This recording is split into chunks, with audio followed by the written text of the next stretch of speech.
Hey guys, welcome to my channel, and today we're going to take a look at another horrible case with you.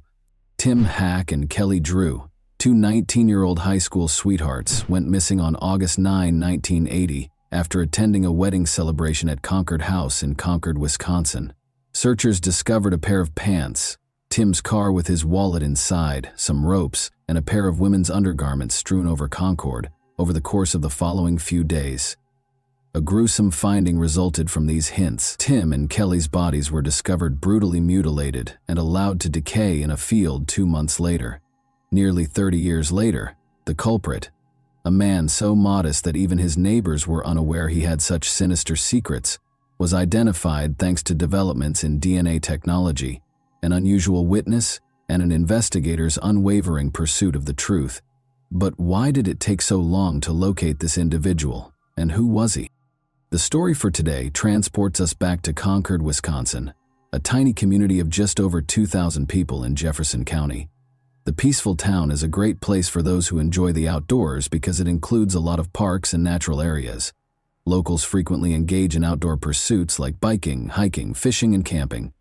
At roughly 7%, Concord's violent crime rate is 1/3 of the national average of 22.7%. Concord was the kind of community where neighbors looked out for one another, and people never locked their doors in the 1980s when the major events of today's story took place.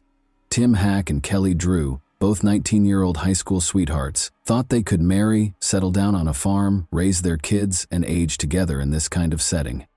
Tim Hack and Kelly Drew were high school sweethearts who were 19 years old and engaged in 1980. The couple originally met while attending Fort Atkinson High School, despite the fact that Kelly lived with her family in Fort Atkinson, which is also in Jefferson County, while Tim lived with his family in Hebron, a small village in Jefferson County. Kelly was a lovely, compassionate young lady who had a strong interest in cosmetics. Tim was a tough, industrious farm lad. Because of their gentle dispositions, their friends and family adored them both.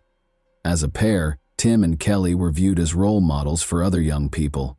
Tim began working as a farmer after high school, and his best buddy was a tractor known as the Lonesome Loser. Kelly, meantime, attended beauty school and recently graduated in 1980 with the goal of becoming a beautician and hairstylist.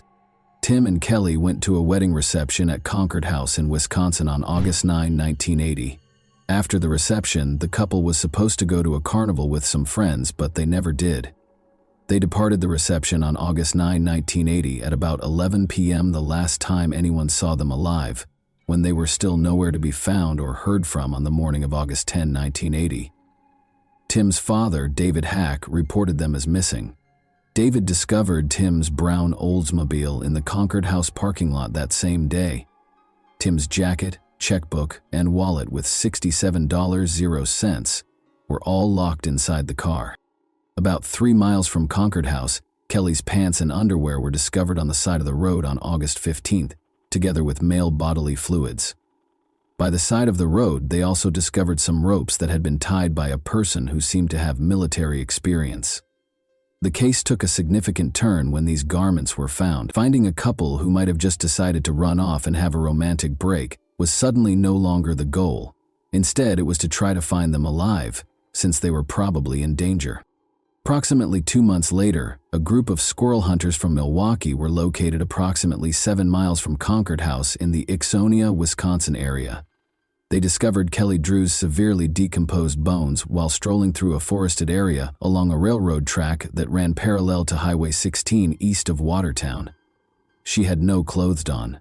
They discovered a fully clothed male body around 100 yards distant, which they determined to be Tim Hack's. Both of them died by homicide, and the case, which is now officially a homicide, was known as the Sweetheart Murders. Because no murder weapon was discovered at the site, police were unable to determine the cause of death right away. Nevertheless, the medical examiner discovered ligature marks on Kelly and stab wounds on Tim's body, indicating that he died from strangling and stabbing. Kelly's wrists and ankles had ligature marks that were consistent with being bound. Damage and bug activity near Kelly's throat suggests that she was strangled. Additionally, the bodily fluids discovered on Kelly's clothing pointed to assault. Because the Sweetheart Murders had all the makings of a fantastic tale, it began to garner national attention. police were unable to identify the perpetrator or killers of two adolescent sweethearts who seemed to have been killed in a mindless act of violence. In order to determine whether someone might have despised the couple enough to murder them, they started their inquiry by speaking with everyone who knew them. Everyone who attended the wedding celebration, including the Concord House employees who were on duty that evening, was also questioned by police. Edward Wayne Edwards, a handyman employed at the Concord House, was one of the employees that was questioned. According to Edward, who lived in a campsite next to the Concord House close to Interstate 94, he had not seen the pair and was not even at the Concord House when they vanished.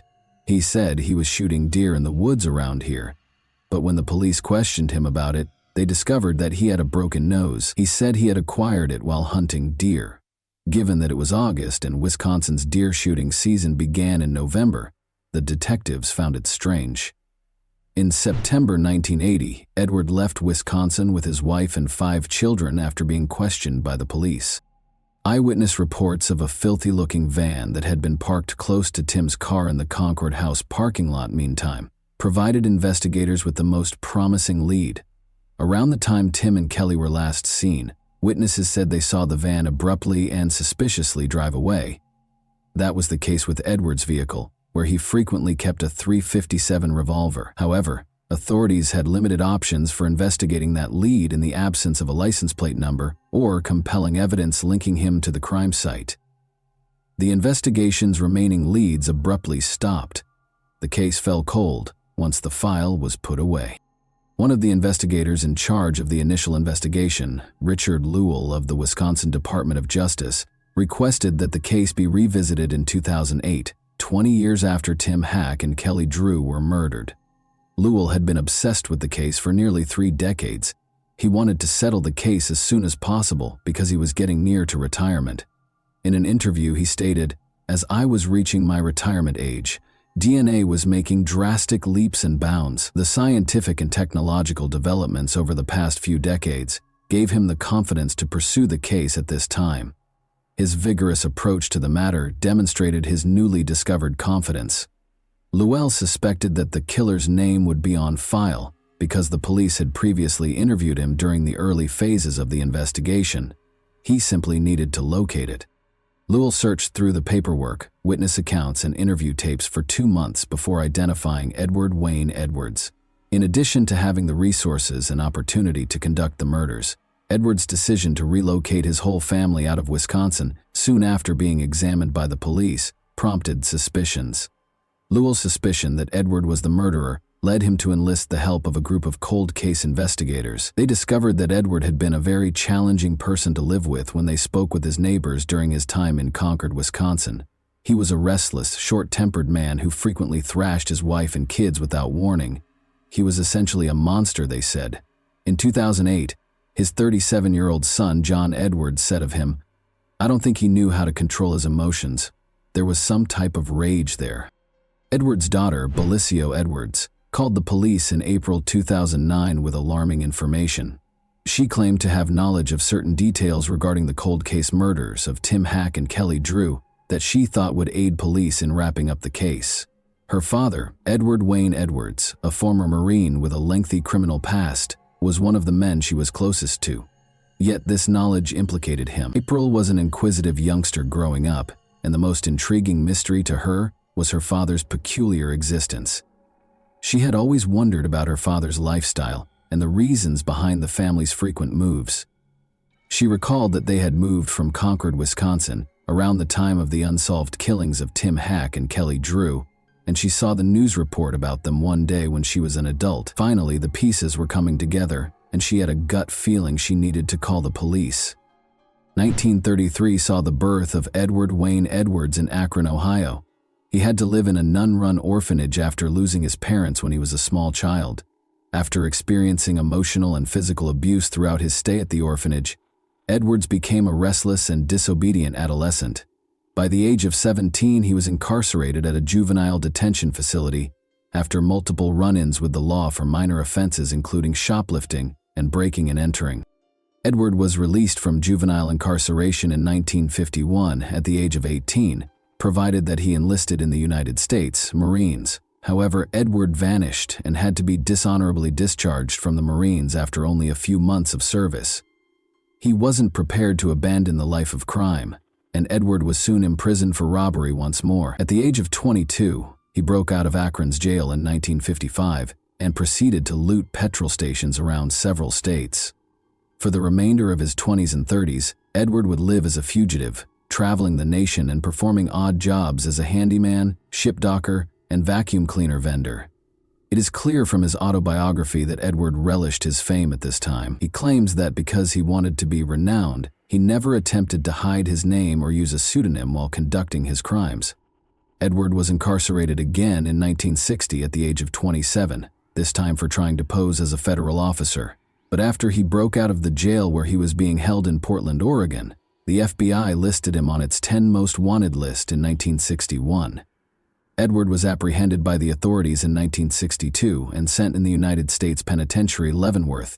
Nevertheless, he was released on parole in 1967 due to his good behavior. In his autobiography, he credited a kind guard at Leavenworth with helping him grow.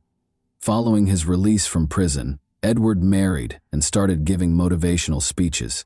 At the age of 39, Edward made appearances on 2 television programs, To Tell the Truth and What's My Line. In 1972, he also released his autobiography, The Metamorphosis of a Criminal, the true life story of Ed Edwards, and discussed his life as a master criminal on a number of talk shows and game shows. Edwards was listed on the FBI's 10 most wanted list in the late 1000s, 960s. He was one of the suspects in 2 murders that occurred in Portland, Oregon. Although they were unable to provide proof, it was evident from looking up Edward Lane Edwards' criminal history that he had served time in jail and had been found guilty of a number of offenses, including fraud, arson, robbery, and car theft. He had accomplished a great deal. For Edward, everything appeared to be coming together at last. The system had been beaten by him. He was headed toward success. Sadly, Edward's good fortune was short-lived. He killed his first victim in 1977. Billy Loveco, age 21, and his girlfriend Judith Straub, age 18, who lived in Sterling, Ohio, were his victims. On August 7, 1977, Billy and Judith went on a date, but they never came back. Judith's shoes and pocketbook were still in her car when it was discovered later that day in Silver Creek Metro Park's parking lot. On August 8, Norton police searched for Billy and Judith with the help of family members and a National Guard helicopter. Their bodies were discovered by the search team in the dense weeds close to Metro Park. A 20-gauge shotgun had been fired at them directly. Edward got away with the killings because police at the time were unable to link him to the case of Billy and Judith. Additionally, these killings set a pattern that would be followed by Tim and Kelly's murders. At the age of 49, Edward was incarcerated again for arson in Pennsylvania in 1982. In 1993, however, he sent a letter to the FBI asking for his criminal history records for cities in 19 states, demonstrating his continued pride in his criminal achievements. The data were purportedly for a new book he was writing about criminals like Jimmy Hoffa, Charles Manson, and Tony Provenzano that he had met while incarcerated. Edward killed his 3rd person in 1996 when he was 63 years old. His victim was Danny Boy Edwards, a 25-year-old foster son who spent 7 years living with him in Burton, Ohio, before he was brutally murdered. Danny Boy served in the U.S. military, Army. In some way, Edwards persuaded him to leave the service and go home. Edward killed him with 2 gunshots to the face after tricking him into going into the neighboring woods when he arrived home. Danny Boy's body was left in a shallow grave by Edward. Eventually, a hunter discovered it there and informed the police. However, Edward also got away with killing Danny, just like he did with his first round of killings. In addition to the well-known Zodiac deaths, Edward may have been responsible for 15 more murders. John Cameron, a retired homicide investigator, also thought Edward was behind the Zodiac murders and other well-known unresolved cases. These statements, however, are regarded as conspiracy theories because they have not yet been validated. At the age of 77, Edward Edwards died on April 7, 2011, at the Corrections Medical Center in Columbus, Ohio. He died naturally, which was a rather kind conclusion to a heinous crime spree that left 5 people dead and many grieving. On August 31, 2011, Edward was scheduled to be executed by lethal injection, but he fled. Even though Edward was apprehended and subsequently convicted guilty of killing Tim and Kelly, their relatives have not exactly been comforted by this development. Norma Walker, Kelly's mother, stated, "Instead of getting closure, Edward's arrest ripped open old wounds. You hope this day would come, but now that it's here, it's really hard. Everything starts all over again. All the memories come back. He robbed me of my daughter. Robbed me of my Christmases, birthdays, weddings, everything families do together." Tim's family was satisfied knowing that their son and his girlfriend's killer had been apprehended. David, Tim's father, expressed gratitude for the DNA evidence that proved Edward was the murderer and stated he was simply relieved it was ended. Through her podcast, The Clearing, Edward's daughter April Belicio, whose tip led to the cold case's conclusion, now dedicates her time to assisting the families of victims with unresolved cases in finding closure.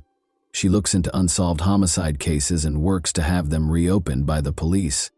Edward Edwards, the murderer of Tim Hack and Kelly Drew, brutally ripped away their promising future. The serial killer Edward had no personal grudges against the pair. It is all the more terrible since they simply happened to be in the wrong location at the wrong time. Some people think Edward evaded justice by passing away from natural causes a few weeks before his scheduled execution, despite the fact that he was eventually captured and given a death sentence for his crime. What are your thoughts about that? Did Edward receive his just desserts? Were his victims given justice? And that wraps up today's chilling story. If you enjoyed this video, don't forget to like and subscribe so you never miss a new upload. Also, let me know in the comments, what part of this story shocked you the most? Thank you for watching, and I'll see you in the next video.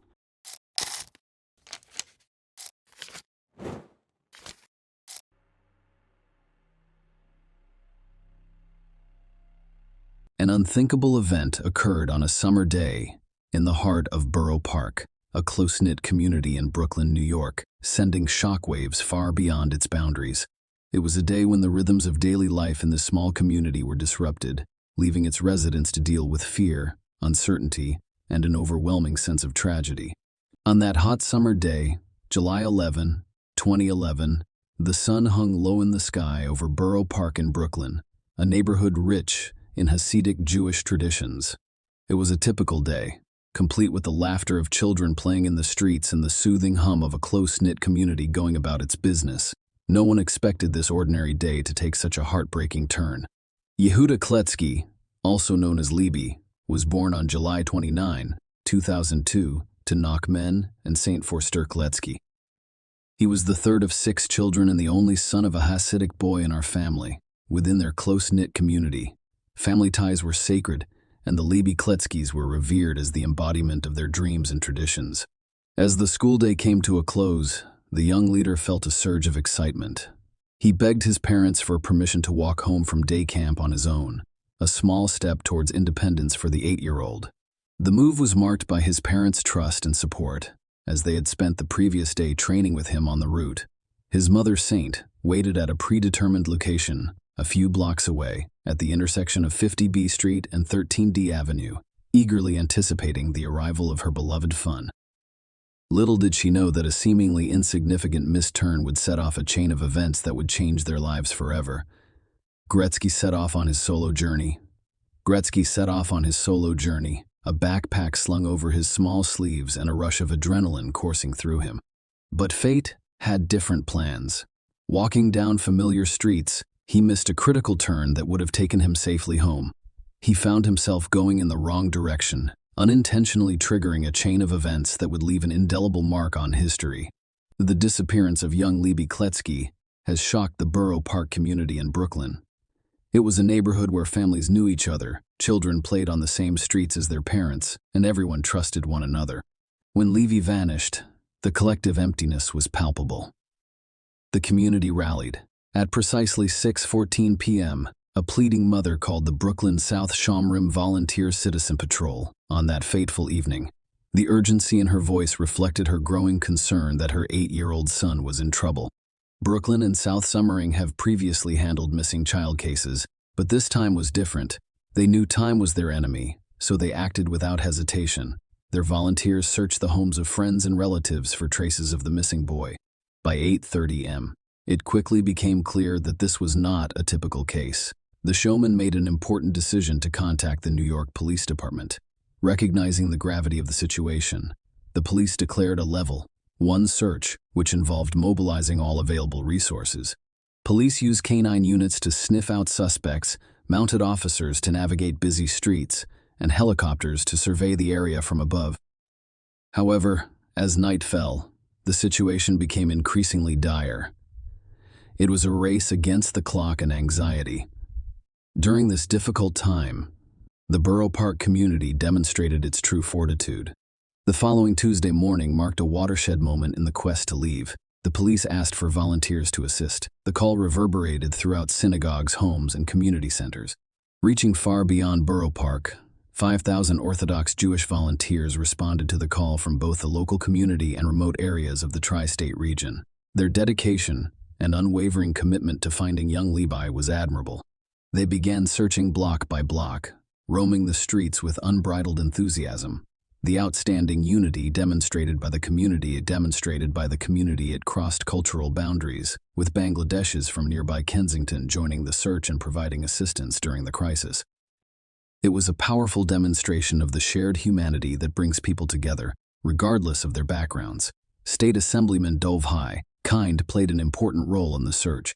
He promised a $5,000 reward for any information that led to Levi's safe return. People desperate to reunite a missing child rallied around the incentives, eventually raising the reward to a whopping $100,000. During the search operation, Yaakov Herman, the Leaf teacher, took on the task of canvassing the surrounding area. He and his son carefully reviewed CCTV footage from shops and offices along Levi's route. Levi walks past locksmiths on the rim of 44th Street and 15th Avenue before continuing along 44th Street to 17D Avenue. However, the most important footage shows Levi on 18D Avenue. He spoke briefly with a man who would soon become the central character in this heartbreaking story.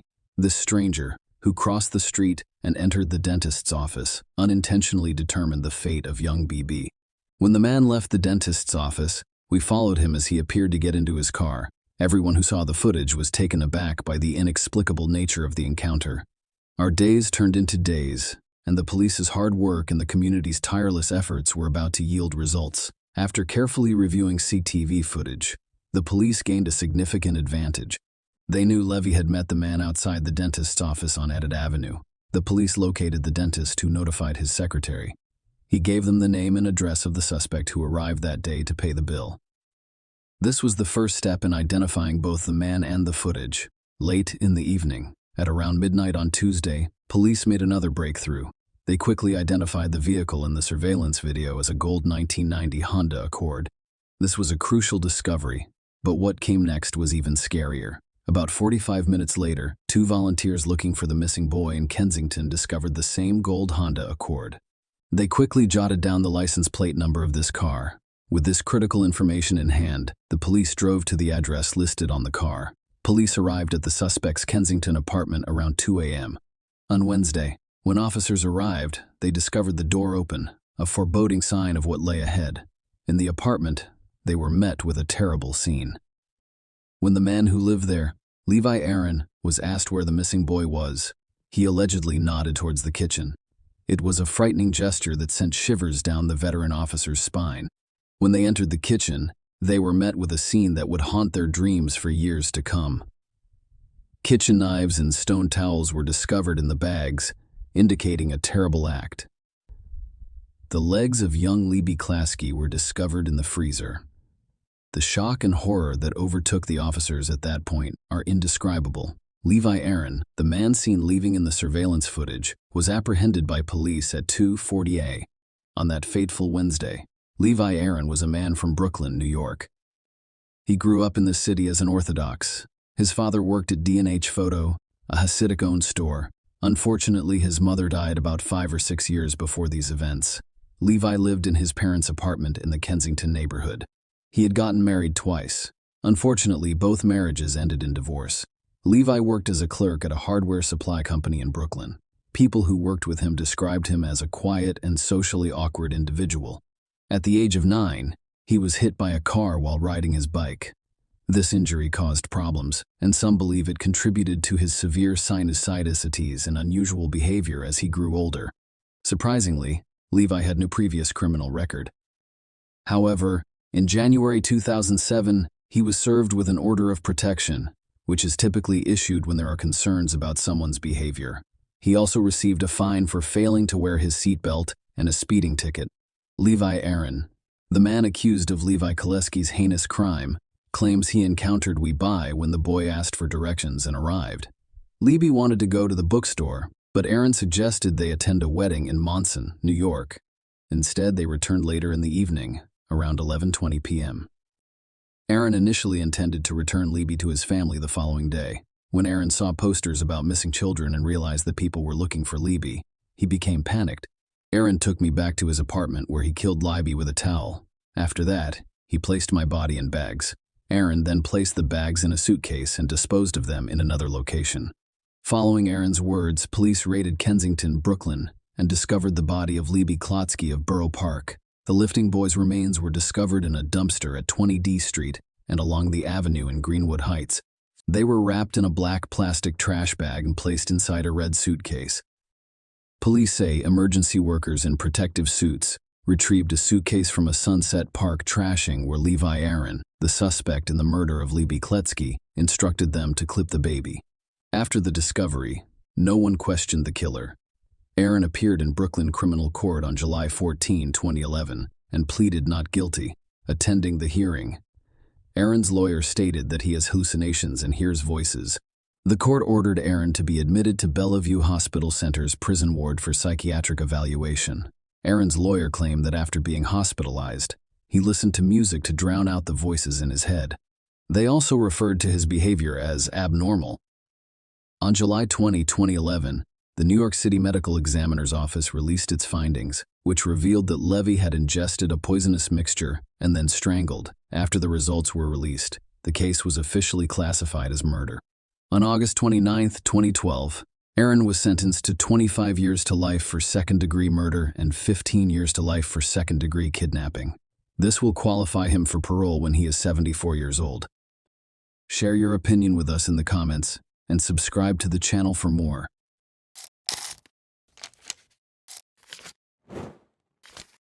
Hey guys, welcome to my channel, and today we're going to take a look at another horrible case with you.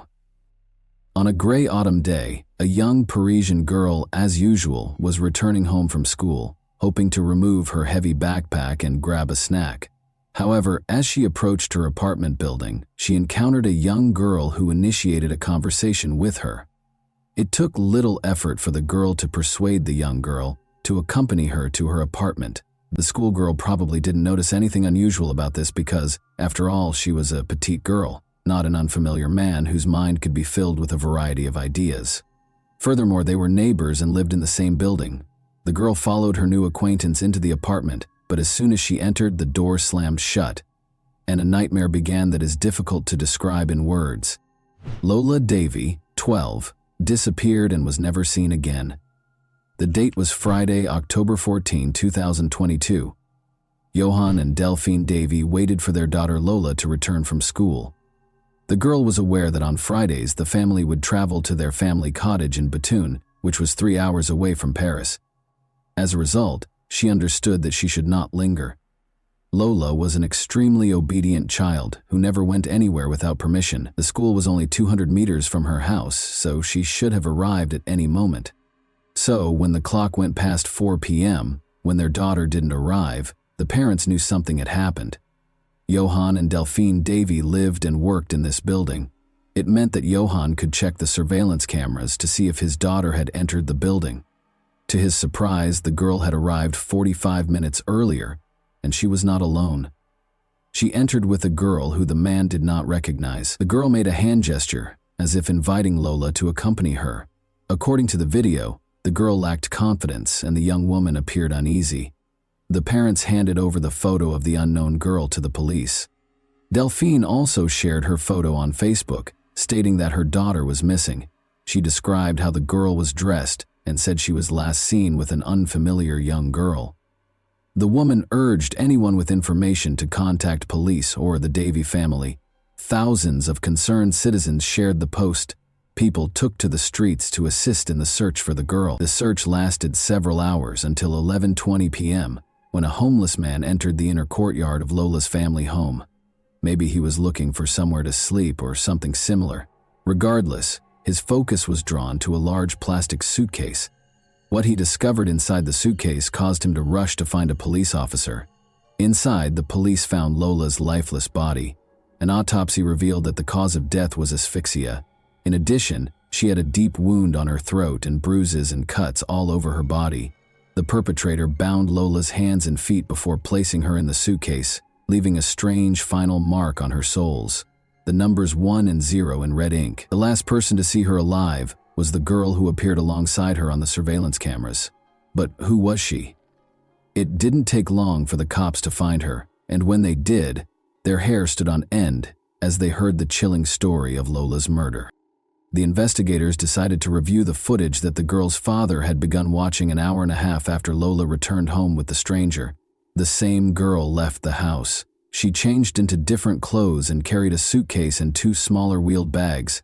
It was the same kind of suitcase that they later discovered Lola in. It became clear that the mysterious stranger was somehow involved in Lola's situation. The police decided to question potential witnesses to see if they knew where the girl went after she left the building. It turns out she had unsuccessfully asked passersby for assistance with the bags because they were heavy and she was struggling to handle them herself. Despite their usual friendliness and helpfulness, the French people did not help the girl. Perhaps it was because she appeared and acted strangely. Her makeup had smudged and she muttered something to herself. She eventually stopped by a cafe and purchased a croissant. Meanwhile, the suitcase stood in the middle of the street, and pedestrians were curious what was inside because, according to some witnesses, it smelled of chlorine and had some red stains. However, it was clear that no one could have predicted that there was a person's body inside. One witness, who proved to be a valuable resource for the police, also saw the girl enter the cafe. She approached him, asking if he could give her a ride. The girl offered him a reward for his assistance and explained that she needed to transport organs. In other words, she invited him to participate in an organ trafficking scheme. The man became scared and refused to give her a ride. However, he parked his car slightly behind her and watched what she did next. The girl appeared distraught and was speaking to herself. It seemed strange to him, so he kept watching. The car arrived at 6:30 p.m. The driver loaded the suitcase and bags into the trunk before driving away with the strange girl. It did not take long for the police to locate the car driver, Rashid N., a chauffeur for the VTC company. He confirmed that he knew the mysterious girl named Dabia bin Kayad, who was 24 years old, and that they had previously dated. Xavier called him and asked for assistance with her belongings. He arrived as requested and did not ask too many questions. Rashid drove Dabia to his home in All ASU Bois, a Paris suburb. There, the girl requested permission to do laundry and took a shower. She borrowed his clothes while her own were being washed. Around 10 p.m., they went out to eat and returned when Dabia was ready to go home. Rashid, on the other hand, stated that he had only brought her there and had no plans to return at the time. Nevertheless, he requested another VTC vehicle for her. The arriving taxi driver noticed the passengers' heavy suitcases and rushed to assist, but Rashid rudely refused and instructed him not to touch the luggage, either now or later. The girl got into the car, mentioned an address, and they drove off. When they arrived, without getting out of the car, the girl called someone. The conversation was held in a slightly raised tone. Dabia asked for assistance, but it was refused. It was later discovered that she had called her sister, who lived in the same apartment building as Lola's family. Dabia requested that her sister come down, let her into the house, and assist her in carrying the suitcase and bags up to the apartment. However, the sister, clearly aware of what Dabia represented, stated, "I will not help you. I don't want to know what's in those bags, so don't bring them here." Unable to come up with a solution, Dabia dragged the suitcase and bags into the house's inner courtyard and threw them there. She then called a friend and asked to spend the night at his place. After getting rid of the suitcase, Dabia appeared to calm down completely, and she and her friend spent an entirely ordinary evening laughing and having fun, as if nothing had happened. Dabia was arrested just 2 days after being captured on camera with Lola. The police tried to learn everything they could about the girl. She moved to France from Algeria 6 years ago with her mother and 2 sisters. In 2018, 2 years after moving, the police heard Debia's name, but as a victim of domestic violence. Her relatives and friends described her as deeply religious, and her ex-boyfriend even claimed that she was obsessed with the church. They did, however, explain that she changed after her father died while still in Algeria, and her mother died of cancer in 2020. Debia was unable to cope with the loss and began talking to herself, becoming increasingly aggressive and unstable. However, it is known that she experienced fits of rage prior to her mother's death. She had a confrontation with the hospital administration in July 2019 when she was asked to pay for the medical treatment she received. Debia became enraged and attacked the staff, claiming that she did not ask to be treated and should not have to pay for it. When she was escorted out of the building, she threatened to return, saying they had no idea what she was capable of. Despite her outburst of rage, the girl had no need to be taken to the police. When she was arrested in August 2022, the girl was no longer a student and had no right to remain in the country. However, because she had no criminal record, she was released and given a 30-day window to complete her paperwork or leave the country. But the girl did not do either. She simply vanished from the sight of the official authorities. She didn't work, didn't have a permanent home, and was officially homeless, despite having moved in with her sister. Her older sister admitted that Debia had been exhibiting obvious mental issues for some time. She couldn't handle failure, and whenever she was told no, she would explode. However, Debia refused treatment and her sister had no idea what else she could do. During the interrogation, Debia admitted her guilt in the incident several times before retracting her statements. When the police showed her the footage of how they found Lola, she claimed she didn't feel hot or cold from it. She also stated that she had been mistreated and that her parents died before her eyes. She told the investigators that she lured Lola into her sister's apartment and forced her to undress and shower. The autopsy confirmed that Debia assaulted her, tied her hands and legs, and taped her face with duct tape. As a result, Lola lost consciousness and eventually her life. Debia went about her business as usual, drinking coffee and listening to music. Then, for unknown reasons, she slashed the lifeless body with either a knife or scissors. Later, Debia abruptly retracted her statements, claiming that she would never commit such an act against a child, and accusing an unknown armed individual of the crime. She then revealed that she wasn't fighting Lola, but a ghost. Later, she returned to her initial confession, and it appears that the investigators were able to uncover an even more bizarre and inhumane motive for the crime. Debia stated that shortly before the murder, she approached Lola's mother and addressed her as the building administrator where her sister lived. She requested an electronic card, a pass to the building, so that she could come and go whenever she wanted without having to ask her sister to let her in.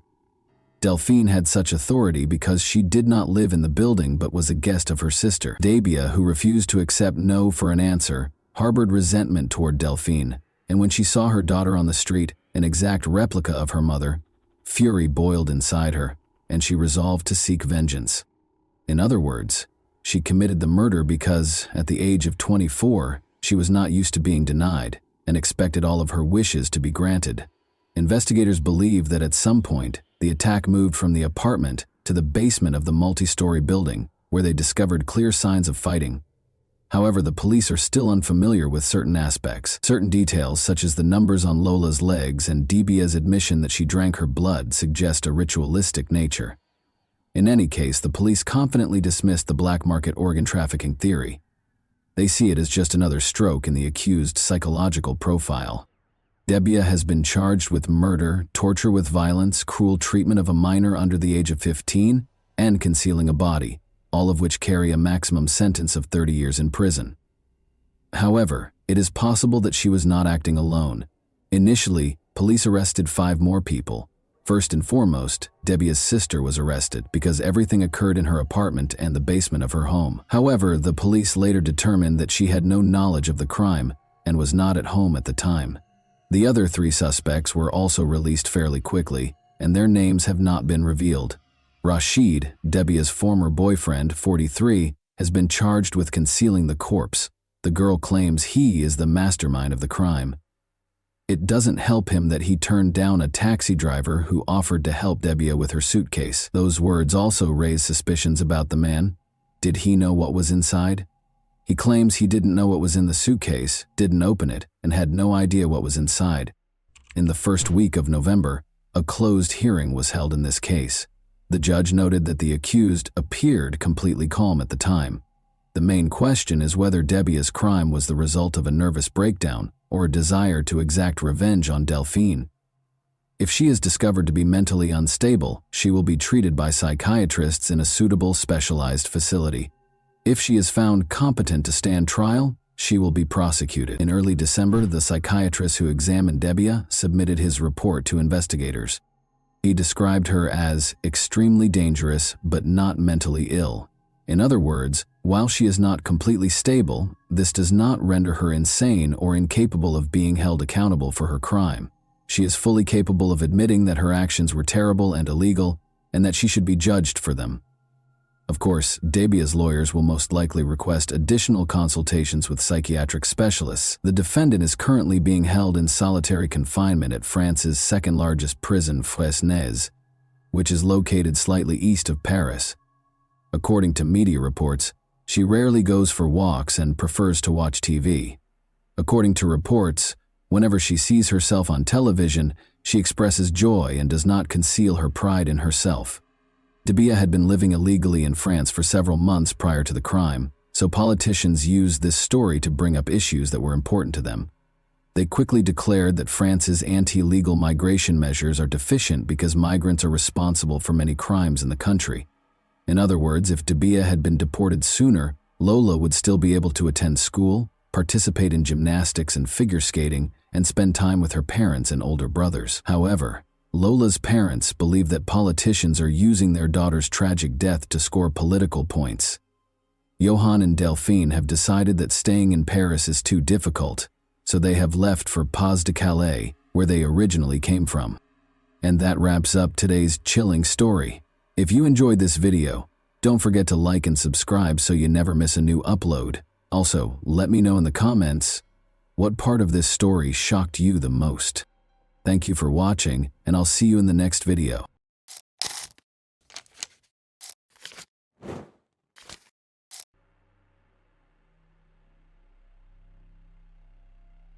Escaped to their deaths in 2003, this high-profile story shook Brazil and received widespread coverage in the international media.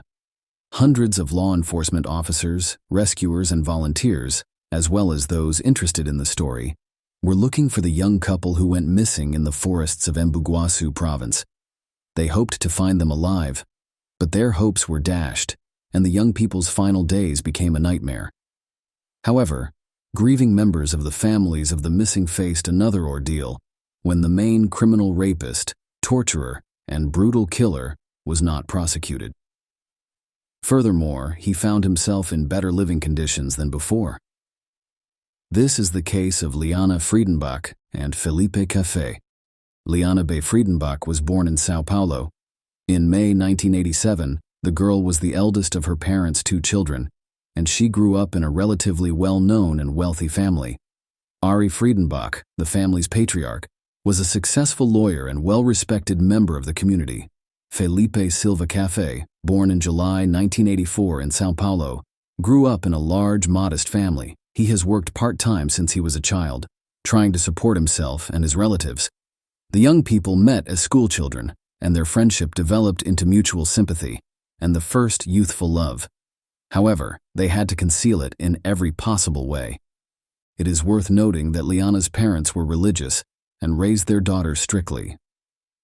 She went to church on a regular basis and attended Sunday school since she was very young. Her father and mother were adamantly opposed to her romantic relationships at such a young age. Furthermore, social inequality played a significant role in this case because, as I previously stated, the girl came from a wealthy family, while her chosen one was poor. However, their parents' prohibitions did not force the young people to end their relationship. Instead, they began to conceal their affair, secretly scheduling dates in different locations where no one could see them, in order to spend at least some time together. On one final trip in the fall of 2003, the lovers decided to get away from everyone for a while, traveling to a remote deserted area to be alone. They carefully planned the trip, which was supposed to be an exciting adventure for them, and most importantly, The boys made sure they had a plausible alibi that would justify their absence and avoid suspicion. Felipe told his parents that he and his friends were going camping, and Liana told her parents that she was going sightseeing with the guys from church. She was confident that this excuse would work and that her parents would let her go with no questions asked. The Friedenbach and Cafe families believed the teenagers' stories and allowed their children to die without fear. Liana and Felipe were overjoyed. They could spend the entire week together without fear of being judged by their parents. The young people decided to travel to the picturesque province of Embu-Guasu. They packed a tent, sleeping bags, some personal belongings, and a small supply of provisions, but the couple had almost no money. They had the right to free public transportation as students, so the guys planned and calculated their route to their destination by bus ahead of time.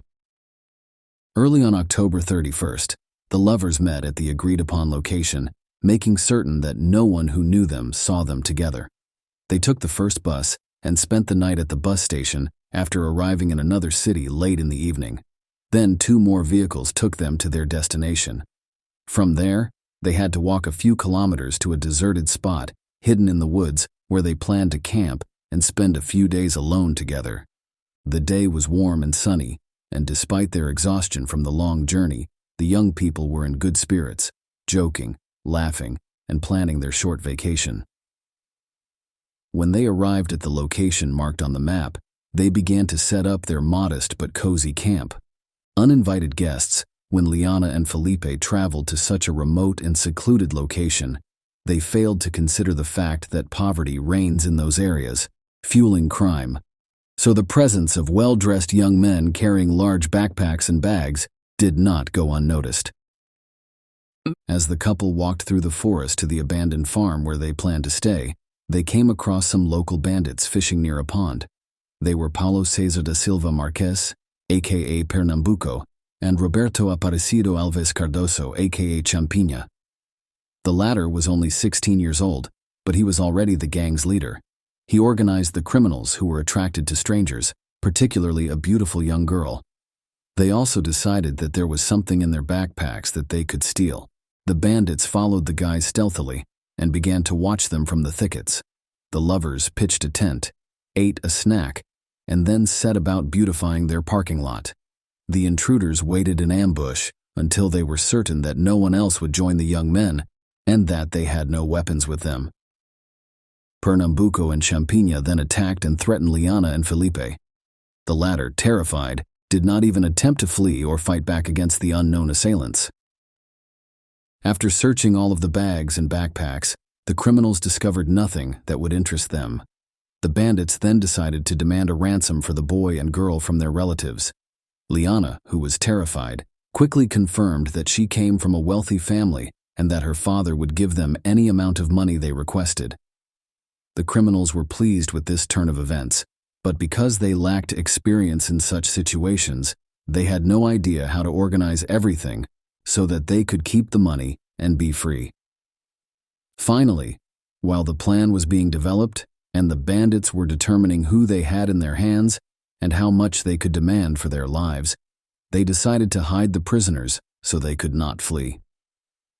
Initially, they were taken to a dilapidated structure near the farm where the boys were staying, which lacked windows and doors. It was quickly decided to take the pair to the home of one of the gang members there. Felipe was tied up and severely beaten, preventing him from escaping or resisting. That same night, each gang member took turns exploiting the bound and helpless girl, eventually breaking her morally. The criminals couldn't figure out how to demand and collect the ransom, so they simply killed the captives and hid their bodies somewhere in the woods so they wouldn't be discovered. The boys were taken to a deserted area in the woods the following day after being tortured. The half-dead Felipe was led deep into the forest, where a shot was heard, before the bandit returned alone. Liana realized what had happened. Her beloved was no longer alive, although the kidnappers tried. They had other plans for the lovely young Liana after assuring her that they had released the young man. The scoundrels wanted to keep her as a plaything until they got bored of her, especially since no one had begun looking for the missing boys. A few days after their daughter's departure, her parents discovered that there was no excursion trip with the church guys, and Liana's friends had no idea where she had gone. The Friedenbach family suspected that their heiress had fled with her boyfriend and immediately contacted his parents to inquire about their children's whereabouts. But Café's family was certain that their son had gone camping with his friends, so there was nothing they could do to help find the couple. The situation was complicated by the fact that neither of the young men had communicated in several days, and their phones were turned off. Ari Friedenbach used his connections and money to put all of the city's cops on their feet. They were able to reconstruct the route the young people took after tricking them into fleeing home. The police soon arrived in Embu-Guasu, where the boys had gotten off their last bus, and their route continued through a deserted wooded area. It was also where their phones were last active. A large-scale search began involving police officers, rescuers, and concerned citizens who had learned about the incident and wanted to help. A large local businessman also joined the operation, bringing his personal helicopter to search from the air and handing out leaflets with photos of the missing young people. Their camp was discovered quickly, and it appeared frightening. Despite the absence of blood and fighting, it was obvious that something terrible had occurred here. The couple's personal belongings had been removed from their bags and carelessly scattered. The tent had been opened from top to bottom with a knife, and the guys' cell phones were scattered about. Felipe's lifeless body was quickly discovered by rescuers. The tied-up guy had been shot in the back of the head almost at point-blank range, so he had no hope of being rescued. It became clear that the chances of finding Liana alive were slim, but as they say, hope dies last. Ari Friedenbach involved the press in the search, ensuring that the entire process was widely covered in the media and that as many people as possible were aware of it, in the hopes of learning anything about Liana's whereabouts. An impressive reward was announced, but it did not help the situation.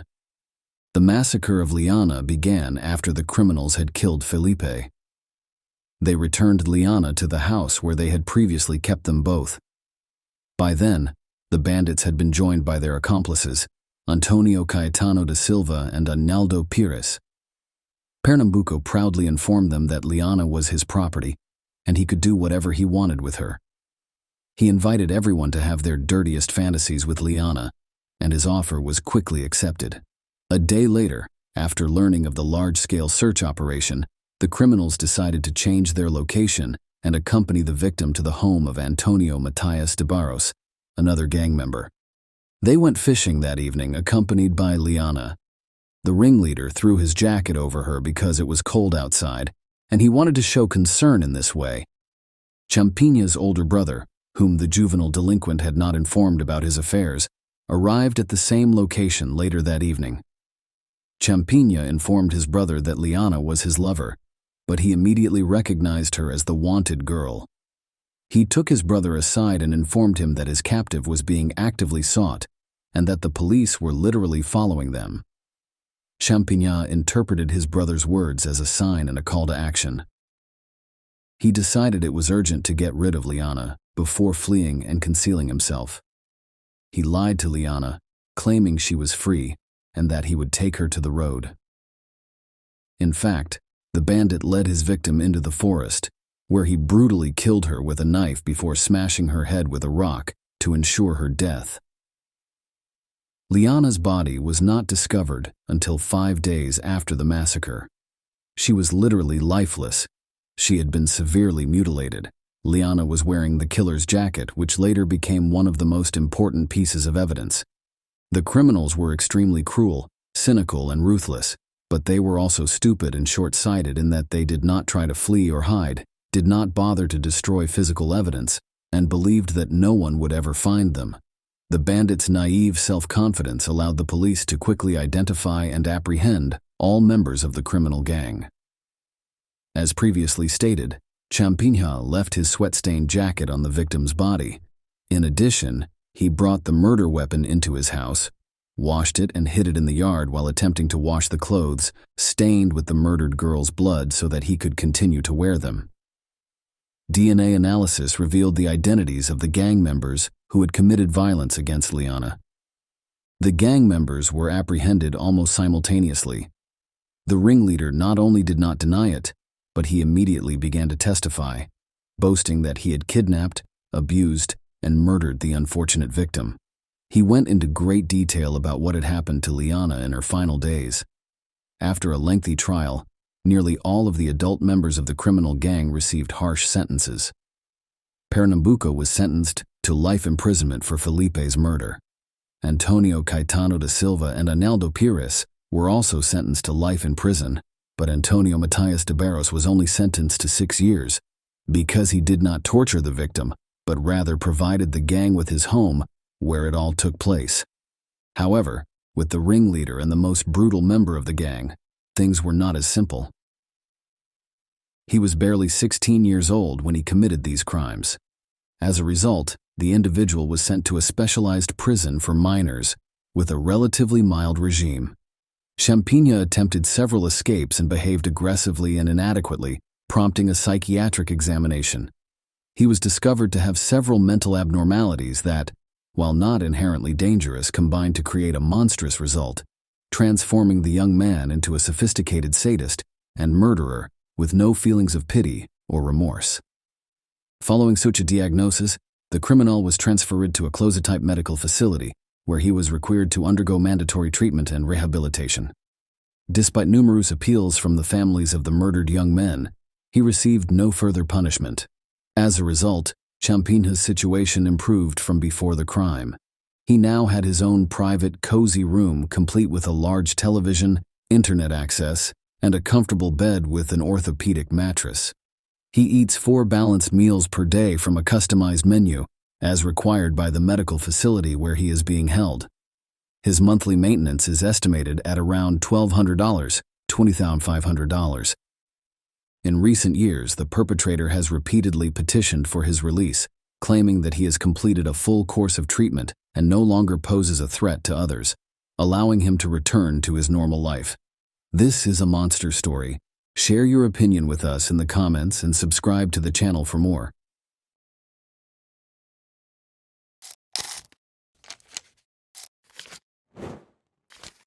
Hey guys, welcome to my channel, and today we're going to take a look at another horrible case with you.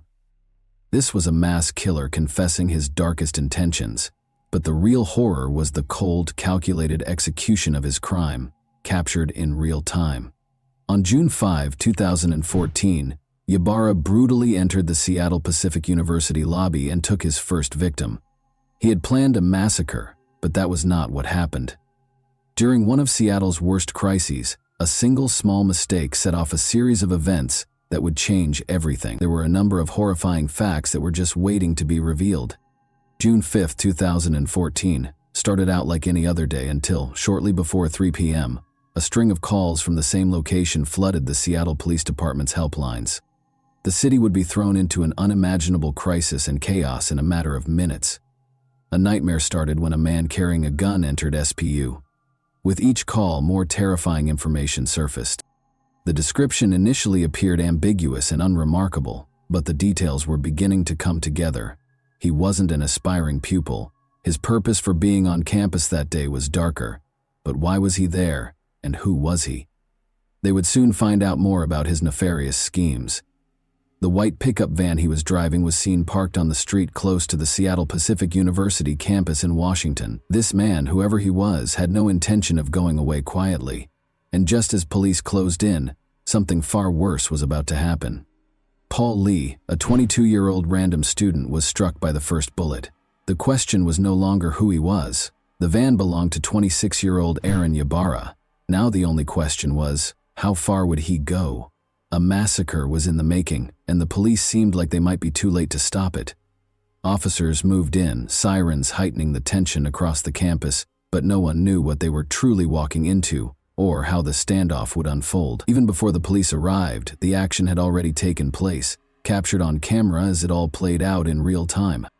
The man, whose identity was now confirmed to be Aaron Ybarra, could be seen walking into the hallway calmly, as if he belonged there. The CCTV captured everything, every step, every glance, but no one knew what was coming next. There, sitting innocently at the desk, was 22-year-old Tristan Ruth, unaware his life was about to hang in the balance. The man leaned in close and threatened him. "Don't move, or there will be consequences." But it wasn't just Tristan in the building, unaware of the danger.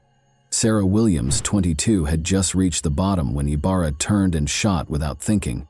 Sarah was shot at close range in the chest. Tristan saw his opportunity then, and he took desperate action. The gunman would not be as fortunate, though, as his next move would be the demise of his entire scheme. Aaron's statements were obviously more than just threats. He was shooting people, and he had a clear plan that was only a few seconds away from causing total mayhem. However, he then committed a critical error. A security guard caught the gunman as he stopped to reload his weapon. A 22-year-old student and security guard named John Mice came up behind the shooter. Everything suddenly changed in a split second. He wrestled the shooter to the ground, wrenched the gun out of his hands, and pepper-sprayed his eyes. Aaron, the shooter, was on the ground with his eyes burning, and Sarah, the injured girl, took the opportunity to step aside. John moved away with the weapon to keep it out of the shooter's reach, but when he returned, he'd find a surprise. Aaron had produced a knife from his pocket. Next, John would engage in a physical altercation with the pepper-sprayed Aaron to remove the weapon from his grip. He was going to have unexpected help. Suddenly, a second hero, Justin Sarah, kicked the weapon out of Aaron's reach, ensuring it would do no harm. What was seconds away from becoming a massacre was stopped in its tracks, thanks to their courage. But the tragedy was nowhere near an end, and what came next was going to expose the harsh reality that changed everything. By 3:29 p.m., paramedics and officers from the Seattle Police Department flooded the campus. Officers immediately apprehended Aaron after finding John Mice and Justin Sarah holding him down on the hall floor. One team of police officers took Aaron into custody, while the second took hold of his van. Paramedics treated several students for shock, while Paul Lee, Sarah Williams, and John Mice were all transported to Harborview Medical Center in Seattle. Paul was pronounced dead on arrival at the hospital. Sarah was taken to surgery right away because her condition was critical. Despite Thomas's critical condition, medical personnel managed to stabilize him, and he was admitted to the hospital. After receiving treatment for the cuts he sustained during his fight with Aaron, John was allowed to go. However, this was not the end of the story. They thought the worst was over when the police showed up to remove the gun. They were unaware that the shooter was hiding something much darker than anyone could have predicted. After being brought to the homicide and assault unit of the Seattle Police Department, Aaron was informed of his Miranda rights. Detectives Dana Duffy and James Cooper then brought him in for an interview. What secrets was he concealing, and what was his true motivation? The truth was finally going to be revealed in the interrogation room, where the answers were hidden. Aaron was still recuperating from the pepper spray, so detectives Cooper and Duffy took a while to begin the interview. They started by inquiring about his private life. Janice and Ambrose Ybarra welcomed Aaron into the world in July 1988. He grew up in Seattle's Mount Lake Terrace neighborhood with his younger brother Joel and older sister Brandy. From the start, Aaron's life was described as turbulent. Ambrose, his alcoholic father, was a frequent source of conflict for the family. Aaron discussed his psychological issues, including his severe OCD, as he became more at ease during the interrogation. As the investigators spoke with this profoundly disturbed individual, they discovered that his OCD was only the beginning of his psychological problems, which started when he was 13 years old. Innocent students were suffering on the SPU campus because of a sin that only existed in Aaron's troubled mind and about which they knew nothing. When Aaron was little, his family made the decision to rearrange the furniture in his bedroom. Aaron claims that he became fixated on the status quo and that this changed him. Aaron had realized that respect could be gained by using fear. The mass murderer Eric Harris served as his initial source of inspiration. But there was another reason why he preferred using guns to cause harm. Aaron loved firearms just as much as his father and brother did, and he even spent 8 years working at a Mount Lake Terrace gun range. He was a competitive shooter who was said to be extremely proficient with a firearm. Aaron was characterized as pleasant, shy, and humorous by some of the people who had met him at work. People were unaware, however, that the quiet young man was harboring demons. The theft of Aaron's firearms was the last straw. The compulsive Aaron couldn't get over it, and was convinced that he detested everyone. According to Aaron's delusions, the evil side was ready to take control. Perhaps the fatal outcomes could have been avoided if he had received therapy sooner, but that was not to be. Aaron had only begun therapy as a result of pressure from those close to him to get help. After quitting therapy, he brought his unsettling mission to SPU within a month. The next thing Aaron would say to investigators would make it impossible for it to be anything other than a premeditated crime, something he and his attorney would sincerely regret in court. Aaron's plans for July 5, 2014 were well defined. He aspired to end his life, just like one of his heroes did. It was supposed to be a declaration, but the students never took Aaron seriously and were unable to comprehend the full scope of what they had to deal with that day. He claimed that he was treated disrespectfully and that to be respected was to instill fear. Paul Lee, a 19-year-old student, was standing there. He took Aaron lightly, which was a fatal error. Aaron told the two detectives that he kept his plans a secret from everyone. Nevertheless, he documented everything in his journal and hoped that if he were killed in the shooting, others would comprehend his motivations. Aaron talked to Detective Duffy one-on-one during the interview, telling her that he had realized something was wrong with him, but that his hatred eventually got the better of him. Aaron appeared to have accepted his fate and realized that his actions would have a severe impact on his life and future by the end of the interrogation. As investigators got to work on their case against Aaron Ybarra, students began to return to campus life and resume their regular activities in the wake of the tragedy. Aaron had only managed to kill one person, but his goal was much more deadly: to cause widespread devastation. However, the prosecution was aware that the defense was preparing for a tough fight as they worked tirelessly to create a strong case. The real battle was only getting started. Aaron Ybarra was put on trial for his crimes on October 10, 2016. Prosecutors weren't going to let Aaron's defense team get away with a lesser charge or sentence, even though they were already ready to use the insanity plea as their argument in the case. According to defense lawyer Ramona Brandis, Aaron experienced crippling bouts of mental illness and depression, which caused him to hear the voice of God, who urged him to go on a murderous rampage. She also questioned his upbringing and his unstable home life, claiming that he never got the support he actually required. Aaron's victims' testimonies were crucial to establishing the case as it actually was. Paul Lee was the worst hit, followed by Sarah Williams. Before she could resume her regular life, she spent days in the hospital. She made an effort to describe the pain she endured in court. The entire scene in the SPU lobby where he and John Mice had overpowered Aaron was described by Justin Sarah.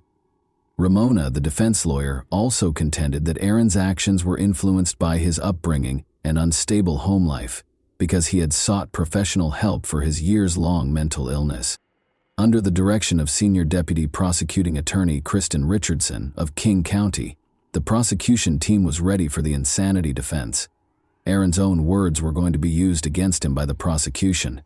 They provided evidence that Aaron had voluntarily stopped taking his medication and quit therapy in order to allow his dark side to take control, shattering the notion that he did not receive assistance for his mental health problems.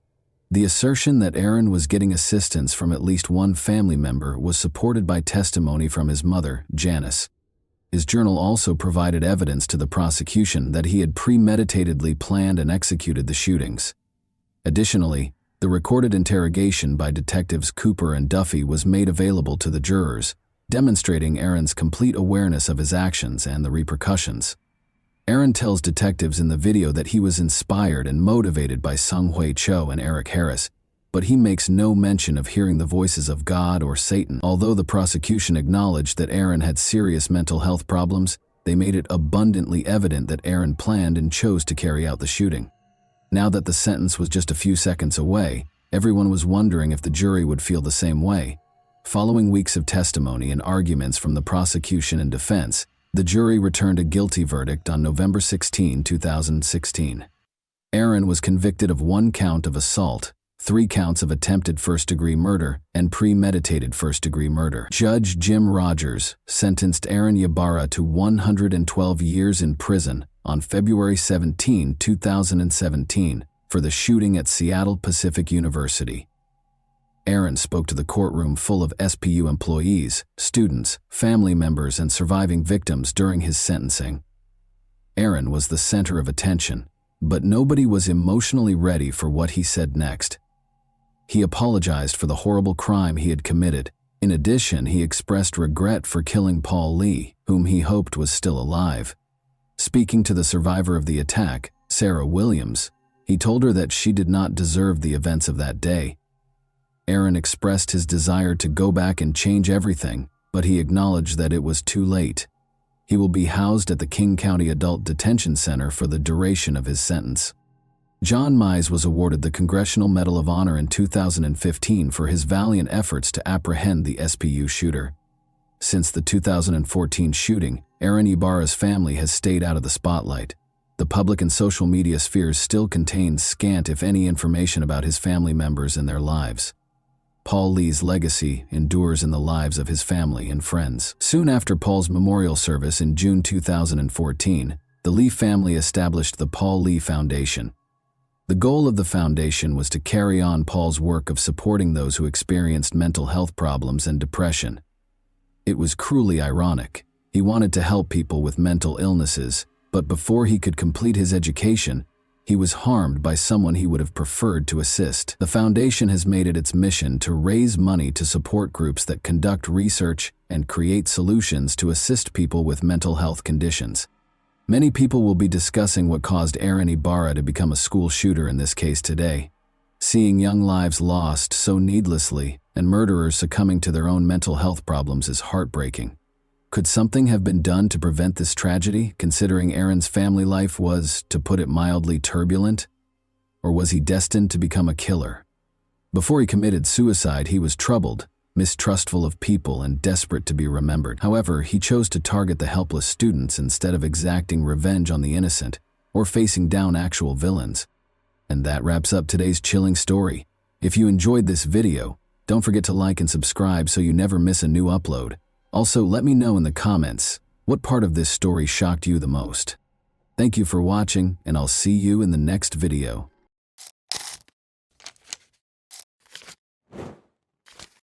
Hey guys, welcome to my channel, and today we're going to take a look at another horrible case with you.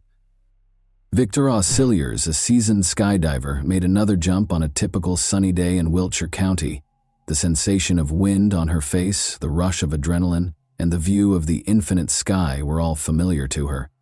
However, she became aware that something had gone horribly wrong shortly after she had deployed her parachute. The reserve parachute did not deploy correctly, and the lines were tangled. Victoria fell with a terrifying velocity. Her only concern during that heart-stopping moment was her kids and how they would be left without her. However, how could a seasoned teacher like this make such a mistake, and why? These questions led to the discovery of a terrifying mystery that would permanently alter Victoria's life. Victoria Cilliers, who is she? Victoria Cilliers was born in 1977 to a retired military officer in Edinburgh, Scotland's capital. She was lively, vivacious, and full of life from a young age. She devotedly pursued a number of sports during her school years, and when she made her first skydive at the age of 16, she instantly fell in love with the sky. Victoria entered the University of Glasgow's medical program after graduating from high school. She obtained her degree in physical therapy while still participating in sports. She joined the British Army as a physical therapist because she wanted to be like her father. Victoria developed into a highly accomplished skydiver in addition to her medical career.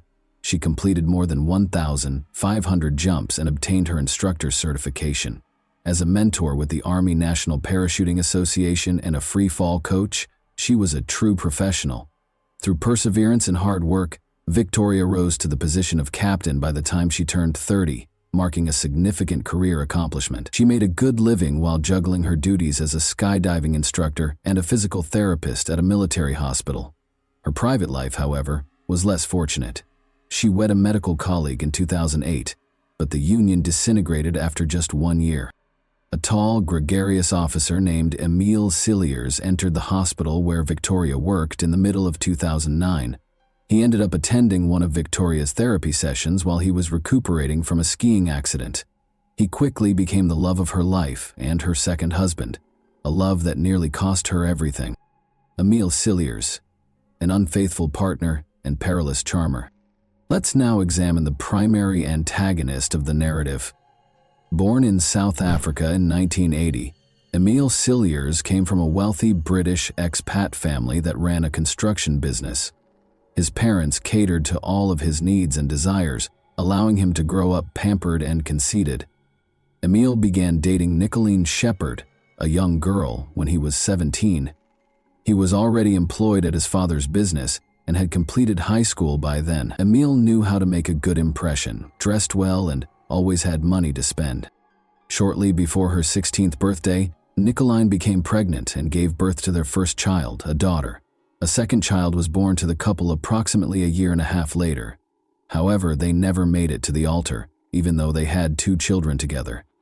Emile asserted that he was not prepared for the obligations of family life. He kept having affairs with other women in spite of his role as a father. Although he didn't try hard to conceal his actions, he was always able to win Nicolene back and persuade her to stay with him. Emile made the decision to relocate to the UK in the early 2000s with the intention of establishing a prosperous career, purchasing a house, and eventually bringing Nicolene and the children to live with him. On a work visa, he went to the UK, but his trip didn't go as expected. Emile took on menial side jobs to make ends meet because he was having trouble finding steady employment. He often lived with different women and made fewer calls home to save money. Emile consistently refused Nicolene's requests to bring them to the UK or return to South Africa. Citing financial difficulties, he said he was unable to provide for them. However, he frequently bought pricey things for himself and lavished gifts on his many romantic partners. Nicolene and the kids were temporarily financially supported by Emile's parents. Nicolene's prospective mother-in-law then disclosed a startling secret during one of their conversations. Emile had just gotten married. Carly Taylor, a British woman, became his new wife. Nicolene called Emile that same day and demanded an explanation. He reassured her calmly that the marriage was solely for legal purposes, to obtain permanent residency in the United Kingdom. Nicolene tried to remain composed and trusted his story, but she soon discovered he had no intention of inviting them over. She packed one suitcase, gathered her children, and took a plane to the UK, determined to force Emile to take responsibility. She desired Emile to be involved in raising their kids. By this point, Carly was expecting their second child, and Emile and Carly already had a son together. Carly was unaware of the existence of Nicolene and her 2 children. The unexpected appearance of Nicolene surprised Emile and his expectant wife. In an attempt to make his shocked wife understand him, Emile had to switch to South African Afrikaans. He told Nicolene quite bluntly that he had no intention of continuing to be involved in their children's lives, and that their relationship was over. The always endearing Emile was forced to tell his wife who she was, but the heartbroken Nicolene fled in tears. However, Nicolene was portrayed as a villain rather than a victim in the highly embellished story he told Carly. For about 6.5 years, Emile and Carly were married, but their marriage was not happy. It was the same pattern as in his last relationship. Emile regularly cheated on Carly with several women he met wherever he went, even though they had 2 kids together. Interestingly, Nicolene, Carly, and later Victoria would all talk about Emile's incessant demands for intimacy, even weeks after giving birth. With little consideration for the discomfort or health hazards his partners might face, Emile signed a contract to join the Army Physical Training Corps shortly after he married Carly, joining the British Armed Forces. He basically turned into a fitness instructor who earned a respectable salary and a military rank. Emile and Victoria's love story. Emile broke his ankle in a skiing accident in 2009 and ended up in the hospital. Victoria, a physical therapist, was there when he first met her. Immediately sparks flew between them. It made no difference that Victoria was 3 years older. Emile tried his best to comfort her in any way he could, because she was still emotionally healing from a recent divorce.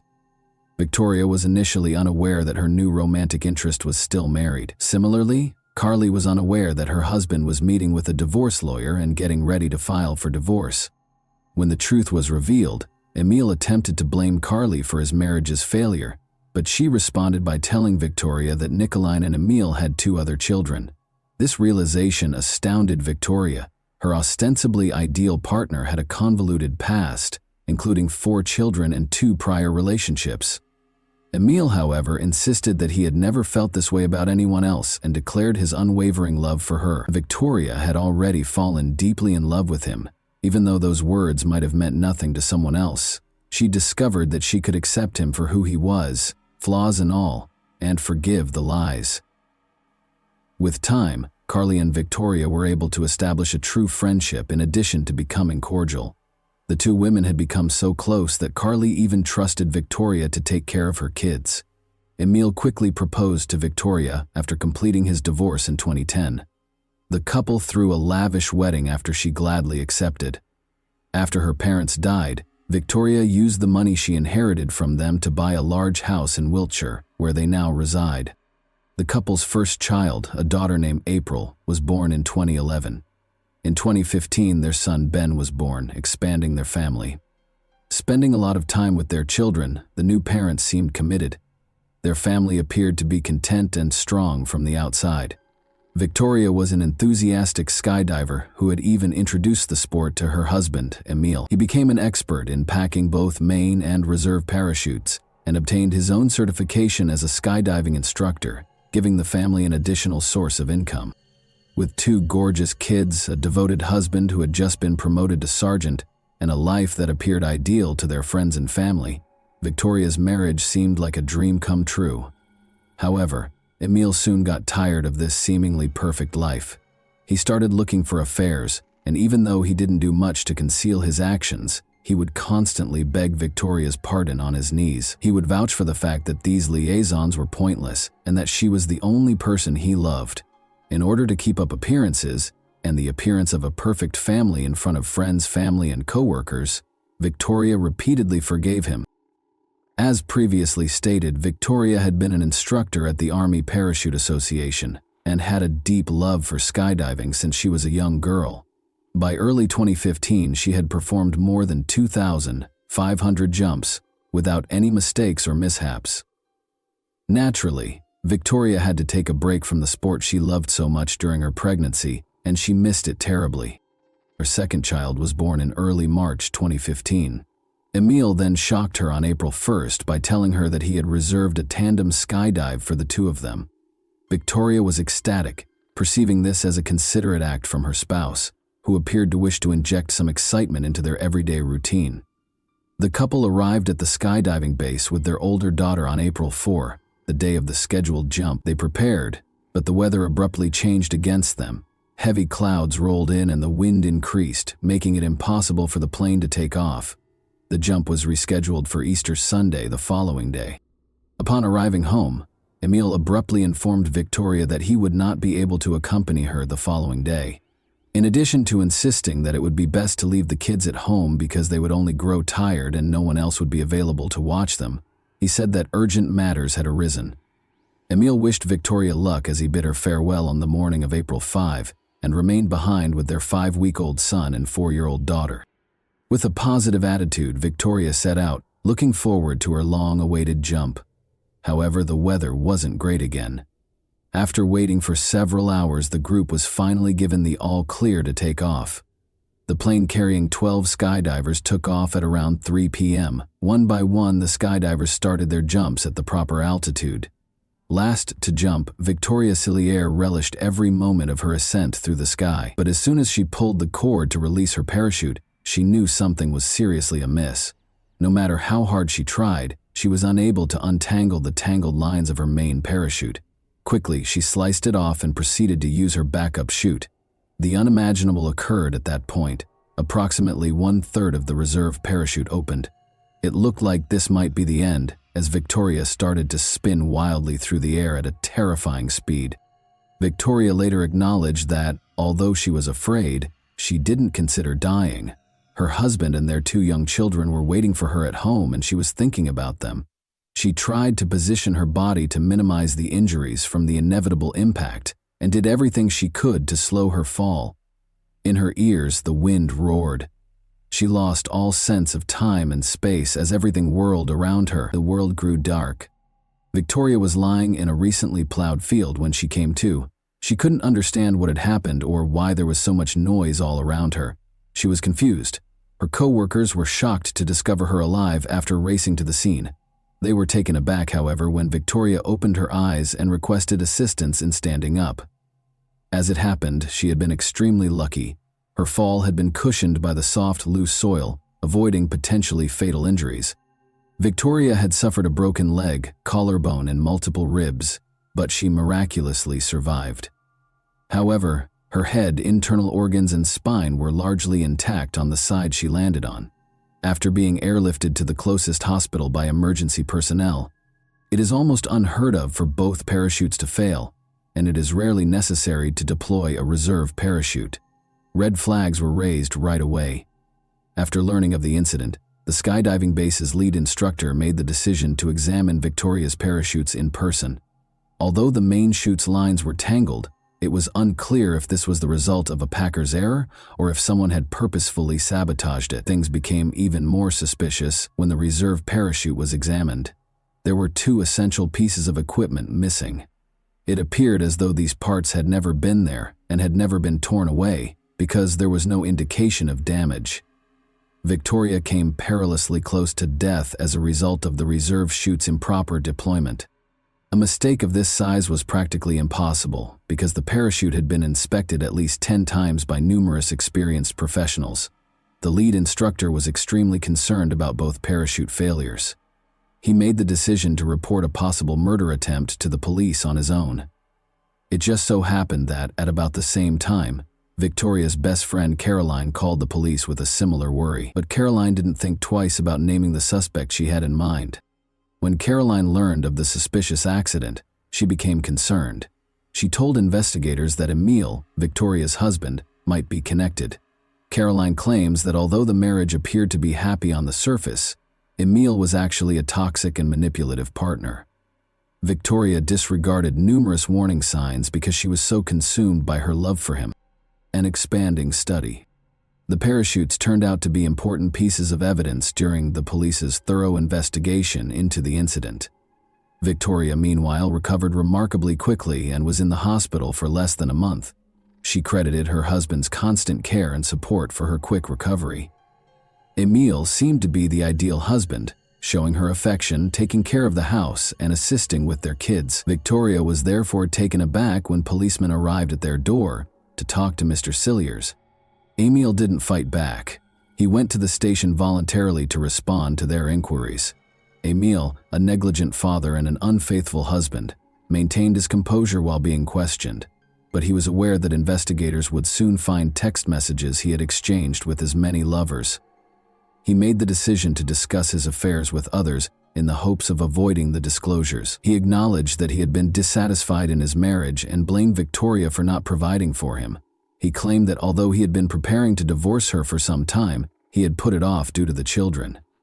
Emil admitted that he had been seeing an Austrian ski instructor named Stephanie Galler for about 6 months, and even had plans to wed her shortly. Emil disclosed his financial difficulties as well. He owed a lot of money to a number of individuals and businesses that provided high-interest loans. He was a self-confessed gambling addict who regularly wagered and lost, which led to his debts skyrocketing. He said that some of his creditors had started threatening him, and he even implied that Victoria's death attempt might have been a warning to him. As it happened, Emil Cilliers did have a mountain of debt, but his account of the parachute incident sounded so implausible. The fact that Emil casually stated that he had personally examined his wife's parachutes and never left them in his sight, even bringing them with him when he used the restroom, only served to heighten investigators' suspicions. The police detained him for additional interrogation after this detail raised serious concerns. Officers conversed with Victoria at home during this time, telling her about the strange details and the suspicions expressed by the lead instructor and her friend Caroline. Victoria was shaken and in disbelief. She acknowledged her husband's extramarital affairs and financial difficulties, admitting that their marriage was far from ideal. She also disclosed that Emil had not been very enthusiastic about the birth of their youngest son and had hardly spent any time with her children. Victoria found it difficult to accept that her husband would ever wish to hurt her, in spite of everything. Emil didn't initially seem to have a strong reason to divorce his wife. First of all, despite his mounting debts, Victoria had always supported him financially and forgiven him for his infidelity, giving him unfettered access to her bank account. Emil led a comfortable life and indulged in his vices. Second, Victoria had safeguarded her resources. In her will, she left her savings account and the house she purchased prior to their marriage to her sister. Her sister would take on the role of guardian for the children in the event of her death, guaranteeing Emil would not be able to access the inheritance. Victoria feared her husband would waste everything because she knew he was not responsible for his finances. Emil was also aware of this and realized that her estate would not be advantageous to him. Investigators believed that he might have been motivated by the possibility that he would receive a life insurance payout of almost £200,000 sterling if Victoria died. Emil was also planning to move abroad with his new girlfriend as part of their future plans. Victoria recalled an important detail when questioned about the parachute. Taking Victoria's backpack with him, Emil had taken their daughter to the bathroom when she needed to use it on the day of the jump. According to the rules, all equipment had to be returned because the jump was cancelled that day due to bad weather. However, Emil persuaded Victoria to leave the equipment in a locker, claiming that doing so would avoid the lines at the equipment window the following morning and save time. Victoria insisted, however, that her husband was not allowed to tamper with the parachutes. She noted that he had only been gone for roughly 5 minutes, which was, in her opinion, not nearly enough time to make any changes to the equipment. Caroline talked about a terrifying experience that happened a week prior to the unsuccessful parachute jump during her interview. Victoria had almost died from a gas leak at home. Victoria and their 2 kids were left alone when Emil said he had to spend the night at the barracks the previous evening. Victoria smelled gas the following morning. When she called Emil to tell him, he told her that she was just dreaming and told her to start cooking without worrying. Fortunately, Victoria was not easily persuaded. When the technician from the gas company arrived after she called, they found a significant leak at the gas valve located inside a cabinet close to the stove. The valve nut's noticeable scratches indicated that someone had used a wrench to tamper with it. Emil was notoriously clumsy with tools, so it appeared that he was the one who made the marks. Additionally, there were blood traces on the valve from a cut he probably sustained while working on it quickly, and he hadn't bothered to clean up the evidence. According to investigators, he had loosened the nut just enough to start a slow leak, not enough to be noticeable unless there was an explosion. Later, Emil asserted that the valve had most likely come loose due to vibrations from a nearby building's construction. The incident was written off as a strange accident at the time, and no one suspected Emil of foul play. However, if an explosion had occurred, Victoria and their 2 small children might have perished, instantly resolving Emil's issues. Determined to depart for Austria with his new partner Stephanie, he swiftly came up with the plan with the parachutes after that plan failed. The suspected attacker is defended by the victim. Victoria persisted in defending her husband, claiming he could never want her dead, in spite of all the dubious evidence and witness statements. At that point, investigators decided it was time to expose her to the harsh reality of the man she had lived with. They told Stephanie about Emil's messages, in which he essentially asked her to marry him. He had written about his desire to start a new life, and his profound regrets about marrying Victoria. That wasn't all, though. Emil had profiles on several dating apps, was seeing a number of other women, and even went to speed dating events to meet new people for casual dates. But finding out that her husband had been having an affair with his ex-wife Carly was the greatest betrayal for Victoria. Unaware of Emil's dishonesty, Carly and Victoria were good friends who frequently worked out weekend custody arrangements for the children. Although Victoria acknowledged that the gas leak incident had raised suspicions from the beginning, she chose to ignore them because she believed her husband would never endanger their children.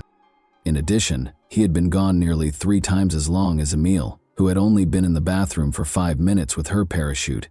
He said their daughter had spent a lot of time in the restroom when he got back. Victoria was also aware that her husband was using her credit cards to make extravagant purchases for his mistresses. Emil, however, had consistently maintained that fraudsters had somehow obtained his account details and pledged to notify the authorities of the theft, even though he never did. The case was taken to court because of Victoria's and other witnesses' strong testimony.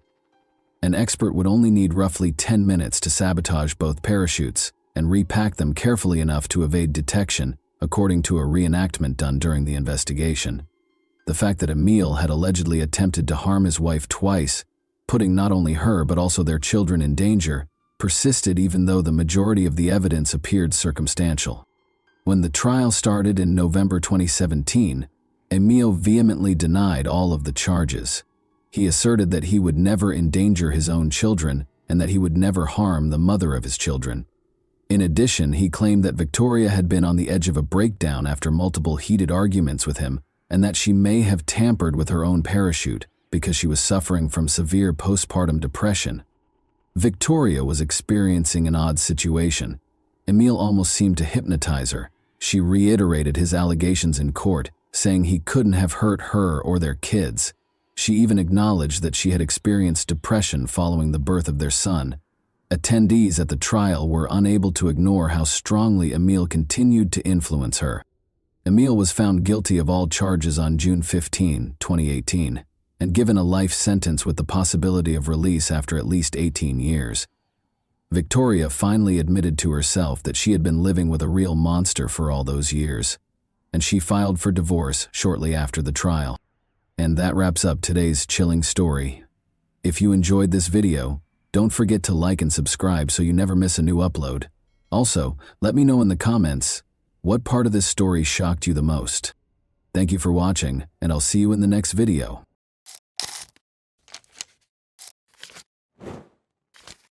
Hey guys, welcome to my channel, and today we're going to take a look at another horrible case with you. We examine the events that occurred in the U.S. state of Georgia in this video. At the age of 22, Laken Riley was a medical student at Athens Augusta University College of Nursing. She went for a run on February 22, 2024, and never came back. Her death, which attracted a lot of media attention, happened on a trail close to the university campus. Using surveillance footage, detectives investigated the case and apprehended the offender. Both the president and the media were alerted to Laken's passing. However, Joe Biden had to later issue an apology for remarks he made while discussing her passing. On January 10, 2002, Laken Hope Riley was born in Marietta, Georgia. She had 3 siblings and was the daughter of Allison Phillips and Jason Riley. Laken participated actively in the cross-country team at River Ridge High School in Woodstock, Georgia, where she graduated in 2020. Her high school athletic involvement demonstrated her dedication to health and fitness. Following high school, Laken pursued an undergraduate degree at the University of Georgia before transferring to Augusta University to obtain a nursing degree. She pursued her education at Augusta University with an emphasis on healthcare, which reflected her desire to work as a nurse. Laken was well known for her lively disposition and commitment to learning. In August 2023, she was awarded her honorary white coat, signifying the start of her nursing career and her dedication to compassion and humanism in the medical field. She was a cherished sister and daughter with a promising future, according to friends and family. Unfortunately, on the morning of her death, all of her dreams and plans were dashed. "Good morning, about to go for a run, if you're free to talk," Laken texted her mother, Allison, at 8:55 a.m. A doorbell camera recorded her leaving the house. She shared a rental home close to the university with other female students. Morning jogging was an essential part of Laken's daily routine because she loved running. Allison called her daughter at 9:24 a.m. after reading the message, but she didn't get a response. Allison didn't believe that anything negative could have occurred at that time. Since she was running, she figured Laken hadn't responded. Allison sent her daughter a text message 14 minutes later, saying, "Call me when you can." Allison kept attempting to call Laken, but no one answered. Allison texted Laken again at 9:58 a.m., saying, "You're making me nervous not answering when you're out running. Are you okay?" Laken's mother and sister kept trying to get in touch with Allison, but they were all unsuccessful. Other calls, including from Laken's stepfather, also went unanswered, and at 11:47 a.m., Allison texted, "Please call me. I'm worried sick about you." Another 2 hours or so went by. It was clear that something odd was happening. Laken's run could not have lasted longer than 3 hours, and she was always in contact with her family. The police were notified of Laken's disappearance at 12:05 p.m. Her dead body was discovered in a wooded area close to the lake where she had been jogging 30 minutes earlier. Her mother and sister had already arrived when the police discovered Laken's body. The moment Allison received the worst news of her life was caught on camera. Laken Riley died from a combination of asphyxia and blunt force head trauma, according to an autopsy. She suffered severe injuries, including several head traumas from blunt force. Her disappearance investigation was changed to a homicide investigation. Police used surveillance footage to identify the culprit behind Laken's ordeal. Laken texted her mother at 8:55 a.m. on the morning of her death, and a doorbell camera recorded her leaving the house. A security camera caught her running with her phone in her left hand toward the location, where she was eventually located 10 minutes later at 9:05 a.m. At 9:06 a.m., she was out of the camera's line of sight. Her heart stopped at 9:28 a.m., 22 minutes after the camera took her picture, according to data from the smartwatch she was wearing. Laken was dead. But it turned out that prior to her passing, Laken had called 929. 5 minutes after she stepped out of the camera's line of sight, the call was placed. Before the call was disconnected, the dispatcher who took the call had no time to speak. The 911 dispatcher followed instructions and made 2 follow-up calls to Laken's number, but neither time anyone picked up. Police searched the area surrounding the trail where Laken was discovered in the early phases of the investigation. Potential witnesses who might have heard or seen something strange were interviewed. A suspicious male who was also captured on camera was spotted by several people. The suspect is seen discarding his jacket in this video. 15 minutes after Laken's passing, the video was captured. Forensic analysis was essential in identifying the offender, in addition to witness accounts and surveillance footage. Laken had resisted frantically, as evidenced by the DNA samples that investigators took from the crime scene, including beneath her fingernails. In order to find traces of evidence that might connect the suspect to the murder, the forensic team also looked through objects discovered close to her body. The man on the tape was promptly identified by the police. On September 8, 2022, a 26-year-old Venezuelan named Jose Ibarra entered the country illegally. Ibarra crossed the southern border between the United States and Mexico close to El Paso, Texas, where he was met by Customs and Border Protection officers. He was released for additional processing after being granted parole. Ibarra initially stayed at a migrant shelter before starting to travel the nation, according to officials. On September 14, 2023, Ibarra was taken into custody by the New York Police Department and charged with violating a motor vehicle license and acting in a way that would cause harm to a child under the age of 17. He was accused of riding his moped with a child who was not wearing a helmet. Then, before a detainer could be issued, he was released by New York officials. Jose Ibarra and his brother, Diego Ibarra, relocated to Georgia from New York City. His brother deserves a few words as well. Diego Ibarra, 29, is linked to a dangerous Venezuelan gang, according to court documents. Diego Ibarra was taken into custody for using a fictitious green card to obtain employment at the University of Georgia. Diego's tattoos, attire, and use of gang symbols in social media photos, according to the prosecution, gave the impression that he was connected to a gang. In court filings, the gang was accused of being behind recent violent altercations with law enforcement and civilian victims in New York and other U.S. cities. Members who ride mopeds are accused of dragging victims to the ground in order to steal their devices during a series of violent phone robberies that are said to have occurred in New York City. Ibarra has tattoos associated with the gang, such as a 5-pointed star on the right side of his neck and a 5-pointed crown on the left. He poses with handguns in other photos.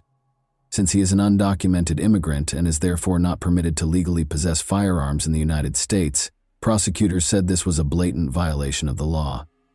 About a mile from the wooded area where Laken Riley's body was discovered in Georgia, Jose Ibarra resided in an apartment complex. Laken had already been arrested for shoplifting at a nearby Walmart prior to the attack, but he was freed pending trial in December 2023-3. When he did not show up for the theft case in court, a warrant was issued for his arrest. If Ibarra had been taken into custody on the outstanding warrant, police could have stopped the attack on Laken, but they chose not to. Those who witnessed him on campus reported seeing him in places where students congregate. His location close to the scene of Laken Riley's death was also determined by investigators using digital footprints and cell phone data. Ibarra and Riley were not known to be related. At a press conference after the murder, Jeff Clark, the chief of police at the University of Georgia, stated, "This was a crime of opportunity where he saw an individual and bad things happened." Ibarra was arrested after authorities gathered sufficient evidence to connect him to the crime scene. His hands were scratched from the fight with Lakin.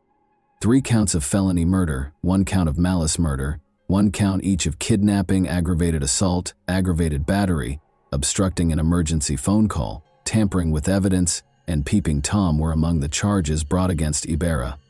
The peeping Tom charge stems from Ibarra's observation of an apartment window in a university housing building on the day Riley was killed.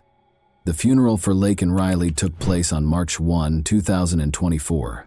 Her departure brought with it unexpected and unwelcome fame. Too much was known about her death and its raging aftermath, and too little was known about her life by many who had heard of her. It makes sense that those closest to her were reluctant to participate in interviews. The absence of someone like Lakin, whose light never stops shining, makes the world seem even more hopeless. Simon Mossad, the lead pastor of the church, wrote to the media, "Don't even begin to scratch the surface. She was a loving daughter, sister, and friend. She had a gift for making anyone she was around feel comfortable and seen. Lakin was special. She was a gift to anyone who knew her, smart, kind, compassionate, and thoughtful." A wooden sign was located on the shore of Lake Herrick in Athens, close to the spot where Lakin made her final run. The murder of Lakin Riley and the immigration status of the man accused of it swiftly became a rallying cry for some prominent Republicans to blame immigrants for crime in America and criticize the Biden administration for its handling of the southern border situation. Someone had used black tape to change the word lake to Lakin. The untimely death of Lakin Riley has caused national indignation and touched the hearts of Georgians everywhere. At the time, Georgia Governor Brian Kemp wrote on X, "Joe Biden's failed policies have turned every state into a border state, and I'm demanding information from him so we can protect our people when the federal government won't." The brutal murderer who took the life of Lakin was one of the millions of illegal aliens that the Biden administration simply released and unleashed upon our country, House Speaker Mike Johnson stated on X. During his Georgia campaign stop, Donald Trump had a meeting with Lakin Riley's family. "What Joe Biden has done on our border is a crime against humanity and the people of this nation for which he will never be forgiven," Trump said, claiming that Riley would still be alive today hadn't Joe Biden willfully and maliciously eviscerated the borders of the United States and set loose thousands and thousands of dangerous criminals into our country. He continued, "He was an illegal immigrant, and he should not have been in our country, and he never would have gotten into our country if Trump was president." Joe Biden, on the other hand, made a mistake in his speech, but did not downplay Lakin Riley's death. To the thunderous cheers of his supporters, Biden mispronounced the victim's name during the speech, saying instead Lincoln Riley. Lincoln Riley, an innocent young woman who was killed by an illegal. He also added, "Note the word illegal in that quote." Lakin's mother, Allison Phillips, posted on Facebook, "Biden does not even know my child's name. It's pathetic. If you were going to say her name, even when forced to do so, at least say the right name." Allison also wrote, "Amen," beneath a comment labeling the 81-year-old Biden a disgrace of a president. Following criticism from some members of his party for using the term to refer to those who entered or are currently residing in the United States illegally, Biden later apologized, but not for referring to the young woman as Lincoln. Instead, he apologized for referring to Ibarra as a illegal. "I shouldn't have used illegal. It's undocumented," said Biden. At the same time, Trump attacked Biden for the remarks while on the campaign trail in Rome, Georgia. He said, "Joe Biden went on television and apologized for calling Lakin's murderer illegal," to furious booing and jeering. "Biden should be apologizing for apologizing to this killer." He compared his words to Biden's. "I say he was an illegal alien, he was an illegal immigrant, he was an illegal migrant," and charged that Biden, who has long been regarded as a compassionate leader, lacked regret. He's got no regret. He's got no empathy, no compassion, and worst of all, he has no intention of stopping the deadly invasion that stole precious Lakin's beautiful American life, Trump stated. Ibarra was indicted on 10 counts on May 8, 2024. He was refused bail after entering a not guilty plea to all counts. He requested a bench trial during a pre-trial hearing, waiving his right to a jury trial, which was scheduled to start on November 13 with jury selection. In the courtroom, family members of Lakin Riley gave statements. Allison Phillips, the mother of Lakin Riley, pleaded with Judge Patrick Haggard to punish Jose Ibarra harshly. There is no end to the pain, suffering, and loss that we have experienced or will continue to endure, Allison stated when making a statement in court as part of the family impact. This sick, twisted, and evil coward showed no regard for Laken or human life, said Allison. We are asking the same be done to him. Allison characterized her daughter as intelligent, industrious, considerate, kind, and, above all, a child of God. She claimed that her daughter worked with the elderly in nursing homes and went on mission trips. This monster took away our chances to see Laken graduate from nursing school. He took away our ability to meet our future son-in-law. He destroyed our chances of meeting our grandchildren, and he took my best friend, the mother of Riley said. Laken Riley's younger sister, Lauren Phillips, stated that she was unable to join her sister in celebrating her acceptance to the University of Georgia. I had to get accepted into my dream school, the University of Georgia, without my sister telling me how proud of me she is, and finally getting to live in the same town together again, she stated. She said she would miss Riley's contagious laugh, her smile, and her daily good morning messages, and referred to her as her sister, best friend, and role model. She lost her sense of security as well because of the murder. I cannot walk around my own college campus because I am terrified of people like Jose Ibarra, she stated. She referred to Ibarra as a monster and stated that she was certain he was the cause of her demise. As he read one of Laken Riley's final journal entries to her future husband, John Phillips, her stepfather broke down in tears. To my future husband, I'm working every day to become the best wife I can be, Laken wrote in part. According to John Phillips, Laken's journal entry only scratches the surface of what was cruelly and tragically taken from her and her family. Prosecutors told the court how the nursing student battled for her life and dignity against a man who had gone hunting for women that day. As the trial finally began on Friday, November 15, Ibarra retaliated when she saw Laken Riley, according to prosecutor Sheila Ross. When she refused to be a victim, he bashed her skull in with a rock repeatedly, Ross stated. Riley's death was tragic, according to defense attorney Dustin Kirby, who also described the case's evidence as graphic and unsettling in his opening statement. He questioned how Ibarra's fingerprints could be on the phone if he was allegedly wearing gloves, though, and stated that there was insufficient evidence to prove that it was Ibarra. The evidence in this case is very good that Laken Riley was murdered, Kirby stated. Ibarra, a Venezuelan national and non-citizen of the United States, has no known relationship to the student and no violent criminal history, so the evidence that Jose Ibarra killed Laken Riley is circumstantial. Rather, investigators characterized Laken's death as an opportunity crime. Ibarra's fingerprint on Laken Riley's phone screen and her DNA beneath her fingernails were among the evidence the prosecutor produced. The Georgia Bureau of Investigation's medical examiner informed the court that Laken Riley suffered cuts, bruises, and scratches on her head, neck, torso, abdomen, left arm, and left leg. Ibarra struck Laken Riley in the head with a rock, according to prosecutor Sheila Ross, and 2 rocks at the crime scene contain Laken Riley's DNA. Additionally, according to the DNA expert's testimony, tests revealed that a jacket that police found in a trash can at Ibarra's apartment complex contained both Ibarra's DNA and a blood stain that tested positive for Laken Riley's DNA. Judge Patrick Haggard granted the wishes of Laken Riley's family and friends on November 20, 2024, when he found Ibarra guilty on all counts and sentenced him to life in prison without the possibility of parole. In addition, he imposed a second life sentence and 27 years of consecutive imprisonment on him. Today, the integrity of our judicial process and the pursuit of justice transcended political considerations, said Deborah Gonzalez, the district attorney for Athens-Clarke County within her circuit. No sentence can undo the harm caused by Jose Ibarra's actions, but we hope it brings justice to Laken's family and the community, she said. Our hearts remain with Laken's family and friends as they continue to grieve this tragic loss. The Laken Riley Act was approved by the House of Representatives on March 7, 2024. The Laken Riley Act would allow states to sue the federal government for not enforcing immigration laws and would require federal detention of illegal immigrants who commit theft or burglary if it were to become law. In August, Riley received her honorary white coat, which represented compassion, humanism, and the beginning of her nursing career. and she had just made the fall dean's list. The nursing school issued a statement on Facebook. She was set to graduate in 2025. The College of Nursing will miss Lakin's spirit on campus, and our hearts go out to her family and friends. We know that she would have been a wonderful nurse, and her passing is a loss for the profession and the communities she would have graciously served. And that wraps up today's chilling story. If you enjoyed this video, don't forget to like and subscribe so you never miss a new upload.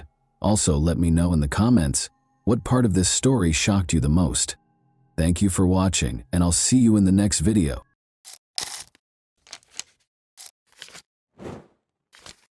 Hey guys, welcome to my channel, and today we're going to take a look at another horrible case with you. Imagine spending your entire life believing you know everything there is to know about the people in your life, only to discover that they have been keeping a terrifying secret for 25 years. Unbeknownst to us, family secrets have the power to influence our lives and occasionally prevent us from achieving true happiness. It can seem like your entire world is about to fall apart when the truth is revealed. For me, it's a dangerous gamble to believe what someone says after all these years. It's difficult to picture coexisting with someone, being aware of their sinister secrets and remaining silent. But were there private interests involved? Together, let's dive in and discover the truth. A chilling tale of love, treachery, and a complex mystery involving unsolved crimes that rocked the sleepy town of Holland, Michigan, to its foundation, will be covered today. Every resident had their own theories about what might have happened because the incidents were so shocking. The suspect was finally put on trial after years of investigation, but was the right person held responsible? Gail Weingarten, the eighth child in a large and close-knit family, was born on April 24, 1965, to Wendell and Dorothy Weingarten. She was raised in Michigan's Ottawa County. Despite their lack of wealth, the family was well known for their close ties and concern for one another. They were the epitome of what it meant to be a loving, cohesive family. Notwithstanding their cozy home, financial hardships were frequent, and Gail had a childhood dream of a job that would enable her to buy the things that all children desire. She saved up money and shared with her older sister, Cheryl, that she planned to work hard so she'd always have enough to buy anything she wanted. As a teenager, Gail landed her first job as a waitress. Although the pay wasn't much, she made good money through tips and worked tirelessly. Her charming, friendly, and warm nature meant she never left anyone in her circle indifferent. At 18, Gail experienced her first true love. The relationship moved fast. The young couple moved in together, dreaming of having their own home and starting a family. They lived together for about a year. In 1984, when Gail was 19, she started a new job where she met a 25-year-old contractor named Rick Brink. At first sight, it was love. Gail ended her previous relationship and threw herself completely into her new romance. Rick was so captivated by her that on the very first day they met, he told his mom he had found the woman he wanted to marry. He was head over heels, and their relationship blossomed with beautiful dates and romantic outings. Rick went out of his way to make Gail happy, fulfilling her every wish, and the two of them were deeply in love, feeling absolutely fulfilled together. They were truly a perfect match, both hardworking, ambitious, and full of energy. They shared the same dreams for the future, wanting to work hard and eventually raise a family in the home they hoped to buy. One summer, they visited Rick's family lake house at Lake Michigan, where he had a boat. Gail tried water skiing, and everyone who knew them said they looked like the perfect couple. On April 25, 1986, just one day before Gail's birthday, they got married in a small church ceremony, surrounded by family and friends. They had a long and happy life ahead of them. Garrett Brink, Rick's father, assisted them in locating the ideal house they had been envisioning. It was an old house on Ransom Street, on the outskirts of their hometown of Holland, Michigan, on roughly 20 acres of land. The newlyweds were excited to begin remodeling so they could move in, and Garrett got a great deal. Rick was prepared to take on the renovation of their house because he was a trained carpenter, a skilled handyman, and a former employee of a furniture company. They recorded their progress on video as they moved into their partially renovated home by October 1987. As they cleaned, painted, demolished walls, and fixed floors, the once ancient house was being given a new lease on life. They had been married for roughly 18 months when they moved in.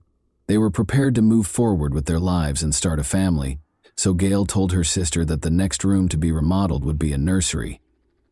Rick and Gail had a terrific time at one of Rick's high school friends' weddings on November 21, 1987, but neither of them showed up for work the next day. Rick was employed at the time by Trendway, a large furniture company. It was totally out of character for him to not show up for work without telling anyone, as he was known for being dependable and hardworking. When Rick's boss tried to call his house, no one picked up. Then, worried, he contacted Rick's parents to find out why he hadn't shown up for work. The manager truly cared about his staff members' welfare. Rick's folks were just as concerned. They knew their son well enough to know that he would never go silent about anything. When they made the decision to call Gail's place of employment to see how she was doing, they discovered that she had also failed to arrive that morning. Rick's parents were worried and anxious, so they hurried to check on their son and daughter-in-law. They saw Rick's car parked in the driveway as soon as they got to Rick and Gail's house. They were relieved and hoped the couple was at home, possibly sleeping in or simply feeling ill. However, they noticed Rick inside the car in an odd position as they got closer. His head was resting against the passenger side door, his body hunched over, and he was seated on the driver's side with his knees on the floor beneath the steering wheel. Garrett, Rick's father, approached and yelled his son's name, but no one answered. Rick was unconscious when Garrett reached in and tapped his shoulder, and he could see blood dripping from Rick's head. Rick's parents were horrified, and they refrained from going inside out of concern for what else they might discover. They got in touch with the Ottawa County Sheriff's Department right away. Upon their arrival, the deputies entered the house. They checked the bedroom and discovered Gail. Initially, it appeared that Gail was just sleeping with a pillow over her face, but when the officers lifted the pillow, they found that it was bloody and that Gail had passed away. 3 close-range shots had been fired at her. After backup arrived in a matter of minutes, detectives started going through the house in an effort to find any hints or proof that might point to the culprit. They meticulously examined the area, attempting to piece together what had transpired. The officers' first hypothesis was that this might have been a premeditated act against Gail, and that Rick hurt himself because he was upset. But after conducting a thorough search of Rick's vehicle, they discovered no evidence or weapon that would indicate he was responsible for the attack on his wife prior to his suicide. Without a clear motive or suspect, the idyllic romance that had started at work and inspired hopes of a happy family life abruptly ended in tragedy and violence. The inquiry went on. It was determined that a .22 caliber revolver was the weapon used in the crime.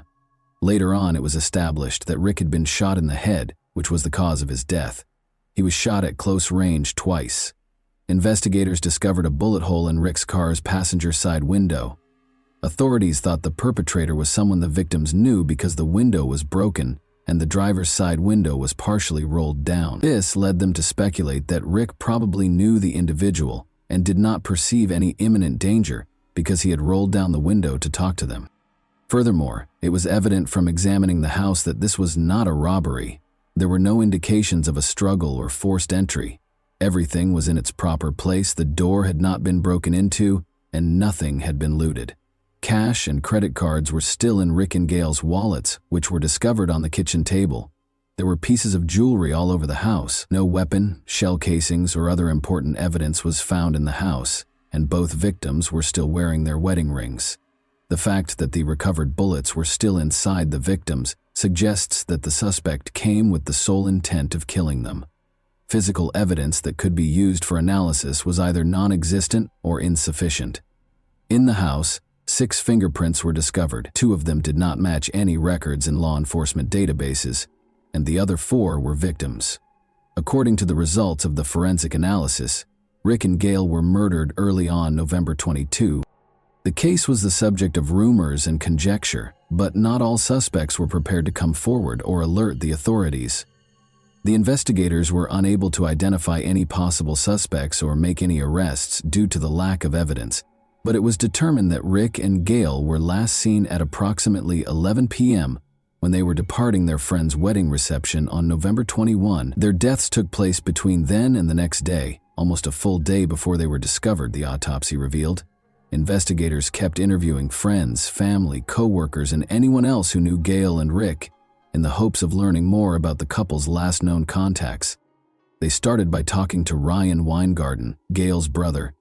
He brought up Gail's former boyfriend who had once confronted her in public and declared his love and jealousy for her. Gail was already married and content, but he had tried to get her to return to him. Gail's ex-boyfriend was located by the police and taken into custody for interrogation. He even consented to take a polygraph test, which he passed, and denied any involvement. The authorities ruled him out as a possible suspect because he also had a strong alibi. The police got another lead about 3 or 4 days into the investigation. According to the former owner of Rick and Gail's home, who came forward to the police station, the criminal may have been searching for him and was unaware that he had moved out. Former owner Shotgun was a motorcycle rider who had been a member of a motorcycle club. He had previously engaged in the trafficking of weapons and prohibited substances. Shotgun, however, eventually turned informant because he opposed the sale of illegal drugs to minors. He primarily provided information about people involved in this type of illegal activity while working with federal agents. The investigators followed up on this lead. They spoke with members of different Detroit motorcycle clubs and conducted interviews with other informants. They searched for evidence, but were unable to connect these groups to any criminal activity or the double crime that involved Gail and Rick. A month or so later, this theory was also rejected. When another crime happened close to the Brinks house on Christmas Eve, a new lead surfaced. Deborah Wilson was discovered dead from a fatal assault in her own backyard. She had been attacked and suffered a serious neck injury. Gail and Deborah had attended the same high school and were in the same class, it was found during the investigation. Because of their similar ages and overlapping social networks, there was instant conjecture that the crimes might be related. The people of the little town were afraid. Fear spread that a possible suspect was still out there, and the community was on high alert. Because of the crime's irrationality, people began to fear for their personal safety and wonder if there would be additional victims. But as time passed, investigators failed to discover any link between the two incidents. Eventually, the young married couple's double crime case was put on hold. For the next 20 years, all of the documents and supporting documentation were kept in storage. Family members and friends gradually lost faith that justice would ever be done. It taught the families to accept the fact that they may never find out the truth about what truly happened to their loved ones. However, after 20 long years of waiting, the truth was finally revealed, exposing dark family secrets in addition to an unexpected suspect. No one was taken into custody after Rick and Gail Brink died. To look into unsolved crimes, the Ottawa County Sheriff's Office established a cold case team in 2009. By 2011, the 24-year-old Brink couple's case had been reopened by detectives Venus Repper and David Blakely. To make progress on these cold cases, they began going through old documents and interviewed more than 200 people. For roughly 7 or 8 years, the detectives collaborated and came up with their own plan. They used time as an advantage in their strategy. They worked from a different angle, in the hopes of capturing information that might have been missed in the initial inquiry. Detective Repper explained, "Loyalties change, friendships change, and people who might have kept a secret back then may no longer feel the need to do so, or they may have held on to it for so long that they just want to let it go." The detectives returned their attention to Rick and Gail's case after closing the Deborah Wilson case, in which the suspect had already died. They started interviewing some family members almost a year later. They came across some perplexing information when they talked to one of Gail's aunts and her sister, Cheryl Murphy. Over the years, both women said strange comments made by Ryan Weingarten, Gail and Cheryl's brother, had upset them. The aunt claims that these remarks started at the couple's funeral. She remembered Ryan asking her, "Do you think I could have done it?" She was shocked and wondered if it weren't for a family quarrel the night before the tragedy, and that Gail and Rick might still be alive. On the 20th of November, Gail called her aunt. Gail began by complaining to her aunt about her brother Ryan, claiming that he owed her money and was not in a rush to repay it. Ryan also called their aunt shortly after, expressing his annoyance over Gail. He was upset, saying that Gail refused to let their parents park their camper on her driveway, acting superior to the rest of the family. Gail's aunt was aware that the Weingardens had a history of having trouble parking the family camper. The aunt later clarified that the elder Weingardens were temporarily residing in their camper on Ryan's driveway after selling their house for an unknown reason. They were unable to remain there for very long, though, because this arrangement was against county codes. Gail refused to let their parents park close to her house, despite Ryan's efforts to find a solution in their conversation. Ryan was furious about this. "Sometimes I wonder if I did it because of that argument," Ryan said, obviously alluding to the crime, according to the aunt and Cheryl. The detectives were intrigued but perplexed after talking to Cheryl and the aunt. They discovered that Ryan and his girlfriend Pam had been questioned at the scene of the crime after going through the case files again.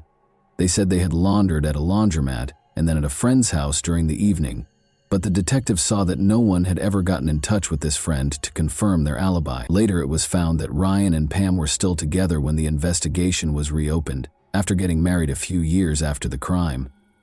The mystery was further compounded when they were both summoned for further interrogation in October 2012. Pam acknowledged the falsity of their 1987 alibi during the initial interrogation. In reality, they hadn't visited the friend's home. She maintained, however, that she was positive Ryan was innocent. On January 15, 2013, she was brought in for another interview. Ryan had insisted that Pam not speak to the police without an attorney, so this time there was a personnel specialist. 3 days later, detectives visited Pam's workplace to question her further because they thought she might be hiding something. Pam refused to have a personnel specialist present this time. The detectives decided to continue the interview at the police station after she began to open up. That's where Pam finally came clean. Ryan had told her many years ago that he was to blame for his sister's and her husband's deaths. Pam disclosed even more information a few months later. She acknowledged that Ryan had taken her to the Brinks house the day after the crime, but before the bodies were found. In fact, Pam saw their blood-covered bodies. She had been silent for 25 years because she loved him, but she was also afraid because Ryan had threatened her time and time again, telling her that if she ever spoke up, she would suffer the same fate. Before the bodies were discovered, Ryan confessed to the crime because he was envious of Rick Brink's success and happiness, Pam Weingarten also told investigators. Additionally, he was concerned that Gail might disclose a sinister family secret, that he and Gail had once been romantically involved. Ryan Weingarten was taken into custody and charged with first-degree murder after Pam testified that he killed his sister and her husband.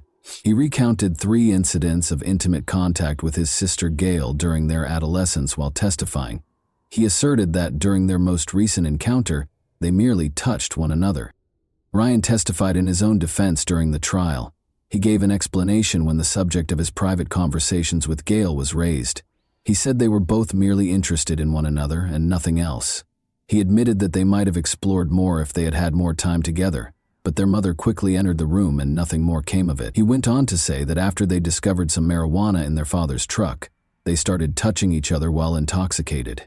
Although he claimed that a similar incident occurred later, he maintained that it was the final instance. He insisted that he never did anything more than touch, and that these incidents were consensual. Pam was the main witness for the prosecution when Ryan's trial started in March 2014. Ryan's sister, Cheryl, and his aunt were among the other witnesses who were called, and they both related the odd remarks he had made over the years. Jim Meacham, a friend of Ryan's, was another witness.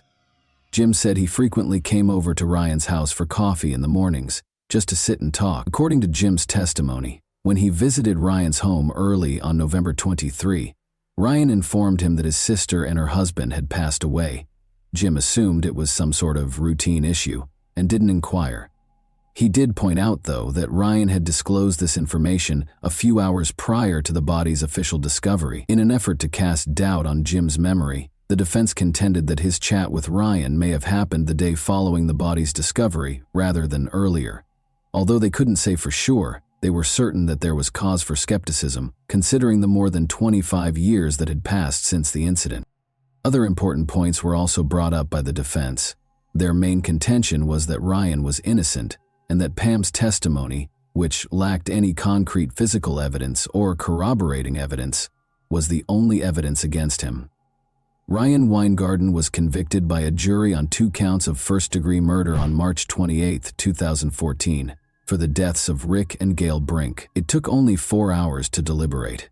Cheryl Murphy, Ryan's sister, said after the verdict, "We're done. We finally got him." Judge John Hulsing sentenced Ryan to 2 life sentences without the possibility of parole less than a month later. He said, "This was a cruel crime. You are a cruel, cold-blooded criminal." Ryan insisted on his innocence right up until the very end and never confessed to the police. Both the defense and the prosecution centered their arguments on their theories over the course of the following year. The defense argued that rather than Ryan killing his sister and her husband out of jealousy, or because of an alleged relationship he wanted to conceal, the crime was more likely to be a case of mistaken identity directed at the home's former owner. They emphasized that Ryan had no problems with Gail's past partners, and that Rick was neither her first serious boyfriend nor her first roommate. The defense contended that the idea that the couple was murdered to conceal a sibling relationship was flimsy. In an attempt to undermine Pam's testimony, the defense asked why she had waited more than 20 years to share her version of events.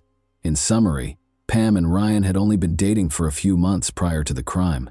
She testified in court and told investigators that the day before Rick's parents found the bodies, Ryan approached her immediately after the crime, confessed, and then took her to the crime scene. He threatened to hurt her if she ever mentioned it after showing her the bodies.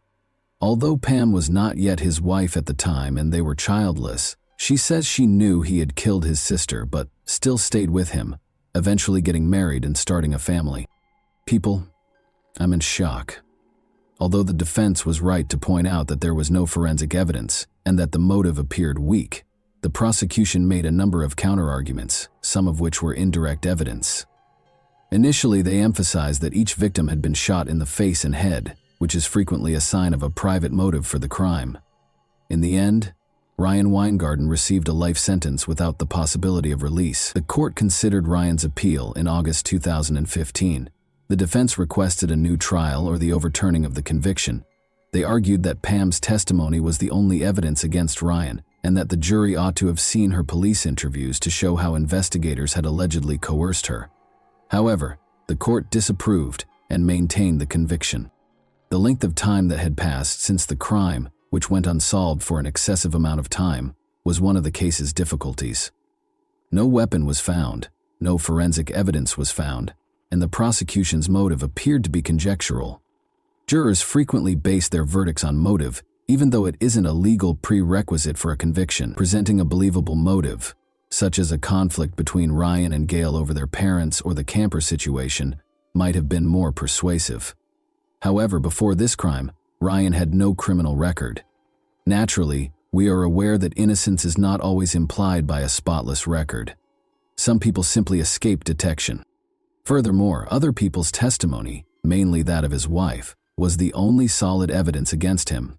Although his aunt and sister's claims regarding Ryan's odd remarks over the years may seem dubious, they are not concrete evidence. Was Pam truly manipulated by investigators, as the defense alleged?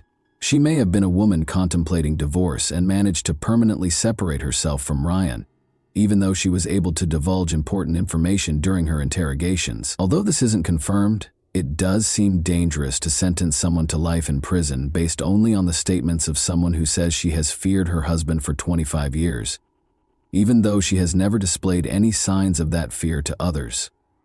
Why didn't Pam call the police when she could have easily ended the relationship and wasn't yet married to him? And why didn't anyone else come forward if she had confided in someone else? People's allegiances can change over time, according to one of the detectives. Years later, people who once kept sinister secrets might change their minds. They may no longer have the same attachment to the person they once protected, or they may wish to allay their conscience. This case, in my opinion, is too complicated to reach a definitive conclusion. Without enough proof, relying only on Pam's testimony casts doubt on the conviction's fairness. Was the jury's verdict correct? Or was the prosecution's case based on unsubstantiated claims? And that wraps up today's chilling story. If you enjoyed this video, don't forget to like and subscribe so you never miss a new upload. Also, let me know in the comments what part of this story shocked you the most. Thank you for watching, and I'll see you in the next video.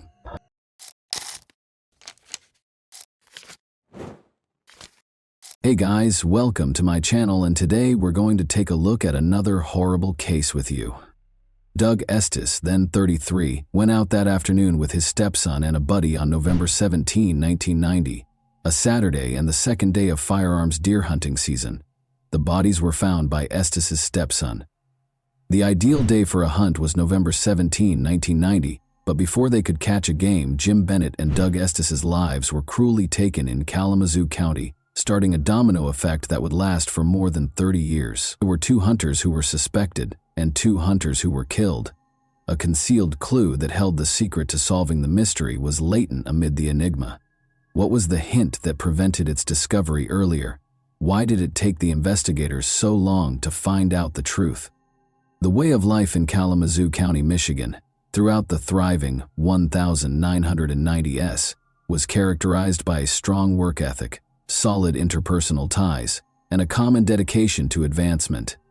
There were 223 of 411 people living in Kalamazoo County, Michigan. A diverse range of people with varying goals were present, with one crime defining its history. The 1990s unfurled as a transformational decade against the backdrop of this dynamic county. On November 17, 1990, a relatively warm day in Kalamazoo County, the fatal day occurred. The hunters were headed to the Fulton State Game Area in hopes of catching a good game. Bobby Brown and Doug Estes, his stepfather, were among them. The group believed that splitting apart was a smart move and went in different directions. In order to identify the deer's movement, Doug, Bobby, and the others were intent on listening for even the smallest noises. Due to the fact that winter days were usually peaceful, the group and the locals were alerted a few minutes later by the sound of 2 gunshots. Just down the street from her home, Helen Knopfs and her son heard a car scream into a ditch. Could this have something to do with the recent gunfire, or was it just a coincidence? The fact that gunshots were common in the vicinity did not change the fact that the timing and closeness could not have been coincidental. Knopfs and her son were inquisitive and worried as they walked up to the automobile and noticed a sweaty man behind the steering wheel. His expression was unpleasant, and he appeared anxious. She offered to call a tow truck for him, because Knopfs believed he needed assistance, but he declined, claiming that a deer had unexpectedly crossed the road and left him in the ditch. There was something wrong, even though the justifications appeared sincere. After all, people used to come here and hunt deer. Knopfs believed he was being calm, which was strange, yet he seemed eager to go out. The man in the automobile wasn't even looking for assistance when she offered to call the cops. He said he didn't want to involve the police because he was sure someone else would fix his car, and then he drove off. However, the gunfire echoes were still audible. Since the sound originated from the direction he traveled, Bobby Brown assumed that his stepfather had captured the deer. He continued in the same direction, almost eager to congratulate him, and discovered Doug lying on his back in a pool of blood on the ground. It was such a strange sight that Bobby's initial reaction was whether Doug was pulling a practical joke. There had been 2 gunshots, but he could not believe what he was seeing as reality set in. Doug might have been shot twice as a result, but he was only wounded by 1 gunshot. The alternative was that someone actually attempted to kill him by firing 2 shots at once and missed one. However, while Bobby searched the area in a panic, he saw something else that was unbelievable. Another body was lying face down. He hurried over to the other man's corpse and rolled him over, but he was obviously dead. He had first checked for Doug's pulse, but there was no hope. Bobby was powerless to help. He promptly alerted the police and raced out to seek assistance. The police responded quickly to examine the disturbing events that transpired on that fatal day, setting the stage for a thorough inquiry. Bobby had previously told the officers about the 2 bodies, and they confirmed their presence. Their first task was to identify the victims, and before long, the police were able to identify them.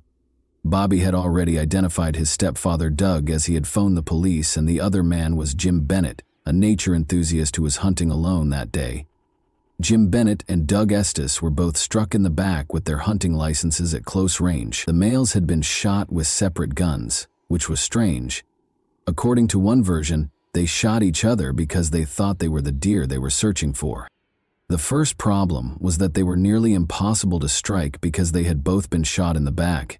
When ballistic testing revealed that Doug's gun was missing from the scene and Jim's muzzle loader was fully loaded, the second discrepancy emerged. However, that was just the beginning of the chaos. Detective Bruce Wiersma, who was now retired, and Sergeant Roy Ballett were given the case. Since the area had not seen murder cases in a long time, Wiersma was overwhelmed by it because he lacked experience in homicide cases, much less double homicide. But Wiersma made the decision to pay close attention to the specifics in order to guarantee correct protocol. As the investigation went forward, they discovered that Jim and Doug had never met before. It was just a coincidence that they were both slain at the same moment, because they had gone hunting separately. Already, the detectives had no idea what might have been the reason behind the murder. It was more difficult to comprehend the case given since there was no relationship between the victims, although if they had been acquaintances, a mutual friend may have been found. However, there was still optimism, since they began to suspect Bobby Brown, one of the victim's stepson.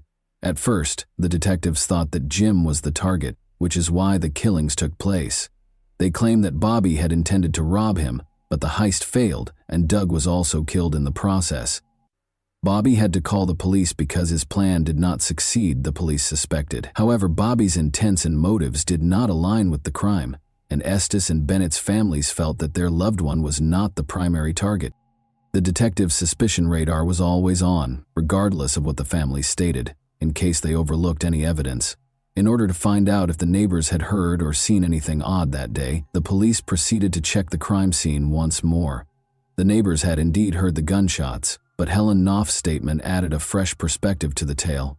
She assisted the officers in drawing a composite of the man whose vehicle went into the ditch. The detectives spoke with other neighbors because, although the mystery man was starting to be suspected, there was no evidence connecting him to the crime. Following extensive discussion and exploration of their narratives, a new name surfaced from the obscurity. Jeff Titus, who was born in 1952, owned the land directly behind the Fulton State Game Area, where it served as a boundary. Prior to joining President Richard Nixon's security detail, he was a police officer in the U.S. Marine Corps. He then got a job at a VA medical center as a security guard. He loved hunting and being outside in addition to his professional activities, but he was fiercely protective of his land. When hunters would wander into his lands, he would become enraged. Could Doug and Jim have crossed the boundary into Titus's territory and enraged him? The cops wanted to know where Titus was when the murder occurred. That same day, the investigators brought him in for questioning in the evening when he was free. It turns out that Jeff Titus was himself hunting deer. He had gone off with a friend to an elderly couple's home at Battle Creek, which is over 27 miles from the Fulton Game State area. Titus and his friend went to Burger King and then drove back home after a few hours. The narrative began to diverge at that point. It had finally been discovered that Doug Estes's lost rifle was fully loaded. Titus was involved. He claimed that after finding it some 30 yards from the scene of the crime, he decided to keep it clean so that no one could claim it and it could not be linked to another person. The revelation demonstrated that Doug and Jim had not killed each other and that someone else was to blame for their deaths, even though it threatened to seriously implicate Titus. Although it undoubtedly sparked concerns, Titus was cleared since there was no way to verify whether his tale was false. More importantly, he had a strong alibi. However, the investigators were aware that something was amiss. Despite their best efforts, the situation seemed to get more complicated. The investigation ultimately became cold in 2000 since there were no new leads or closures. A fresh team of detectives, led by Detective Mike Brown and now retired Sergeant Mike Workema, took over the case files and reopened the double homicide case of Doug and Jim. Re-examining the neighbors, re-examining the clues, and re-evaluating the previous suspects were the first steps in their investigation. It turned out that Bobby Brown was the object of their initial suspicion. He was cleared after much back and forth. Who had slain those men that day? Then, if the primary suspect was exonerated and there were no leads or clues. In retrospect, that would seem like a straightforward response, but the cold case investigators took their time and ultimately concluded that Jeff Titus had to be the murderer, regardless of what the original cops thought. Since the incident had occurred more than 10 years ago, people's recollections were hazy and their accounts varied. It was turning out to be harder than they thought. But the investigator quickly developed a tenable theory.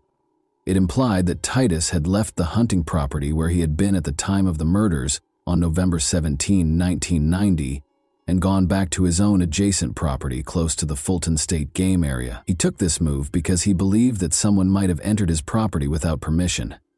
Following that, it was thought that he killed the victims before returning to the Battle Creek farm and going home with his friend.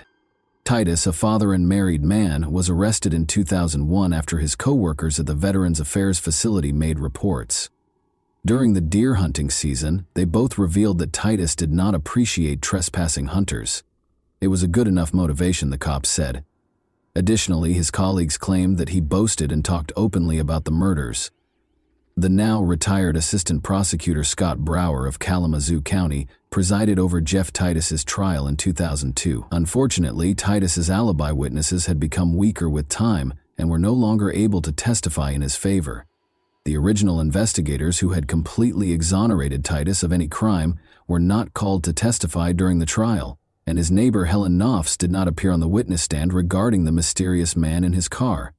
Titus was found guilty and given 2 life sentences without the chance of release. Even though the prosecutors did not dispute the veracity of his alibi, he was imprisoned in Coldwater, Michigan, at the Lakeland Correctional Facility. However, this tale was far from over. Howard Swabash, a recently retired polygraph examiner from the Michigan State Police, was a noteworthy addition to the team during Titus's legal defense, which was led by attorney William Fett. It turned out that Fett had hired Swabash as a private investigator. According to court documents, Swabash's wife filed for divorce in January 2002, just 5 weeks after Titus was accused of murder. Even though the identity of the second woman involved was kept secret, the accusations of marital adultery led to the dissolution of their marriage. 3 months after Titus was found guilty by a jury, on the memorable Halloween day of October 31, 2002, his wife Julie visited him at Saginaw Prison with their daughter and private investigator Swabash. Since they had not gotten along for years, Julie told Titus that she planned to file for divorce. According to the public records, Swabash and Titus's ex-wife Julie eventually got married in Florida in April 2005, just 3 years after Titus was found guilty. This was a startling development that sparked speculation about their relationship and how it might have affected the case. The first inquiry that resulted in Titus's exoneration in 1990 was greatly aided by retired Sergeant Roy Belay of the Kalamazoo County Sheriff's Office. Shortly after Titus's conviction, Belay confronted Swabash, the investigator in the Kalamazoo County Courthouse, feeling confused and unhappy with the way things had gone. Belay was disappointed, asking why Swabash had not even bothered to get in touch with him to share his thoughts and feelings about the matter, especially if he had assumed the responsibility of conducting the investigation to prove Titus's innocence. Belay and the other initial detective would have given important testimony on Titus's alibi, but the defense did not call them as witnesses. The altercation became heated, and Swabash's response was combative and offensive. He left quickly, leaving Belay to think over the experience. During a phone interview from prison, Titus freely questioned if the private investigator for this defense team had been genuinely interested in his interests. Titus maintained his innocence throughout the entire incident, saying, "It's a shocker, and then I wonder, was he working for me? Was he working for an ulterior motive? I don't know." But when Bruce Wiersma and Roy Belay, the 2 detectives who worked on the original inquiry, publicly said that they were willing to testify in favor of Titus's alibi, it was a turning point.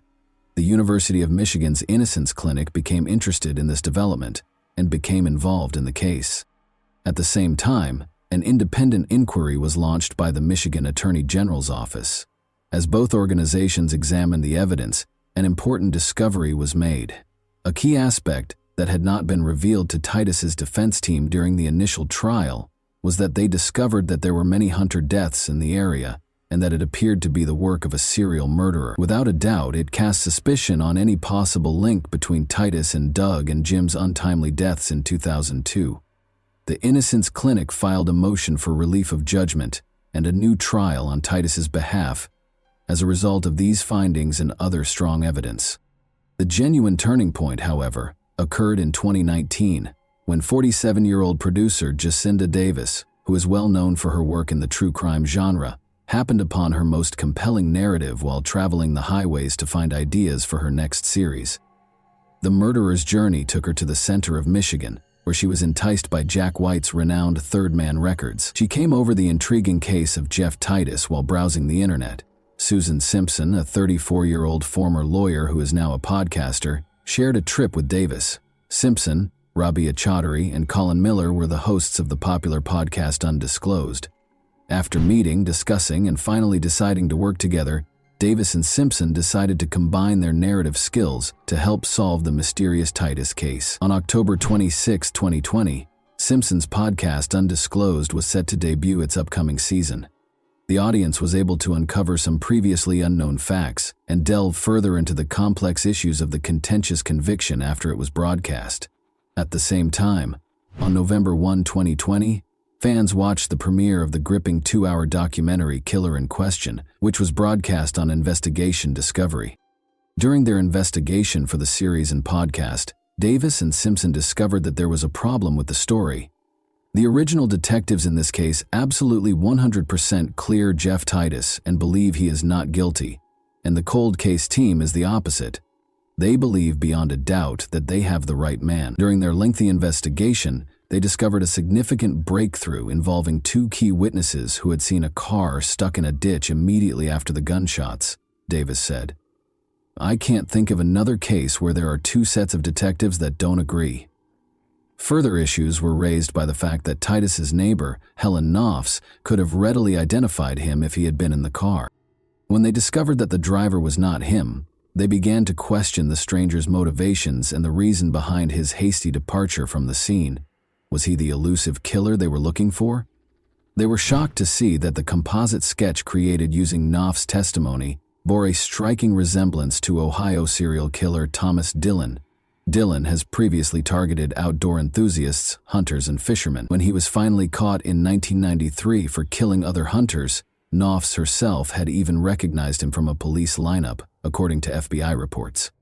Both Simpson and Davis were full of optimism that their accounts might inspire others who might have important information about the Estes and Bennett killings to come forward.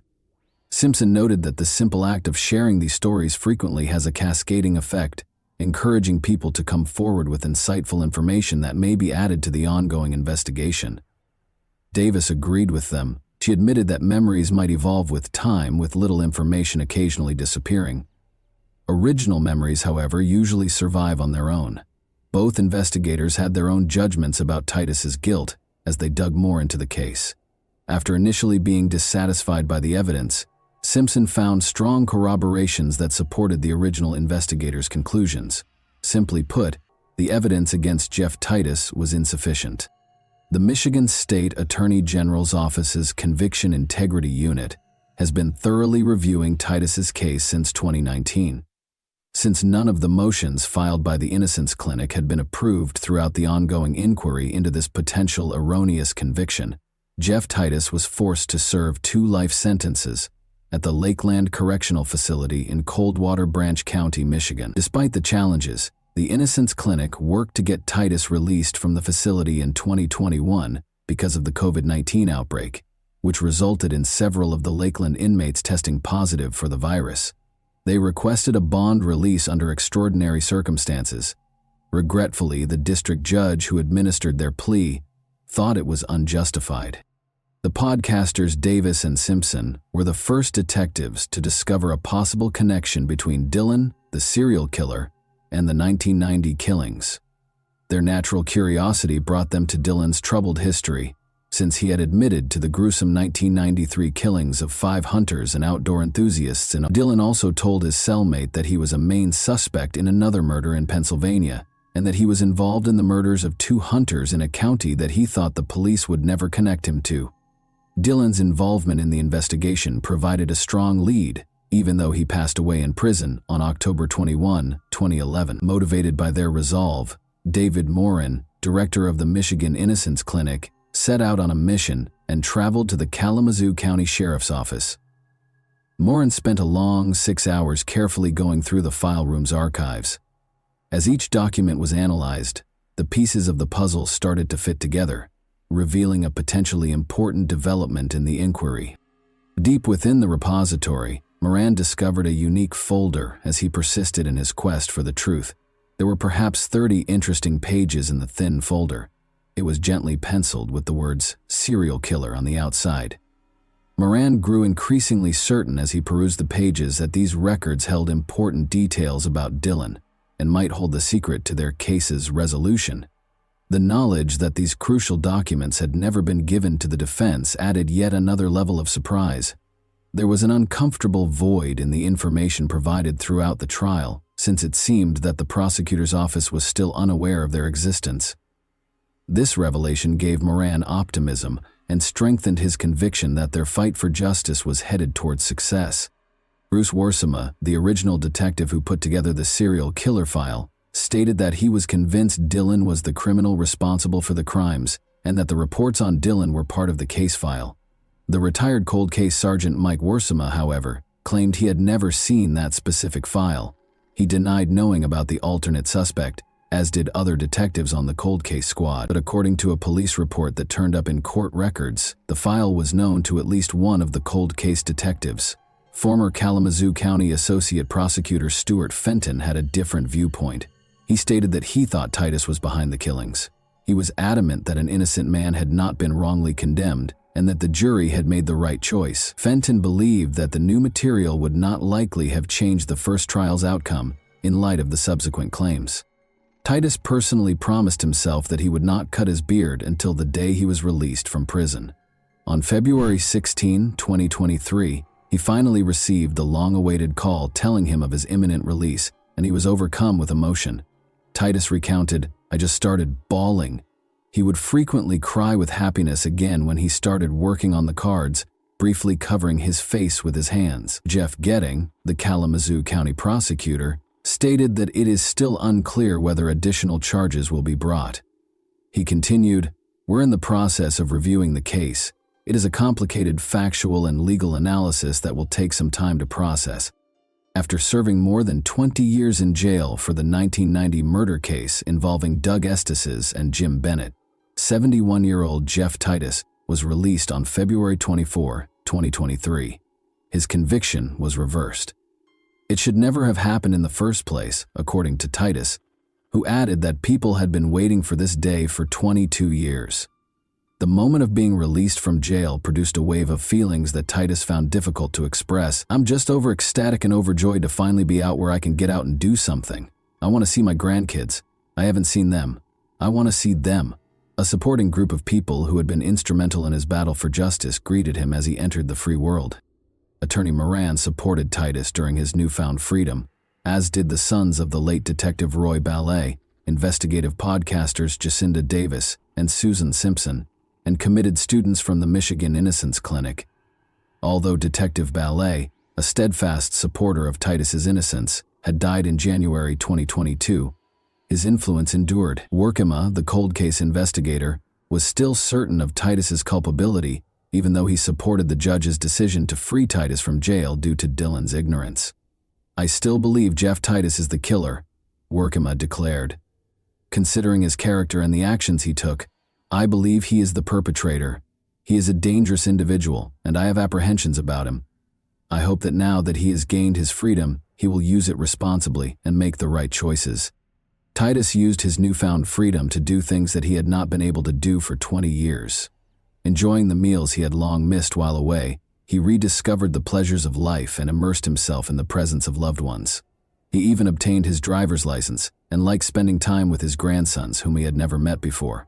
He remarked, "I can't express enough how grateful I am to be free and have the freedom to simply live again."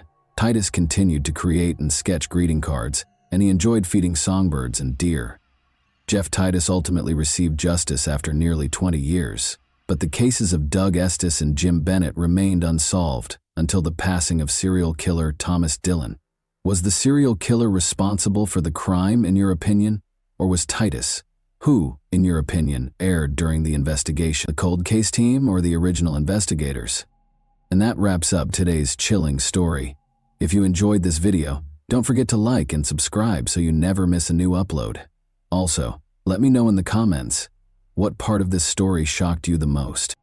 Thank you for watching, and I'll see you in the next video.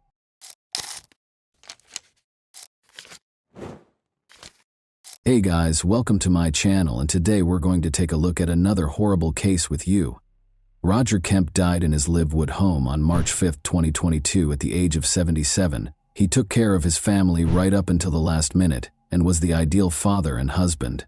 But until his passing, Roger was plagued by a single recollection from 20 years ago. Since tragedy had radically altered his life, he had to spend 2 arduous years becoming a careful detective in order to identify the culprit behind the premature death of his only daughter. Since the police were essentially helpless, the case might not have been solved if Roger hadn't gotten involved. Roger, however, was above the police and could not let the criminal escape punishment. Let's go back in time and observe what transpired on that fateful day. Let's get started. The setting for our story was Livewood, Kansas, a tiny, secure suburb of the state. Every neighbor in this neighborhood knows you by name and greets you with a pleasant day. On June 18, 2002, 19-year-old Alexandra Kemp's morning began as usual. Her dad had left for work. Her mother was preparing a delectable meal, while her younger brother was still in bed. Alexandra was rushing to get to work, so she didn't drink her coffee. After completing her first year of college, Allie, as her loved ones nicknamed her, spent the summer vacations back in her hometown.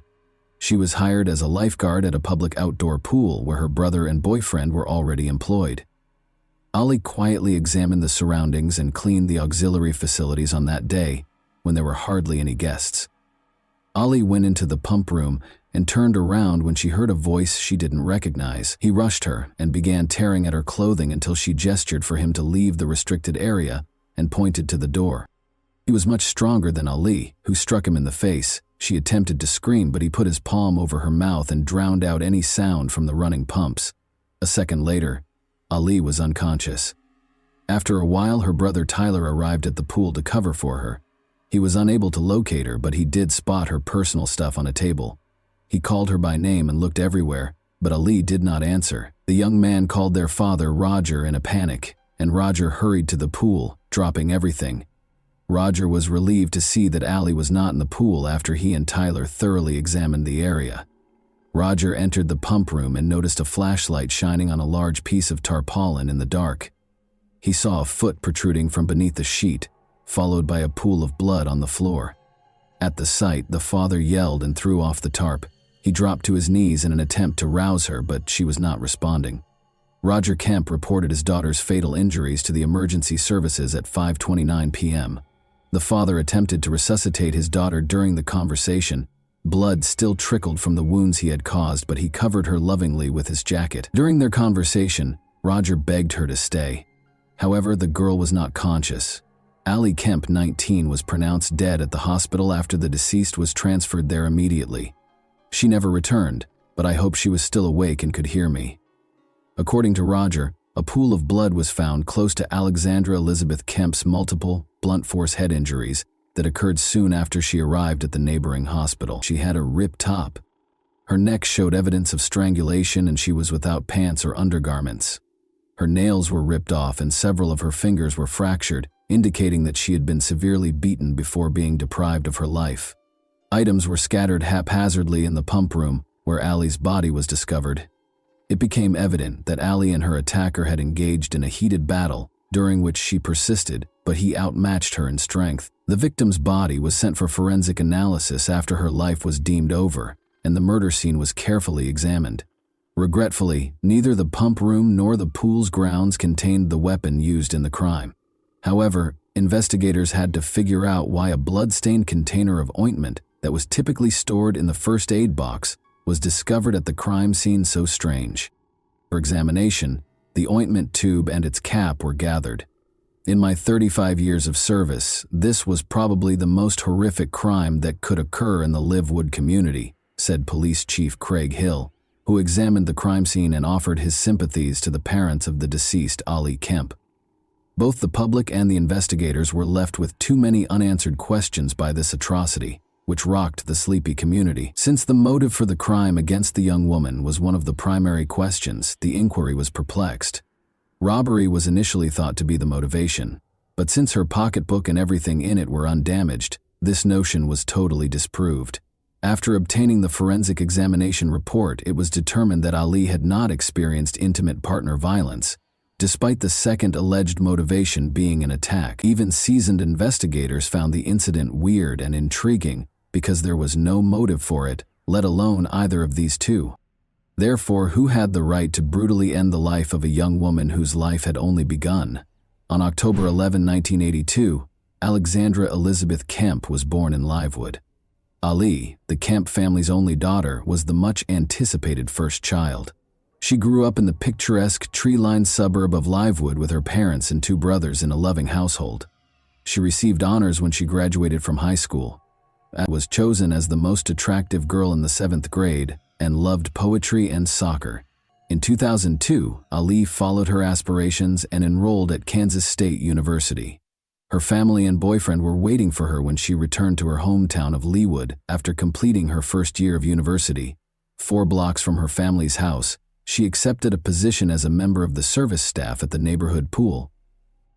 Her brother and boyfriend were already working at a local pool, and it was a great job. Ali was therefore a young, bright woman who could not have had any adversaries because she was raised in a loving and caring environment. To obtain a more comprehensive picture of the day of the crime, investigators spoke with Ali's friends and acquaintances and kept investigating several ideas on the assault. Phil House, Ali's boyfriend, was one of the initial suspects. Ali and he had been dating for more than 5 years by 2002. He had known Ali from school. The police had to treat Phil as a suspect even though it didn't seem like he had any motive to hurt Ali.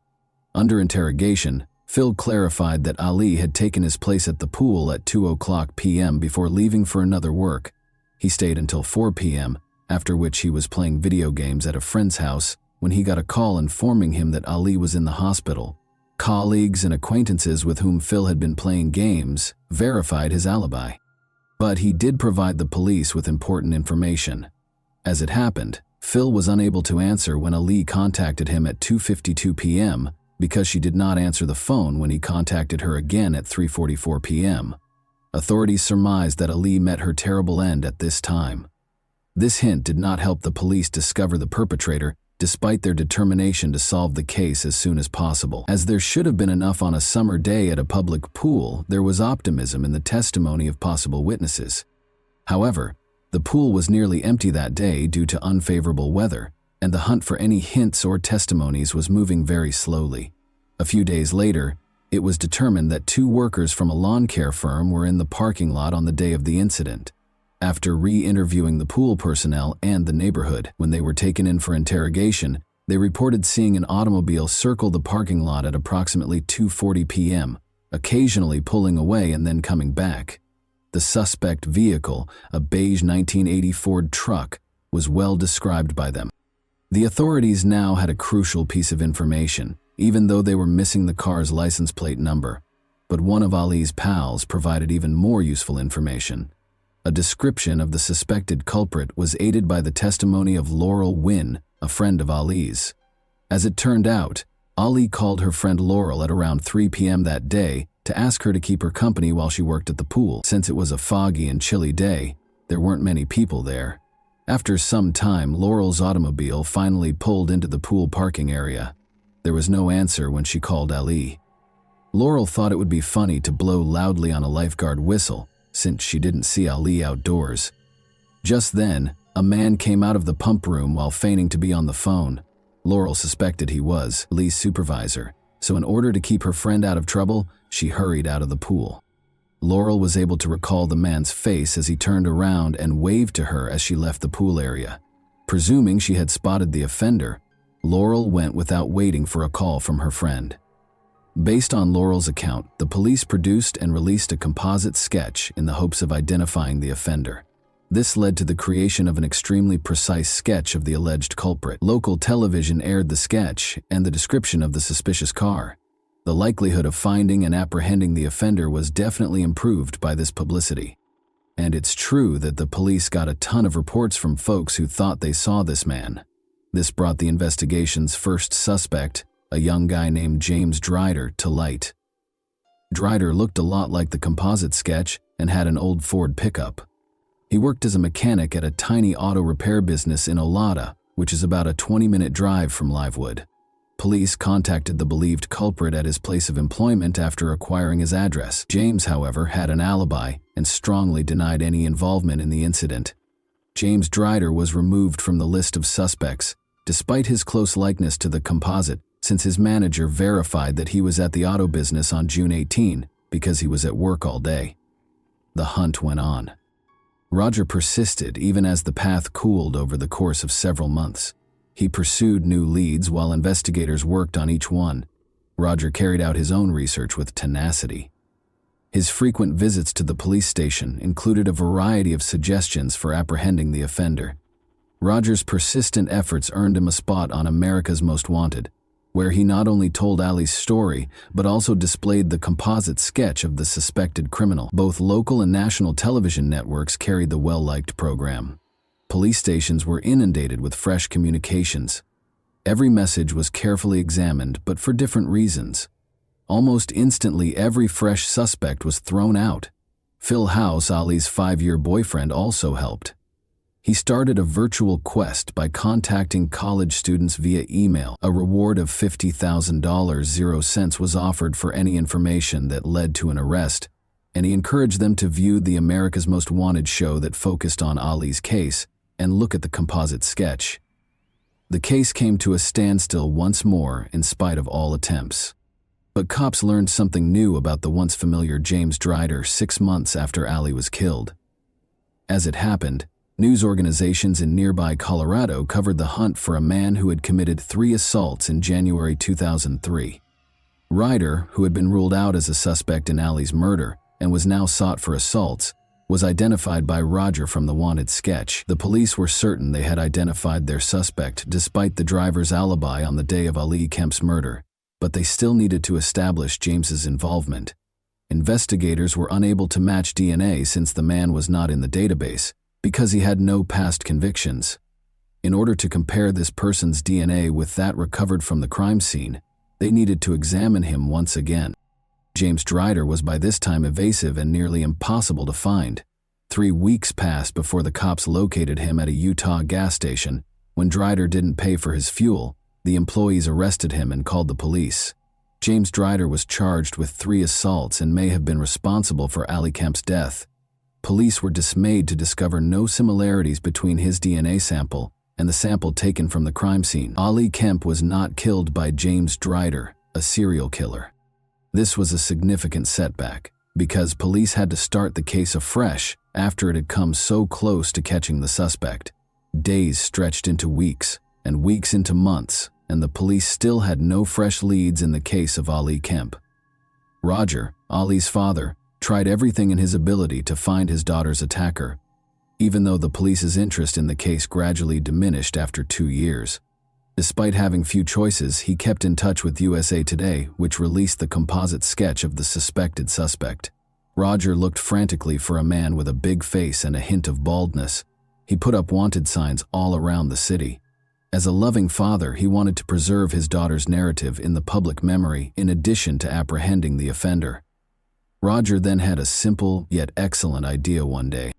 He noticed a billboard at the entrance to the city. He realized that this billboard was seen every day by hundreds or possibly thousands of individuals.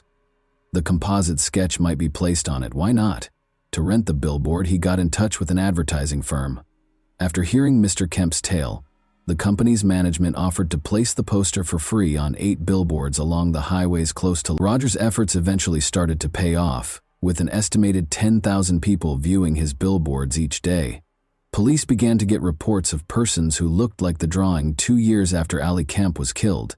A young man called Benjamin Appleby was among the many tips that came in as a result of the billboard, television commercials, and a larger prize. Ted Hoover was the name of this person who resided in Bantam, Connecticut. The 29-year-old man lived under the alias Hoover in order to evade being charged with a personal crime. Beginning in 1997, he possessed a Ford truck that was the same beige color as the car the suspect was thought to be driving. As it turned out, Ted Hoover was employed in 2002 to do pool maintenance, especially at the pool where Ali was killed. Equipped with this knowledge, detectives visited Ted Hoover's residence to interrogate him. He acted unsure and clearly anxious during the chat. Ted was asked to submit a DNA sample at the conclusion of the conversation, in order to be removed from the suspect list. He attempted to avoid this request by making excuses, but it was obvious that he was unprepared for it. He first requested some time to reflect and asked that samples be held until he could consult with his attorney. The investigator called Ted Hoover's attorney the following day, who told him that Ted was against willingly giving the police a DNA sample because he did not want his DNA included to the national database. Investigators made an effort to get the attorney to sign a document guaranteeing that the DNA would not be added to any database and would just be utilized in connection with Ali Kemp's case. The attorney asked to take a moment to tell his client of this. 2 days later, though, the attorney replied that his client was still opposed to giving the police his DNA. The investigators were certain that this person had a secret. They recalled having a conversation with Ted Hoover at the location of Ali's death many years prior. He did not appear suspicious at the time, but the police had questioned him in relation to Ali's case without making the breakthrough they were hoping for. The detectives were forced to get an order for the mandatory collection of Ted Hoover's DNA, and when they returned to his home on March 24, 2004, they discovered it was deserted. The man was gone. During the search, Ted Hoover was formally listed as sought on suspicion of killing Ali Kemp, but Roger remained involved. He went back to the tried and true strategy of posting posters on billboards in nearby states. He bought more than 500 billboard ads. In Colorado, Oklahoma, Arkansas, Missouri, Iowa, and Nebraska, Ted Hoover's face was on exhibit. Since the entire billboard campaign now cost over $100,000, 0 cents, Roger Kemp had to spend all of his funds and even sell the house his family had occupied for more than 20 years in order to pay for such a big manhunt. And it wasn't for nothing. Missouri notified the police in August 2004 that someone had recognized the individual from the billboard. The report did note, however, that this person was now going by Benjamin Appleby instead of Ted Hoover. When the police arrived at the house given in the tip, they did in fact find the man they knew to be Ted Hoover. The cops lawfully took a sample of his saliva and immediately detained him on suspicion of murder.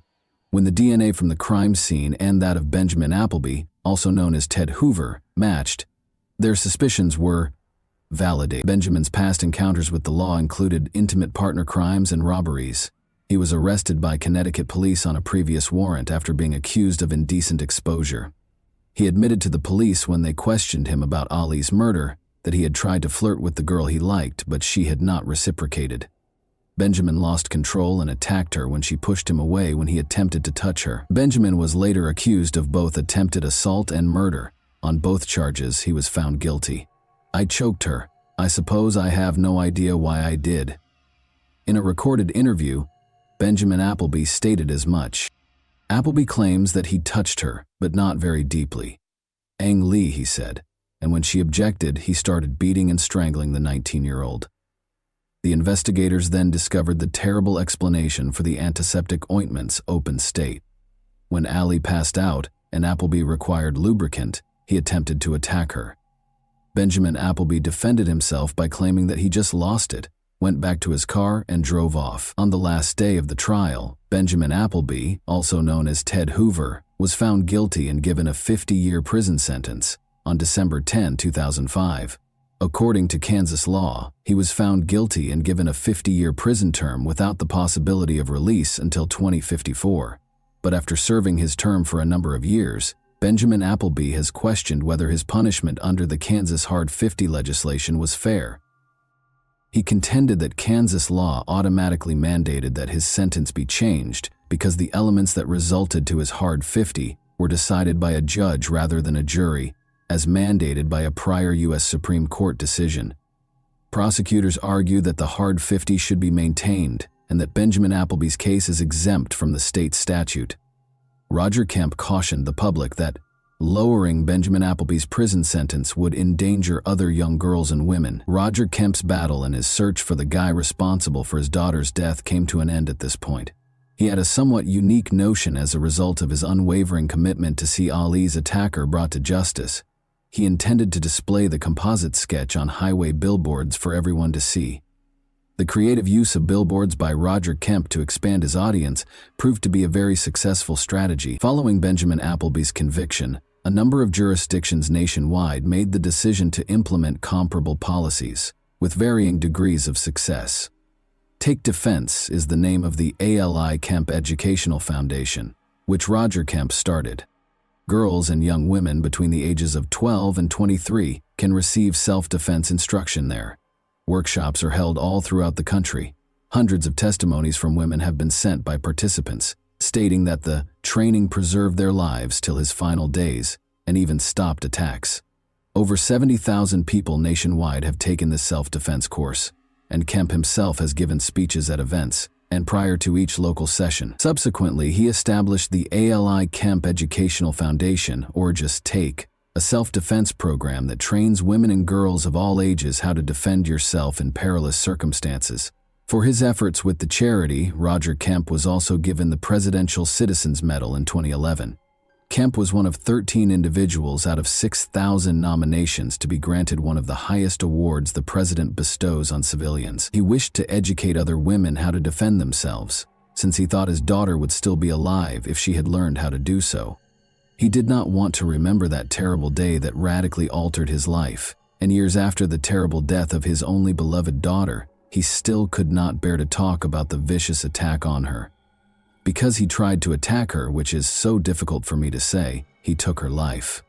In an interview, Roger Kemp said that after killing her, he attempted to attack her once more. The close-knit family of friends and acquaintances who actively participated in the hunt for Alexandra Kemp's attacker continues to commemorate and lament her unexpected and unfair death, kind, passionate, and never-ending. Roger Kemp died when he was 77 years old. According to his friend and co-worker Jill Leaker, he was a true national treasure. Hundreds of people were able to obtain justice thanks to Roger Kemp's inventiveness. Since being inspired by Kemp's concept, numerous other law enforcement agencies nationwide have implemented comparable billboard tactics. In Kansas alone, these billboards have assisted law enforcement in apprehending over 30 fugitives. Roger Kemp once stated, "You have two choices on a well-known television program. You have two options.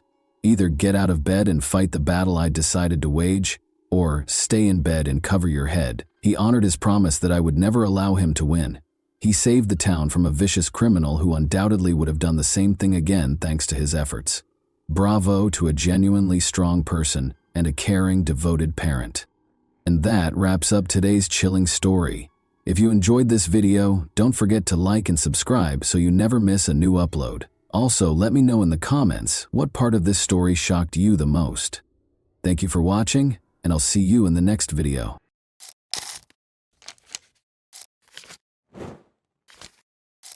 Hey guys, welcome to my channel, and today we're going to take a look at another horrible case with you. She was a virtuoso in her art and a master of tricks, never leaving any traces behind. Her lack of humanity was the only thing that made her successful.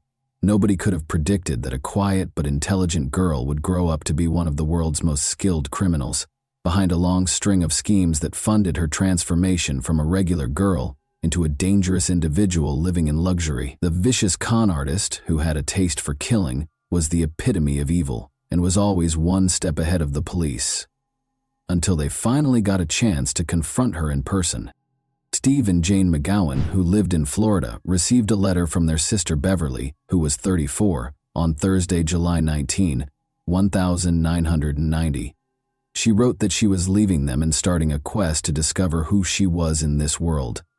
Beverly went on to say that she planned to leave right away, so she was selling her apartment and resigning from her job. The brother and sister were shocked by what they read in the letter. Beverly had put in a lot of effort and was happy with her new home and job. She worked 2 jobs to pay off the mortgage and had just bought the apartment of her dreams.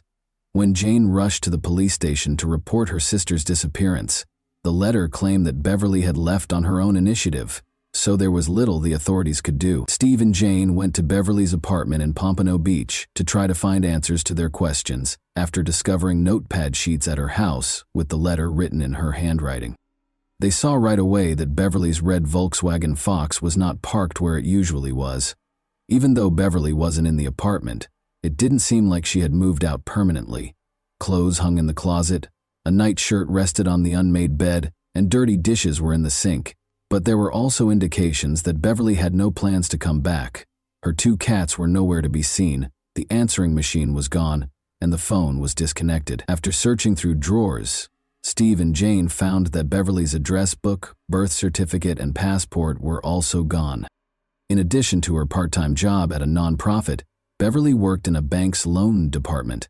Steve called the bank to ask if her coworkers could provide more information. They told him that Beverly had taken a sick day, claiming to be ill, the day before he got the farewell letter. Given Beverly's reputation as a trustworthy and accountable worker, this was out of the ordinary. She asked them to sell the mortgaged property and get rid of her personal belongings that were still in the apartment during the phone call, adding that she no longer wanted to live there. In order to confirm her request, Beverly was asked to send a telegram, which she did. Steve and Jane had to accept that their sister had actually left without telling anyone why, despite the peculiar circumstances. Nevertheless, Steve closed Beverly's credit cards and persuaded the police to report her missing. Closing the cards would upset her travel schedule and make her angry enough to call the family, he thought. While Steve and Jane were checking out their sister's apartment that same evening, a fisherman and his young niece went fishing to find bait for their next trip. They reached a broad irrigation canal in a secluded part of St. Lucie County, 160 kilometers north of Pompano Beach. When the fisherman saw what looked like a bag of trash, he left his niece in the car and started to walk along the canal. He rushed back to the car and called the police as he got closer and recognized what it was. When deputies from the St. Lucie County Sheriff's Office got to the spot the fisherman had pointed, they found a woman's body. It was clear that in addition to killing her, the killer did everything in his power to hide her identity. But he missed something.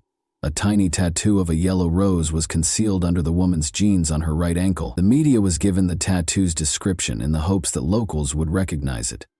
Around 10 p.m., Steve McGowan had already arrived home when the phone rang. It was his sister's missing friend. She had recently learned of the discovery in the St. Lucie Canal and Beverly's corresponding tattoo. Steve and Jane went to St. Lucie the following day to talk to investigators and show them a picture of their sister. Although conventional identification techniques had to be disregarded due to the body's condition, they were both certain that it was their Beverly. A comparison of her dental records proved it was her. No blood or suspicious objects were found during the examination of Beverly's apartment. No indication of a struggle was present. Jane and Steve were unable to comprehend who would hurt their sister. Her nephews in particular loved her, and she loved them in return. Beverly didn't have a lot of money, and she didn't have any complicated relationships. The deaths of her two boyfriends in different auto accidents cast a shadow over her life, but Steve was sure Beverly had been enjoying her life lately, even in spite of her past. Despite working 2 jobs, Beverly's income was insufficient to pay her mortgage. She began renting out one of her apartment's bedrooms in order to supplement her income. Investigators discovered a notebook containing a list of possible tenants while searching her apartment. Except for one, each entry contained the full name, phone number, and the time of the apartment viewing. Alice was the only name on the first line, which was scheduled for Tuesday at 6:30. Beverly had heard nothing but good things about Alice. She worked for the famous company IBM, was from London, drove a fancy car, and was immaculately dressed. Due to a temporary transfer to the company's Fort Lauderdale office, Alice had relocated to the area. She told her friend that Alice would be moving in on Friday, July 20th, and she had impressed Beverly enough that she decided to make her the new neighbor. By the way, Beverly said she was first introduced to numerology by Alice. Alice tried to forecast Beverly's future, but she required a number of numbers that were important to Beverly, including her date of birth, social security number, passport number, and even information from her driver's license. The odd thing is that Beverly gave her all these numbers. She shared Alice's future predictions with her friends because, all things considered, she was happy with them. Regretfully, she didn't give them her new neighbor's last name. The identity of Alice was still unknown. Furthermore, there was no proof that Alice had ever been to Beverly's apartment, let alone moved in. When the investigators contacted IBM, they were told that the company did not have any UK workers in the South Florida region. They didn't even have a Fort Lauderdale office. According to the results of the financial investigation, someone took $795 out of the $800 in Beverly's bank account on the day her body was discovered. Then, at a Miami shopping center, she used her credit card to buy books and women's clothes. The customer was described as bright blonde with a British accent by the salespeople who assisted her. The tall blonde woman who had garnered national attention at the time fit the description. Police officer Lori Bembenek had been given a life sentence in 1,982 years, 8 years prior, for killing her ex-husband's ex-wife. There had been a stir about the case. Lori was somewhat of a celebrity due to her glitzy appearance and the high-profile nature of the case.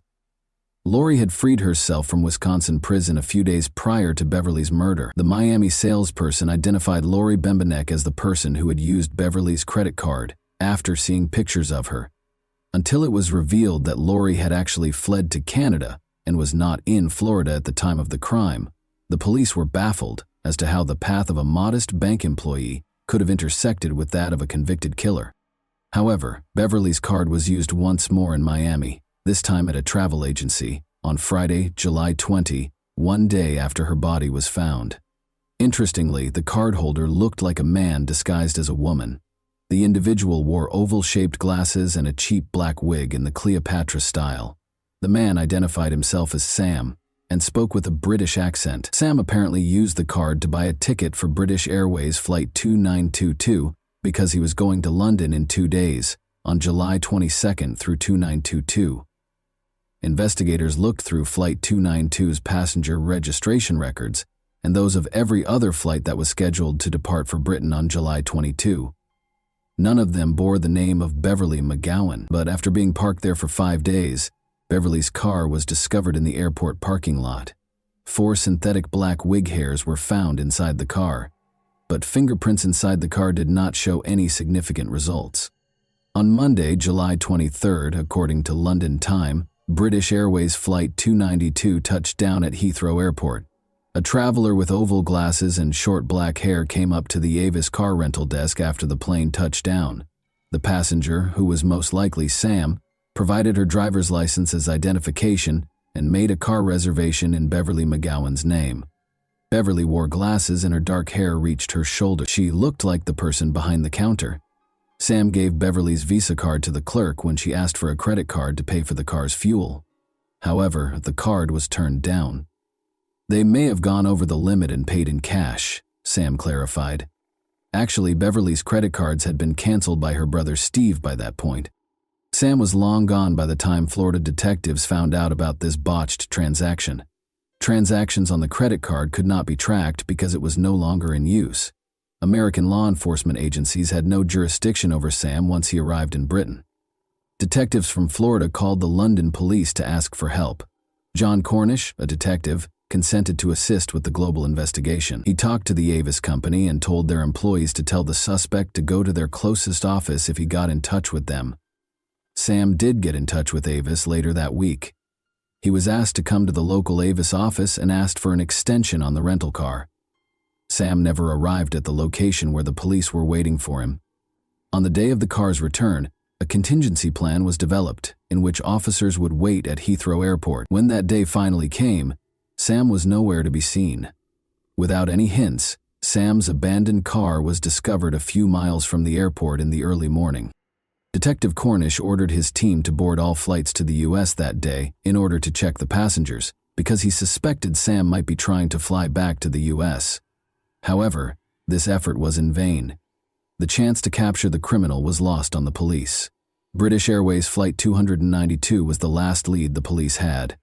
Sam had purchased a ticket in a different name because he did not board the flight using Beverly's passport. Although it was illegal for investigators to check passengers who did not live in Florida, they made an effort to examine the 248 people on that flight. So they turned to the United States for help, State Department in Washington, D.C.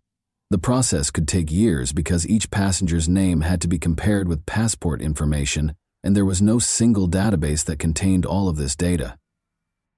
The State Department didn't give the police a name they considered significant until January 1996. British national Sylvia Hodgkinson was on Flight 292. A woman with dark hair and eyebrows was shown in the passport photo. She was compelled to relocate to a women's shelter following the death of her spouse. There was nowhere else for her to go. A passport was issued in her name less than a year after her husband's passing. It was suspected by investigators that someone else had taken Sylvia's identity in order to obtain documents in her name.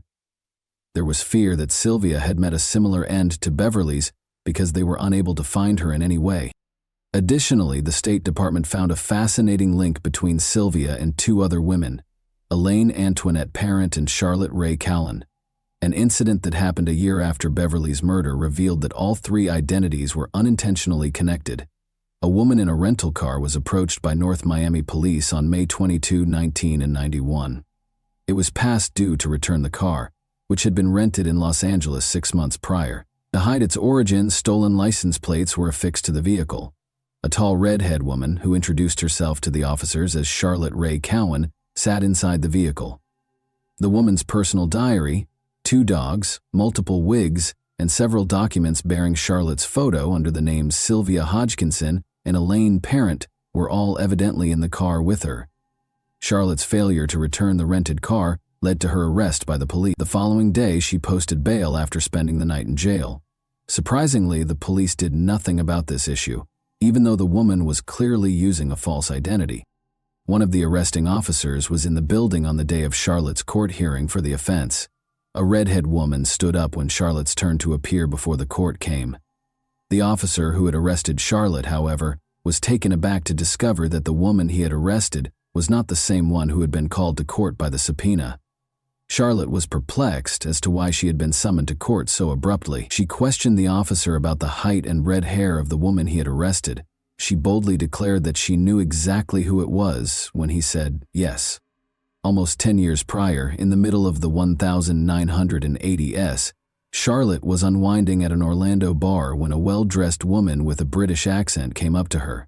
Like Charlotte, she had stunning blue eyes and short red hair.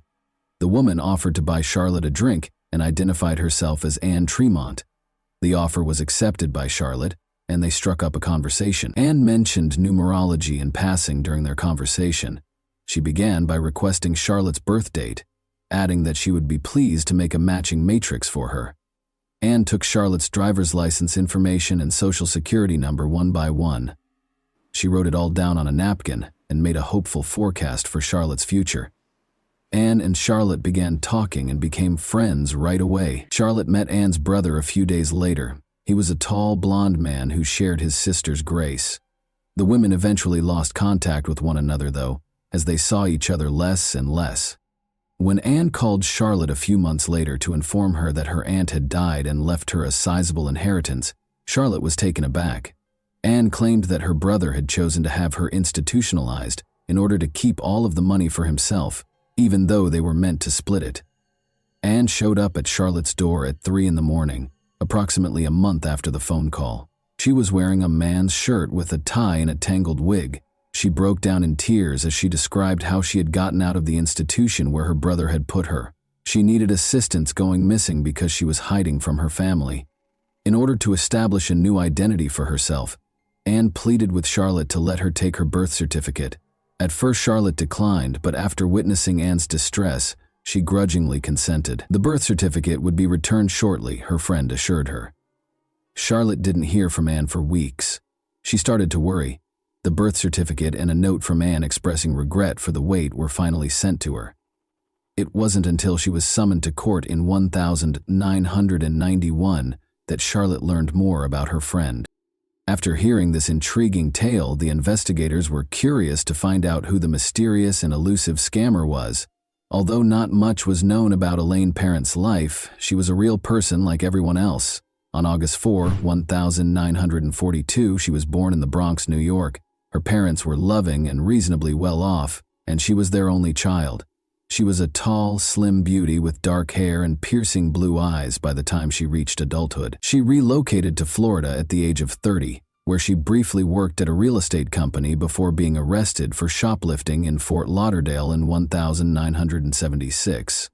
They took her fingerprints and put them in the database. She then stole $40,000 worth of jewelry from an elderly acquaintance in 1985. Parent and Charlotte met at about the same time.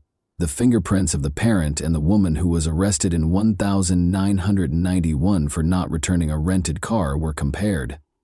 They were identical. Elaine Parent was the woman posing as Charlotte Cowan.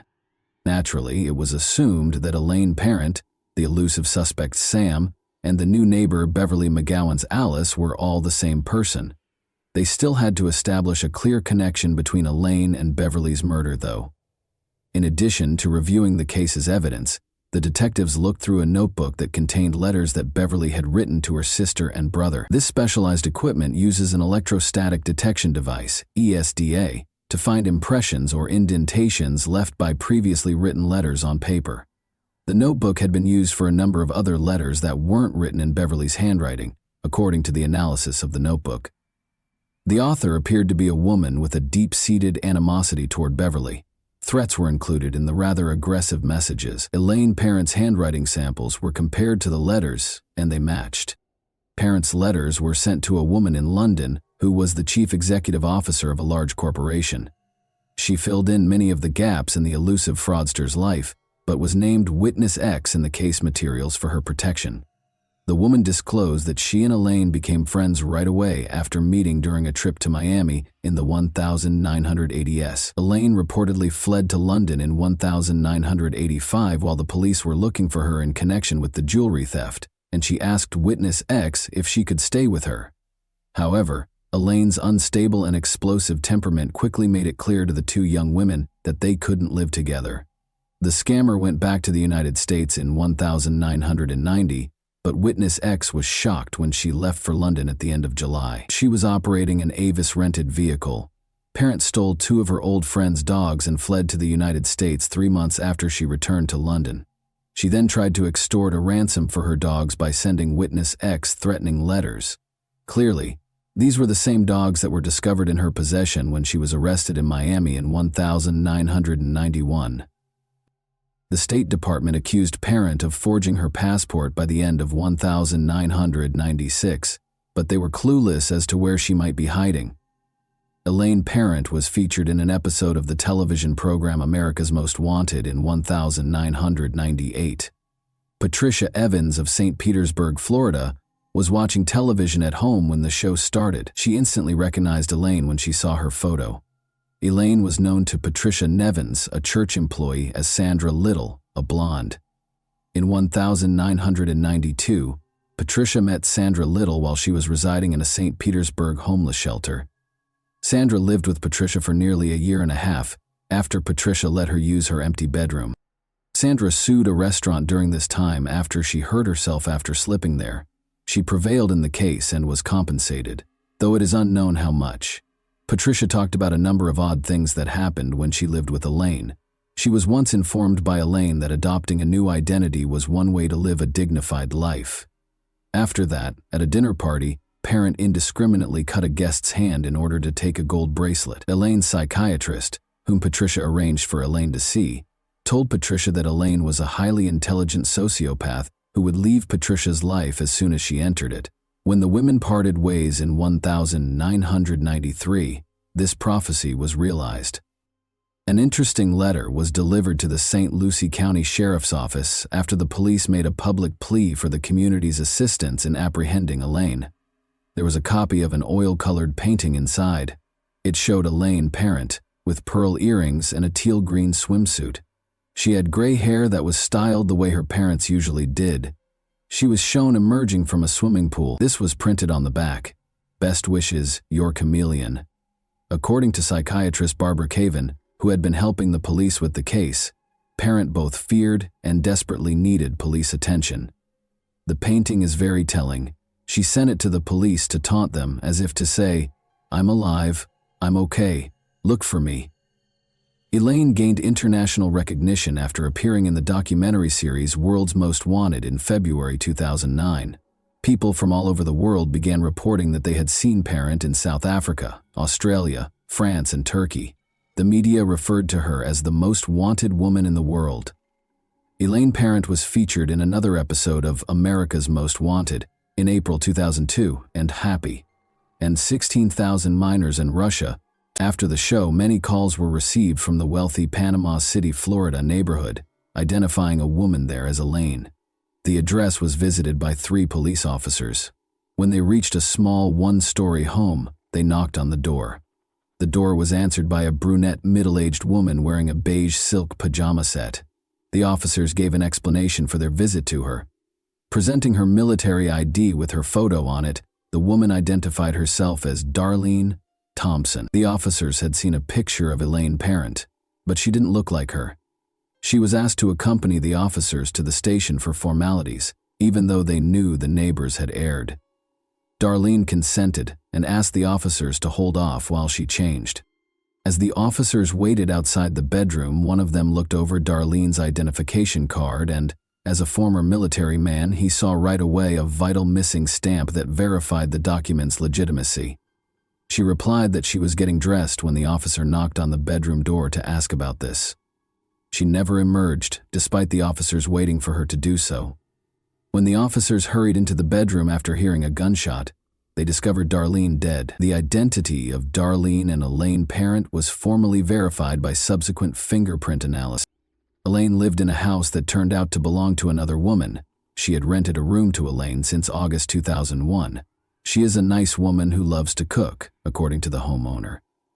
Elaine's Florida driver's license, which had her photo on it but the name of the woman she was staying with, was discovered during the house search. She had jotted down details about a man from the nearby town of Lynn Haven, including his credit cards and social security number, in a notebook. Elaine's closet was stocked with men's and women's clothes, as well as wigs. They also found a book on theatrical makeup and another on learning French. Elaine's laptop, which some of her acquaintances claimed she frequently used for work, was never located. When she was arrested more than a decade ago, she had her diary with her because Charlotte Cowan was also missing. The police discovered a flyer featuring a picture of Elaine and the name Antonia Racerman, which is another fascinating aspect of the portrait. It looked as though Elaine had made the flyer herself, and the local police chief later conjectured that she had done it to intimidate someone. The flyer said that she was wanted by the FBI for the murder of a government official at a hotel in Washington, D.C. Many questions remained after Elaine's death. According to the police, she used up to 20 different identities in countries such as the United States, the United Kingdom, Turkey, Israel, France, and South Africa. Although no other victims have been located, some believe she may have committed more murders. There are differing views on whether she worked alone or with an accomplice. Investigator Norma Pfeiffer told the media 3 years before she died, "The brutality of the McGowan murder makes me think that someone capable of this has either done it before or will do it again. She couldn't have run Beverly alone, according to some. And let's not forget about the handsome blonde man she passed off as her brother." According to psychologist Barbara Kerwin, Elaine is a virtuoso in her field, who can read people's souls and identify their weak points with ease.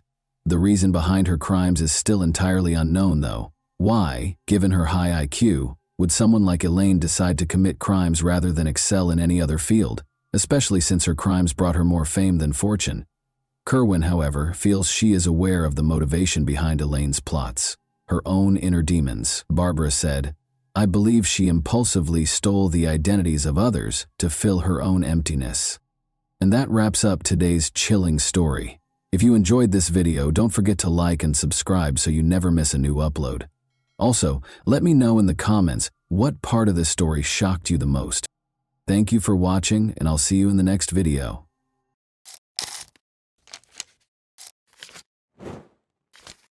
Hey guys, welcome to my channel, and today we're going to take a look at another horrible case with you.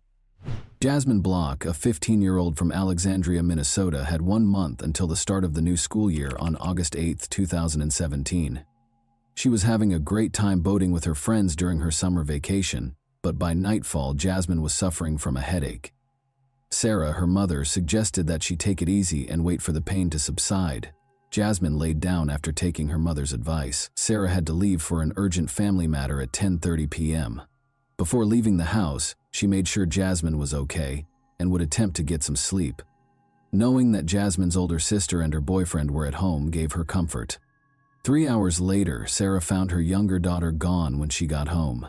To her surprise, the top portion of the pajamas she was sleeping in was on the floor, and Jasmine's phone, keys, and bag were all at home. She had also lost 2 pairs of shoes. At first, Jasmine's family thought she had just gone outside to get some fresh air in the hopes that her headache would go away, because she had never left a note before. She wasn't in the house, though. Because her daughter was terrified of the dark, Sarah was certain that she wouldn't flee, especially at night. This indicated that she had been abducted. Sarah became so worried that she called the police. Hundreds of locals and the police joined the search for the missing teen in the days that followed. Posters asking anyone who saw Jasmine to report her whereabouts were displayed everywhere. The young girl found herself in the worst nightmare imaginable as the hunt for Jasmine went on. A family friend named Thomas Barker visited them that evening on August 8th while she was trying to fall asleep despite having a headache. Since she was a young child, Jasmine has known Thomas Barker, the 32-year-old father of her best friend. The youngest of his 6 children was born only a month ago, and he was married. Jasmine believed him when he told her that his son was having a breakdown of some kind, and that he couldn't manage it alone. In an attempt to soothe his son, Thomas asked if she could accompany him to their house. Even though it was late, Jasmine was unable to turn down his request, but she had a hazy feeling of danger during the ride. Her instinct was correct. The story about his son's breakdown was really a pretext. Rather, Barker drove Jasmine 16 kilometers from her home to a remote mobile home in the neighboring town of Carlos. Barker attacked her out of the blue and used zip ties to bind her hands and feet. Jasmine's actual nightmare started inside the mobile home. Before attacking her, Barker threatened her with his gun. Once his craving was satiated, Barker told his victim why he had taken her hostage. He brought up the incident a few days prior when Jasmine fell while riding a bicycle with his son. She revealed a bruise on her body by slightly lifting her shirt. For Thomas, it was an innocent incident. The 32-year-old man's inappropriate thoughts were triggered by it, which ultimately led him to abduct her. Barker and Jasmine stayed in the mobile home for the next few days. After 3 days, Thomas's old friend Joshua Holby, 31, and his acquaintance Stephen Powers, 20, arrived at the house, decreasing Jasmine's chances of escaping. Jasmine was mistreated by all 3 men, but Stephen in particular was not ashamed to participate in the abuse. Although Joshua didn't try to hurt her, he also didn't try to free her or call the police. Jasmine was kept in a utility room most of the time and made an effort to keep quiet out of concern that they would hurt her or worse. At intervals, they fed her fast food and water, and all 3 of them tried to kill her several times. Barker tried to kill Jasmine twice in the 13 days she was left alone with him. His initial attempt to drown his captive was unsuccessful because Jasmine resisted and fought valiantly to save her life. On his second try, he came up with a darker scheme. He put her in a bag with the intention of drowning her in the bathtub. However, Jasmine was able to chew a hole in the bag, insert her fingers, then her hand, and eventually free herself when he left her in the bedroom to fill the tub. When Barker realized she was out of the bag, he became furious and hit her. He briefly gave up on trying to get rid of her, but he later went back to his evil schemes with the help of his cronies. Stephen helped Barker attempt to drown Jasmine on the 3rd attempt. He taped a sock shut after jamming it into her mouth, but despite both men's best efforts, the young girl was fighting for her life with great vigor and they were unable to overcome her. Joshua, the heaviest of the kidnappers, sat on top of Jasmine after the criminals realized that drowning her would not work and sandwiched her between 2 halves of a sofa bed with a pillow over her head. They had a very clear idea. They wanted Jasmine to choke, but she persisted in struggling, kicking, and fighting, so this plan also failed. Jasmine's 5th and last attempt on her life took an odd turn. Threatening her with a knife, the men made her stand on a number of stacked buckets, tied a noose around her neck, and fastened a rope to the ceiling. However, Thomas told Joshua to untie the noose because she might die after he unintentionally knocked over the buckets, causing them to roll on the floor. Evidently, the men found it difficult to cross the boundary of taking a life, even after all their efforts to get rid of Jasmine. Thomas later told Jasmine, dejectedly, that he was only doing this to avoid being caught with her because he was afraid of going to jail. The mobile home's door was unexpectedly knocked on almost a month after Jasmine was kidnapped. A policeman was circulating the neighborhood to ask about a theft that had nothing to do with the kidnapping.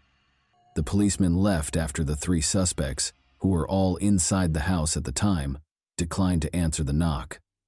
The criminals realized they needed to find another hiding place immediately following the officer's visit. After placing Jasmine in a sports bag and escorting her into their vehicle, they let her exit the bag. In an attempt to find a new place to hide the girl, they first went to a number of cornfields before setting up camp at an abandoned house in Grant County. Jasmine feared for her life at the hands of Barker and his cronies. and by this time she was certain that they had no intention of letting her go alive. But good fortune was on the girl's side. She had an opportunity because of the kidnappers' negligence and the forced relocation to a new location.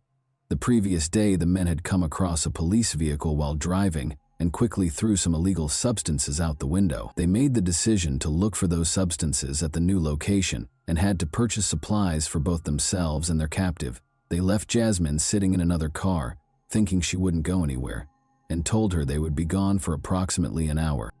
Thus, Jasmine was alone for the first time in 29 days following her kidnapping.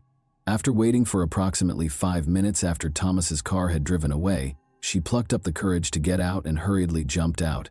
In the hopes of finding assistance, she hurried to the 2 closest homes, but they appeared to be deserted.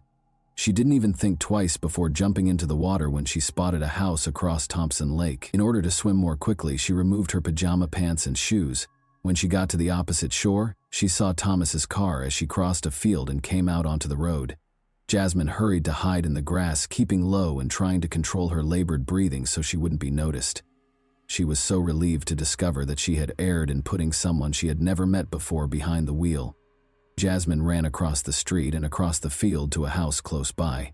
On Tuesday afternoon, local farmer Earl Melcher was meant to be at work, but he had to go home because he had forgotten his tools. He saw something strange in the distance among the grass before he got into his pickup truck to return to work. He thought it might be a deer grazing his field from hundreds of meters away, but when he saw it was a girl, he turned on his car and headed in her direction. When Jasmine heard the car, she rushed to meet him. The man was astounded by what he saw when the girl arrived at Earl's pickup and opened the door. In a single breath, Jasmine exclaimed, "Call the police! I am Jasmine Block and I have been abducted." But Earl had already seen the girl's face on posters around town, so he knew who she was. For him, as a farmer and the father of 3 daughters, it was an incredible sensation. He turned on the car's heater, sat Jasmine down, and gave her a towel. He was going to take her to the hospital when he called 911, but the emergency dispatcher advised him to wait for the police. When the police got there, they saw an absolutely unbelievable scene. Jasmine yelled, "There's that car," as Earl assisted her in getting into the sheriff's assistant's SUV. "That car is there." Incredibly, Stephen Powers was just by their house at that precise moment. The suspect was immediately pursued by one of the officers, who jumped into his vehicle. Powers was taken into custody following a comparatively brief pursuit. Shortly thereafter, Joshua Holby and Thomas Barker were captured. Jasmine's family thanked the brave farmer who just so happened to be home on that fateful day in the days after she returned home. Earl received a reward of $7,000 from the police for helping to save the girl. "Thank you, Earl," said the police chief, praising his actions. "This world is a better place because of people like you." To which Earl replied respectfully, "Anyone could have called 911. I was in the right place at the right time by chance."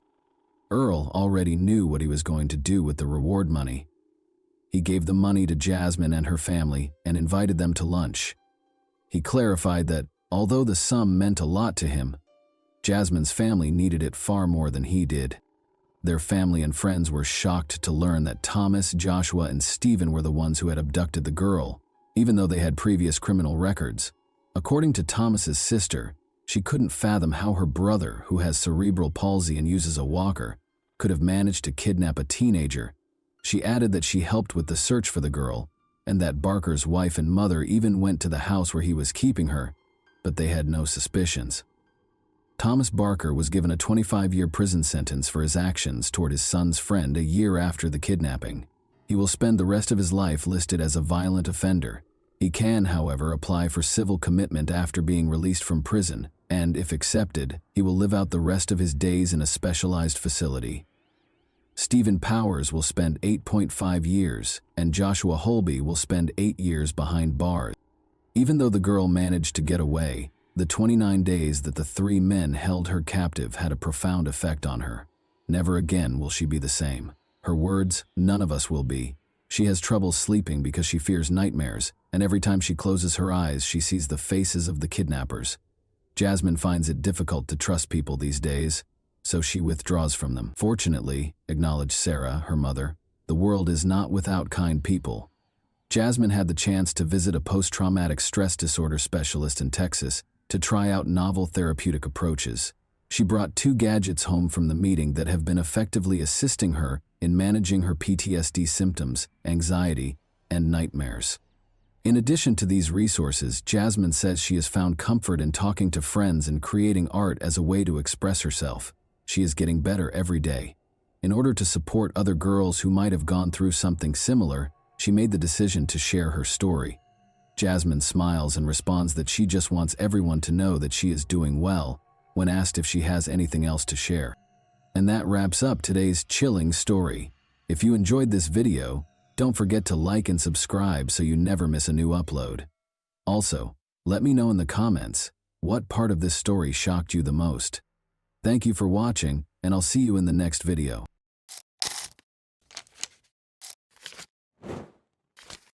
Hey guys, welcome to my channel, and today we're going to take a look at another horrible case with you. The police didn't know they were entering a house of horrors when they started looking into a murder case on February 16, 1981. There was something really strange about the house. The nightmare that started inside those walls, however, would not stay contained. Indeed, it was on the verge of seeping into reality. Although the nation would be shocked by Alan Bono's murder in Connecticut, Arnie Cheyenne Johnson's terrifying allegation of demonic possession would garner the most media attention. Supported by Ed and Lorraine Warren, paranormal investigators, this case was unheard of. But were the demons inside, or the supernatural really to blame?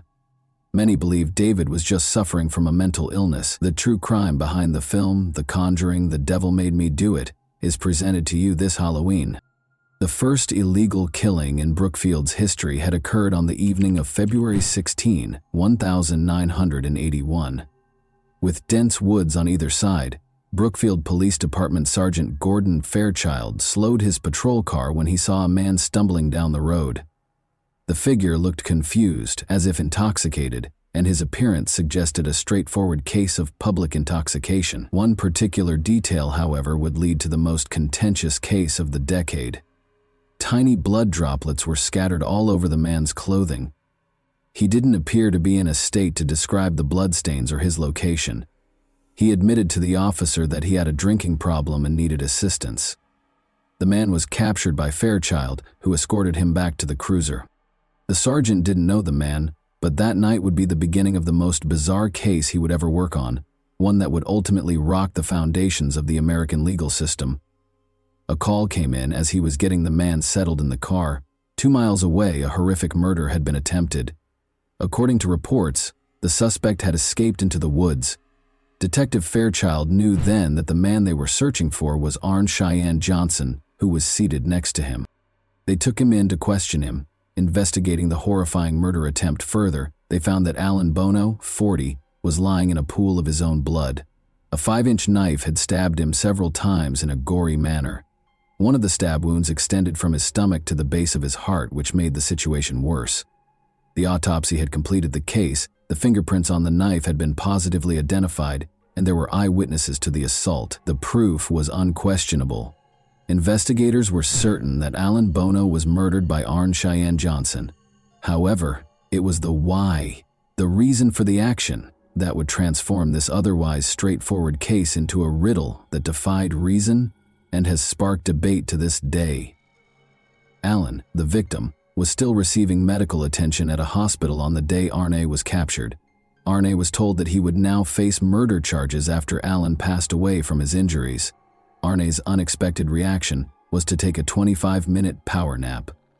Police Detective Sergeant John Lucas formally charged him with first-degree murder after reading him his rights when he awoke. Arnie's only response during the interrogation was that he had no memory of the murder's time and that he didn't intend to harm anyone. Before the murder, he last recalled being out to lunch with his landlord Alan Bono with his wife Debbie Glatzel, her cousin Mary, and his own sister Wanda Johnson. His memory went blank after that. Debbie, Arnie's wife, was called in to answer questions about what happened that day and to fill in the blanks her husband had left.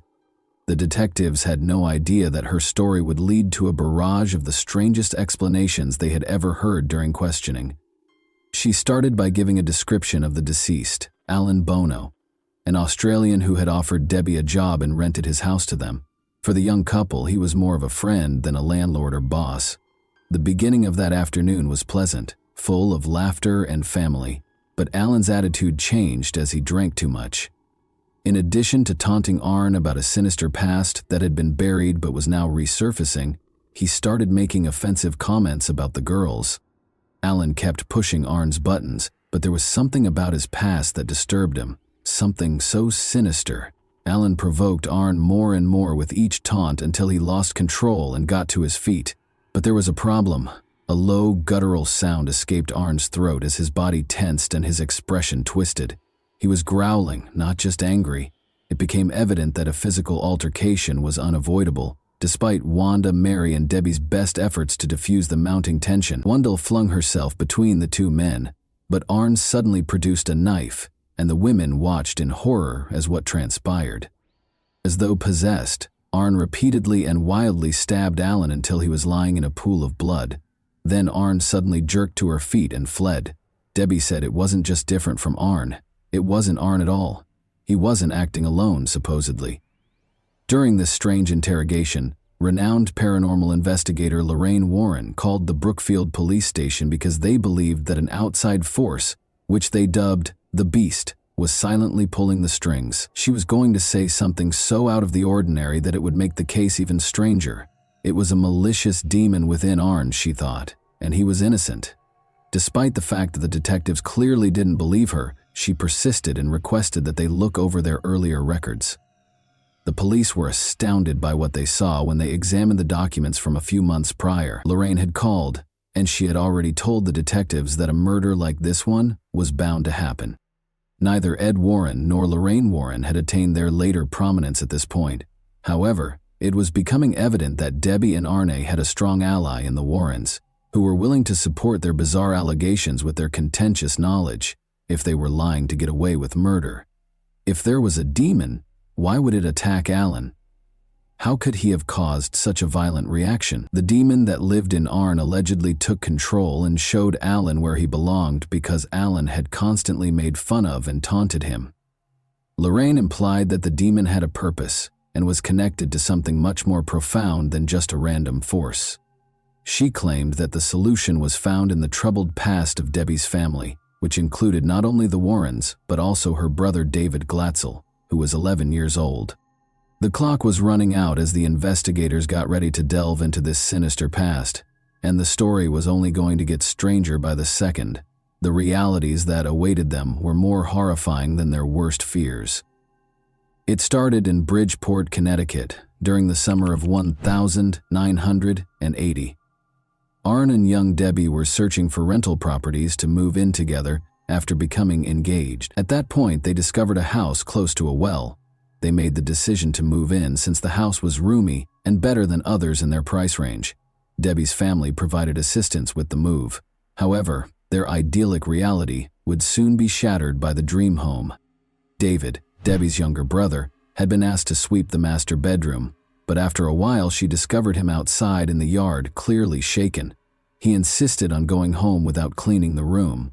Debbie gave the assignment to her older brother Alan after realizing something was amiss. However, Alan also felt uneasy shortly after beginning and promptly requested to leave. During dinner at their mother's house that evening, David and Alan both related disturbing tales about what had happened to them that day. These tales would soon be woven into something much darker. David said a man shoved him back onto the bed and threatened to hurt him and his family. Alan said he had had a similar experience. The door suddenly slammed shut in his face as he felt a ghostly presence watching him.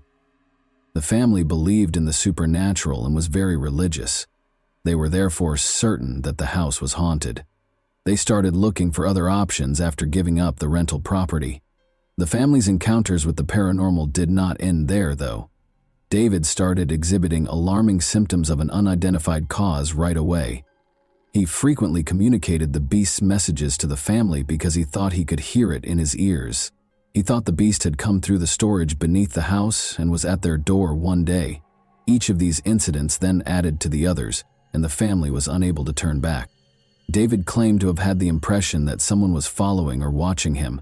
He was terrified and unable to sleep as a result of his intense nightmares, which were full of images of hideous people. Family members started to see David's distress firsthand. Some reported that he would speak in deep, strange voices or show unusual strength.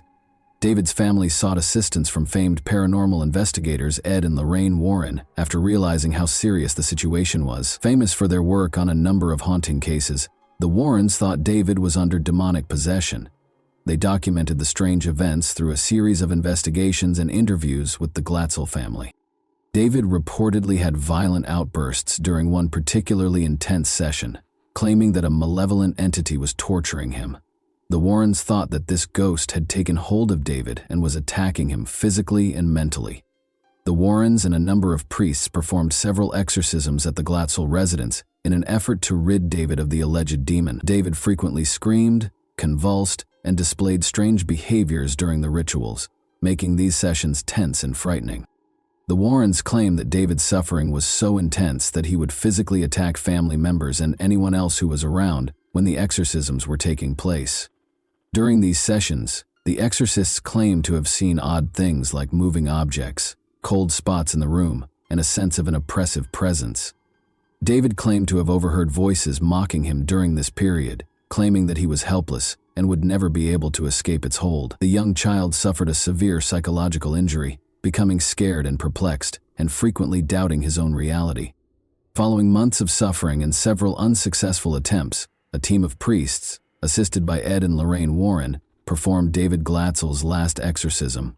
Among the rituals carried out, this exorcism is frequently characterized as the most severe and hazardous. David's behavior peaked in a terrifying way during the session. It was reported that his voice sounded unnaturally guttural. "You are repulsed by Jesus," the priests chanted, "Leave this child alone."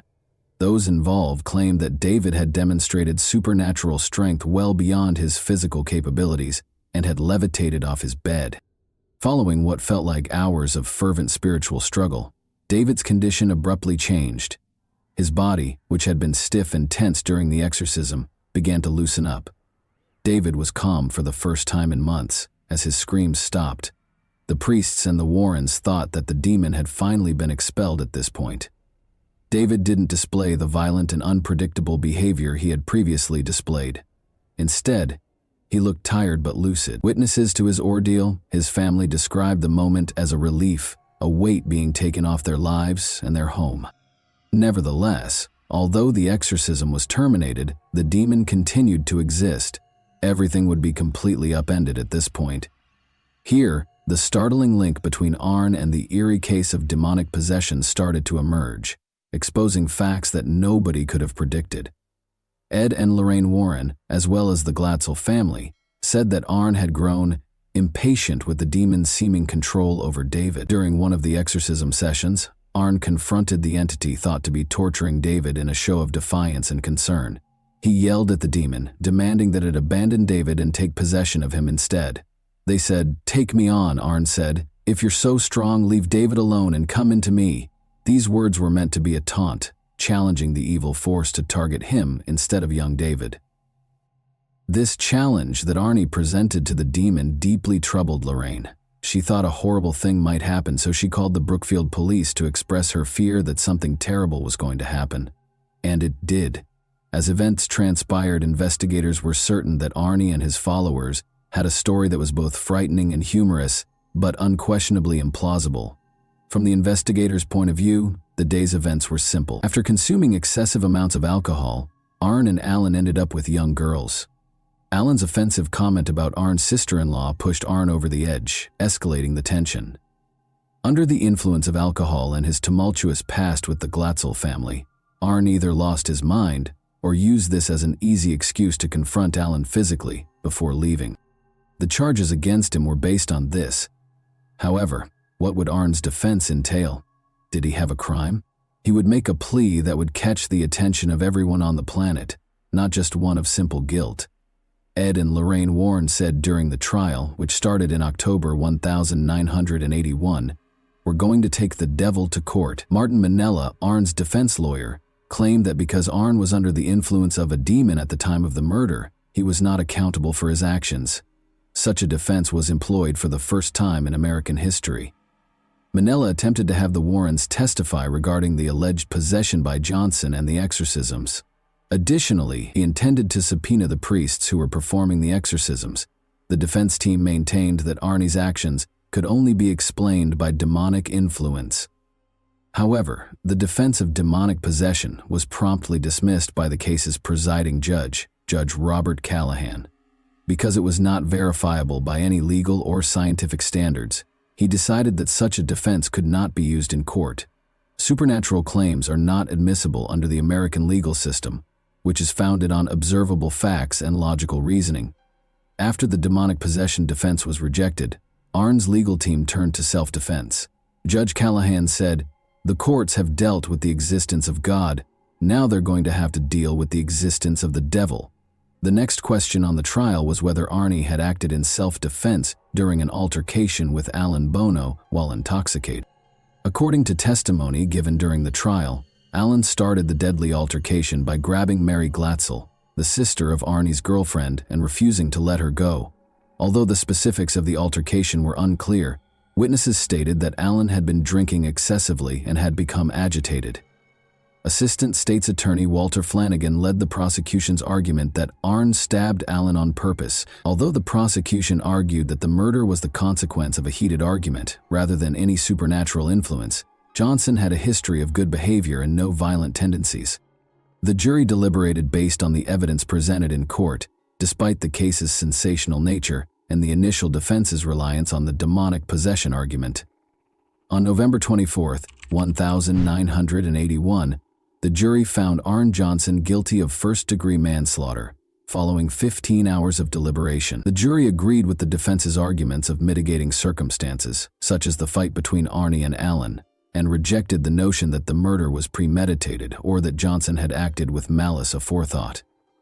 Due to his good behavior, Arnie was released from prison in 1986 after serving only 5 of the 10 to 20 years that he had been sentenced to. The case has had a long-lasting impact on popular culture, in addition to the legal field. Its status in paranormal lore has been solidified by Ed and Lorraine Warren's involvement with the case. Standing by their assertions that Arne Johnson had been influenced by a malevolent force and that the devil was the one who forced him to do it, they continued to write books and give interviews. The case further cemented its place in the history of the paranormal in America when it was dramatized in the popular movie The Conjuring, The Devil Made Me Do It, in 2021. As a result, the February 16, 1981 case, which was initially thought to be an open and shut case, has been a source of fascination and wonder for many years, and is still one of the most fascinating cases to be remembered on Halloween. Why did the demon, if it was responsible, attach itself to David in spite of multiple exorcisms, but lay dormant in Arne both before and after the murder? Did Arne get away with the most egregious excuse in criminal history? How did Lorraine Warren alert the Brookfield police prior to the actual murder, if it wasn't paranormal? Those who read this terrifying story are still plagued by these questions. And that wraps up today's chilling story. If you enjoyed this video, don't forget to like and subscribe so you never miss a new upload. Also, let me know in the comments, what part of this story shocked you the most? Thank you for watching, and I'll see you in the next video.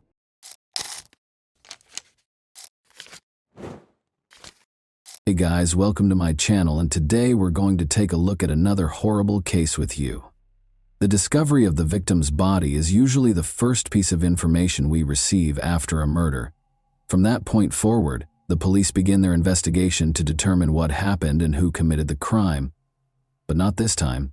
In this case, the typical scenario was disrupted when the victim identified their assailant before he committed the crime.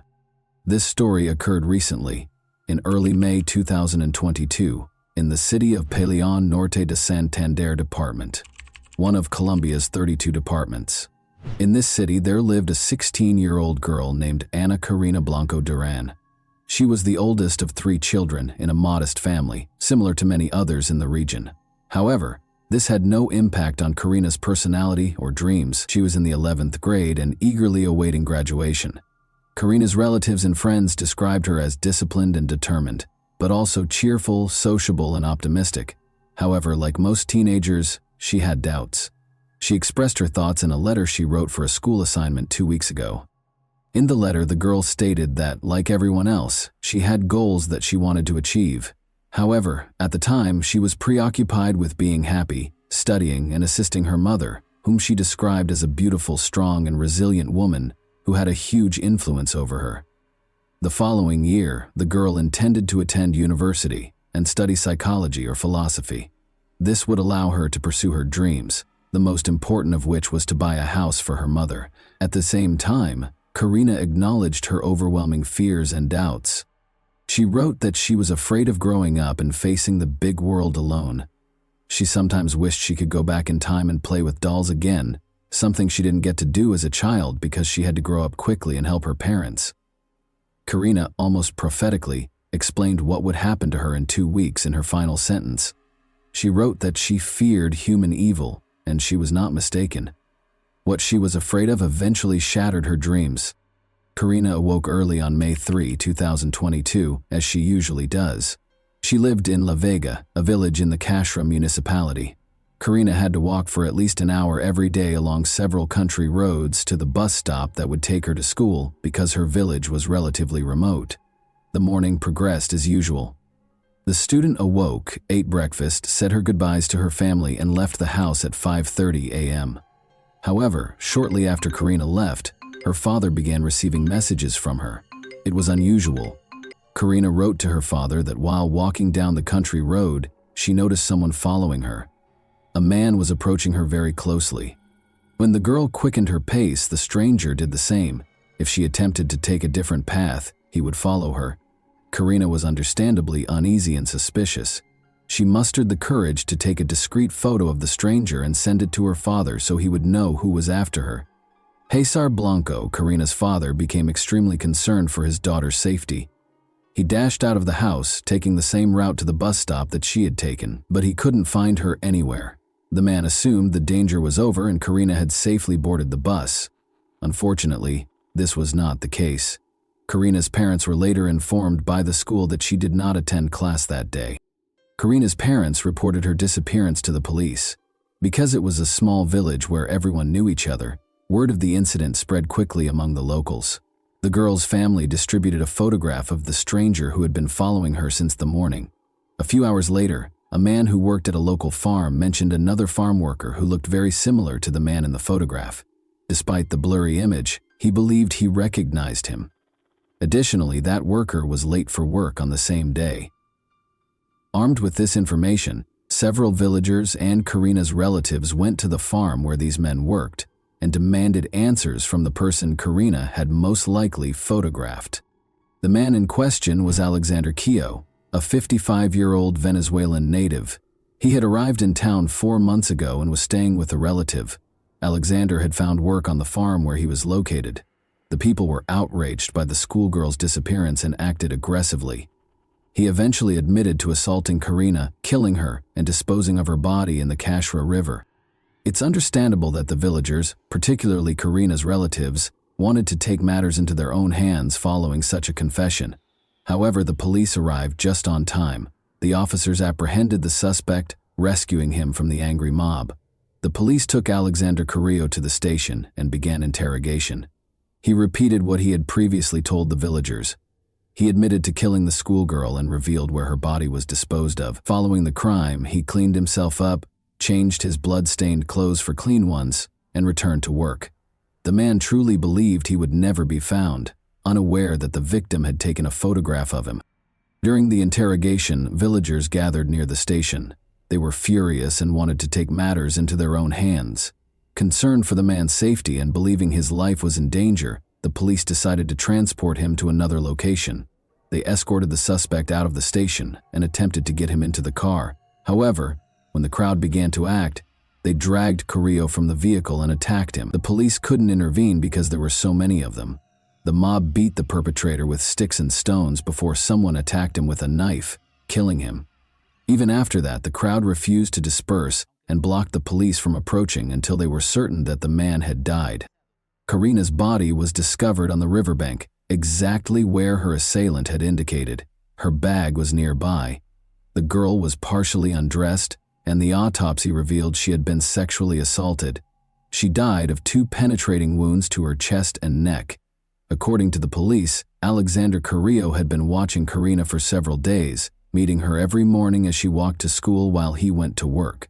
This version is supported by the fact that, a few days before the attack, Karina informed her school friends that she was being followed by a stranger, which made her extremely uncomfortable. The police have stated that the investigation will not be terminated at this time.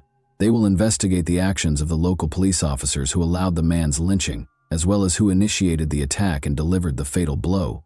According to local media reports, it was a relative of Karina, but the individual's identity has not been revealed. Pain and outrage swept through the city. An event was organized at Karina's school to honor her memory, while also protesting the killing of women. Students and teachers wrote an open letter to express their outrage at the current state of affairs. She wasn't drinking, she was not dressed provocatively, she wasn't in a bar.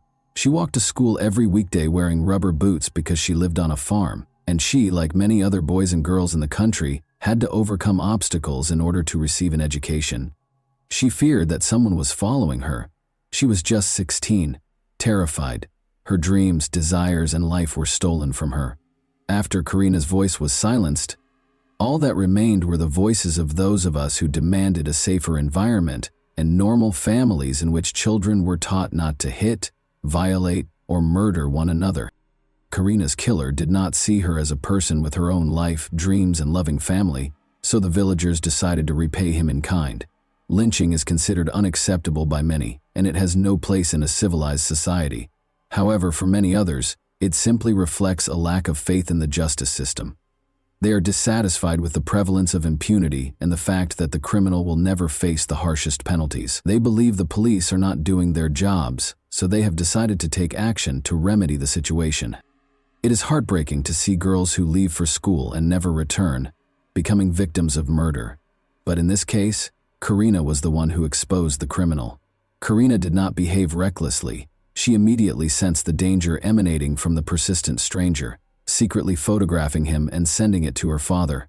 She let him be caught before he could harm another innocent girl. Unfortunately, it was too late for her. However, without that photograph, the police could have gone days, months, or even years without finding the killer. And that wraps up today's chilling story. If you enjoyed this video, don't forget to like and subscribe so you never miss a new upload. Also, let me know in the comments what part of this story shocked you the most. Thank you for watching, and I'll see you in the next video.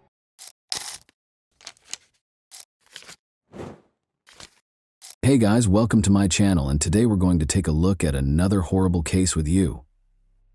Even if the opposite of goodness might occasionally have irreversible effects, people nonetheless carry out nice deeds without waiting for gratitude in return. In our tale, a selfless deed committed years before led to death as well as a radical transformation in the lives of all the heroes. On March 2, 2018, at 4:45 a.m. EM, a woman called Travis County, Texas police officers to ask for assistance. She claimed that the likely shooter was still inside the house when she heard multiple gunshots while hiding in a closet. The dispatcher instructed the woman to wait for police officers who were en route to the house and not to come out of hiding during the phone call. Police had already roped off the residents a few minutes later, and the woman in the closet was identified as Corey Shaughnessy, a local. The woman was in a really depressing state. In the kitchen, Corey was terrified and unable to comprehend what had occurred. Her husband, Theodore Shaughnessy, was lying close to the table in a pool of his own blood. Take a seat back because we are working together to investigate another unfortunate case today. Born on February 7, 1963, Theodore Shaughnessy was the youngest member of a large family. Shaughnessy, who grew up in Arizona, close to Phoenix, has a deep passion for fast vehicles and all things related to them. He literally fantasized of sports cars as a teenager. Growing up, Theodore was a fearless man who believed that the greatest way to be happy and enjoy life was to get some adrenaline. Still, he was a good son, a good friend, and a nice upbeat man. Ted met Corey Garman in a nearby arcade when he was 20 years old. The young men clicked right away because they had many interests, such as a passion for books and jewelry. They were married in 1989 when their sympathy swiftly evolved into deep love. Following their marriage, the Shaughnesseys relocated to Austin, Texas, where they established Gallery Jewelers, the family business. and soon settled in. Together, the Shaughnessy family created a high-level business. Corey, who worked as an appraiser for Ted, the family business, was passionate about diamonds and fine art. However, he was the store's public face. People were drawn to him and energized by his energy because he had a gift for connecting with them. He was highly gregarious and active, since he became the company's lifeblood wherever he went. This trait was very beneficial to his business, since it allowed him to communicate with clients and partners in a common language and work out the best terms for everyone. The family fortune was eventually believed to exceed $8 million, 0 cents, due to the business's considerable success. Yet Theodore never wavered in his generosity or consideration for others. He frequently donated to charitable foundations and purchased food for the less fortunate. The couple bought a lovely new house close to their store as the family business grew. The pair seemed to be the ideal match and complemented one another. In fact, everything appeared to be nearly ideal, except for the fact that the couple was childless. Ted and Corey made the decision to grow their family in tandem with the jewelry business. They took a 16-month-old boy from a Ukrainian orphanage in 2000, making a decision that would change their lives. It was simply love, unconditional and immediate. Nicholas was the name of the young boy with the gray eyes. The Shaughnessy family's lives was finally completed by this long-awaited event, as they now had all they needed for complete happiness. Nicholas was an energetic and well-behaved child growing up. Like his father Ted, who frequently took the youngster to the racetrack, he had a deep affinity for both vehicles and animals. Around addition to riding sports cars and going karting together, the father and son frequently just walked around the park together. Nicholas developed an interest in car disassembly throughout his high school years and even started a small business. The young man recruited pals and used his parents' money to purchase the required equipment. Nicholas met Jackie Edison at the same time. They were attracted to each other right away when they first met the young people, but they disliked the young woman after meeting Nicholas's parents. She didn't seem like the right fit for Corey. However, nobody stopped youngsters from dating in order to stay in touch with Nicholas. Jackie eventually gained their approval and began spending so much time at the Shaughnessy home that they allowed her to move in. Jackie left his parents in August 2017 to begin a new life in College Station. His parents provided financial assistance for him as a day trader while she was in school. Every weekend, the young guy traveled the 2 hours to Austin to see his parents, whom he was quite connected to and tried not to distance himself from. Nothing in his life appeared to be a sign of trouble, and everything seemed to be going smoothly. Ted and Corey were awakened by their dog's persistent barking at 4:30 a.m. on March 2, 2018. Since the animals frequently responded aggressively to tiny creatures that would inadvertently come onto the family home's yard, this was typically a common occurrence. Ted made the decision to investigate, but Corey believed there was nothing to be concerned about and that the dogs will stop barking in a short while. He proceeded to inspect the house after arming himself with his .40 caliber handgun.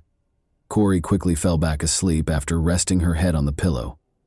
However, she heard a gunshot in the kitchen a few seconds later, followed by several more rounds. Fearful, Corey reached for her revolver, which was normally by the bed, and left the bedroom to assist her husband.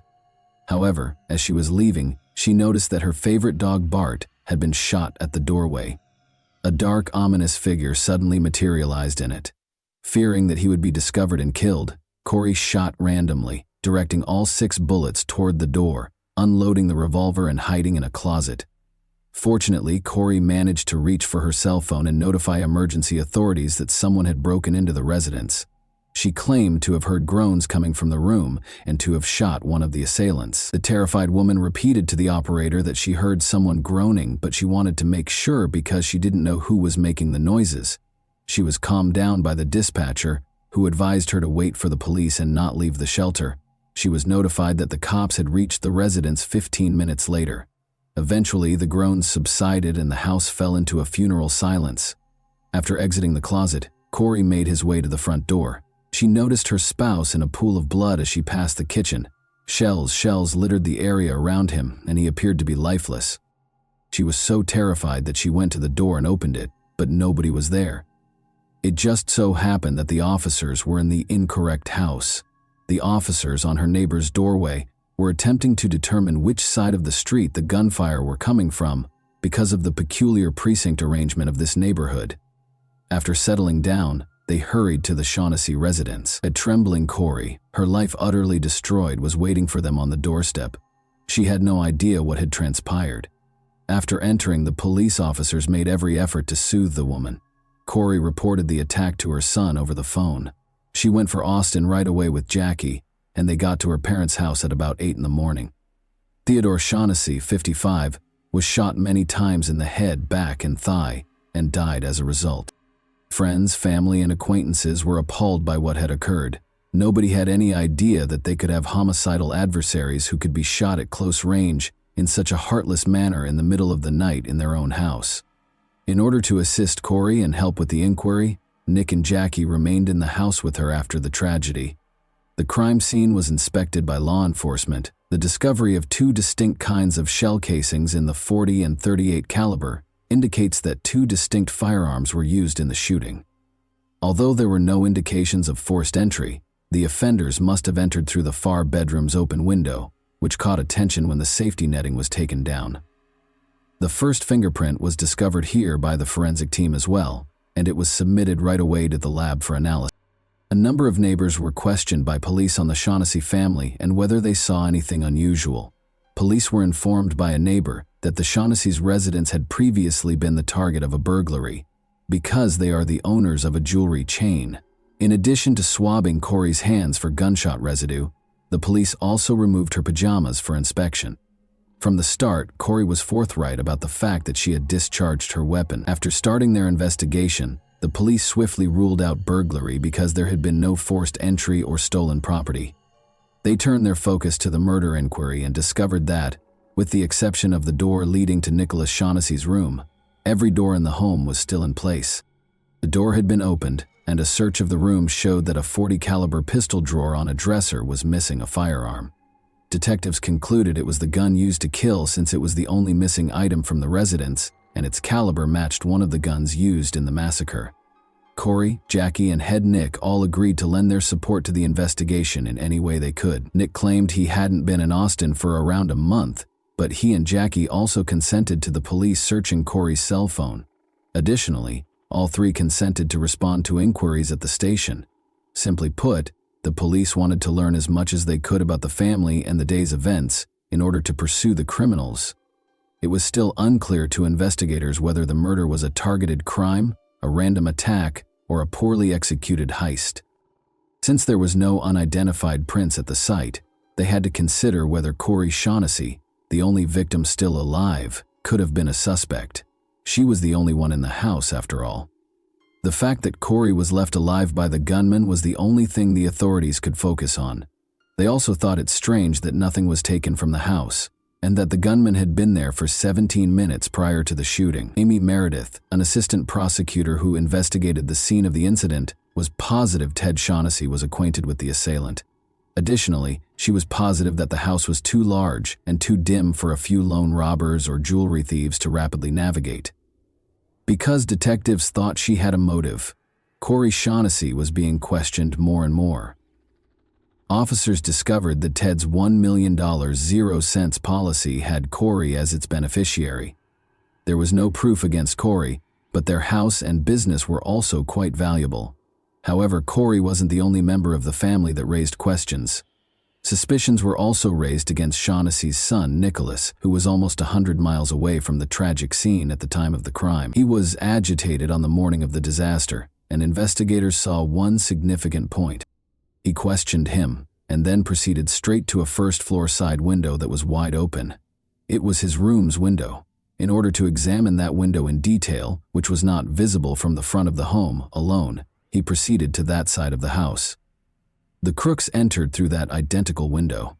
However, Nick had not heard anything from the investigators regarding the thieves using that window at that time. Ultimately, if he was not involved in its creation, how would he know the point of entry? When investigators looked more closely into Nicholas's financial background, they found that he had been having financial difficulties for a while before the crime. One significant discovery was that Nicholas had borrowed $30,000, 0 cents for the firm, from his mother, who had just sent him a note asking him to pay back the debt. He also owed $20,600, 0 cents to a neighbor. One possible reason to conduct the crime was these financial pressures, But when it was revealed that Nicholas was the only recipient of a $2 million 0-cents insurance claim in the event that his parents did not die, the probe took a more significant turn.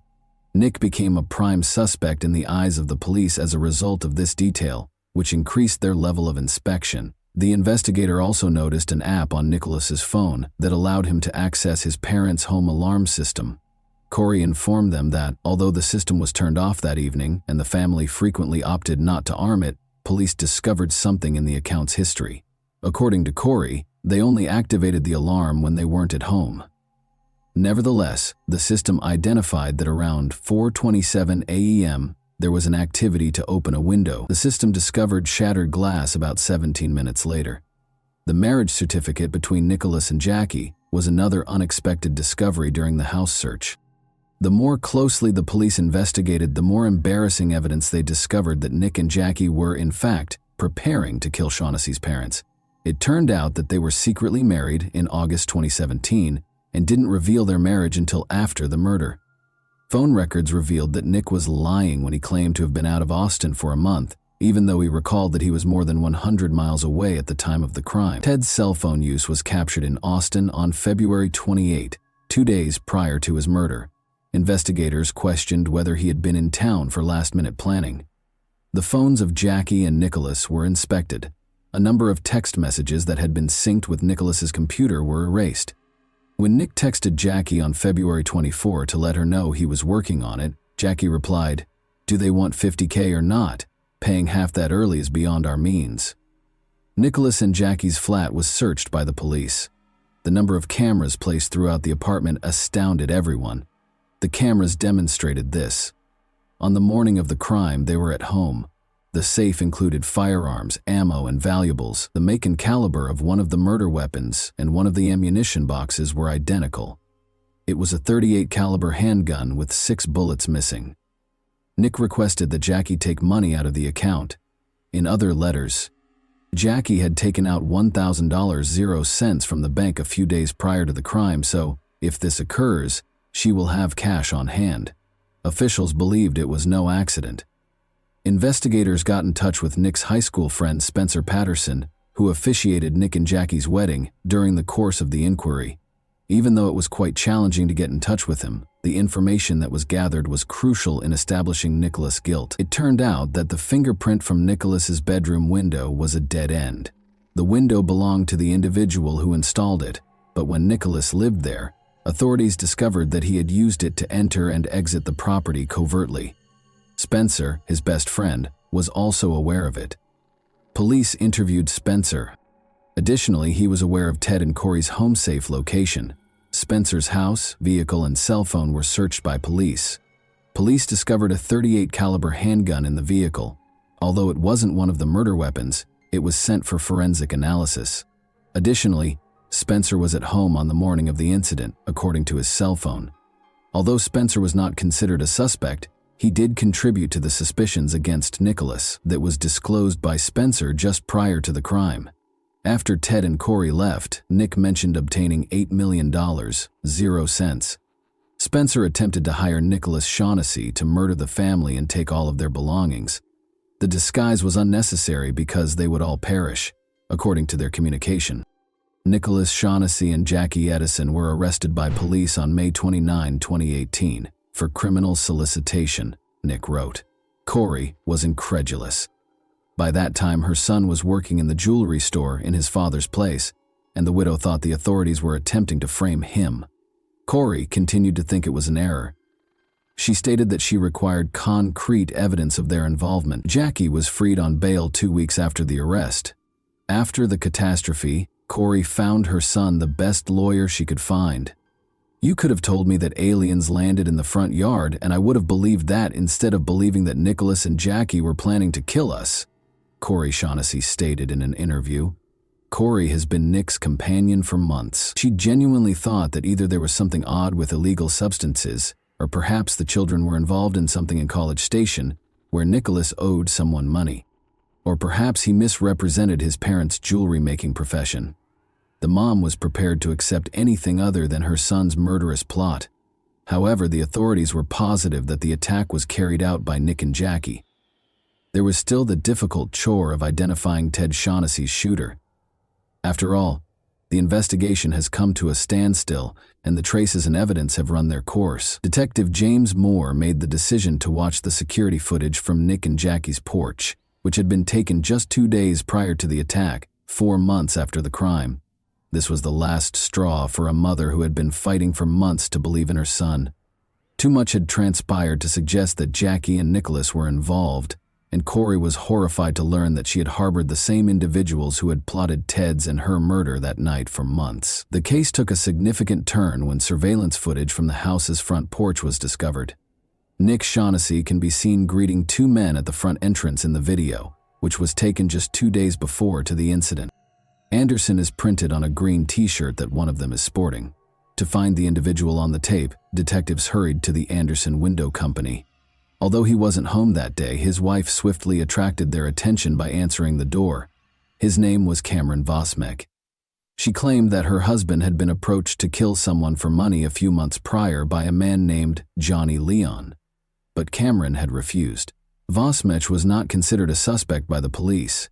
During his subsequent interrogation, Johnny Leon acknowledged that Nick had attempted to hire him for $100,000, 0 cents, but that he had turned him down. After being taken into custody, he disclosed that he had driven to Austin with Nicholas just days prior to the incident. He claimed that they had stopped in front of Shaughnessy's residence. After walking to the residence, Nicholas returned and stated he was unable to enter. After that night, Johnny said he had nothing to do with the incident, but his cell phone indicated that he was in Austin the morning of the crime. Johnny provided the second shooter's cell phone number, but not his name. Arian Smith was a man he had communicated with. Smith asserted that his girlfriend could give him an alibi and that he was with her. According to his lover, Arian abandoned her in a motel room early on the morning of the crime. She called him multiple times after he departed in her car, but the boyfriend did not pick up. After the crime, Arian's girlfriend informed authorities that he had been carrying a .40 caliber handgun for a few days. The firearm was found in Smith's family. Arian Smith was taken into custody. Additionally, police found that both guys had prior arrests. Actually, they had previously been arrested together for illegal narcotic trafficking. Capital murder charges were brought against Nick Shaughnessy and the 2 suspected murderers.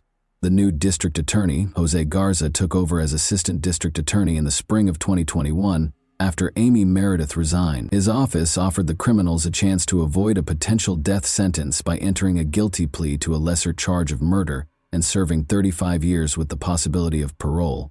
Smith and Leon concurred. Corey offered to accept the plea deal in a letter to Nicholas. A 35-year sentence with the possibility of parole in April 2021 would be imposed. In exchange, Nicholas agreed to be released on his 36th birthday. Nicholas Shaughnessy entered a guilty plea and received a sentence of 35 years in prison during a hearing in April 2021. After completing 20 years of his sentence, he will be eligible for parole. Johnny Leon and Arian Smith received sentences of 35 years in prison, with the chance of release. Arian Smith reported to the police that he heard gunshots coming from the bedroom and a woman sobbing after they had shot Ted. Smith claimed that he pleaded with Leon to leave the house and not kill Corey. They departed in order to avoid being shot from prison. Nicholas wrote his mother letters. After 2 years in prison, Corey was finally permitted to see her kid. The .40 caliber revolver belonged to Ted, so even though Corey knew a lot about the case of Nicholas and Jackie, she was still unsure of who had used it. Nicholas admitted to giving Arian Smith his father's gun in a private conversation. Corey was finally able to accept that Nicholas was actually connected to the case when this was revealed. Nicholas and Jackie's desire to have us killed was unthinkable to my husband, me, our family, or any of our friends. Jackie made an effort to minimize her role in the crime's planning. She said she had no knowledge of it. According to the deleted text messages, she acknowledged that she had visited Austin multiple times with Nicholas, but she claimed that she had never taken Nicholas's claims of massacring her parents seriously, which is how the police knew she was lying. In March, while Nicholas was incarcerated, Jackie filed for his divorce. Jackie was charged with conspiracy to commit a criminal in June of 2022. Jackie entered a guilty plea to attempted conspiracy to commit a criminal in 2023. She was given a suspended sentence, which allowed her to enter a guilty plea and be placed on probation. She was incarcerated for 120 days. She will spend 10 years on probation. She will have to spend 2 days in jail on the anniversary of Ted Shaughnessy's murder every year for 10 years. Nicholas was interviewed while incarcerated. He claimed he aspired to become wealthy and win Jackie over. With their adoptive son Nicholas, Ted Shaughnessy, a licensed jeweler, and his wife Corey Shaughnessy, a trained gemologist appraiser, could have led a successful life. Ted, who established Gallery Jewelers in Austin in 1995 and saw success, establishing the family as a respected name in the town, was killed by his son Nick, who sought to ruin his parents' happy existence by placing a $1.00 sign on their lives. The victim's kid is currently still being held at the Clemens Unit in Brazoria, Texas. At the aforementioned state's LeBlanc facility in Beaumont, Arion Smith is completing his sentence. Johnny Leon is still detained in New Boston, Texas, at the Barry B. Telford Unit. This is a tale of remarkable change that society discovered too late. Kindness can sometimes come at too great a cost, turning the seemingly close person into an executioner.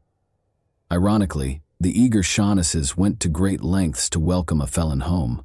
It is terrible that they were unable to teach their kid the basic reality of life, that money is the resource that can be replenished the easiest, but time is not. They were too consumed by their love for the child. Nicholas expressed his heartfelt apologies to his mother in a prison interview. Is it feasible, though, to take an apology that never should have been given? Corey Shaughnessy has gone through an incredible emotional journey over the years of the investigation, coming to the realization that her own son hired hitmen to kill her and her husband for financial gain. She still loves her son, the same 8-year-old boy who hugs her affectionately in pictures and races cars with his father, but the life that Corey and Ted attempted to build around him is gone forever. Presently residing in a different location under a false identity, Corey Shaughnessy makes an effort to regain faith in those around her every day. Indeed, a terrifying concept haunts us throughout our story. Many people are far from what they seem at first glance. You lived in your own house with the 2 individuals who attempted to murder you? And that wraps up today's chilling story. If you enjoyed this video, don't forget to like and subscribe so you never miss a new upload. Also, let me know in the comments, what part of this story shocked you the most? Thank you for watching, and I'll see you in the next video.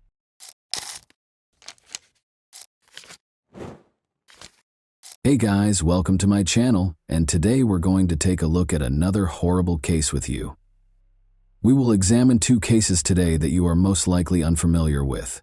Both cases occurred in the United States of America, one in Maine and the other in New York City.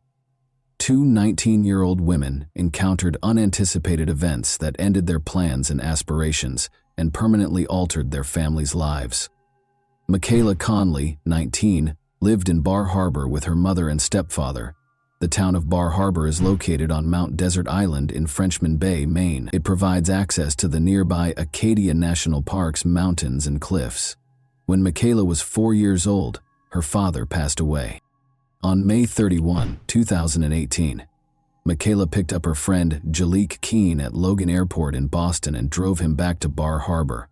Conley and Keene attended Mount Desert Island High School together. Before graduating in 2015, he played running back for the Mount Desert Island High School football team. According to a friend and coach, he had just finished playing football for the Krausevo Royal Crowns, an amateur team in Serbia. He is thought to have been returning from Europe when Michaela Conley met him at the airport. The same evening, she took him back to her Bar Harbor home on Eden Street, which is directly across from the Connors Emerson School. Michaela and Jalik decided to go for a walk after leaving the house at around 2 in the morning. Michaela never came home. Later, Jalik went back to Michaela's house the following morning and informed her mother that he had left his wallet and cell phone in Michaela's room and wanted to get them back. Danielle Timoney, Michaela's mother, was shocked to hear that her daughter had not spent the night at home. Jalik claimed that after a fight with Michaela, he left her alone and walked away. According to Jalik, he had not seen Michaela. Michaela's mother then reported her daughter's disappearance to the police. Court documents are the most trustworthy source of information. One such document that describes Michaela's fate will now be read to you. A detective who worked on the Michaela Conley investigation provided this testimony. Thomas Pickering, a a detective in the Maine State Police Major Crimes Unit North, is Urifiant. As of February 2012, Urifiant has been a detective. Due to my own investigative efforts and the efforts of other Maine State Police detectives and other law enforcement personnel who shared their findings with me as part of the investigation, I have first-hand knowledge of the facts and circumstances that are described below. Although this affidavit does not contain all of the information we have learned during our investigation, I think it is enough to show that there is reasonable suspicion that Jalek Keene committed murder. The Maine State Police contacted Urifiant on June 1, 2018 in Bar Harbor, Maine.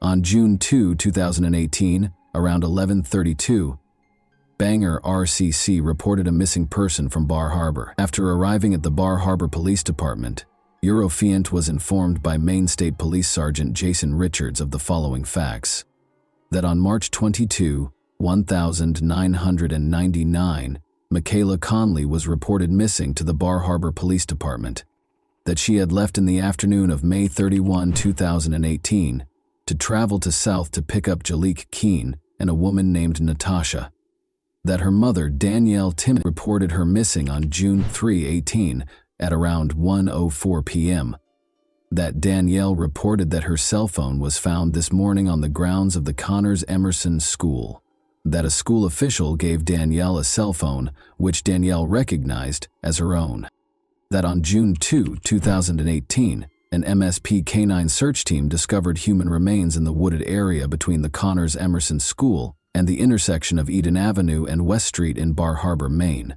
that a video was uploaded to Snapchat from Michaela's phone on June 1, 2018, at 2:19 a.m., that a male named Jalek Keene was identified in the video, and that the video showed what was thought to be the playground at the Connors Emerson School. The remains were hidden beneath branches, bamboo, and other vegetation. The body had been dragged from the vicinity of the school, as evidenced by the obvious drag marks found upon closer inspection of the scene.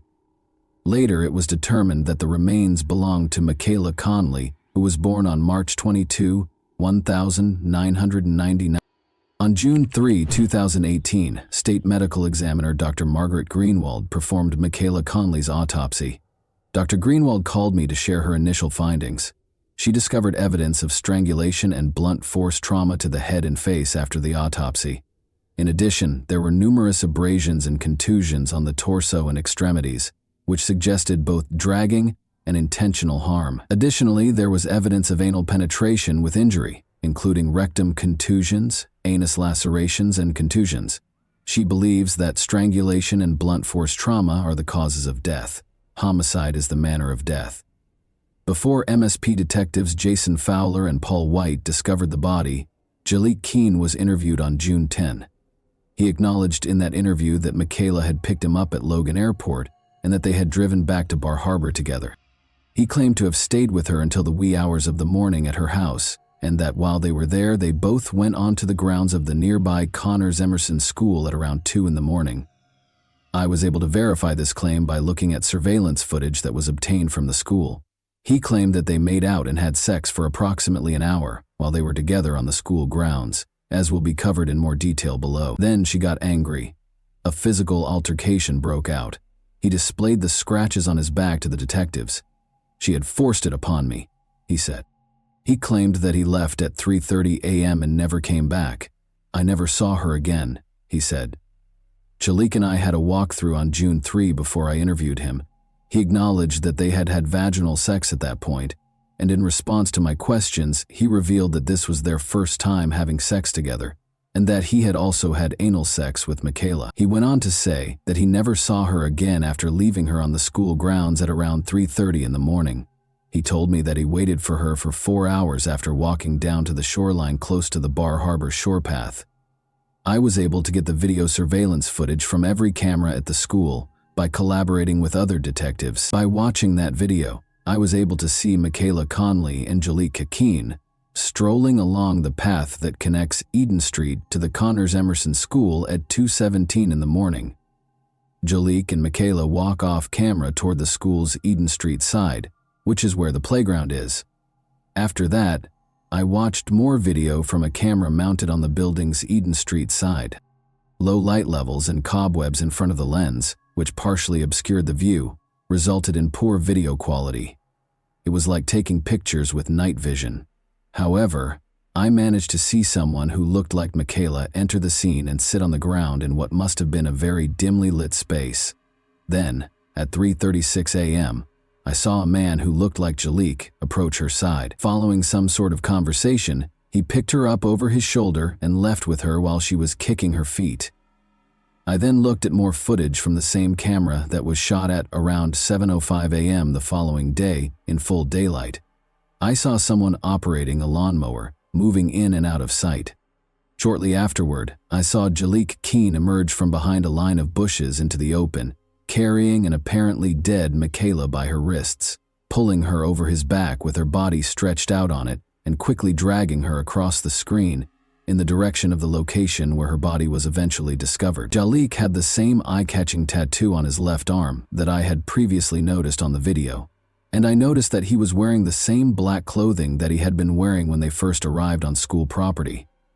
Additionally, when he is interviewed, the video footage blatantly disputes Jalik's assertion that he abandoned Michaela at the school grounds at 3:30 a.m. and never returned. I did not see any other male or female than those mentioned above at any time while I was watching the surveillance tape.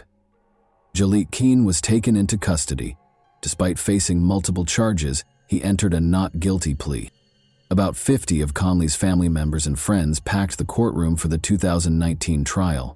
A smaller group of Keene's relatives and friends were gathered on the opposite side of the courtroom, wearing black t-shirts featuring a picture of Keene and the words, "We all love you" in large letters. Meg Elam, the prosecutor, told the jury, which consisted of 6 men and 9 women, that on May 31, 2018, Michaela Conley drove Keene and 2 other people back to Bar Harbor after picking them up at Boston's Logan International Airport. Michaela was unaware that she would die within the next 18 hours, Elam reminded the jury. She also mentioned that Michaela Conley's genitalia and under her fingernails contained Keene's DNA. Since Keene was physically stronger than Michaela, she had very little chance of escaping after the police found and inspected her body. According to the website of the West Virginia University sports team, where Keene played collegiate soccer, Michaela was 5 feet 4 inches tall and weighed just 93 pounds. In 2015, he made a separate opening statement to the jury, stating that he weighed 180 pounds and stood 6 feet tall. Attorneys Don Corbett and Jeffrey Tutaker, who are Keene's representatives, stated that although prosecutors have circumstantial evidence against Keene, they are unable to prove that he killed Michaela Conley because there may have been another person on the school property who escaped being captured on camera. According to Corbett, police never tested objects discovered on the playground, such as cigarette butts and an empty alcohol bottle, in an effort to identify additional suspects. According to her, there is no evidence of Conley's cause of death or the identity of those present when she passed away. Circumstantial evidence, according to Corbett, does not prove anything beyond a reasonable doubt. It makes people guess.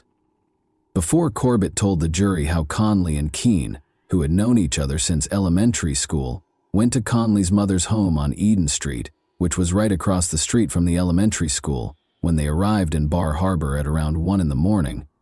Elam gave her opening statement. Her mother never saw or spoke to her again after Conley and Keene left. According to Elam, Keene returned to the house the following morning and claimed that he had left his cell phone there the previous evening. Conley's mother discovered that Conley was missing when she went up to her daughter's room to get it. Keene informed Conley's mother that he had last seen her on the school grounds at around 3:30 a.m. when she inquired about the whereabouts of her daughter. Conley's mother was notified later that morning by school personnel that they had located Conley's cell phone on the school's playground. Later that morning, after a thorough search involving Conley's friends and the police, they also discovered Conley's shoes outside the school. Keene persisted in telling people that he last saw her at the playground. Even the defendant took part in the search. Elam claimed that even though he already knew where Michaela Conley's body was, he feigned to search for her. Keene began as Conley's friend, but ended up being a wolf in sheep's clothing. According to the victim's stepfather, "I am completely shattered. I am irreparably damaged. This is my life sentence without my girl. Keene has destroyed our family, Jalik." According to Danielle Timoney, Conley's mother, Keene made the decision to testify on his own behalf. A video that purportedly showed him carrying Conley's lifeless body and then washing himself in a water spigot was shown to him on the grounds of Connors Emerson School. Keene claimed he couldn't remember what was captured on camera. Prosecutors and defense lawyers questioned Keene. He claims that after an international flight from Serbia where he played football, he had been up for about 36 hours that night. Keene claims he didn't remember anything from that morning until he left his wallet and phone at Conley's house. As he spoke for himself, Keene informed Judge Murray that he disagreed with one aspect of the case, stating that although he loved Michaela, he was never in love with her. After that, Keene read a written confession in which he acknowledged that he was responsible for Connolly's death and stated that he wanted to exchange his life for hers. He appeared to request the death penalty rather than spend years in prison, saying he would never purposefully hurt any of his friends but would take a bullet for them. A jury found Keene guilty, but Keene added that no one knows what happened the night Michaela was killed in May 2019. During the sentencing on September 11, the verdict was declared. Despite the video evidence, Judge Murray said it was chilling that Keene refused to accept responsibility for Conley's death. Judge Murray also found it unsettling that Keene could appear to Conley's mother while pretending to care for her daughter, 22-year-old Jaliek, only minutes after killing her. Keene received a sentence of 30 years and 58 years for murder. The two terms will be served simultaneously.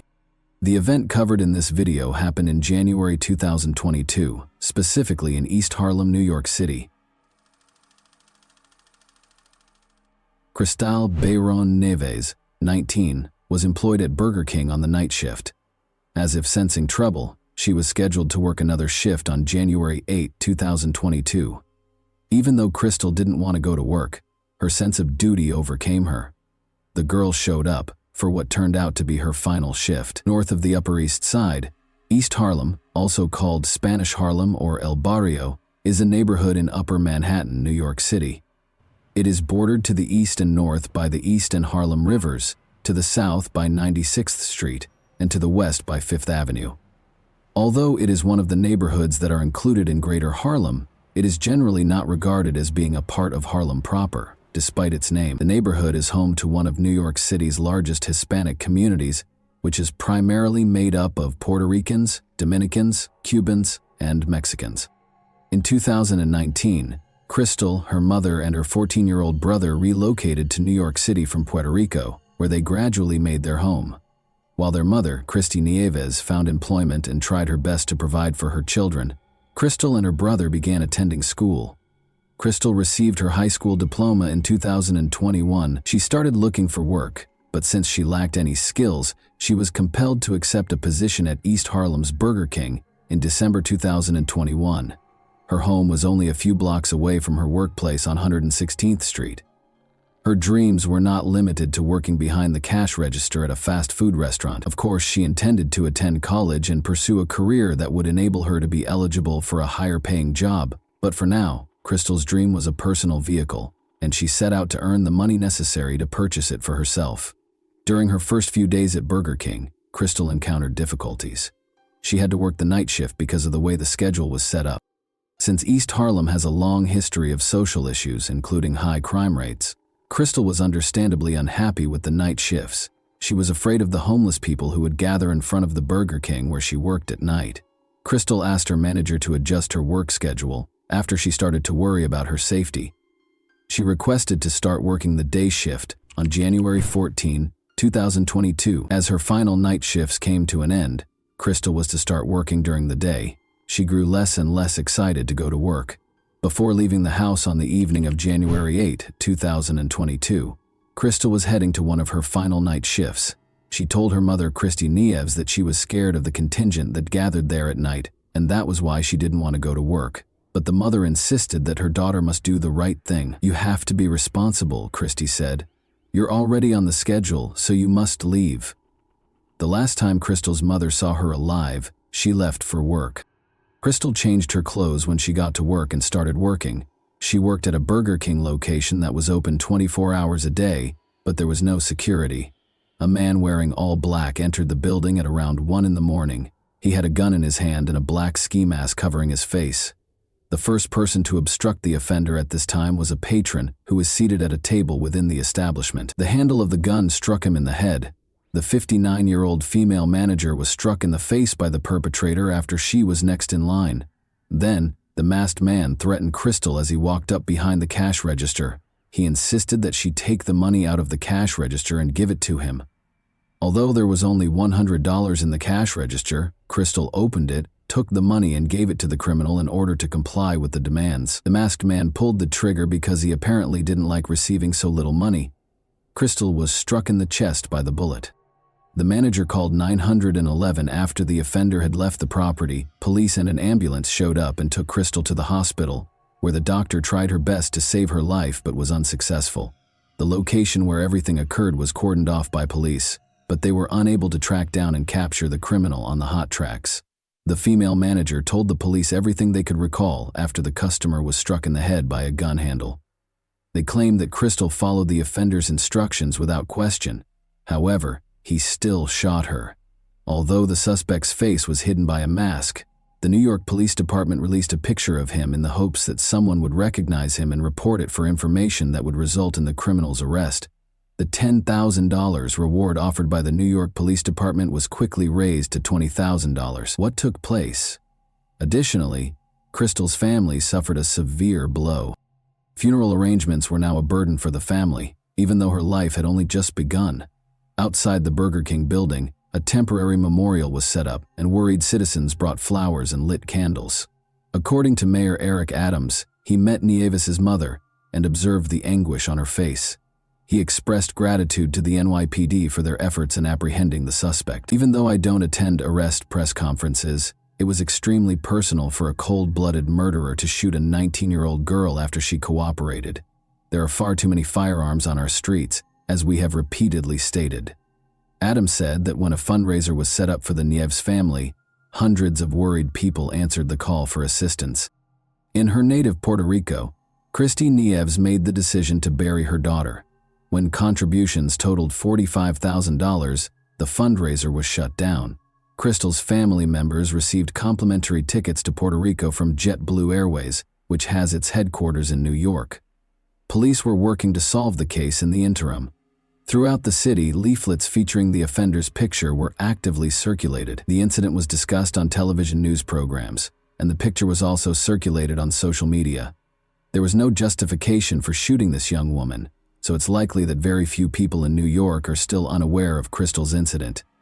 The money had been transferred. She was making an effort to follow the gunman's instructions. She was killed for no apparent reason, according to NYPD Chief of Department Kenneth Corey. 5 days after Crystal's death, police spoke tearfully about the teen's last moments. After the culprit fled the scene, they declared that they had arrested a suspect. Detectives used surveillance footage to follow his movements. On Friday, January 14, Winston Glynn, 30, was taken into custody. The clothes the murderer allegedly wore the night of the attack were discovered in nearby dumpsters when police arrested Glynn at a Bedford-Stuyvesant, Brooklyn address.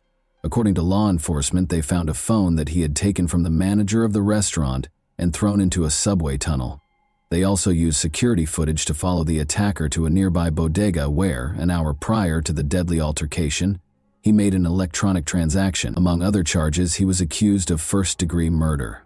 Surprisingly, Glynn, a Jamaican native, worked at Burger King for a while in 2020 in the exact location he chose to rob. He also resided in a homeless shelter. Furthermore, he probably went in disguise as a customer the day before the attack to take a look around. Because Glynn was familiar with the facility and knew there was inadequate security, investigators came to the conclusion that he planned the attack. He left before Crystal began working there, so he didn't know her. As officers led Winston, Glynn, out of the police station in handcuffs and shackles, he screamed at the irate crowd of onlookers. "Our reparations for 400 years of slavery are nowhere to be found," Glynn inquired. Then he yelled, "America is going to burn," as loudly as he could. As the suspect was being led from the station, a crowd of bystanders gathered outside and threw profanities at him. Glynn repeatedly accused the judge of lying during the courtroom arraignment. "You didn't see the judge, liar," the suspect yelled. "Liar."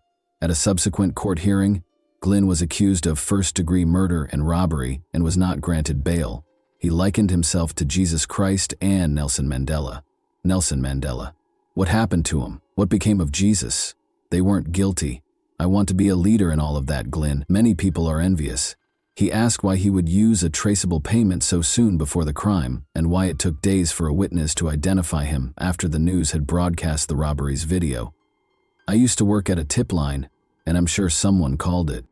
That's all, he raged, alluding to the 8 months he worked at the East 116th Burger King in 2020, the location of Bayron Niev's murder.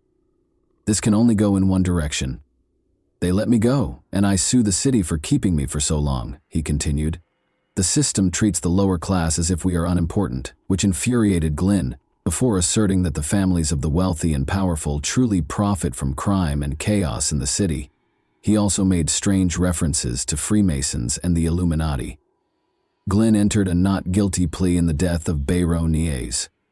Glynn's criminal history includes at least 4 prior arrests, including menacing with a weapon in November 2021 and criminal possession of a weapon in December 2020. Winston Glynn is currently awaiting sentencing. A conviction for first-degree murder carries a life sentence without the possibility of release. And that wraps up today's chilling story. If you enjoyed this video, don't forget to like and subscribe so you never miss a new upload.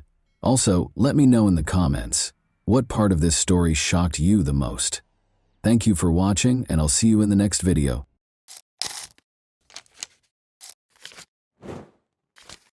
Hey guys, welcome to my channel, and today we're going to take a look at another horrible case with you. We take a look at events that happened in 2019 in the UK. On April 28, 2019, 39-year-old care worker Emma Faulds vanished under mysterious circumstances. After receiving a call from her family 2 days later, the police began a thorough investigation to find out Emma's true fate. 700 square miles had to be searched by the police. In 2019, Emma resided in Kilmarnock. Located in southwest Scotland's East Ayrshire, Kilmarnock is a town and former burgh. There was quiet and comfort in her home, and she was always followed faithfully by her dog Maverick. Emma led a quiet, measured life. In addition to having a good heart, she was well known among her neighbors for her ability to relate to everyone.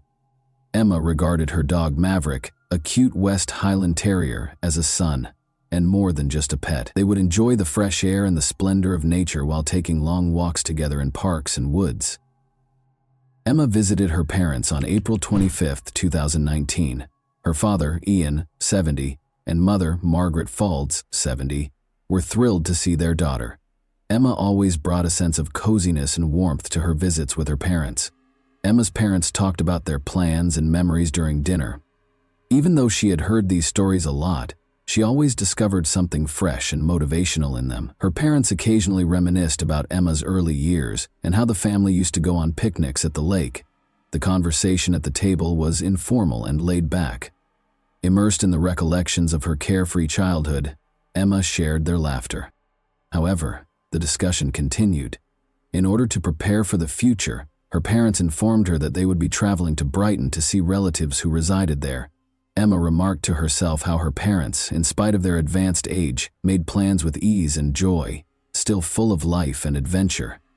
They continued their conversation over a cup of coffee in the living room after dinner. For Emma, this evening served as a reminder of the value of family, of the unseen thread that unites generations, and of what is genuinely important in life, in addition to being a chance to spend time with her loved ones. Nobody could have predicted that the family's tranquility would vanish in a matter of days. Emma informed her parents that on Sunday, April 28th, she would be meeting up with her friend Ross Willocks. Ross and Emma had been friends for 18 years. Both of them were wardens at Kilmarnock Prison when they first met. Emma wanted to visit Ross after telling her parents that he had adopted a dog from a shelter. Emma told her sister via text that she was going to have a bit of a mad one. Ross resided in Monkton's Fairfield Park. Emma texted a friend at around 8 p.m. to let them know she was at Ross's house, where she would be spending the night and enjoying a glass of wine. Emma's phone was referred to as an extension of her arm because she was typically in constant communication with her loved ones. However, Emma didn't text or call any of her family members or friends the following day. Margaret, her mother, said this was completely uncharacteristic. Emma's parents were in Brighton visiting relatives on April 30th. Emma's employers called her mother, Margaret, to inform her that her daughter had failed to show up for work. Emma's parents were immediately aware that something was amiss because she spoke to a friend or family member every day. "We were on edge and decided to report her missing because it was so unlike her," said her dad. Around 4:30 p.m. when police officers broke into Emma's apartment on Fullerton Street in Kilmarnock that day, they found her pet dog, Maverick, home by himself. A neighbor had heard Emma sobbing. Everyone knew Emma well enough to know that she would never leave her dog alone. Emma kept Maverick in a cage during his recovery from a recent operation on his cruciate ligament to prevent him from jumping and running around. The investigation, known as Operation Salsion, immediately focused on Ross Willox because he was the last person to see her alive. At approximately 11 p.m., Willox informed officers that Emma had made the decision to drive back to her apartment, which was less than 9 miles away. He claimed that while they were at his Moncton home, she became anxious about her recently operated dog and wanted to bring it home. They chose to visit her apartment.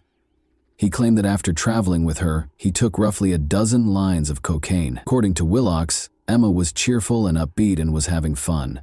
She was planning a cruise and discussing her upcoming 40th birthday. At around 7 a.m., he said, he took a taxi home. April 29. After Emma was reported missing, her sister, Myram Faulds, who works in Abu Dhabi, went back to Scotland to assist in the search. On May 1, 2019, she took a plane back to Scotland and started assisting with her sister's search. Emma vanished the following day, leaving a profound sense of unease and uncertainty in her wake. Her family launched a difficult and demanding search for her as soon as they couldn't get in touch with her. The police swiftly acted, coordinating with Emma's friends and relatives. Soon, informational pamphlets with Emma's picture were lining the city's streets. They asked that anyone with information about her contact the police, and they included information about her last known location. On social media, word of Emma's disappearance spread, and every post on her family page drew an increasing number of supportive comments and wishes for her safe return home. Desperate, Emma's family begged for assistance from the public every day. The authors wrote, "Any detail could be crucial. Please help us find Emma." The police also asked for assistance from the town's residents, realizing how urgent it was to solve the case. Private CCTV camera owners were asked to review their footage by detectives. Maybe something suspicious would be captured on camera, or perhaps Emma's figure would be glimpsed among the typical street scenes. A strong feeling of unease was mingled with both hope and fear. Everyone who knew Emma and cared for her, however, remained hopeful. The town was unified by the shared objective of locating Emma and returning her home, despite the fact that hundreds of total strangers did not remain uninterested. The police placed a high premium on gathering evidence related to Emma's disappearance. Every discovery might hold the key to the woman's unexplained disappearance, and every bit of evidence and witness statement added to the puzzle that investigators were attempting to solve. Every little detail had to be considered in their hard work. For detectives, every discussion with neighbors and family members became a source of fresh concepts and theories that might help explain Emma's fate. One of the key success factors was the investigative team's capacity to carefully examine the evidence. They were able to create a tenuous but significant series of events that ultimately led to Emma's demise because of their meticulous attention to detail and unwavering pursuit of the truth. Furthermore, it was critical that the investigators take into account both the psychological and physical evidence. They made an effort to learn more about Emma's personality, relationships with other people, potential enemies, and the reasons behind her actions that most people would find improbable. Emma's vehicle was essential to the chronology. At 5:39 p.m., dashcam footage showed the blue BMW 1 Series parked outside Ross Willox's residence. April 28.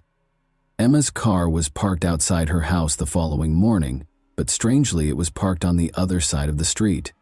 Emma always parked her car directly outside her apartment because she suffered from obsessive-compulsive disorder. When the police were able to obtain footage from a private CCTV camera, they were extremely fortunate to discover that Emma was not the driver of the car, but rather a man. Let's examine the video that was made public by the police. If you pay close attention, you can see the driver cleaning the dashboard and steering wheel of the vehicle. Investigators think Ross Willox was the driver of Emma's car and was aware of Emma's fate. After Emma was reported missing, Her family and friends posted posters and handed out leaflets throughout Ayrshire, but Willocks chose not to participate. Sarah Faulds, Emma's sister, told investigators that she spoke with Willocks after Emma vanished, and he provided her with 2 different accounts of what transpired. "Hi Ross, I'm just wondering if she's still with you. No one's seen her," she texted Willocks on April 30, 2019, to which he responded that she wasn't with him. In a subsequent message, Willocks told Sarah that he had driven Emma home himself. When Sarah inquired about the time of her departure, he replied, "Sunday. Maverick was getting rowdy with my dog, Patty, and Emma was getting stressed." Experts started using CCTV and cell phone analysis to map Willocks' movements as the hunt for Emma grew more intense. CCTV footage of Willocks purchasing bleach, rubber gloves, and tins of outdoor disinfectant from multiple stores was found.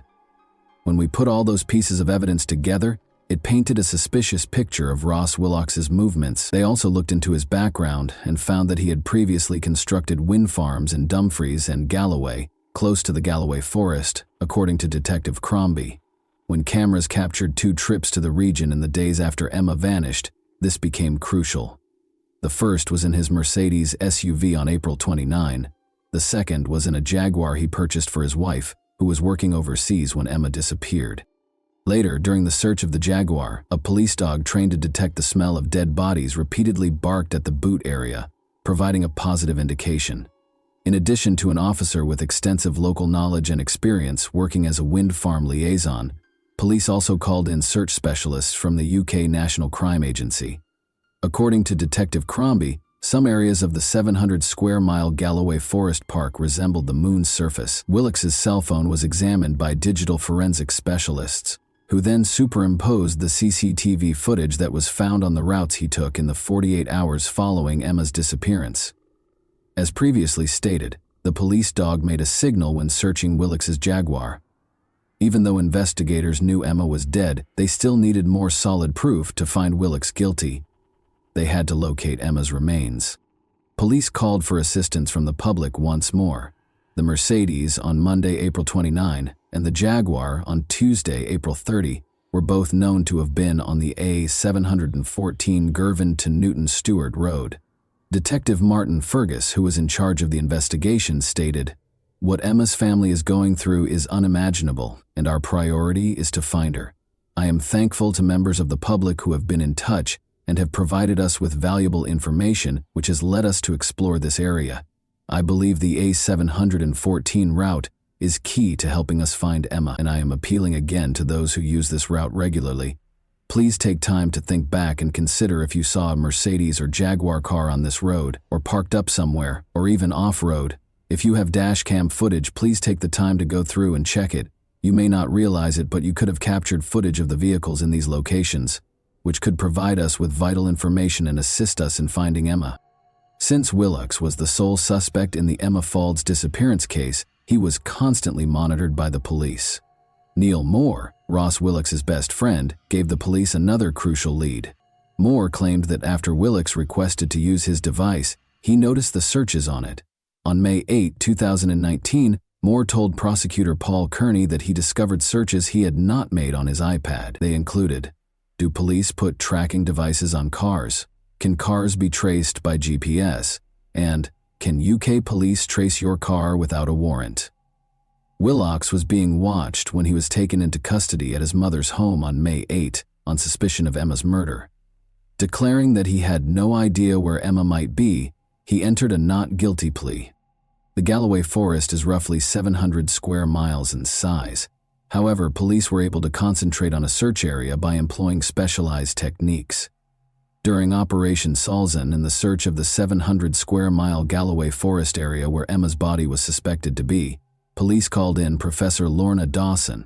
Among other things, the soil expert was asked to inspect Willocks' Timberland boots. On June 11th, Professor Dawson presented her findings. Emma's nude remains were discovered 24 hours later, concealed in a section of Glen Truel Forest that is not typically traversed by people. When comparing the soil that covered Emma's body to the boots, there was a 92% match. Another potential match from the forest site was discovered beneath the Jaguar car's wheel arch. As a wind farm project manager, Willix was familiar with the area, but he told police that he was only there to walk his dogs if they saw him. He was also located in and around the area by mobile phone analysis. According to Detective Pakalek, Bear, his dog, who was trained specifically to locate dead bodies, started barking, signaling that he had discovered something. To conduct additional investigation, the officer went back to the location. Pakalek put on sterile gloves and stated, "I lifted the vegetation to see if it was a body part or torso. I could see the lower portion of a naked body." A service was held at Holmesford Bridge Crematorium after hundreds of mourners paid their respects at Kilmarnock's New Lay Kirk. Maverick, Emma's West Highland Terrier, was leading the procession out of the church while sporting a blue bow tie. Emma's relatives posted on the family's butcher shop's social media page that they felt compelled to make a public statement only now. They claimed that during this incredibly depressing and agonizing time, they had received fields of flowers, hundreds of messages, and countless cards. This proves that there is a great caring community spirit in Kilmarnock and further afield, indeed worldwide, they stated. The Faulds family and Emma's dog, Maverick, signed off on the message, saying, "Thank you all so much for your support and kindness you have shown us during the past few weeks. We're not there yet, and it will be a long time until we get answers to all the questions that have been haunting us, but knowing that everyone is with us makes it easier to bear." Emma Fauld's murder has been charged against Ross Willix. In addition, Willix is accused of trying to thwart the course of justice by concealing Emma's body for several days before disposing of it in a forest, and by trying to conceal his alleged role in her demise from April 28 to May 8, 2019. According to the prosecution, he searched online for information on blood and how to disable vehicle tracking and disposed of Emma's clothes, belongings, and cell phone. Prosecutors also claim Willix asked officers where Emma was and said he was concerned, leaving voicemails on her phone on multiple occasions while feigning to think she was still alive. Despite Emma's apparent neck injury, jurors were informed that her body was so decomposed that a pathologist was unable to determine what killed her. Dr. John Williams, a pathologist, testified in Glasgow's High Court that he examined Emma Faulds after her death, but because of the state of decomposition, Dr. Williams said he could only determine so much from her remains. He added that he was unable to pinpoint Emma's death date when questioned by prosecutor Paul Kearney. According to Dr. Williams's report, there were no significant natural diseases found, and she did not have any fractures to her arms, legs, or ribs. In response to the question posed by prosecutor Paul Kearney, "So nothing to point to a natural cause, but with the great caveat that your examination was affected by the state of decomposition?" Dr. Williams said, "That is right." It was discovered during the trial that Emma Fauld's toxicology samples included traces of alcohol and painkillers. The jury was informed that the cause of death must be declared undetermined after Dr. Williams read from his report saying, "In summary, the medical cause of death has not been established. The degree of decomposition has limited many aspects of the post-mortem." Joanne Cochran, a forensic scientist, described to the court how, while inspecting the BMW in September 2019, she removed a tape from a seat lever. It matched Ross Willix's DNA profile, according to the expert. The trial also heard how blood was found in the accused's house. 2 tiny droplets that matched Ross Willix's father's DNA profile were discovered. According to forensic scientist Joanne Cochran, no additional blood was discovered, but there was a tiny staining of contact blood elsewhere that was thought to match the accused. At the trial, Willix had denied murder. In his version of events, he claimed to have left Ms. Faulds fit and well after partying with her for a while before they drove to her apartment in Kilmarnock, Ayrshire, which was about 9 miles away.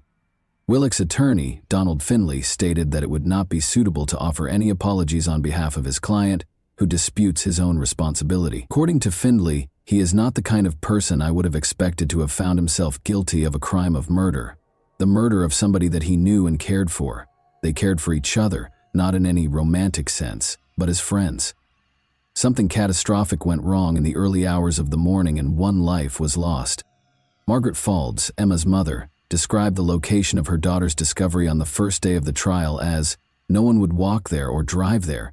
You would have to see it to believe how remote it was." Nevertheless, one individual went there with the intention of ensuring that no one would discover what he had done to his friend of nearly 20 years. Professor Lorna Dawson, a soil specialist, presented her results on June 11 after testing the Mercedes and Jaguar vehicles for soil and a pair of Willex's Timberland boots. Search teams eventually located Emma after refocusing on damp, marshy areas as a result of Professor Dawson's analysis. She informed the trial that the deposition site was not a place you would typically walk through, and that there was no natural path to it. Her words, "You would avoid it." Professor Dawson stated that rather than originating from a similar common bog habitat, the soil recovered from the boots came from the deposition site. A jury convicted Willex of murder and attempted obstruction of justice following a 6-week trial. Miriam and Sarah, Emma's distraught sisters and parents, were there to hear the decision. The judge stated to Willex, "You know what the sentence for murder will be. It will be life imprisonment. Be under no misapprehension. This was a foul crime on a young woman loved by her family. You would have visited upon them a lifetime of wondering if she was still alive had her body not been recovered as a result of the sterling work by the police and experts. It was in such a remote place, and you had intended her body would never be recovered." Willex showed no emotion as he announced the decision. The heartless murderer acknowledged that he was not involved in Emma's search. He maintained that the bleach bottles were not used to remove any traces of a crime, but rather to clean his decking. Only he really knows what caused Emma's death, and it's still unclear what transpired between them at his house that evening. Ross Willex received a life sentence in prison in June 2021. Before he can apply for parole, he must serve 20 years in prison. Only you will know what happened in your house that night that led to you killing your friend. You were not as clever as you thought you were, Willex was told by Judge Mulholland. In a statement issued following the guilty verdict, Emma's family stated, "We are absolutely devastated by Emma's death, and her not being with us has left a tremendous void in all our lives. We cannot believe she was taken from us in such a violent way. And what makes it even worse is that Ross Willex was supposed to be her friend." The last 2 years have been the worst our family has ever experienced, culminating in a 6-week murder trial in the High Court in Glasgow, which ended earlier today.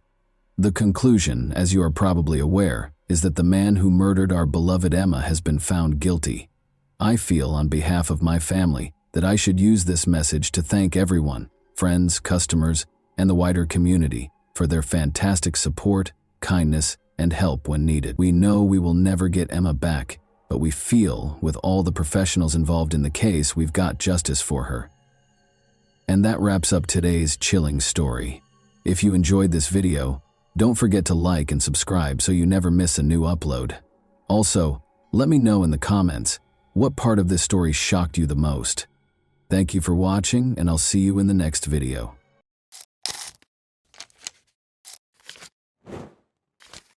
Hey guys, welcome to my channel, and today we're going to take a look at another horrible case with you. Have you ever questioned how well you actually know the neighbors? What's behind their warm grins and informal salutations? Psychologists and investigators concur that people with psychopathic tendencies are more likely to commit violent crimes, but there are no clear rules for spotting potentially dangerous people among your acquaintances. The beginning of this eerie case involves Brian and Beverly Mauck, an apparently ideal couple whose lives appeared to be straight out of a fairy tale. They enjoyed traveling and spending time together, were financially stable, and were incredibly in love. However, when they relocated to a different neighborhood, everything was different. Beverly and Brian were found dead in their house shortly after they had moved in. Investigators were immediately directed to a nearby residence by blood evidence found at the scene. Even the most experienced detectives were taken aback by the motivation behind this heinous act. Brian and Beverly Mauck's love story. At a party hosted by a mutual friend in the spring of 2001, Brian and Beverly first crossed paths. They were both college students at the time, but it was obvious they had discovered something unique as soon as their eyes met.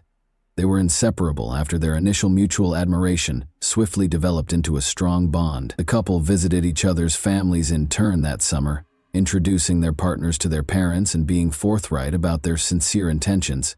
The relationship was immediately approved by both families, who noted how well the two complemented one another.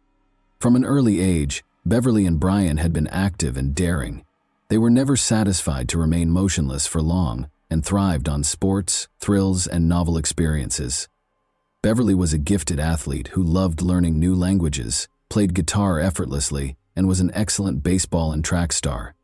She was loved by both her peers and her friends, and her bright smile could light up any space. Sports that were riskier and more unusual had always appealed to Brian. He was passionate about rock climbing, surfing, and diving, and he loved taking risks. A true adventurer at heart, he saw danger not as a threat, but as a challenge he was always ready to face. Every year, he tried to visit a new place and learn a new skill. When Brian and Beverly first saw and spoke to each other, they immediately realized they were on the same wavelength. This became the starting point for their intense and fulfilling relationship. Together, they climbed mountains, skied and snowboarded, went scuba diving, and conquered waves and peaks alike. Despite their whirlwind romance and seemingly perfect relationship, the couple wasn't in a rush to get married. They both wanted to finish their education first. Once they graduated, they focused on saving for a house. Brian began building a career at an industrial company, and Beverly got a job as a hotel administrator, where her language skills were invaluable. On May 15, 2006, the couple officially tied the knot. They held a beautiful ceremony by the ocean, inviting only their closest family and friends. Afterward, they went on a long honeymoon, visiting several countries. When they returned, Brian and Beverly purchased a spacious home in the quiet town of Graham in Clearfield County, Pennsylvania. The house was located in a scenic and sparsely populated area near a forest and a river. It was a perfect place to start their family and enjoy a peaceful life. Brian worked as an engineer at a branch of a large industrial company, while Beverly focused on translation work and decided to pursue a second degree. The couple quickly got to know their neighbors and made friends in their new town. Unfortunately, their happy and carefree life didn't last long. A startling incident in a quiet neighborhood. Around 8 a.m. on Saturday, November 17, 2007, Brian's friend Steven showed up at the couple's home. That morning, the two were going fishing. When Steven knocked on the door, no one answered. Steven knocked more loudly and waited, thinking that Brian had likely overslept, but there was no sound in the house. Steven made the decision to wait in his car for roughly half an hour while making several unsuccessful attempts to call Brian, but his calls were not answered. Frustrated and feeling a bit upset that his friend might have changed plans without telling him, Steven eventually left to fish on his own, since he had all the necessary gear with him. Later that day, still unable to reach Brian or Beverly, Steven decided to return to their house once again. There was no answer at the door. This time, Steven decided to walk around the property and look through the windows. He was starting to feel uneasy. Brian was a responsible and punctual person who wouldn't just disappear without notifying anyone. When Steven reached the garage, he looked through a small window and saw that the couple's car was parked inside. This made him even more anxious, but he tried to push away any bad thoughts. Moving to the living room window, he attempted to see inside, but as it was already getting dark outside and the house lights were off, it was hard to make anything out. What he could see, however, left him deeply alarmed. The TV was lying face down on the floor, and just beyond it, something large and unmoving was on the ground. Steven rushed back to his car to grab his fishing flashlight, switched it on, and directed the beam into the living room. What he saw froze him in terror. On the floor lay two bodies, partially covered with a blanket that was soaked through with blood. One bare foot stuck out from one side, and a hand was visible on the other. Horrified, Steven immediately called emergency services to report what he had seen. He waited for law enforcement to arrive, staying by the house of his friends. When officers arrived, Steven was the first to be interviewed. He recounted everything he knew about the day and expressed deep regret that he hadn't checked the windows earlier that morning when neither Brian nor Beverly answered his knocks or calls. Examining the crime scene, the front door wasn't locked, nor was it forced open, which immediately raised suspicions. Inside, in the living room, the lifeless bodies of the homeowners were discovered. Both had been dead for at least 12 hours. Based on initial observations, the cause of death was determined to be gunshot wounds inflicted by a large caliber weapon. Each victim had been shot 3 times, leaving no chance of survival. The precision of the attack indicated that the assailant was determined and deliberate. But why? There were no signs of theft, personal belongings, cell phones, and even cash were untouched, ruling out robbery as a motive. There were no signs of struggle, and apart from the gunshot wounds, the bodies showed no evidence of other injuries or aggression. Investigators were left with the chilling impression that this was either a calculated execution or a deeply personal act of vengeance. However, according to witnesses, the couple had no known enemies or unresolved conflicts. The bodies had been moved after the crime, as evidenced by drag marks smeared with blood across the floor. The perpetrator had clumsily attempted to clean up, leaving smeared blood trails and splatters on the walls and furniture, indicating where the victims had been during the attack. 6 spent shell casings were found at the scene. Surprisingly, the assailant hadn't bothered to collect them. Later, forensics verified that a .22 caliber revolver was used to fire the shots. Investigators came to the conclusion that a single perpetrator most likely shot both victims using the same weapon. The lock remained intact, indicating that the couple had voluntarily allowed the guest inside. Investigators speculated that Brian may have answered the door, identified the guest, and granted them entry. He may have turned toward the living room after inviting the individual inside, but the moment he did, the attacker produced a gun and fired 3 close-range shots into Brian's back. One of the bullets left his body and hit the TV screen, knocking it to the ground. Beverly probably came out of the bedroom because of the noise. She attempted to flee when she noticed her husband lying in a pool of blood and the attacker standing close by. Unfortunately, she didn't get very far before she was killed in the hallway after being hit in the back by 3 bullets. Later, her body was pulled into the living room and set next to Brian's. The fact that both victims were still in their pajamas suggests that the crime was committed while they were asleep in the early hours of the morning. It was still unclear why the attacker had wrapped a blanket over the bodies. The drag marks on the floor were smeared, giving the impression that someone had attempted to clean them but had instead made the situation more chaotic. It appeared as if someone had attempted to sweep away a sizable bloodstain that was close to the body. Investigators discovered a long-handled plastic broom behind the couch, its bristles matted with dried blood. But the reason the broom handle was left at the scene was because the criminal had carefully cleaned it of fingerprints. The reason for the broom's use quickly became apparent. The criminal had been carefully cleaning the floor in an attempt to remove bloody shoe prints. Similarly, palm prints and smudged fingerprints were discovered on door handles, furniture, and walls, making identification impossible. Experienced forensic investigators were aware that the longer a criminal remained at the scene, the more likely it was that they would leave behind something incriminating, even if the attacker made an effort to clean up and hide their tracks. Their intuition was right. They discovered a crucial clue: a partial boot print on the blanket that covered the victims' bodies. Because it wasn't blood-stained, the print wasn't immediately noticeable.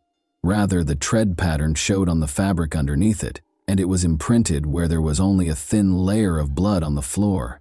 After sending the blanket to a lab, forensic experts determined that the tread belonged to a rare type of heavy-duty work boots with a unique sole design. After more research, it was discovered that a Clearfield County construction company had recently bought multiple pairs of these exact boots. With this lead, investigators started questioning company employees in an effort to reduce the number of possible suspects on their list. Detectives discovered a palm print on one of the surfaces of the house in addition to the shoe print. There was optimism that the case would be resolved in a matter of days, and it appeared to be a breakthrough.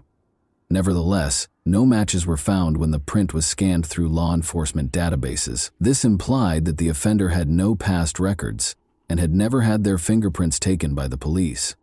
The initial suspect, Stephen, the friend who had found the bodies and alerted the police to the crime, was, of course, the first suspect.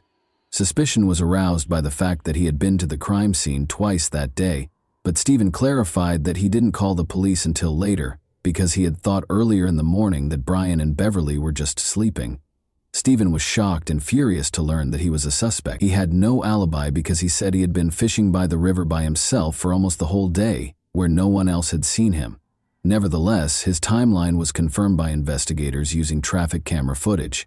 As he had described, the recordings verified that he had traveled to and from the fishing site during the day. Stephen was further exonerated by fingerprint analysis, as tests for gunshot residue on his skin and clothing revealed no evidence, and his prints did not match any recovered from the scene. Furthermore, the boot prints were not the same size as Stephen's shoes, and he had no affiliation with the construction company that had bought the boots. All suspicions against him were abandoned, since there was no proof linking him to the crime. An unexpected observer. In the meantime, detectives interviewed neighbors extensively in an attempt to locate witnesses. They eventually received a promising lead when they knocked on the door of Daniel and Jennifer Tabaris, who lived across the street from the Mocks.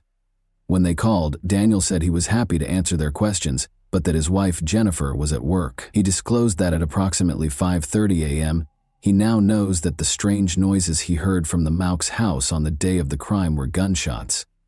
Daniel, intrigued but wary, had noticed a white pickup truck parked close to the Mocks' home through his window. He was positive the car was not the couple's. Two men left the Mocks' home a few minutes after the loud noises were heard. The low light just before dawn made it difficult for Daniel Tavares, the witness, to get a clear view of them, but he gave a thorough account of the white pickup truck's driver that was parked close to the house. Daniel reported that the driver was a white man of about 40 years of age, with a sturdy build, long dark hair pulled back in a ponytail, and a mustache. Additionally, he saw a tattoo on the man's left hand, though he was unable to discern the design. No other neighbors reported seeing anything similar, despite the fact that this information seemed promising. Brian and Beverly's friends, family, and co-workers were unable to name anyone in their social circle who fit this description or had a truck like that. The fact that the car was not visible on any local traffic cameras further suggests that the criminals may have evaded detection by taking a detour through the woods. A county-wide alert was issued for the white pickup truck, but no leads were found. A fresh suspect surfaces. In an interview with detectives, Beverly's mother recalled that a few months prior to the crime, her daughter had brought up Jeremy Flint, a neighbor. Law enforcement had been keeping an eye on Jeremy, a 22-year-old man, for dealing illegal substances. Other neighbors had made disparaging remarks about him, and his home was notorious for being visited by suspicious people on a regular basis. Because of this, investigators began to think about him as a possible suspect in the heinous double crime. Jeremy wasn't home when the police came to visit him. At first, they believed he might have run away after committing the crime. After interviewing more neighbors, it was discovered that Brian and Beverly had thrown a small party at their house just before the tragedy. Jeremy had unexpectedly arrived, uninvited and under the influence of drugs. His actions were characterized as aggressive by witnesses. He incited arguments, insulted visitors, and harassed a few of the women. He eventually had to leave, but not before promising that the couple would come to regret what they had done. A cell phone and a gun with ammunition that had been kept in a pantry drawer were among the things that Brian and Beverly discovered missing from their house the following day. The couple chose to confront Jeremy because they were positive he was to blame. They visited his home and firmly but politely demanded the return of their belongings, threatening to call the police if they weren't given back. It might have been a risky error to make this rash threat against someone connected to illegal activity.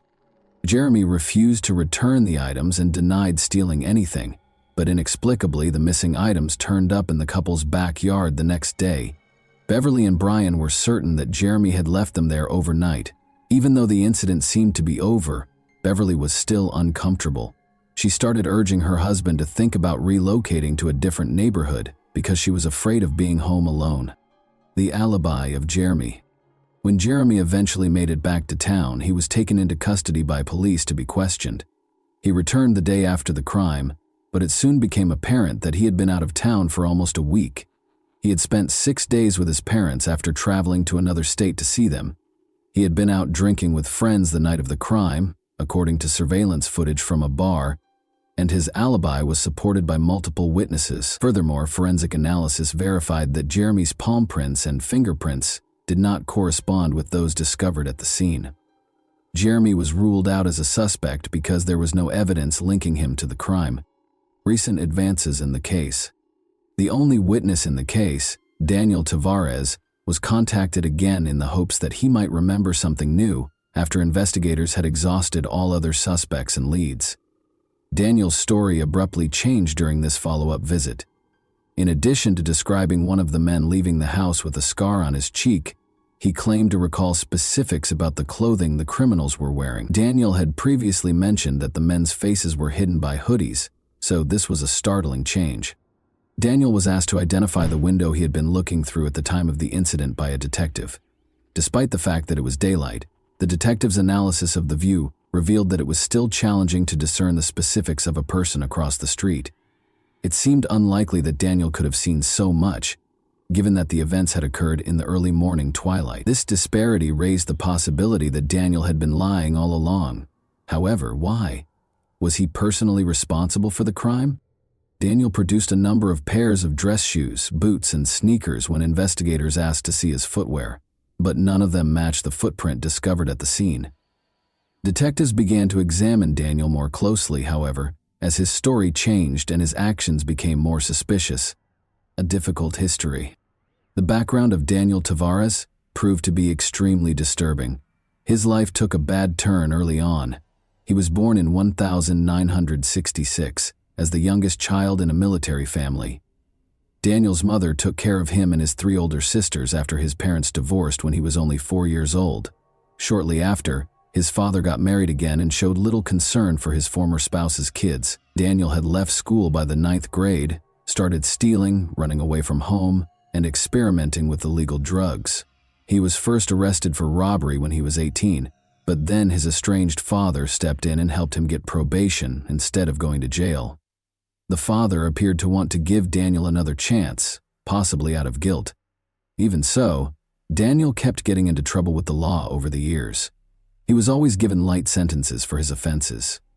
Daniel's father tried to provide for him after he relocated to Florida in the late 1980s. In addition to trying to help Daniel find stable work, his father funded an expensive treatment program at a private rehabilitation clinic. However, Daniel was caught stealing and dealing drugs once more within 6 months. He was sent back to live with his mother after his father gave up this time. Daniel's dependencies had started to negatively impact his mental health by this time. He received a schizophrenia diagnosis and medication within a year, but Daniel hardly ever took his drugs as prescribed. Rather, he combined them with alcohol, which resulted in violent and hazardous outbursts. A case of violence. During a fight with his mother in July 1991, Daniel snatched up a knife and attacked her, wounding her almost 30 times. At the scene, she passed away. Daniel stated during his trial that he was influenced by voices in his head that told him to kill her. Psychiatrists appointed by the court, however, concluded that Daniel was legally liable because he had been aware of his actions. He received a 20-year prison sentence. Daniel served less time than the entire sentence and was released on parole in 2006. Daniel Tavares started communicating with Jennifer Freitas while incarcerated, and the two eventually fell in love. Jennifer awaited his release and they were married as soon as he was granted parole. Around the same time as the Mount couple, Daniel moved into her house in Graham, a small town. Daniel broke the conditions of his parole by moving to a different state. He ought to have been taken into custody right away, but a technical glitch and police carelessness kept that from happening. Even after detectives discovered a bloody handprint at the Mox crime scene, Daniel managed to avoid detection because his fingerprints were inadvertently deleted from the criminal database. It was as if everything was somehow conspiring in his favor. Daniel briefly worked for a construction company that bought the rare work boots connected to the crime, according to additional investigation, but there was not enough hard evidence for detectives to make an arrest. They had to carefully construct their case so as not to alert Daniel or Jennifer, his possible accomplice. Placing the trap.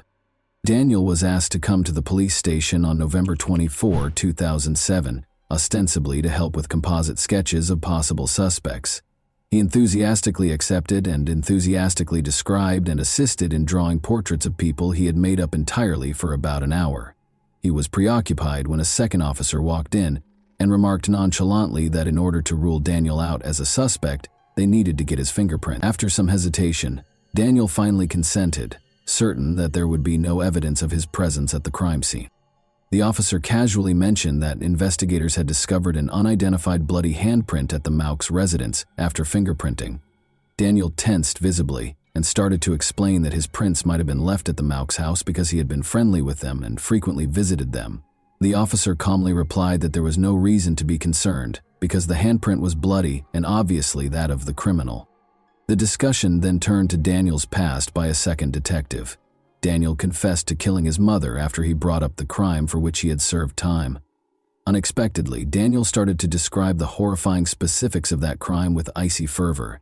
He gave off the air of a real psychopath, grinning as he explained what he had done.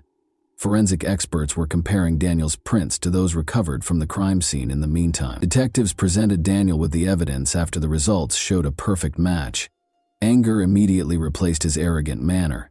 However, officers handcuffed him and placed him under arrest before he could lash out. Daniel was forced to confess and assist investigators due to the overwhelming evidence against him. He clarified that he had spent hours drinking and using potent drugs at a bar the night before the crime. The bar staff threw him out and threatened to call the police when he ran out of money to pay his tab. Daniel Tavares was furious when he remembered that he had given his neighbor Brian Mock a tattoo as a friendly gesture the month before. Daniel, however, arbitrarily demanded $50 for the service after deciding that he should be paid for his labor. At 5 in the morning, armed with his revolver, he arrived at the Mock's home while they were still sleeping together when Brian opened the door. Irritated by the early visit, Daniel's demand for money was there. Perplexed and irritated, Brian declined, instructing Daniel to return once he had calmed down. However, Daniel insisted. Brian decided it would be simpler to pay in order to defuse the situation, so he went to another room to get the money. Daniel took offense at a comment he made as he was leaving. Daniel became indignant at this. In an instant, he pulled out his gun and shot Brian 3 times in the back. Beverly was awakened by gunfire and went outside to investigate. She saw Daniel standing with a gun over her husband, who was lying on the floor in a pool of blood. She attempted to flee back to the bedroom after realizing the danger, but she was shot 3 times in the back before she could do so. Upon acknowledging the seriousness of his actions, Daniel returned home and asked his wife Jennifer to assist in cleaning up the crime scene. Sadly, Jennifer didn't appear shocked by what he did. Together, they carried Beverly's body into the living room, set it next to Brian, and wrapped a blanket around them both. Jennifer proposed erasing the bloody footprints with a broom. Additionally, she carefully cleaned surfaces to get rid of fingerprints, but she overlooked one important one. After cleaning was completed, Daniel threw the murder weapon into a nearby river. The revolver was never found, despite investigators' best efforts. The fallout. Daniel Tavares received a life sentence without the chance of release. Jennifer, his wife, expressed profound regret, saying she had aided Daniel because she was afraid for her own safety. She only received a 1-year prison sentence for tampering with the evidence. A terrible discovery was made in 2015 by new homeowners remodeling the house where Daniel had previously resided with his mother. They discovered human remains when they were digging in the backyard. The remains were identified by forensic analysis as belonging to a young neighbor who vanished in 1990.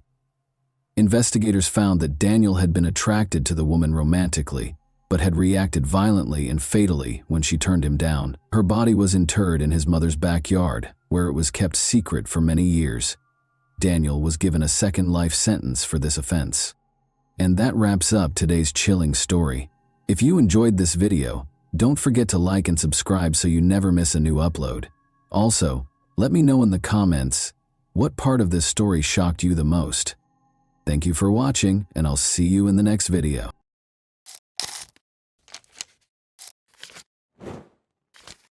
Hey guys, welcome to my channel, and today we're going to take a look at another horrible case with you.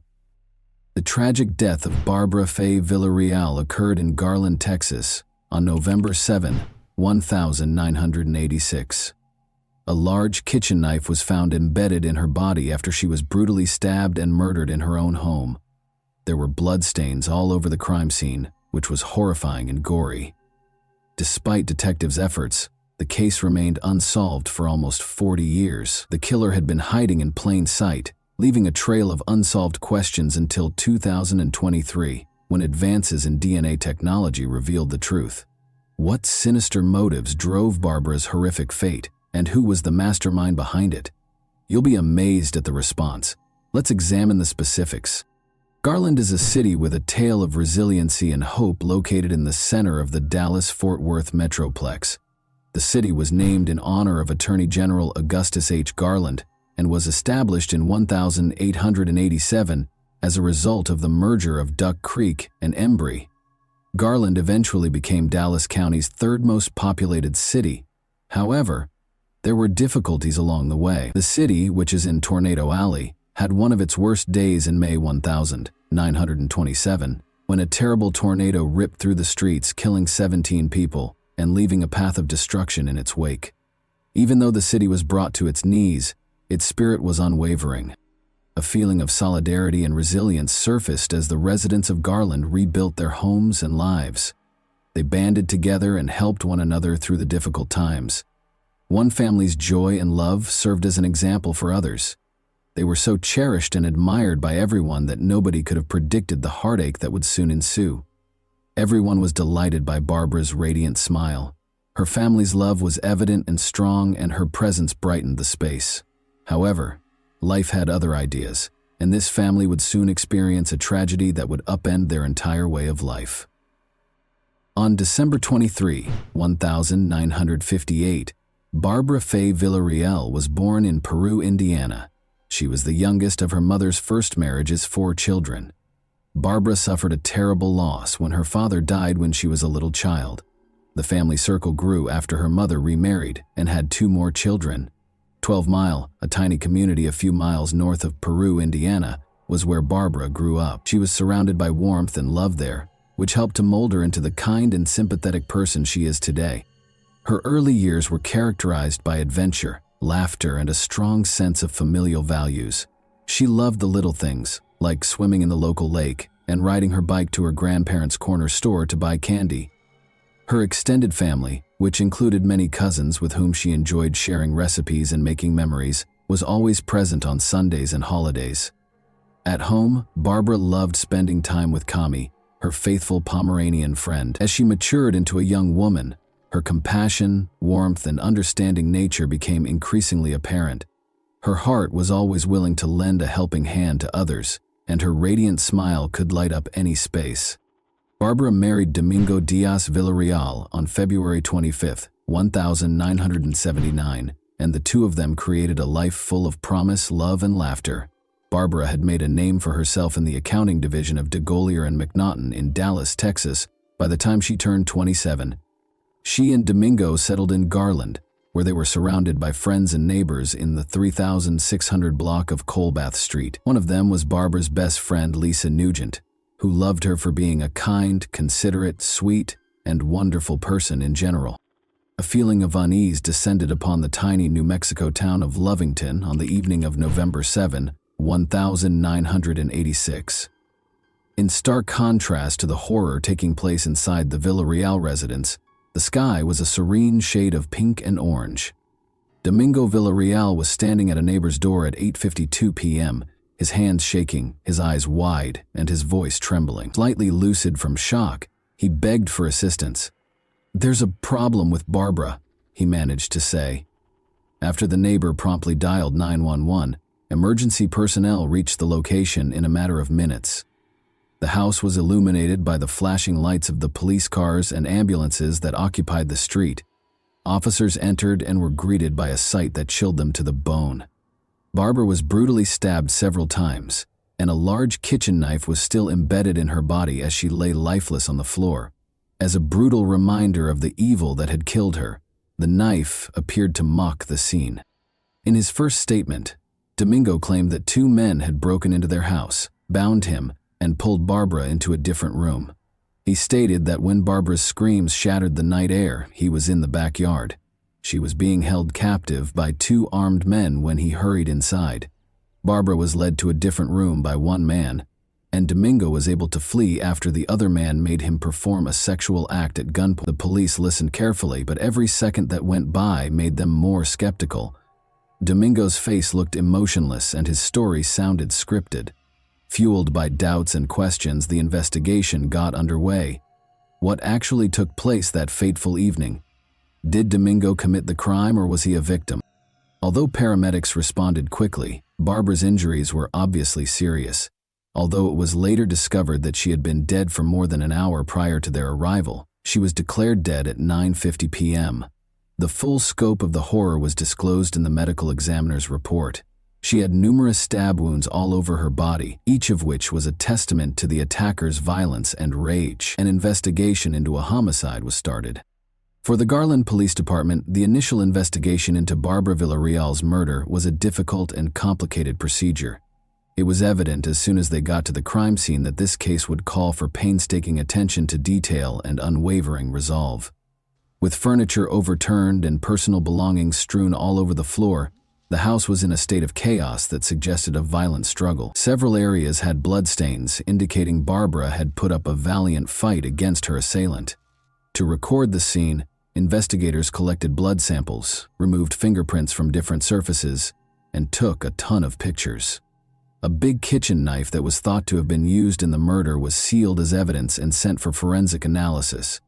Nevertheless, the technology available at the time made it difficult to draw firm conclusions from the evidence. It simply wasn't adding up. Something was missing. Police interviewed a large number of neighbors, friends, and family members in the days after the murder. Barbara was described by close friends and family as a loving, kind person who had no known enemies. Nonetheless, some claimed she had been involved in a few family conflicts, which made police wonder if there might have been a personal motivation for the crime. As investigators continued their investigation, they discovered startling information about the family. Although many saw Barbara and Domingo as a happy couple, others witnessed them fighting regularly and dealing with serious problems. Their relationship was viewed differently by those who knew them. At first, the police thought Domingo might be a murderer. He was exonerated following a rigorous interrogation, but the investigation came to a standstill because Domingo was no longer a suspect. They had no additional suspects, no evidence, and no fresh leads. The investigation stalled, and the police had no idea what to do next. A faint blood trail discovered outside the house was the only hint, but it didn't belong to Barbara or Domingo. Detectives were left wondering who could have committed such a horrible crime, because this enigmatic blood was the only indication that a killer was present. The loss devastated Domingo and Barbara's family. They struggled to find peace, as the graphic picture of her death tormented them. Fearing that anyone could be the victim of such a horrible crime, the community was also rocked. The suffering and uncertainty were exacerbated by the lack of answers. It took a pivotal discovery to reveal the truth about her untimely death, so the case remained a mystery. It was challenging for investigators to make meaningful progress because of the dearth of eyewitnesses and hard evidence. Blood samples provided no useful information, and fingerprints taken from the crime scene did not match anyone in databases that were currently in use. The police were left with a number of unsolved questions and dead ends. The case started to lose steam as the weeks stretched into months. The investigation's initial enthusiasm faded, and it encountered many difficulties. Despite their continued cooperation with the police and their intense desire for answers, Barbara's family's optimism for a speedy resolution started to fade. The case was never entirely dropped, even though there was no progress. Regular reviews were carried out by the Garland Police Department, which went over the evidence again and spoke with important witnesses again. The case was still unresolved, though, and there were no fresh leads or discoveries. 2 years later, in 1988, Domingo lost his life in a shootout in Mexico, bringing tragedy once more. Detectives learned a startling fact after his death. Domingo Villarreal had been using a stolen identity. Fingerprint analysis revealed that his true identity was Jesus Canales. Barbara's parents told police in 1994 that weeks after the murder, Jesus Canales had called them from Mexico and said he had killed one of the victims and was pursuing the other, Liborio Canales of Rodeo, Mexico. Domingo was charged with orchestrating Barbara's murder with the assistance of 2 family members, but because there was insufficient evidence, police were unable to draw any firm conclusions. Detectives also spoke with a neighbor who claimed to have discovered Domingo in her kitchen a month prior to the murder. Later, she realized her kitchen knife was gone. She verified that the missing knife was the same one when detectives showed her a picture of the murder weapon. The Villarreal case became one of many unsolved murders as the years went by. The police department, however, was adamant about solving the case and refused to give up. Public assistance was requested through media appeals. The investigation was given a much-needed boost when a cold case team was brought in to offer new insights and creative expertise. Every tip, no matter how small, was followed by the police department, which worked tirelessly. Over the years, Garland police detectives and the FBI followed up on a number of leads in Mexico and the United States, officials said. However, no noteworthy discoveries were made until 2022. A major development in 2022 was brought about by advances in DNA technology. Detectives were able to re-examine the evidence with new eyes thanks to this creative tool, which gave the investigation new life. Investigators were able to use extensive public genetic databases to find possible relatives of the suspect through investigative genetic genealogy, which blends DNA testing with conventional genealogical research. Detectives could gradually identify the criminal by comparing DNA samples taken from the crime scene with these databases. The potential reward was huge, but the process was time-consuming. Barbara's family and everyone else who had suffered the loss of a loved one to violence had hope because this potent tool had already solved a number of cold cases across the country. Police reopened the Villarreal case in 2022. The case was about to take a drastic turn, and the possibilities seemed endless with the development of DNA technology. Now, investigators could examine small samples, make connections between disparate pieces, and find buried clues. The Garland Police Department used cutting-edge DNA technology to solve the long-standing mystery in 2023, a year filled with revelation. Surprisingly, a DNA sample from the crime scene was matched to Liborio Canales after police retested every sample. Investigative genetic genealogy, which followed Canales' family tree and helped identify him as the suspect, made this discovery possible. An incredible twist came to light after more research. Domingo Villarreal had a brother named Liborio Canales. Even more startling was the fact that Jesus, Domingo had never told Barbara or the police that he had a brother. Liborio Canales was taken into custody by the Lovington Police Department on Tuesday, July 18, 2023, without any opposition. On a federal murder warrant, he was arrested and checked into the Lea County Detention Center. It was found by the police that he had left the country 2 days after killing his sister-in-law, Barbara. He had come to the United States from Mexico to celebrate his birthday with his family, not realizing that he was being pursued by police, which is why his arrest was successful. Authorities in New Mexico and the Garland Police Department worked together to make the arrest. Investigators had been following Canales around, and they quickly caught him when he crossed the border. Canales was taken into custody without incident and did not resist arrest. After that, he was taken for additional interrogation and processing. Liborio Canales eventually broke under the strain of interrogation and admitted to the horrible crime that had remained unsolved for almost 40 years. He came clean about the shocking reality of what actually transpired on that fateful day, because the weight of his secrets had become too much to bear. Canales claims that a family argument that had gotten out of hand was the driving force behind Barbara's heinous murder. Even though the specifics of the conflict are still unknown, it is clear that tension had been rising for a while before a tragic altercation. Authorities were able to assemble the evidence and create a compelling case against Canales thanks to his confession. Later, he was accused of killing Barbara. The legal proceedings proceeded swiftly because of his advanced age and the overwhelming evidence against him. Canales would ultimately be held accountable for his deeds, providing Barbara's family with closure and the community with justice. Given the seriousness of the accusations, the judge set Canales' bond at $1 million. After being deported to Texas, Canales was subjected to additional legal proceedings. An important first step toward taking responsibility for his actions was his booking into the Dallas County Jail on August 18. Canales received a 20-year prison sentence after his extradition and booking. This sentence probably means he will be incarcerated for the rest of his life because of his advanced age. After waiting for justice for almost 40 years, Barbara's family felt a sense of closure after the sentencing. The case demonstrated how crucial cold case units are, and how DNA technology can be used to solve even the most difficult cases. It also gave families of other unsolved crimes hope. According to Barbara's mother, the way the Villarreal case was resolved had a big influence on how investigations were conducted. The Barbara Villarreal case serves as an example of the effectiveness of tenacity and creativity in criminal investigations. Through the unwavering efforts of law enforcement and the revolutionary potential of DNA technology, a cold case that appeared destined to go unsolved was turned into a tale of justice. The knowledge gained from this case will continue to direct and motivate those committed to cracking cold cases and providing closure to families as we move forward. And that wraps up today's chilling story. If you enjoyed this video, don't forget to like and subscribe so you never miss a new upload. Also, let me know in the comments, what part of this story shocked you the most? Thank you for watching, and I'll see you in the next video.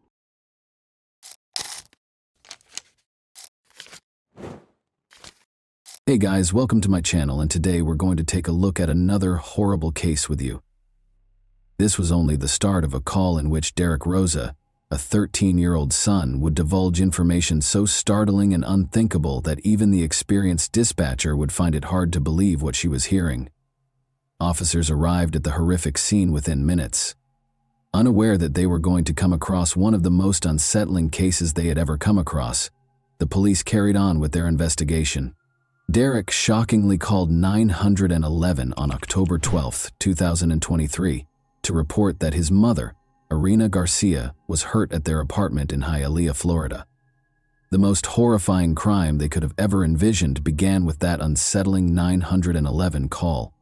Derek appeared to be experiencing intense grief during the call, as he told the authorities that his mother, Irina Garcia, had been confirmed dead. A 13-year-old son reporting the news to the dispatcher would have been a heartbreaking moment, but everyone was about to be shocked by the horrible secrets concealed behind this call. "I shared some pictures with my friends," he told the dispatcher. What images would he have been able to show his friends? Derek quickly gave the answer when he disclosed yet another startling fact that caught everyone off guard. It was shocking to hear Derek tell the dispatcher that he killed his mother. Derek's motivations are still unknown, but he was going to divulge information that would only make matters worse. The apartment was occupied by 3 people. Given that Derek and the newborn baby were in the apartment, the dispatcher recognized the urgency of the situation right away. To protect the infant, the police had to move quickly. To find out what had happened, detectives raced to the crime scene. Everyone in the area was shocked when the police arrived and took Derek into custody. Derek was standing with bloody hands and no remorse at all. Without any delay, the detectives got to work on their investigation. They found Irina lying on the bed with her newborn baby covered in blood, and they also found a pool of blood on the floor of her room. Derek had committed the heinous crime of stabbing his mother more than 40 times. After attempting to collect all of the evidence discovered in room 201, the authorities were taken aback when they came across a crucial piece of evidence that left the entire team in shock. Just before Derek dialed 911 on the evening of October 12, 2023, they first discovered the doorbell camera footage. When Irina was last seen, she was nursing her newborn child, according to the footage from the doorbell camera. A moment later, Derek showed up and hurried off. Derek asked why Irina always told him to run slowly after she told him, in Spanish, not to run too fast. Then he walked out of the apartment and then came back in. What might have caused that horrific crime? Derek might have been annoyed by his mother's worry, but the question was still unanswered. In addition to remembering Derek's 911 call exchange with the dispatcher, the detectives needed to figure out how he was carrying a weapon. Furthermore, just as he was about to reveal yet another unexpected development, the dispatcher asked if he had any weapons at home. He soon disclosed a startling reality. He acknowledged that after killing his mother, he intended to use the gun he had to end his own life. The fact that Derek had attempted self-harm shocked the detectives. It exposed his unstable mental state at the time of the murder. They were uncertain, though, whether it was the product of mental illness or a deliberate act. The video of Irina's murder was the first important piece of evidence the detectives were about to see, and they were shocked to find it. The video clearly showed Irina lying on the bed with her newborn baby gently comforting her. However, in a subsequent clip, Derek was seen standing over Irina with his hand in motion, suggesting that he'd attacked her while she was asleep. The knife that Derek claimed he used to attack his mother was also discovered by the authorities. Luckily, he didn't hurt his sister, but these pictures were sufficient proof that Derek killed his mother. In addition, he admitted that after killing his mother, he had sent 2 pictures to his online friend, one of himself and the other of his mother, who had passed away. His hand was obviously covered in blood in the picture he sent to his friend. which amply demonstrated the gravity of the situation. The revelation of a 13-year-old son who not only murdered his mother, but also dared to show pictures of the crime to someone was startling. Once the detectives gathered sufficient evidence, they became certain that something was wrong with Derek. The investigators recognized the importance of comprehending the family's history, as it could reveal information about Derek too. Without any delay, the investigators began their investigation to ascertain the precise cause of his behavior. They focused on investigating Derek's background and his family. Derek Rosa, a former model student, consistently made the honor roll and excelled academically. According to the teachers, they described him as a good boy and an intelligent one. He was very close to his mother, Irina Garcia. In the family, the one who received the most caring attention from Irina was Derek. For his emotional life, the relationship was therefore important. But when Irina became pregnant with a girl in early 2023, everything changed. The newborn's arrival somewhat altered the dynamics of the household. Derek was left feeling defeated on the sidelines, as Irina instantly turned her focus to the baby. Derek was more emotionally affected by the shifts in family dynamics, which made him more shy and envious of his younger sister. According to some people involved in the case, Derek might have felt abandoned and believed that the new baby was receiving the same amount of love that his mother used to give him. Adding to the emotional strain mentioned earlier, Derek's father, Frank Ramos, was a truck driver who was often away from home due to his rigorous delivery routes. Irina had to take care of all the housework and childcare because he only came home a few times a month. Even though there were no overt signs of severe family strife, the investigators later came to the conclusion that Derek might have felt lonely and emotionally deprived as a result of the lack of a father figure and a newborn child. Derek became more and more resentful as the months went by. Over the course of the evening of October 12, 2023, it became violent. The video from the baby monitor that showed Derek standing over his mother while she slept was found by the police. This terrifying incident occurred shortly before Irina passed away. According to the police, Derek acted out of jealousy, displaced aggression, and a desire to win back his mother's affection and control over the family. The investigators felt compelled to question Derek in order to obtain a more thorough understanding.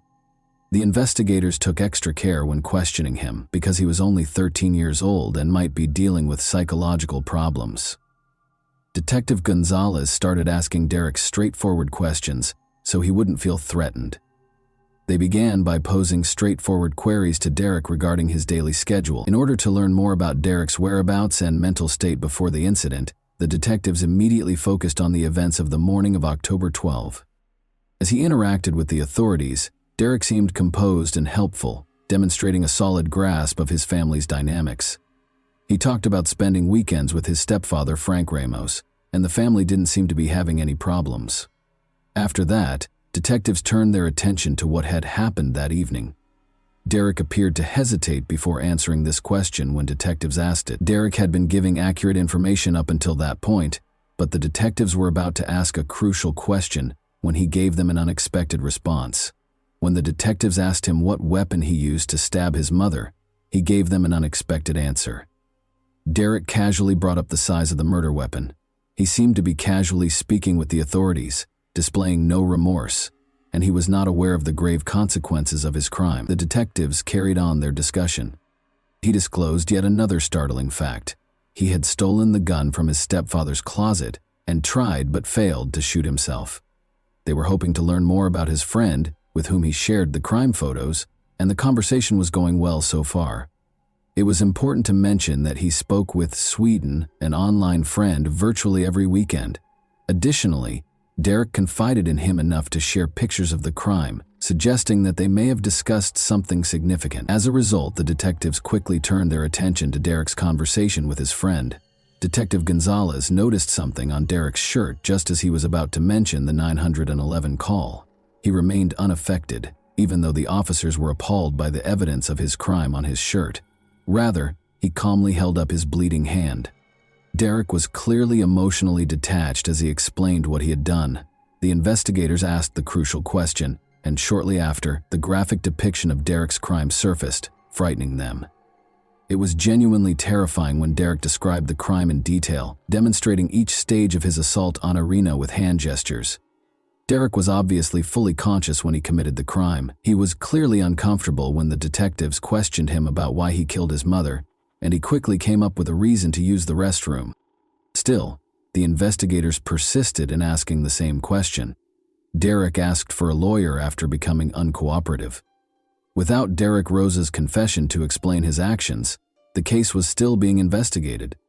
Nevertheless, detectives gathered enough evidence, such as CCTV footage, a knife found at the scene, and photos from the crime scene, to create a case. Given that Derek chose the best time and location to carry out the murder, this evidence demonstrated that he was a premeditated killer. Derek was charged with first-degree murder and made his first court appearance on October 15, 2023. He showed no remorse for the charges against him and remained emotionless and icy throughout the hearing. Derek's defense attorney asked for a postponement of the hearing, claiming that they had not yet received the state attorney's notice of intent.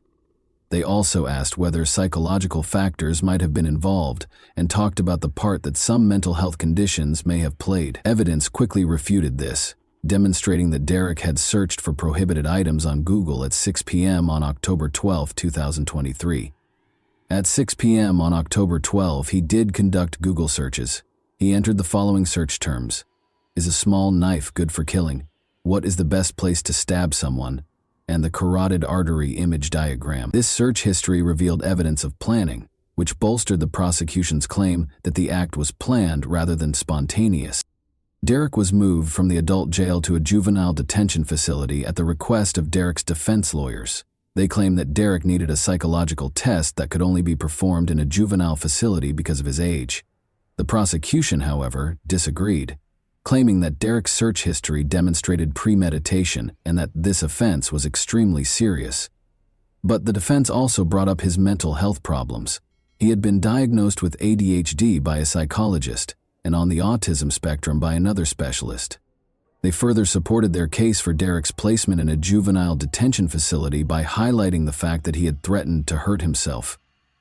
It was evident to the psychologists who examined the case that Derek's actions on that fateful night were the result of a well-thought-out plan rather than an impulse. He had planned what he was going to do because he was captured on the baby monitor above Arena. The most concerning evidence of Derek's mental illness also surfaced after the crime, when he shared a selfie and a picture of his mother's lifeless body with a friend. This conduct revealed a lack of any fundamental humanity, which is a trait frequently lacking in psychopathic people.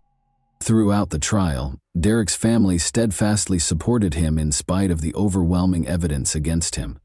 One particularly poignant instance was when Derek's grandmother, representing his family's steadfast support, waved at him and blew him a kiss from the courtroom. At this point, more than 50 people were shouting Derek-supporting slogans while holding banners outside the court. On November 7, 2023, the organizers presented him as an innocent teen and a former honor student. Regardless of the offense, Derek's supporters argued for his opportunity to change. A hearing regarding the admissibility of evidence was held on December 15, 2023. Citing the premeditated nature of the crime, the judge decided, after considering the facts, that Derek would continue to be held in adult custody. His supporters criticized this decision, claiming it disregarded his age and mental health conditions. Derek's defense team keeps arguing for a lighter sentence as the case progresses, claiming that life in prison without the possibility of release would be unfair to a child of his age. The trial has come to represent the complexity of juvenile justice, bringing up tough issues for society to consider. Do serious crimes committed by minors deserve life in prison, or should they be given an opportunity to change? The court will further evaluate Derek's mental health and determine his ultimate sentence at the next hearing, which may be set for December 2024. Derek is currently being held in adult custody under 24-hour supervision while his family and the general public await the outcome. Traditional ideas of guilt, innocence, and rehabilitation in the legal system have been called into question by the case, which has had a long-lasting effect. What elements, in your opinion, might have contributed to Derek's choice to carry out this crime? His actions could have been motivated by a number of things, including jealousy, specific psychological issues, or the possible influence of his online friend. And that wraps up today's chilling story. If you enjoyed this video, Don't forget to like and subscribe so you never miss a new upload. Also, let me know in the comments, what part of this story shocked you the most? Thank you for watching, and I'll see you in the next video.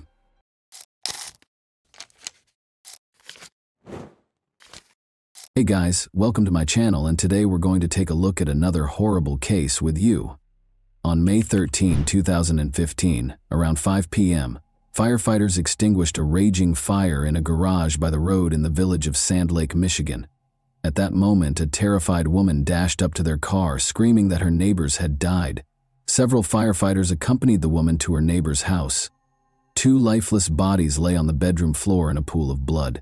It appeared that they'd been shot. To preserve the evidence at the crime scene, the firefighters avoided touching anything and immediately informed the police that they had discovered two bodies and needed investigators and forensic experts.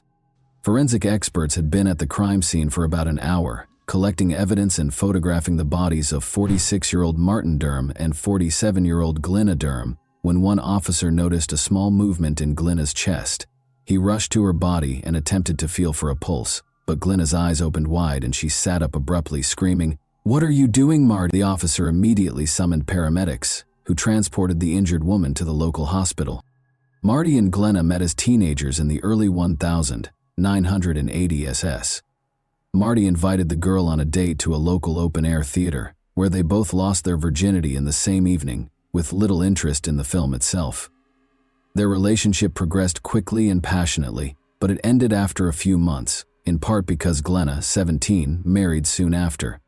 Marty started a family on his own. Christina Keller was 14 years old when she met Marty, then 19, at a party at his house. The young man appeared charming and amusing to the girl, but also a little strange because he immediately declared that he would marry her someday. Marty arrived on her doorstep the following day. He must have made a good impression on Christina's parents, because he has never left her life since. Their friendship turned into a romantic relationship, and Christina, then 16, discovered she was expecting their first child.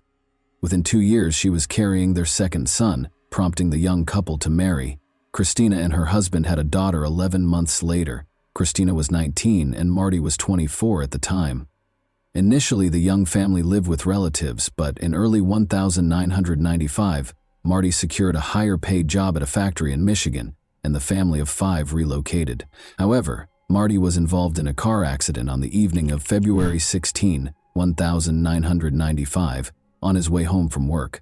Another vehicle speeding through a red light collided with his vehicle. The larger vehicle nearly crushed Marty's car, trapping him inside. Marty was transported to the hospital, where he had been clinically dead for approximately 5 minutes. He suffered severe injuries to his left side and was in a coma for more than 3 weeks. When he regained consciousness, he had no memory of his wife, children, or much of his previous life. He spent 1.5 years learning to walk, speak, eat, and care for himself again. Christina provided physical support for him during this time. Marty began to resemble his former self, but psychologically he had changed. He became enraged as a result of the brain trauma. He never fought with his wife or children, but he became a domineering figure. Even his sense of humor grew darker. Christina filed for divorce in 2000, nearly 5 years after the accident. She still cared deeply for her husband, but her feelings had shifted to a more maternal nature, as she had taken on the role of his caregiver and could no longer relate to him in any other way. Marty purchased his first home in May 2001 using funds from the insurance company and a bank loan. The house was located in Sand Lake, Michigan, a small village with a population of 500 people. Marty was overjoyed with his new home, which he had moved into with his 2 sons and an African gray parrot named Bud. 2 months after moving in, Marty received a knock on his door from a 16-year-old girl claiming to be his daughter. Marty inquired as to her mother's identity, and Glenna, his first love, revealed herself. The girl knew her mother had an affair early in their marriage, and she was born a few months after. She wished to establish her paternity for certain. A DNA test confirmed that the girl was Marty's biological daughter, born outside of marriage. Clearly, Glenna had never forgotten Marty, as she had a tattoo of his name on her arm throughout their marriage. Glenna divorced her husband and moved in with Marty.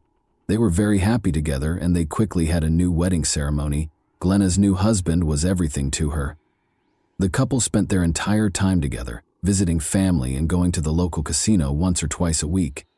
Glenna would sit in the car and read a novel while Marty went hunting. Glenna was paid $3,200 per month to care for her husband, after officially taking on the responsibility. Marty received more than $1,000 in disability benefits each month. Glenna also sold Marty's excess medication, bringing their total monthly income to around $5,000. When Marty's sons moved out, this income was enough to support them in the small village.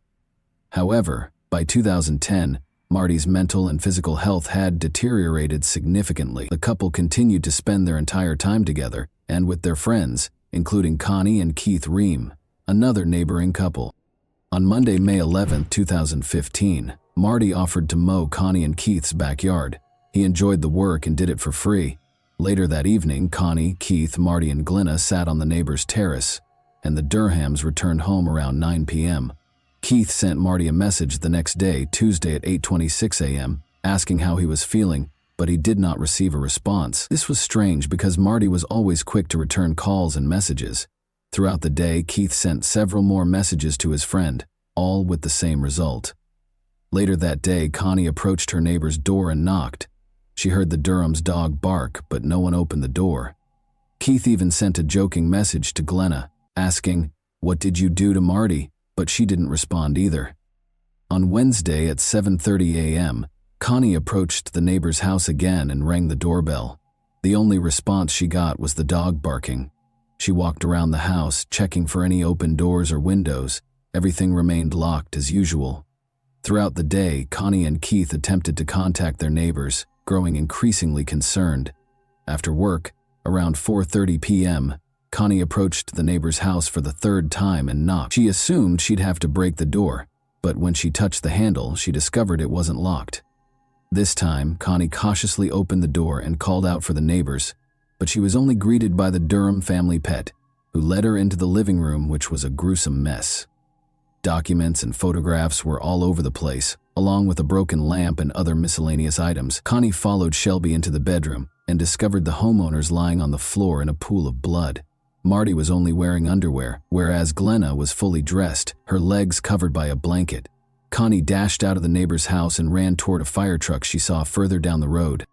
Marty did not have the same luck as his wife. He was shot 5 times in the back, forearm, and chest, leaving him with no chance of survival. He'd been dead for a few days. Glenna was shot twice, both times hitting the area behind her right ear. Blood was discovered not only in the bedroom, but also on a chair in the living room and a pillow with 2 bullet holes. Under the chair, a gun and 2 empty shells were discovered. In the bedroom, there were 5 more shell casings, 1 near the door and 4 near Marty's body, for a total of 7. However, the gun found near the chair was designed to fire 6 bullets. This indicates that the perpetrator had time to reload the gun before continuing to shoot. Aside from the living room and bedroom, the rest of the house appeared to be in perfect order. There were no signs of forced entry, and the kitchen table was set with a bowl of spaghetti and a piece of garlic bread. Later that evening, when Glenna was taken to the hospital, Marty's children were allowed to bring the family pets, a dog and a parrot, to their mother's home, Christina. Despite the fact that the children were only allowed to take the pets, the trio took advantage of the opportunity to search the house and discovered a sealed envelope labeled "Personal." Inside, they discovered letters from Glenna addressed to her children and ex-husband. In the letters, she expressed her love for the children and apologized for not being the best mother. She also asked her ex-husband to care for the children. In Glenna's drawer, they also discovered a packet of unpaid bills. They handed over all of their findings to the police. The investigators began questioning the family's relatives and friends about their personal and financial situations. They enjoyed spending time together and became completely absorbed in each other's company. However, it quickly became clear that they were having serious financial difficulties. Glenna was in charge of the family's finances, and relatives suspected Marty was unaware of the gravity of the situation because he was so frugal. On the other hand, Glenna had developed a serious gambling addiction. She would buy hundreds of lottery tickets and lose thousands of dollars at the casino. But whenever her husband approached her, she pretended to be playing with $1 bills. Glenna played every week, and in 2010, she spent $75,000 on her addiction. The family had fallen behind on tax payments, had credit card debt, and Marty's car was about to be repossessed. However, their most pressing concern was their home. Glenna hadn't made mortgage payments in over a year, and they owed $48,000. Marty's mother saw a list of homes that would be seized due to debts in early April 2015, a few weeks before the family was attacked. Marty's address was on the list. She called Glenna, who assured her that the newspaper had printed the incorrect address and that she would resolve the issue. Of course, it turned out that their home was being repossessed. Despite the fact that Marty had taken out a mortgage, Glenna received notice on April 28 that their home would be auctioned if they did not pay $5,000. Interestingly, the auction was scheduled for May 12th, just one day before Marty and Glenna were discovered by their neighbor. The investigators concluded that Marty was unaware of the impending loss of their home because he had been renovating it for the previous 2 months. He painted the bathroom just 2 days before they died. Glenna was able to regain consciousness after 3 days in intensive care. She had no recollection of the day of the murders or the days before. She couldn't remember writing the letters to her children or ex-husband. Because the eyewitness couldn't provide any useful information, the police had few leads or clues to work with. Marty, an avid hunter, frequently showed his firearms to friends, so the weapon contained multiple DNA samples. Glenna and Marty did, however, sell drugs for cash, and large sums of money were kept in envelopes in a safe. Could it have been an unplanned robbery? The living room was in disarray, as if someone had been looking for something and the money from the safe was missing. This version of events appeared to be the most plausible, but finding the killer among their illegal clients was like looking for a needle in a haystack. It took a full year before an unexpected witness helped solve the case. Bud, a 19-year-old parrot, had been living with Christina for the previous 12 months. Bud was an African gray parrot with the unique ability to mimic not only sounds and words in his environment, but also human voices.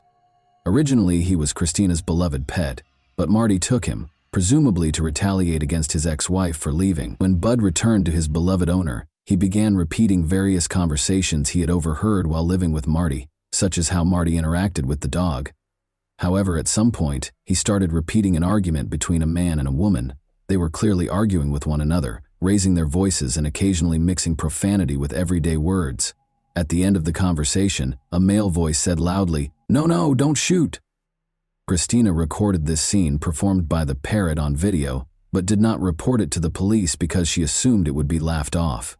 However, a year after Marty's murder, a local journalist interviewed his mother, and she mentioned the video. The journalist became very interested and broadcast it on the news. The video quickly went viral, prompting the police to reopen the investigation and narrow their focus on one suspect, Glenna Durham. They examined Marty and Glenna's phones and discovered that Marty's last action on his phone was to search for information about lawnmowers on the evening of the 11th after returning home from the neighbors. The examination of Glenna's phone proved to be far more intriguing. It had been used until the 13th, when the bodies were discovered. Since 3:32 a.m., someone used the phone 5 times between 4 and 4:48 a.m. to learn more about the gun used in the shootings, including how to reload it. The final message was sent to Glenna's mother at 4:48 a.m. and said, "I love you, please forgive me." Glenna was arrested and charged with first-degree murder. She maintained her innocence, and her lawyer attempted to show that another family member or a stranger had broken into the house to steal medication, cash, or Marty's weapons. However, the forensic experts found no evidence of forced entry into the house. What about the money from the safe? Marty's children had taken it while they were searching the house for Glenna, who had been taken to the hospital, and their father to the mortuary. When investigators discovered this, they claimed that no one had asked them about the money at the police station, so they did not say anything. In any case, the version of a robber was abandoned because nothing was stolen. The prosecution's version of events seemed much more plausible. They believed Marty was killed on the morning of the 12th because he was wearing underwear. When the man realized he was going to lose the house, he became very upset, and a heated argument ensued. Marty attempted to flee into the bedroom after Glenna grabbed the weapon. She shot him in the back. Marty was still on his feet, reaching for another weapon from the bedside table. Glenna fired again, striking his forearm. Only then did he turn to face her, and she fired 3 more shots into his chest. Marty lay lifeless on the bedroom floor. Glenna spent the entire day completing paperwork. She wrote letters to her ex-husband and children and made spaghetti for lunch. Glenna was still engaged in these activities when the neighbor first arrived at her house on the evening of the 12th. Glenna planned her next steps, knowing that her and Marty's neighbors would become concerned regardless. She needed to act fast. She sat in a chair in the living room, placed a pillow against her head, and fired. However, nothing occurred. The pillow absorbed the impact of the shot, and the bullet only grazed her. She had to look up how to reload the pistol because it was down to its last bullet. This means she didn't try again until the early morning of the 13th, when she sent a message to her mother. Perhaps she still had doubts when Connie knocked on the door again at 7:30 a.m. and found it still locked. But after Connie left, Glenna must have unlocked the door, sat in the chair, grabbed the pillow, and tried again. This time, the injury was more severe, but her doctor later explained that she did not strike any important veins or arteries or penetrate the skull. It's difficult to imagine what condition she was in, but because head wounds always bleed profusely, she may have decided to simply bleed out. She made her way to the bedroom, where her husband's body had been lying all along, and collapsed on the floor, a blanket covering her legs. It's unclear whether she staged a scene when the police officer touched her or simply regained consciousness at that point, and we may never find out, because Glenna continues to claim memory loss. The jury believed the prosecution's version.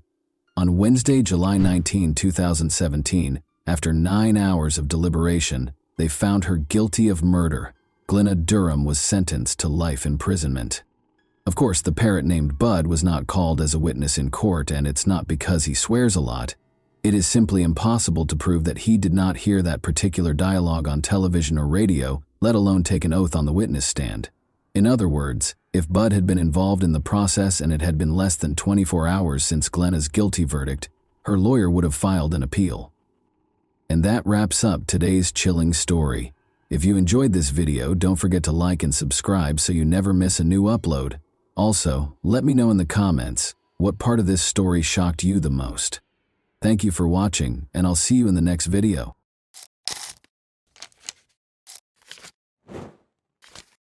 Hey guys, welcome to my channel, and today we're going to take a look at another horrible case with you. Ashley Parlier, a 21-year-old from Battle Creek, Michigan, argued with her parents on June 12, 2005, and then fled the house. Everyone, including relatives and friends, was suspected for years after she vanished without a trace and was never seen again. For more than 10 years, the case produced no results. The police were looking for answers about the Parlier family for 18 years until they finally found them. Where has Ashley Parlier disappeared to? Was there a possibility of foul play? Today we're examining Ashley Parlier's case, which lasted until 2023 and involved 18 years of age. Without further ado, let's begin the narrative. In addition to welcoming neighborhoods and amiable communities, Battle Creek, a tiny city in southwest Michigan, offers its residents amazing growth prospects and a thriving business. Located between two states and a major highway, Battle Creek is known as the cradle of the cereal industry and attracts a lot of tourists because of its picturesque downtown.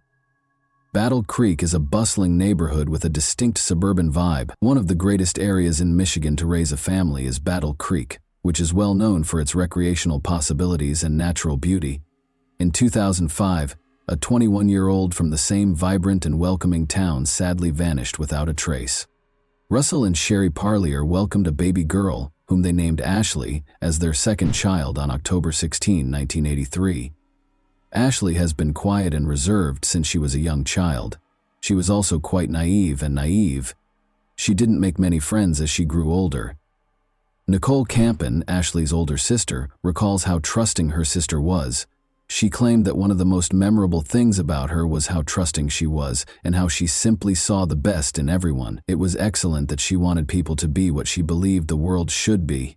Ashley had gorgeous brown hair and eyes, and her crooked-toothed smile was quite lovely. Ashley also worked at the level of an adolescent between the ages of 12 and 14 due to a little mental impairment. She was able to live life to the fullest in spite of her troubles. She obtained employment at the closest Taco Bell store, located on the 800 block of Northeast Capitol Avenue, after graduating from Battle Creek Central High School. She had been accumulating money from her earnings at Taco Bell in order to get her own vehicle. Unfortunately, disaster was just around the corner for Ashley, a young woman who wished for a happy world. She was sweet and loving, yet the world did not treat her well. Ashley Parlier, 21, was about 5 feet 9 inches tall and had a slender frame. She was only 100 pounds. Her parents were therefore quite concerned on June 12, 2005, when they discovered that she seemed to have a bulge. Ashley was too pure, after all, both mentally and naturally. If she chose to carry the baby, they wanted her to see a doctor and receive prenatal care since they were worried about her health. Ashley left the house in a rage after a heated argument with her parents about the whole thing. Without a car, driver's license, cell phone, or credit card, she left her home in the Bedford Township community of Urbandale. She did, however, have some cash on hand, roughly $700.00. Ashley never came home, despite the family's desire to give her the time she needed to calm down. The Parlier family felt something was wrong and were anxious as the minutes stretched into hours, and then into days. At first, they had assumed Ashley would stay at one of her friends' homes for a few days, cool off, and then come back to them. However, they were forced to report her missing to the police after she hadn't returned after many days, and they couldn't contact her. The police made Ashley Parlier's photo and physical description public in the hopes that it would help them find any leads, because they had little evidence to work with and no leads to pursue. They disclosed information about her build, weight, and physical characteristics, as well as the clothing she was wearing at the time of her disappearance. She was last saw wearing blue trousers, brown leather sandals, and a checkered top. Soon after, the police received a lot of tips regarding sightings, particularly in the vicinity of Houghton Lake. There was a sigh of relief from the family. In the event that she was discovered, they planned to convince Ashley to return home. However, the Parlier family soon received grim news from the police. None of the sightings could be verified and were all bogus. Ashley was therefore not yet prepared to return home, wherever she was. As the investigation progressed to the second level, Ashley's parents, Cherie and Russell, who had delayed making a complaint, were the object of the officers' first suspicion. While Ashley's mother, Cherie, refused to take the polygraph, her father consented to do so and was exonerated. It's crucial to note that Cherie had already begun exhibiting symptoms of Huntington's disease, which was correctly identified a few years later. Nicole, Ashley's sister, explained that since Ashley had never done anything like that, not returning home for this long was undoubtedly uncommon behavior. However, the family had assumed that she was likely venting at a friend's house because they had a rather heated disagreement before she left. They had thought they would be able to resolve the issue if she returned home by the weekend. The police were clearly concerned because, according to Nicole, her parents were the last two people to see her at that time. She continued, "Again, we are a small-town Michigan family. We never thought that this would be a 16-year ordeal of trying to figure out where a daughter and sister is." In the months prior to her disappearance, the police also attempted to look for her then-estranged partner. At the time of the interrogation, Ashley's family thought she was carrying his child, even though they had split up. Another girlfriend of his was pregnant as well. Although the cops were unable to locate any evidence against him, he was not ruled out as a suspect. Ashley's close friends and family members were again questioned, but once more no information was discovered. But there was another angle. The officers discovered that Ashley might have had suicidal thoughts. The police had a suspicion that they would be able to locate the body if she had committed suicide. Thus, the police conducted a thorough search for her body. There was nothing substantial to find. They then speculated that Ashley might have been robbed, but her social security number remained unchanged during her absence. The police were prepared to deliver more unfavorable news to the Parlier family by this point. They told her relatives that Ashley was probably already dead and that they suspected foul play. Additionally, they promised the family that they would not give up on her.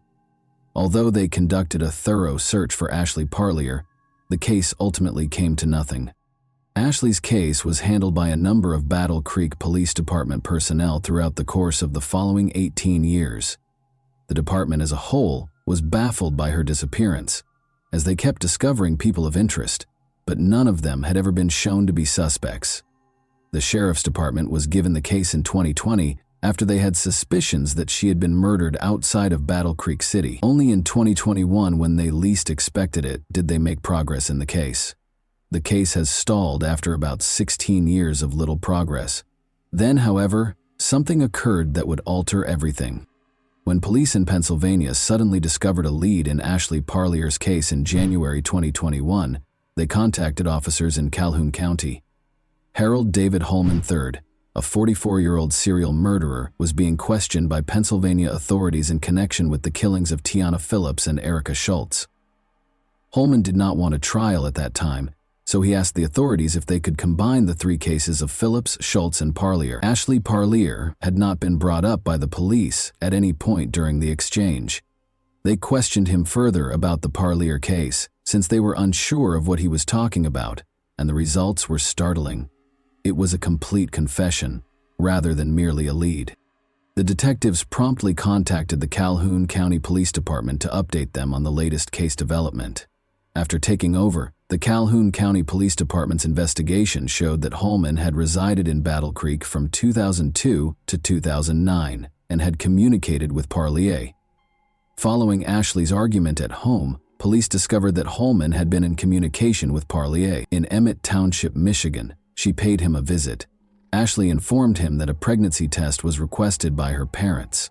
After getting into a fight with Ashley, Holman attacked her, knocked her out, and carried her to the Pennsylvania hills, where he struck her skull with a piece of wood until she was immobile. He also told police that he had disposed of his bloodied clothes after leaving Ashley someplace in Newton Township's northern section. On November 29, 1978, Harold David Holman III was born. Before becoming a young man, Holman lived in Germany with his father from his early teens until his father moved to Turkey, leaving him to live with his girlfriend. He looked like a typical young man at the time. The fact that he would become a serial killer was not anticipated. Holman killed someone for the first time when he was 20 years old. On May 3, 1999, 21-year-old Joseph Whitehurst, the son of an Air Force colonel, was residing at a military installation in southwest Germany. He was discovered outside Ramstein Air Base after going missing. A club discovered at the scene of the murder had been used to bludgeon him to death a few days later. Holman admitted to killing Whitehurst after being apprehended by German police for an unrelated offense. Holman claimed that he attacked Whitehurst first because he felt threatened by him when he had begun dancing around the campfire. As Holman told the authorities, "I don't know how many times I hit him and then I was gone, but it was the biggest rush I ever felt, like your whole body to this day." He was only given a 6-year sentence at a German reform school in spite of his confession. A person under the age of 21 must be tried in a juvenile court in accordance with German legislation. Furthermore, Holman received a less sentence because he was also diagnosed with schizophrenia at the time. After that, he returned to America and worked as a truck driver in Emmett Township, living close to Battle Creek, Lakeview, and the Fairfax Addition. Around this time, he appeared to play a significant part in Ashley Parlier's 2005 disappearance.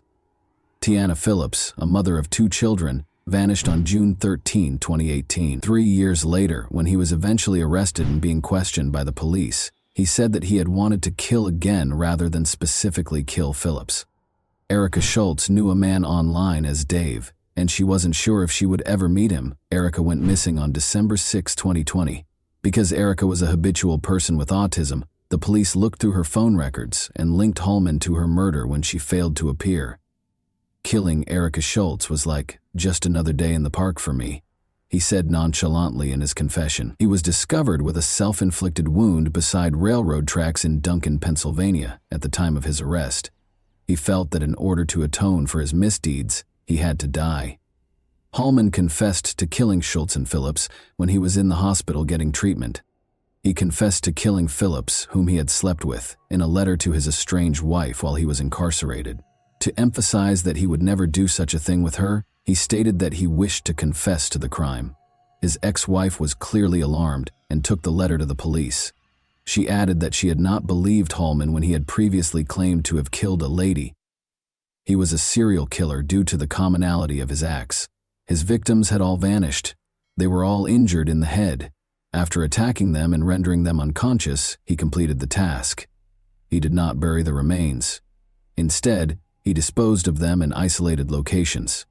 Actually, Schultz and Phillips were killed on the same day. In the cases of Tiana Phillips and Erica Schultz, Holman has been accused of abduction, criminal homicide, and abuse of a corpse. Detective John Pignatch of the Calhoun County Sheriff's Department stated that Holman was not a temporary resident and did not have a permanent address in Pennsylvania in 2021. He attributed all of this to his family and a failed marriage. According to him, there are alphas and non-alphas. That's simply the case. A master and a slave, or whatever you want to call them, are present. That's how life is constructed. He had to seek that dynamic in extramarital affairs because his wife refused to yield to him. He studied serial killers after Parlier's passing. He always said that he remembered every murder, including specifics of what he did to each one, when asked which one he remembered the most. He needed to be removed from the streets right away because police were certain he was a serial killer. Holman actually acknowledged that he would have killed again if he hadn't been apprehended. In his confession, Holman made it clear that he had met Ashley Parlier, who had been with her parents, in a bowling alley. The confession in the court document also made clear that he struck up a conversation with her, which later resulted in a deeper relationship when she argued with her parents. After phoning Holman, she went to his house. Ashley told him that she was being forced to obtain a pregnancy test by her parents. He admitted to being the father of the child Ashley was expecting. Their subsequent dispute infuriated him and he knocked her out. Then, on the night of June 13, 2005, he killed her by repeatedly beating her in the head. He described it as an overgrown meadow 10 miles from the town in the middle of nowhere, Michigan. There was a small house nearby, perhaps a garage, but it was deserted. We took a seat. I was absorbed in my own universe as I sat there. Ashley was just out in the back. When he located a suitable location while sitting with Ashley's comatose body beside him, he made the conscious decision to kill her there. Then it occurred, he added.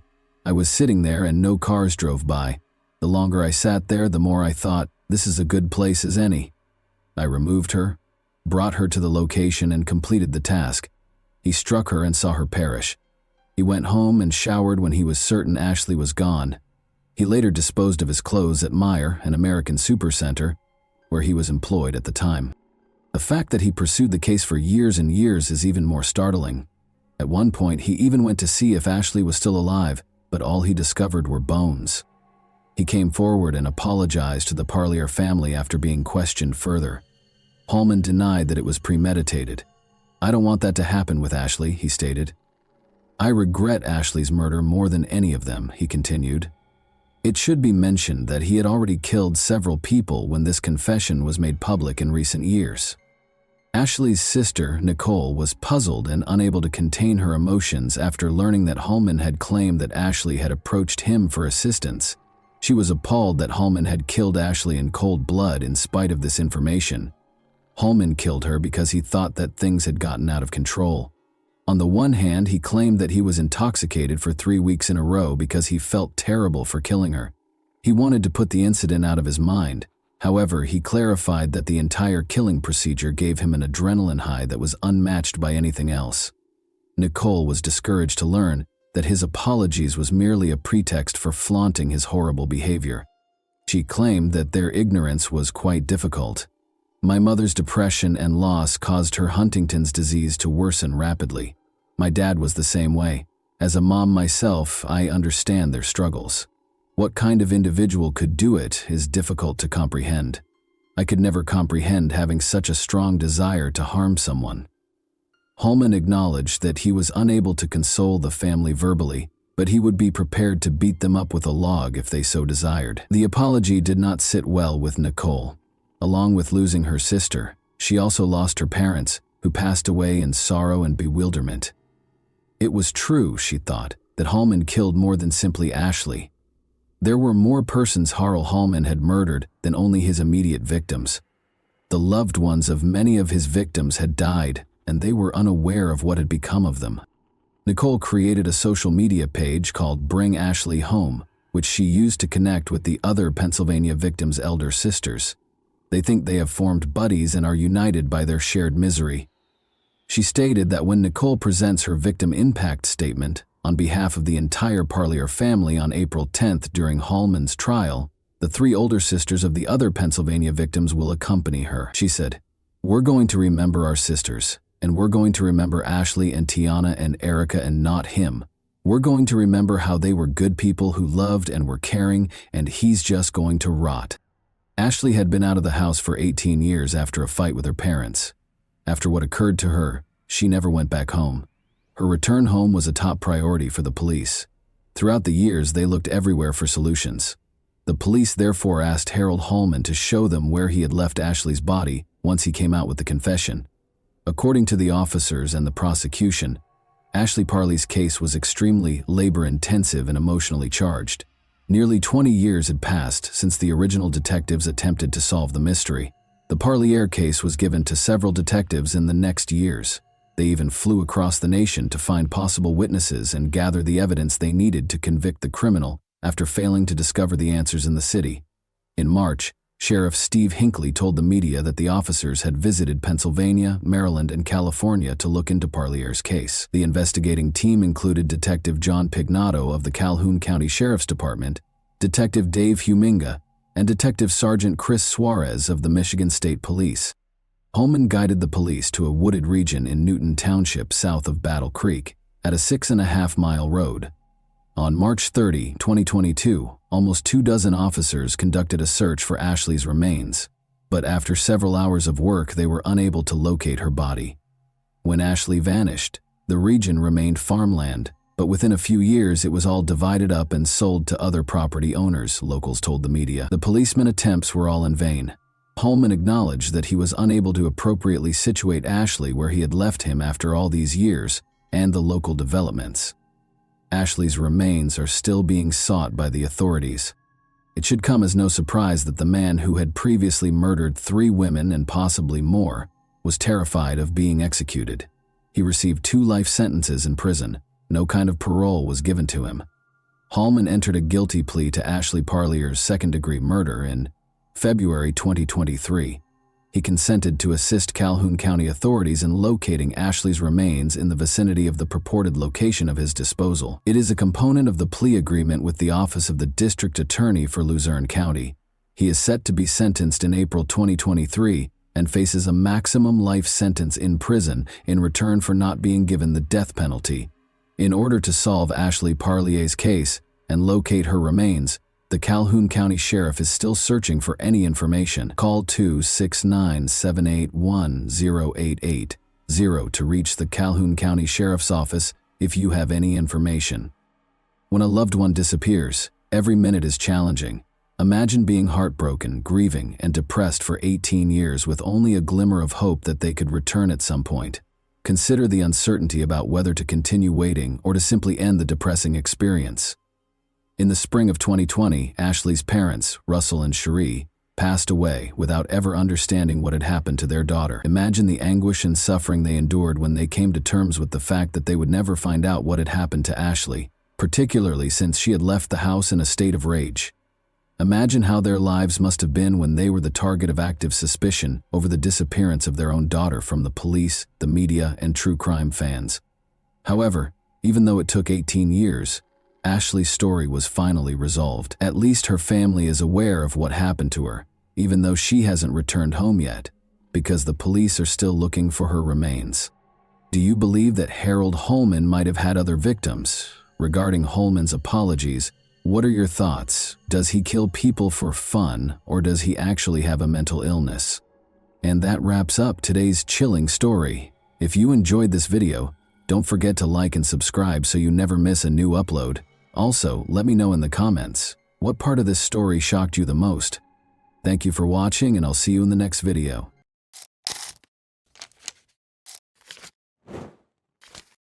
Hey guys, welcome to my channel, and today we're going to take a look at another horrible case with you. Carrie Swenson never would have thought that biathlon would become her life's work, but she most likely learned to ski before she could walk.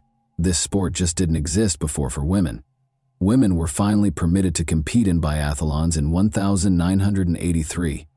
The USA squad competed in the first Women's World Championship in Chamonix, France, but did not qualify for the first Women's European Cup, even though many of them had undergone years of intense training. Carrie Swenson, a 22-year-old American, began with the customary 10-kilometer race. She came in 5th place, directly behind the Soviet athletes, who were regarded as the sport's unbeatable leaders. She finished 13th in the 5-kilometer sprint, the best among her teammates. But the relay was where the team, and Carrie personally, truly triumphed. Carrie and her teammates became the first American medalists, while the Americans finished in third place. Following the conclusion of the biathlon season, Carrie went back to Montana and organized the summer of her dreams. She worked at Lone Mountain Ranch, a well-known tourist ranch, and ran trails in the backcountry in her spare time. Carrie let the night air into her bedroom by opening the window. She had earned her microbiology degree from Montana State University that morning. Her parents celebrated her graduation and her brother Paul's 21st birthday with a party after the ceremony. Just the summer before, they had relocated to the Lone Mountain Ranch in the Big Sky region to practice and take in the mountains, just like they had as kids. She had dreamed since she was 5 years old that she would leave to pursue her dream of studying veterinary medicine after one more year of competitions. Unaware that her dreams would soon be dashed by the self-centered schemes of two recluses, Carrie turned off the light in her room and contentedly fell asleep. Carrie was unaware of the two men's conversation that was going on in the mountains a few kilometers away. The younger man was clearly irritated. Though he felt lonely in the mountains and yearned for female companionship, he generally enjoyed living away from people and their rules. "Do you recall the plans we talked about to find a woman for ourselves, Dad?" After giving his 18-year-old son a close examination, the father questioned, "Do you believe the time has come?" The son confidently nodded in response. Carrie ran around Old Ray's Lake on Sunday, July 15th. Bob Sharp, the proprietor of the snack bar where she worked, had informed her that he had spotted a grizzly bear nearby, and she was keen to see one for herself, so she decided to take this route. Carrie ran pretty fast as usual, paying attention to her breathing. She only realized there were two men in front of her at the last second. The strangers appeared disheveled. The younger one had a knife and a pistol in his hands, and neither of them was grinning. The hunting season was long over, but there were still rifles lying by a tree.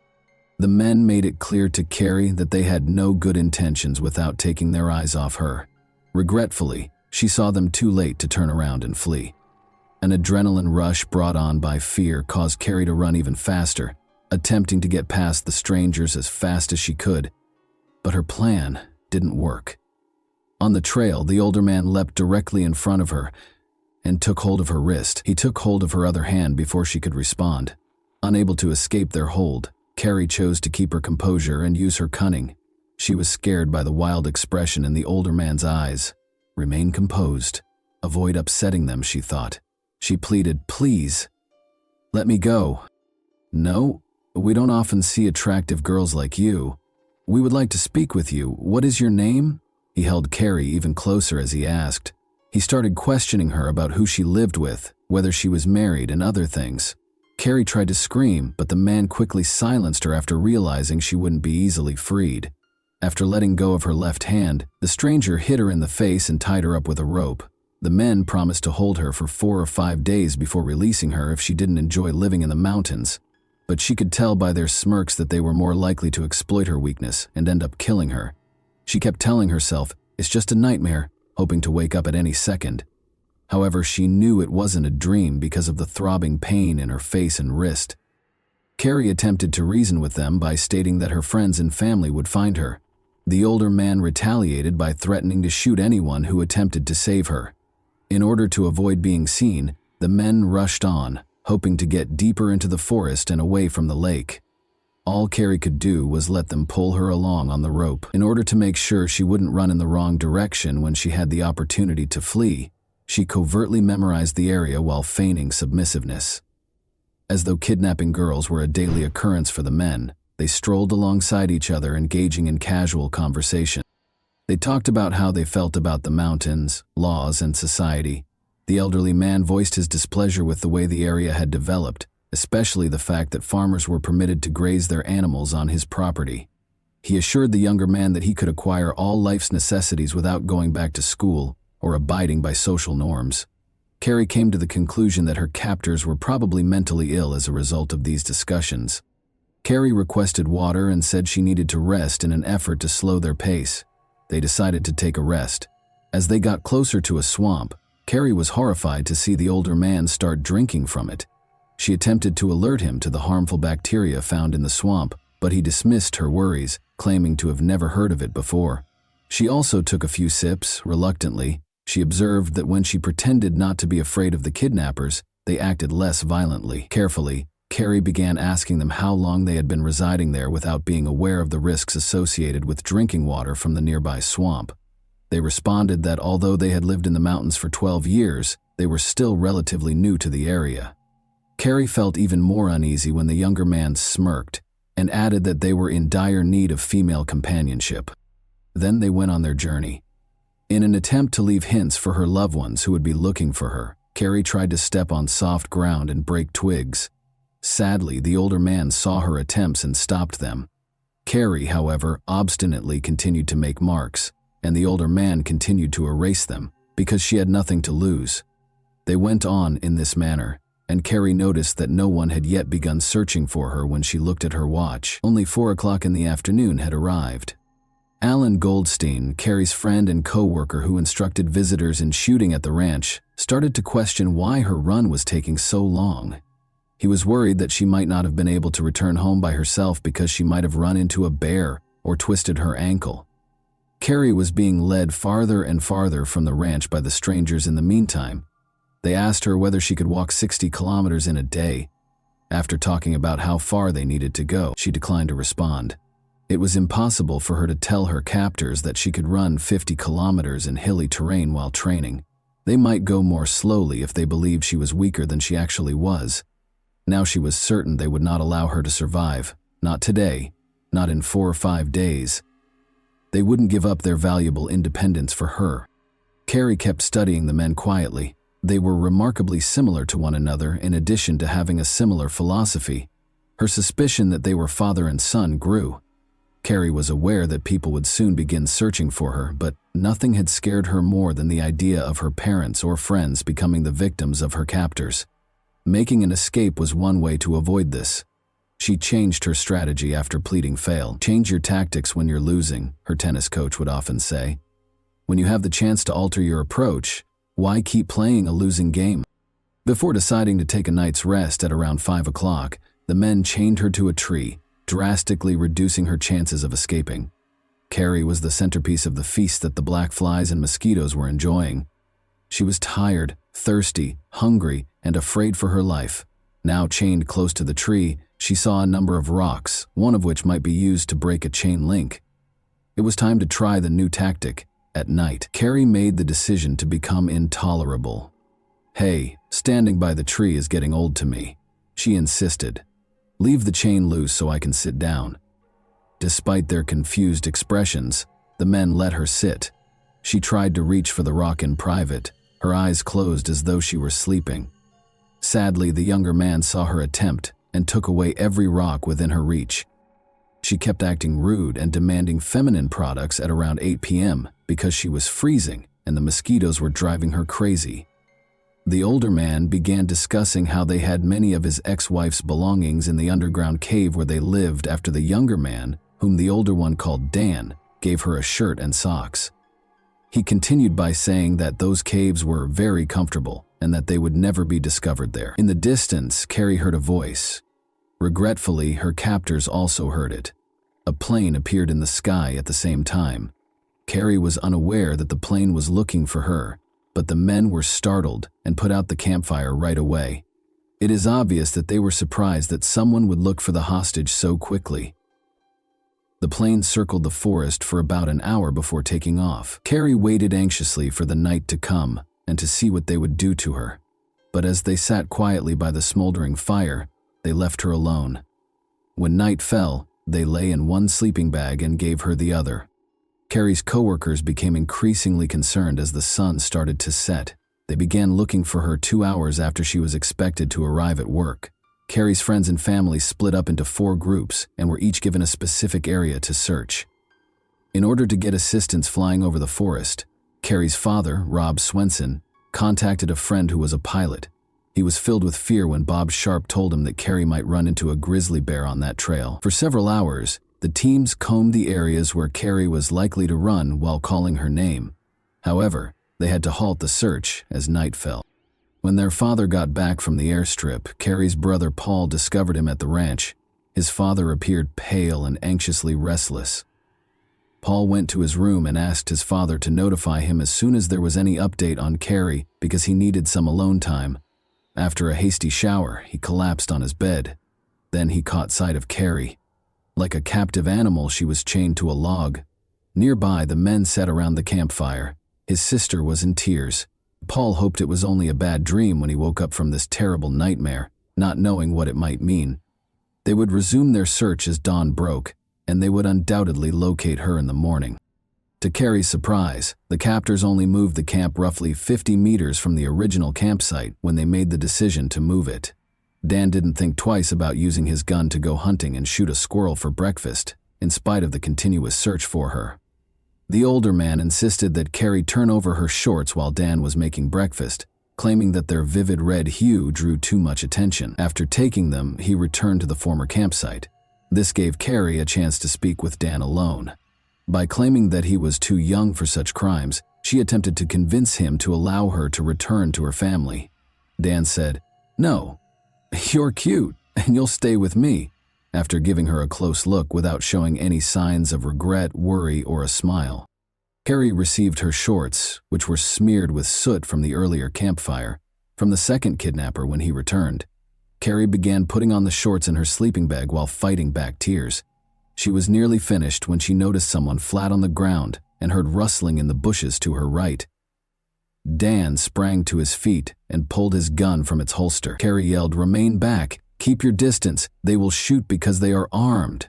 "Stop talking!" The older man grabbed his rifle and gave an order. "Get out!" "They will murder you!" Carrie yelled once more. Abruptly, a loud noise reverberated and she was flung back. She smelled the gunpowder and felt the searing pain pierce her chest. "I didn't mean to shoot her," Dan said again, startled. "I didn't mean to." Amazingly, Carrie believed she had been shot right before rescue arrived.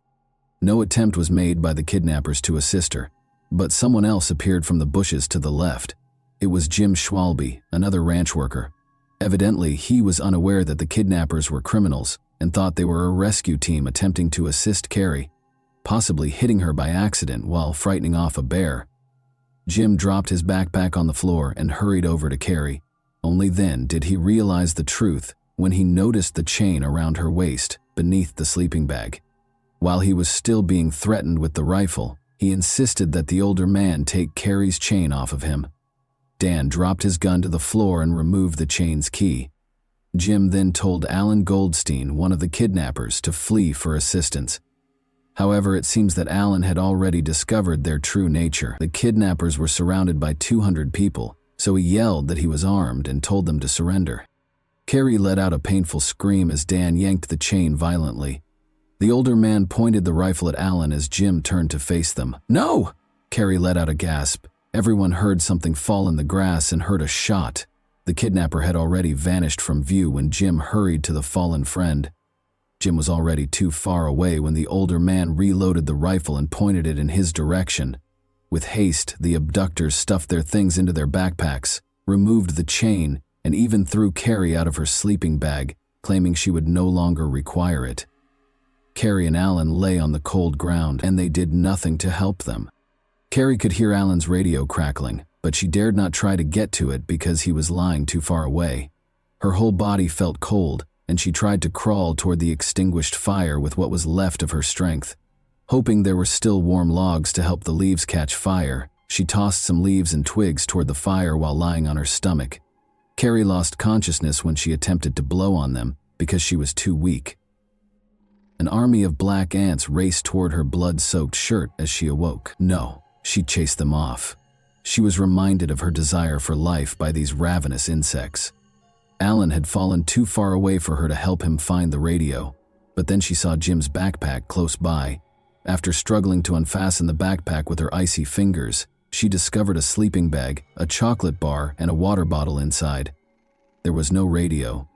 After successfully inserting her legs into the sleeping bag, Carrie opened the water bottle to find some warmth. She took a sip of what turned out to be warm lemonade and nibbled on the chocolate bar. Carrie attempted to approach Alan once more, but this time she had to pull the sleeping bag with her. She couldn't help but think of her brother Paul's reaction when he saw her crawling on the ground like a caterpillar. He would most likely chuckle and encourage her at every turn. She laughed at the absurd ideas that crossed her mind during these times. Unaware of the situation, Other search teams carried on their work about 1.5 kilometers away from the shootout. Jim Schwalbe, breathing heavily, abruptly cut them off. To those around him, he yelled, "There were two guys. When Carrie yelled at us to keep away, they shot her and tied her to a log." "Is she alive?" Bob asked him. "She was when I fled, but she was shot by that scoundrel, and Alan was struck in the head by the elderly man." Carrie was losing life with each breath. The bleeding worsened as breathing became extremely challenging. She instinctively made a choice. She closed her eyes and found herself back on the biathlon track, where, like speed and accuracy, athletes systematically practice their breathing technique. Carrie was able to slow down her bleeding and heart rate by focusing and breathing very slowly, almost like in yoga. Strangely, the annoying flies that buzzed around her kept her awake. Jim was on her mind. Unless he encountered the kidnappers once more, he ought to have brought assistance by now. A few hours later, that grating buzzing noise was back. Searching for the source, Carrie noticed a helicopter hovering over the treetops. People were looking out of it as it paused right over her. "Please, locate us as soon as possible," she begged in silence. She heard the sound of a radio and the crack of branches as the helicopter took off. "Aid!" With all the strength she had left, she let out a cry. "She's right here," someone yelled. "We located her. Carrie, are you all right? Do you hear me?" "Yes," she said in response to a man's question. All she could do was smile, wishing she could yell, scream, or thank them for finding her. It was difficult to see what was coming next because her eyelids felt heavy, like they were made of lead. The police worked tirelessly to track down Carrie's kidnappers while she was being transported to the hospital. They had no idea that it would mark the start of a months-long search. The two fugitives are the only ones who are familiar with the hundreds of kilometers of local mountains and forests. For 5.5 months, the kidnappers were able to successfully elude the police, and the media romanticized their image, portraying Dan as a handsome prince and the other man as a strict and affectionate father. A local businessman even expressed interest in selling T-shirts featuring their pictures. The victims of their crimes were ignored by the journalists in the interim. Then, roughly 2 weeks prior to Christmas, Sheriff Johnny Franz got a surprise tip. In the woods on his ranch, one of his family members spotted smoke. Franz knew every inch of that ranch, having grown up there. The radio had sporadic signals in the mountains. It was dark, and the criminals might vanish at any time. The sheriff, however, hurried to their camp. Years later, he joked, "Why did I go there alone? Because that's what I was paid for." He came as fast as he could on a snowmobile, found the father and son, and was aiming for them. Without hesitation, the father drew his rifle and vowed to shoot. The sheriff responded by threatening to shoot his son twice. To get the father to listen, he had to use the boy's influence. The sheriff persuaded them that they could at last take a shower, eat healthily, and warm up. The sheriff had complete control of the situation in a matter of minutes. Dan and his father, Don Nichols, were taken into custody and charged with kidnapping.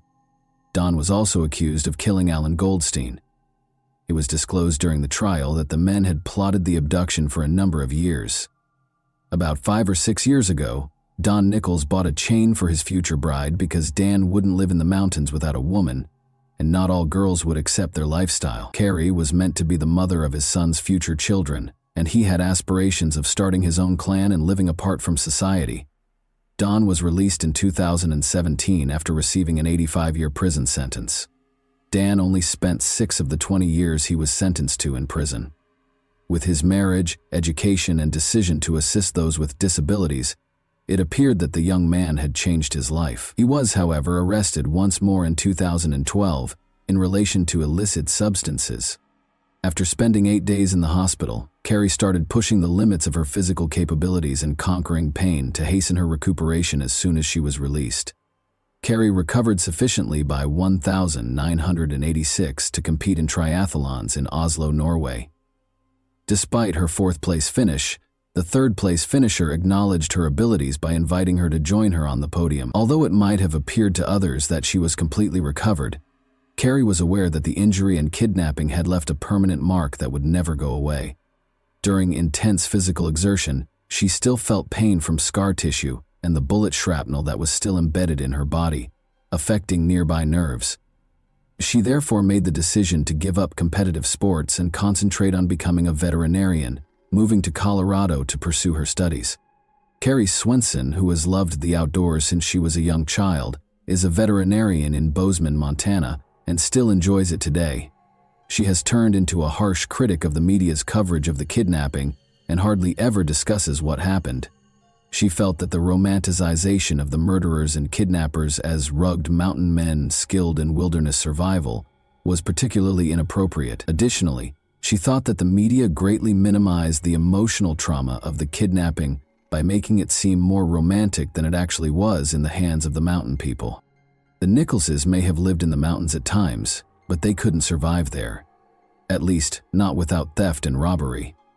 Often leaving the woods for months and buying modern equipment, in the end they were so easy to catch because they froze, starved, and grew tired of mountain life. They are no true mountain men, Carrie wrote in a 2012 article for the local newspaper after Dan was arrested once more. And that wraps up today's chilling story. If you enjoyed this video, don't forget to like and subscribe so you never miss a new upload. Also, let me know in the comments, what part of this story shocked you the most? Thank you for watching, and I'll see you in the next video.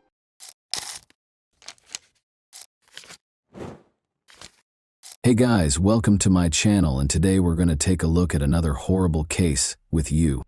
When 17-year-old Laurel Jean Mitchell left work one warm summer evening in 1975 in the quiet town of North Webster, Indiana, she disappeared without a trace. Her dead body was discovered floating in a nearby river the following day. Who could have done something so heinous? Her murder went unsolved for almost 50 years, leaving the community haunted and her family devastated. However, a discovery in 2023 finally clarified the sinister mystery surrounding Laurel's premature passing.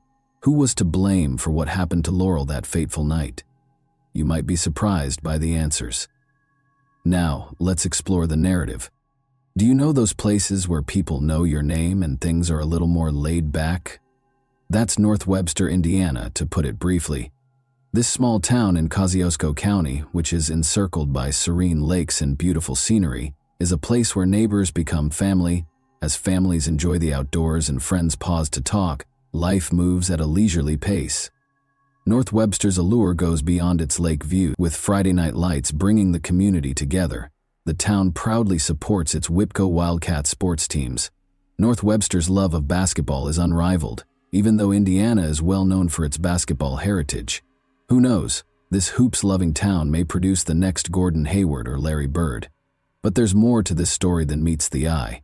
This close-knit community has experienced its fair share of tragedy and heartache. The community's resilience has been put to the test, and severe wounds have been caused by crimes. The murder of Laurel Jean Mitchell is one heartbreaking instance.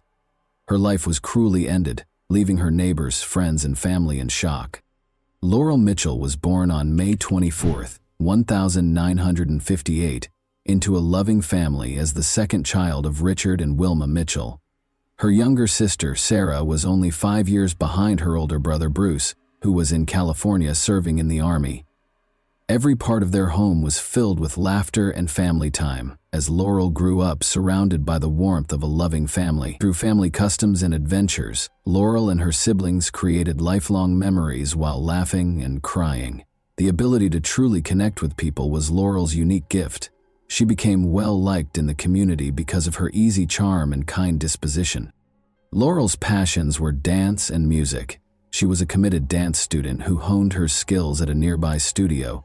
She also had a lovely voice and sang in the choir at her church. For Laurel, dancing and music were more than just pastimes. They were a way for her to express herself, find joy, and celebrate life. Her future appeared to be extremely bright. As she neared her senior year at Wawasee High School, her dreams seemed to go on forever, full of possibilities and adventure. She accepted a job at the Cokesbury Inn, a quaint eatery on the shores of Webster Lake, to add even more excitement to her summer. For a teenager, it was the ideal job, and Laurel enjoyed her job. She became very friendly with her co-workers and made customers happy with her upbeat demeanor. For the Mitchell family, that August day started out just like any other. Laurel, her younger sister Sarah, and a guest got up early and got to work on their morning tasks. The kitchen reverberated with the familiar sounds of laughter and breakfast preparation. Unaware that the day would soon turn into an unthinkable tragedy, Richard and Wilma hurried to finish their tasks and got ready to leave for work. With a cheerful smile and a positive attitude, Laurel left for her shift at the Cokesbury Inn by mid-afternoon. She enjoyed interacting with her coworkers and serving customers at her job, which she loved. She added warmth to the bustling restaurant as she moved about, laughing and joking with the regulars. Unaware of the horror that would soon be revealed, Laurel settled into the steady pace of the evening shift. Adventureland, a nearby amusement park only 0.5 miles from her place of employment, was where Laurel intended to meet up with friends following her shift. With her sights set on the exciting evening, she graciously declined a coworker's offer to drive her home after the restaurant closed. Laurel left the office at 10:15 p.m., bid farewell to her coworkers, and ventured out into the balmy summer evening. The sounds of summer filled the streets. Unaware that it would be her final moment, Laurel ventured into the darkness. Nobody saw her again after that. Laurel's parents thought she was out having fun with friends when they got home. They thought she was at the amusement park as scheduled and had no reason to be concerned. Her friends, meanwhile, believed she had left work to go home. For a responsible girl like Laurel, it was a fair assumption. Unbeknownst to everyone, though, the group had decided against going to the amusement park and instead would be attending the county fair in Warsaw. They would think about this misunderstanding a lot in the days ahead. Fear took hold as the night grew darker. Her heart raced when she realized Laurel hadn't arrived home when one of her friends came back to the Mitchell residence at around midnight. Being a responsible person, Laurel would never stay out past curfew without informing her family. Panic set in and their hearts started to race. The Mitchells made the decision to wait a little while longer in the hopes that Laurel would arrive at any moment, despite their mounting anxiety. They engaged in tense conversation in an attempt to block out the depressing thought that something was seriously amiss. But as the minutes passed, and the minutes became hours, their fear became a pervasive dread. Uncertainty weighed down the once friendly and cozy house, and shadows appeared to grow in the recesses of their thoughts. They ultimately made the decision to report Laurel missing to the police at around 4 in the morning. In the close-knit community, word of Laurel's disappearance quickly spread, causing anxiety to permeate every home. In order to find Laurel, neighbors, friends, and even complete strangers banded together and combed through streets, roadsides, and woods. As they brought ropes, flashlights, and a strong will to find any sign of Laurel, their voices filled the still night.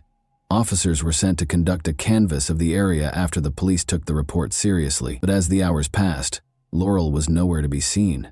A growing sense of dread took the place of hope. When Sarah awoke at home, she saw her parents upset, their faces marked with anxiety. Unspoken fear pervaded the air, and the morning routine had been upended.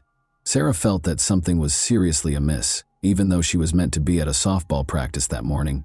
In an attempt to protect her from the growing panic that had swept the house, her parents encouraged her to leave anyhow.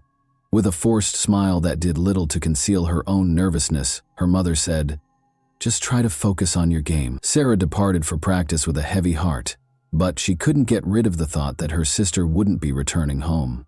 As she made her way to the field along the same route, the unsettling thought persisted. About 15 miles from Laurel's place of employment, Glenn Dixon and his son Hager started fishing on the Elkhart River. Instead of a calm morning as they had hoped, they discovered something terrible. A fully clothed body was spotted floating in the river. They were stopped in their tracks by the sight, and they quickly realized that they were not witnessing an accident. It was obvious that this was no accident because the body had been in the water for a while. They phoned the police right away. Glenn and Hager made a desperate call, and officers swiftly arrived.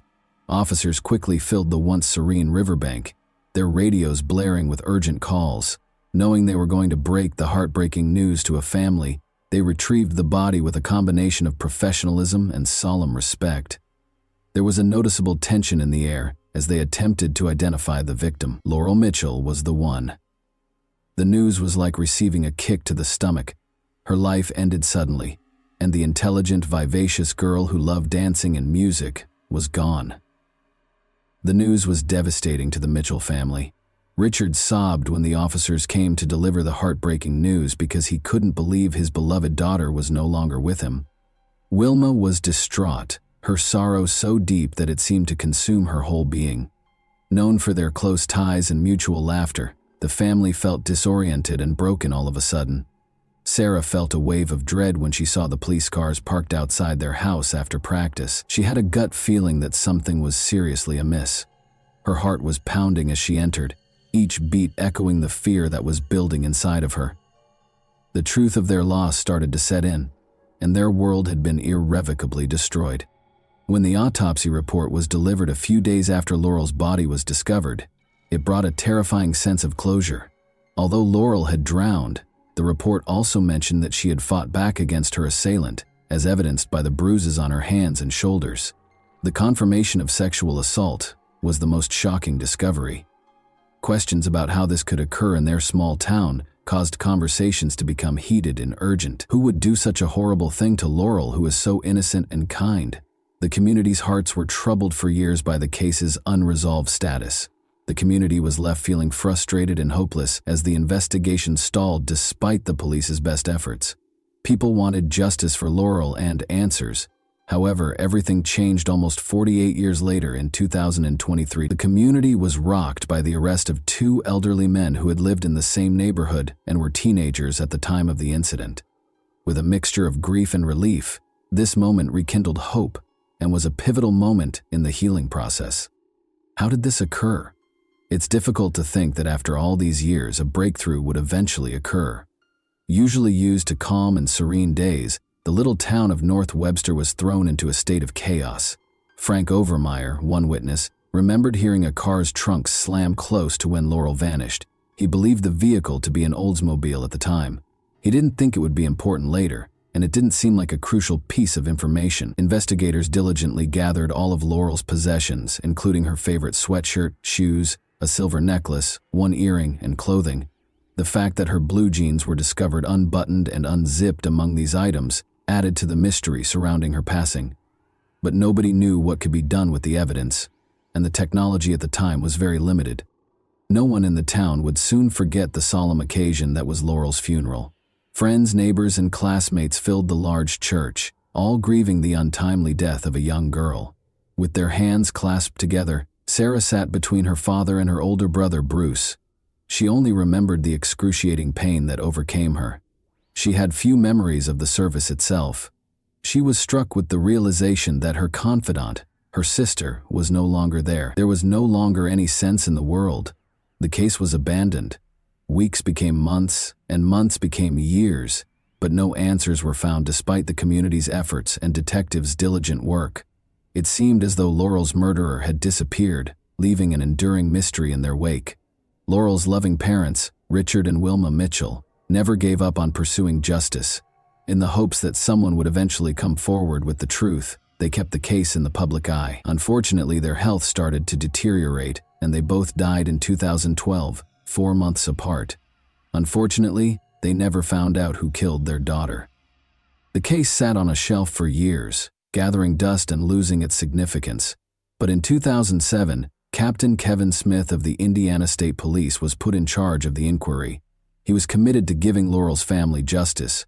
He jumped right into the cold case, carefully going over all the interviews and supporting documentation. He did not, however, discover any new leads, just like his predecessors. Only in 2013 did a woman named Renee Sexton come forward, giving the case the much-needed bombshell it needed. She described a frightening encounter she had in 1975 with a man named John Lehman. Lehman had admitted to helping his friend Fred Bandy commit a murder. Even though he didn't give any information at the time, Renee's disclosure gave the investigation new life. The community started to dare to hope that justice might finally be within reach after this new lead gave new life to a case that had previously seemed hopeless. A year later, a man by the name of Bill McDonald provided yet another important tip. He remembered that in 1975, at a party, Fred Bandy had admitted to a crime close to the river where Laurel's body was eventually found. Fred Bandy seemed more suspicious the more detectives looked into his past. They were unaware of Bandy's problematic criminal history. Red flags were raised when he was found guilty of abusing a minor in 2001. This information was sufficient to enable investigators to delve further into his background and relationships, even though it was not proof of his involvement in Laurel's case.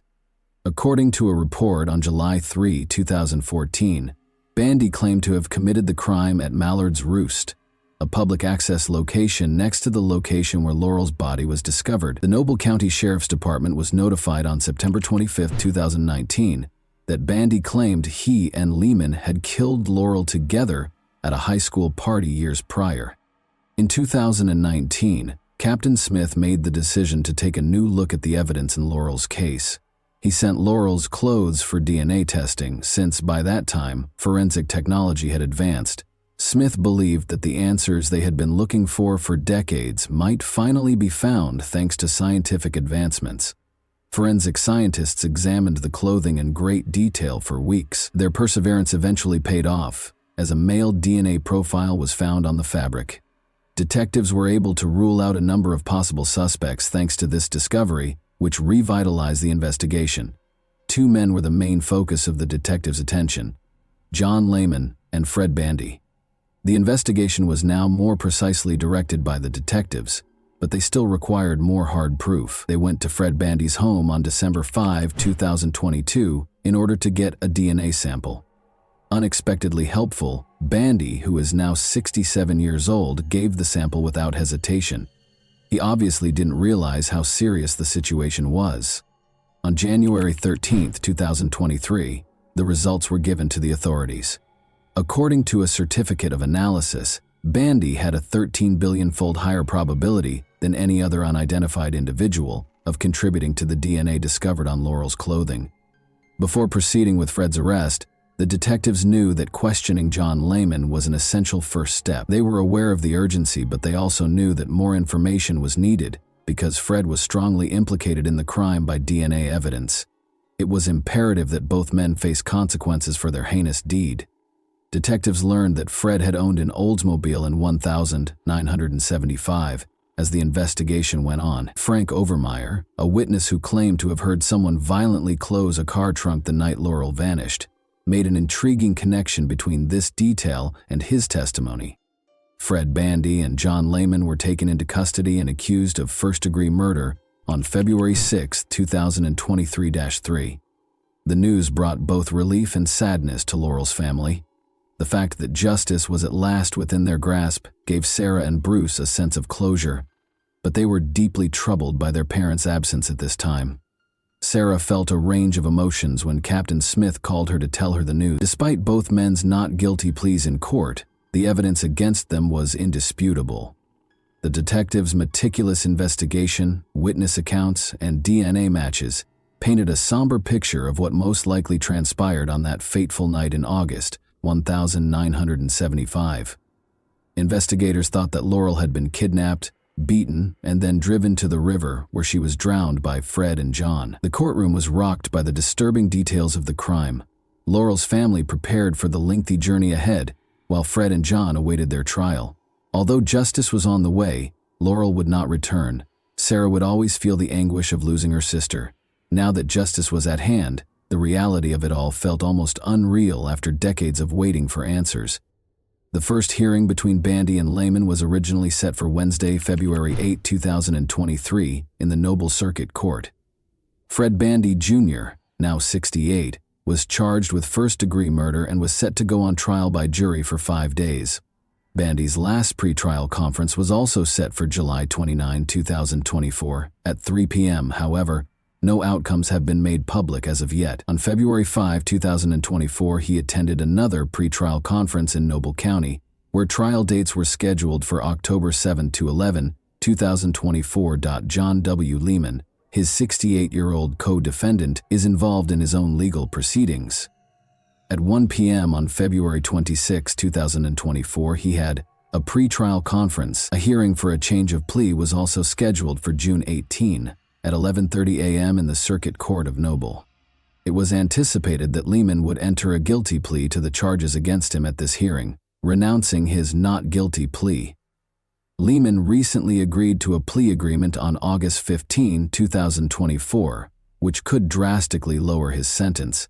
The deal would sentence him to 8 years in a state prison in Indiana and drop the first-degree murder charge in favor of conspiracy to commit murder. However, this agreement is contingent upon a judge's approval, which will be decided at a hearing on October 11th. This development could provide closure to the impacted families and represents a significant turning point in the case. The hearing's outcome, which will decide whether Lehman's plea agreement is accepted or if the initial charges remain, will be closely monitored. The trial for Bandy is still set for October. There is an unfillable void left by the tragically short life of Laurel Mitchell. But because of Captain Smith and his team's unwavering commitment, her killers will not escape punishment. For a community that has been waiting far too long, their unwavering efforts have ensured that justice is served. The impact of Laurel goes well beyond her sad destiny. She will live on as a testament to tenacity, optimism, and an inspirational spirit. And that wraps up today's chilling story. If you enjoyed this video, don't forget to like and subscribe so you never miss a new upload. Also, let me know in the comments, what part of this story shocked you the most? Thank you for watching, and I'll see you in the next video.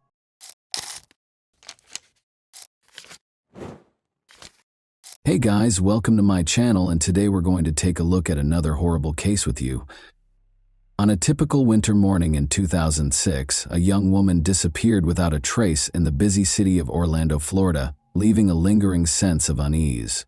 The city, which is well known for its tourist attractions and lively neighborhoods, was quickly engulfed in terror as the disappearance of one woman turned into a mystery that would trouble many people for years to come. This is the tale of 24-year-old Jennifer Joyce Kesey, whose abrupt and inexplicable disappearance rocked her friends, family, and the community at large. Kesey had a bright future. Jennifer's fate is still unknown, despite a thorough investigation and a plethora of leads, including an enigmatic sighting of someone throwing a rolled-up carpet into a nearby lake months after she disappeared. Law enforcement is still perplexed by her case. Her story has been sustained over the years by her family's unrelenting search for answers, which has stoked optimism that the truth about her disappearance will eventually be revealed. On May 20, 1981, Jennifer Joyce Kesey was born in Orlando, Florida. Jennifer developed into a determined, perceptive, and compassionate young lady as she grew older.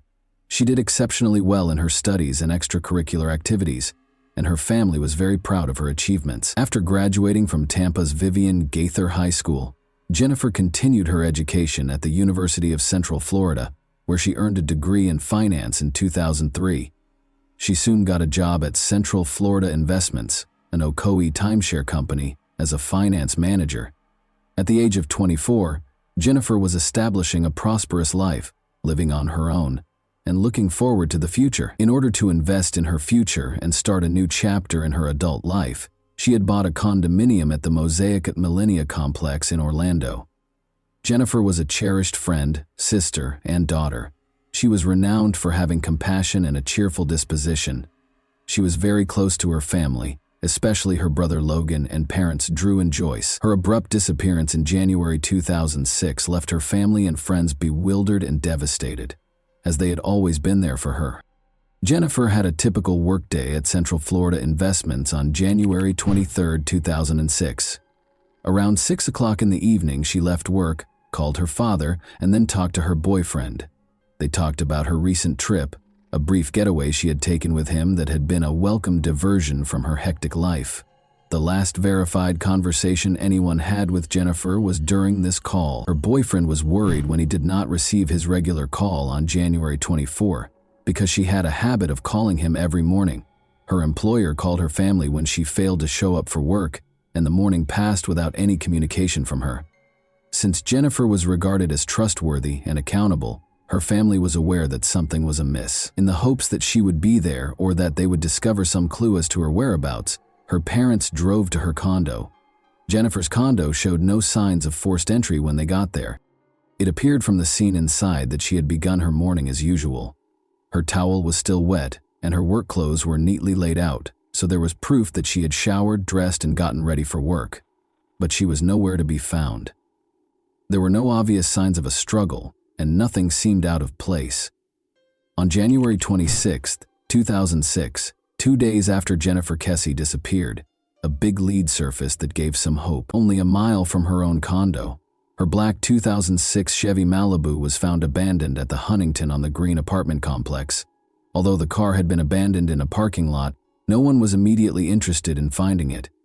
It was the video that the complex's security cameras had recorded.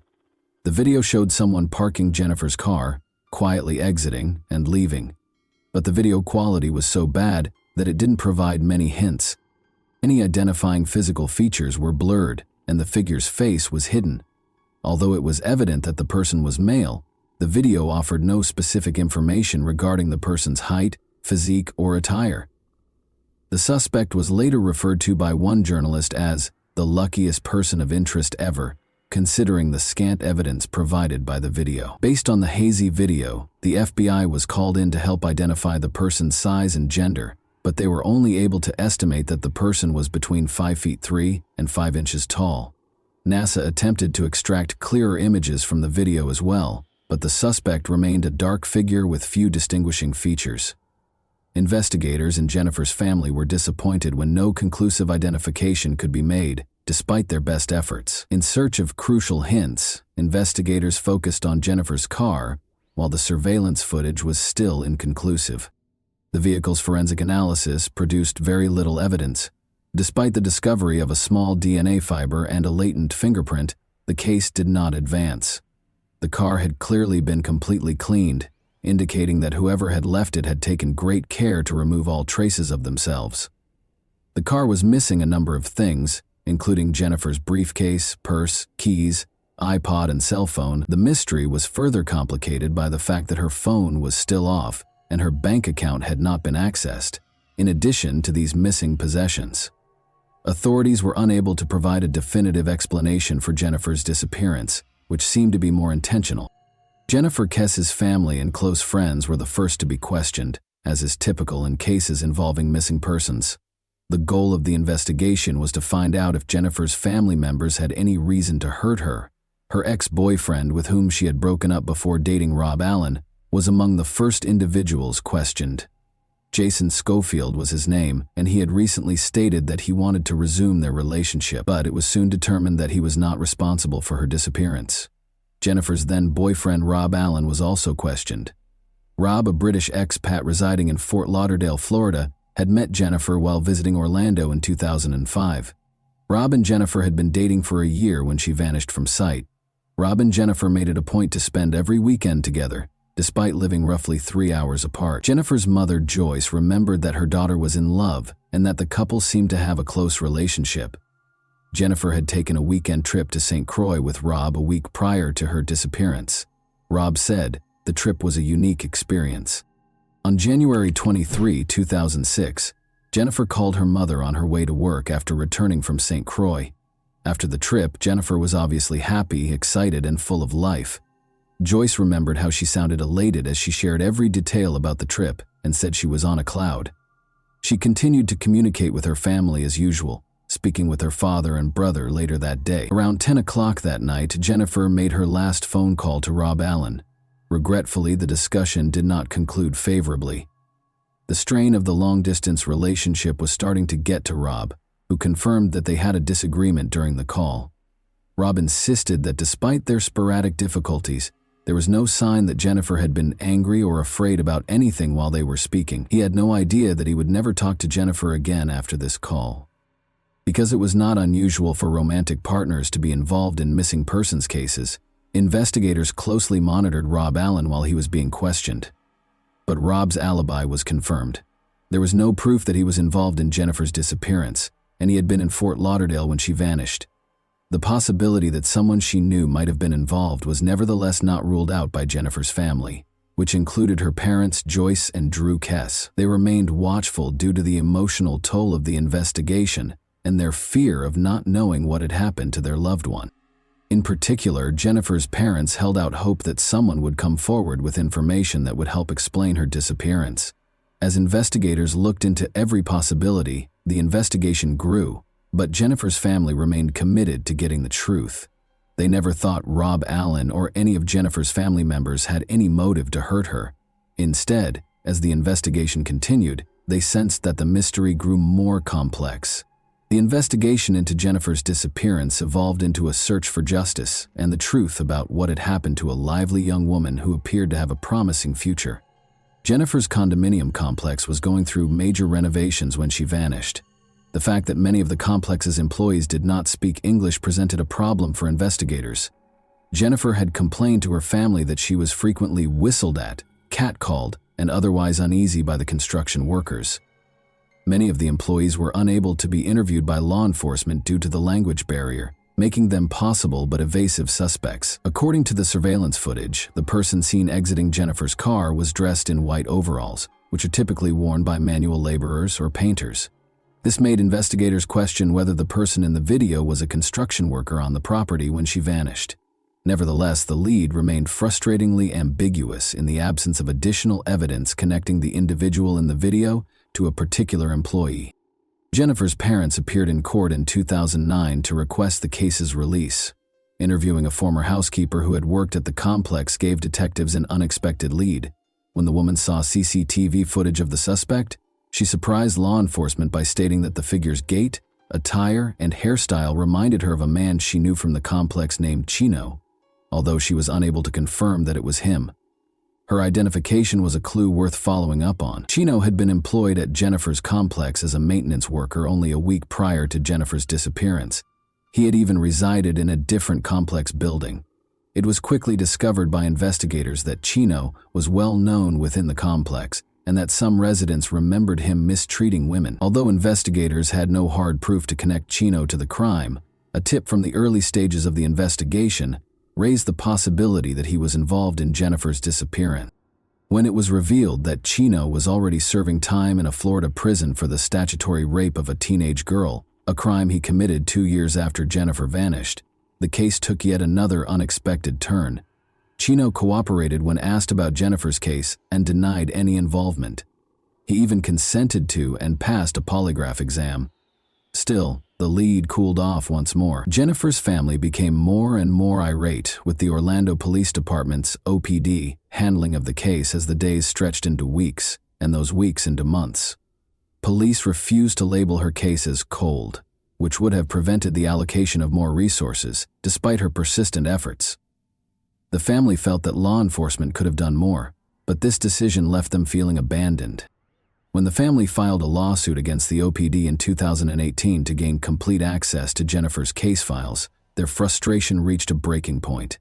The Kesse family was granted access to more than 600 pages of documents and hours of audio and video recordings following a grueling legal battle. They hoped the documents would shed light on Jennifer's disappearance and offer fresh leads. Michael Torretta, a private investigator, was hired by the Kesse family to go through the case files and return to the crime scene. Interviewing former complex residents was Torretta's first step, and he was shocked by what he learned. Jennifer's neighbor Colleen recalled that the complex used to be a secure neighborhood. She and other women, however, started to feel uneasy when workers started residing in empty apartments throughout the complex. Nothing had been done despite their complaints about the workers' inappropriate behavior to the leasing manager. Several other women who had resided in the complex were also interviewed by Torretta, and they all voiced similar worries regarding the construction workers. Tammy, a neighbor, reported that she had observed odd occurrences in her apartment, including footprints discovered in her closet, her underwear drawer being thrown, and the shower appearing damp as though someone had used it. Tammy even caught a man on her patio who she thought was one of the employees looking at her. Once more, the name Chino came up. Another woman remembered how uncomfortable it was when Chino would frequently approach her in the parking lot late at night. Suspicion was heightened when Chino moved out of the complex in the middle of the night, 9 months after Jennifer vanished. Eventually, Torretta found Chino, who had served time for statutory rape and was now at liberty. He once more denied any involvement in Jennifer's disappearance, despite his cooperation and insistence on his innocence. According to Torretta's main theory, one or more employees who had been residing in the apartment complex targeted Jennifer. Torretta said the workers, many of whom had been crammed into a single apartment, probably moved in after Jennifer locked her door early on January 23rd. They are thought to have pulled her into one of the empty apartments in the area. Unfortunately, Since many of the workers were undocumented and had no long-term connections to the complex, there is no record of their identities. 10 months after Jennifer's disappearance, a person was observed throwing a rolled-up piece of carpet into a lake near her condo, according to additional investigation. Because workers had been installing carpet in the building across from Jennifer on the day of her disappearance, this discovery seemed especially intriguing. In 2019, a dive team searched the lake, but they were never able to find any carpet. In order to preserve Jennifer's memory in the public consciousness and media, Drew, Joyce, and Logan persisted in following up on every possible lead. To raise funds for the costs of a private investigation, they set up a GoFundMe page and urged anyone with information to contact a special tip line.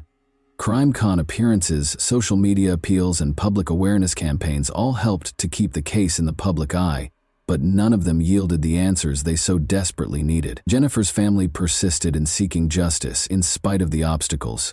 After years of advocacy, the Florida Department of Law Enforcement, FDLE, took over Jennifer's case in 2022. This change was welcomed by the Kesse family, who thought that FDLE's resources and experience might finally provide the answers they were looking for.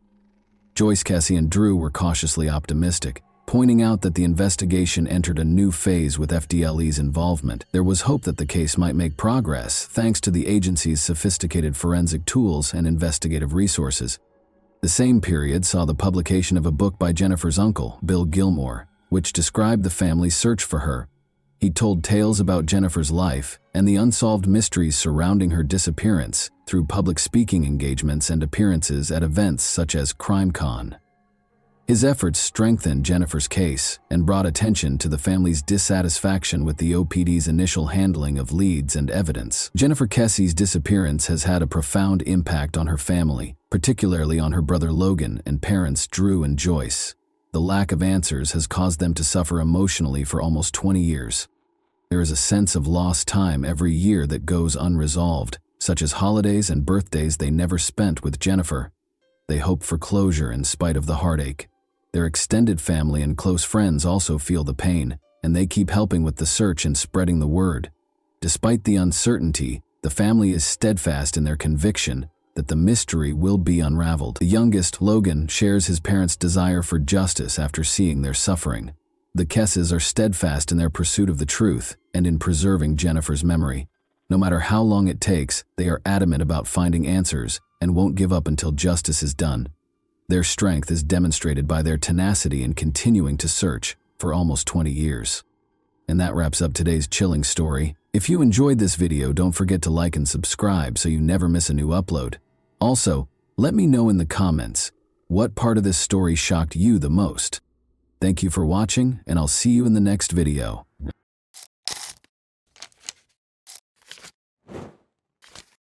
Hey guys, today we're diving into another truly horrifying case.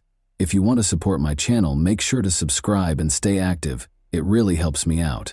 I'd be super grateful for that. Let's get started. Any life may be wrapped in a lovely wrapping, even the most embarrassing ones. You will undoubtedly feel pity and sadness for the unfavorable character if you tell it calmly and portray him as a victim of his circumstances. The truth is that a lot of bad individuals are charming, strong, and crafty, and we honestly think that they weren't always nasty, since they frequently created these situations, and we unconsciously justify their egregious actions. However, we won't defend unlawful behavior today, and we won't cover for anyone. You will choose for yourself whether their actions are justified after reading about this case. A neighborhood person made a spooky call to emergency services on April 4, 2015. He had gone into a friend's living room to turn on the lights and check on him, but when he got to the second floor of the room, he discovered blood all over the place. A scared male voice shouted into the dispatcher's phone.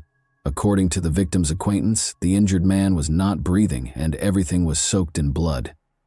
Charles Taylor, 59, was brutally murdered in Montgomery County's unincorporated village of Owlette after police arrived, shocking the population. The crime scene resembled the set of a horror film and appeared to be the source of nightmares.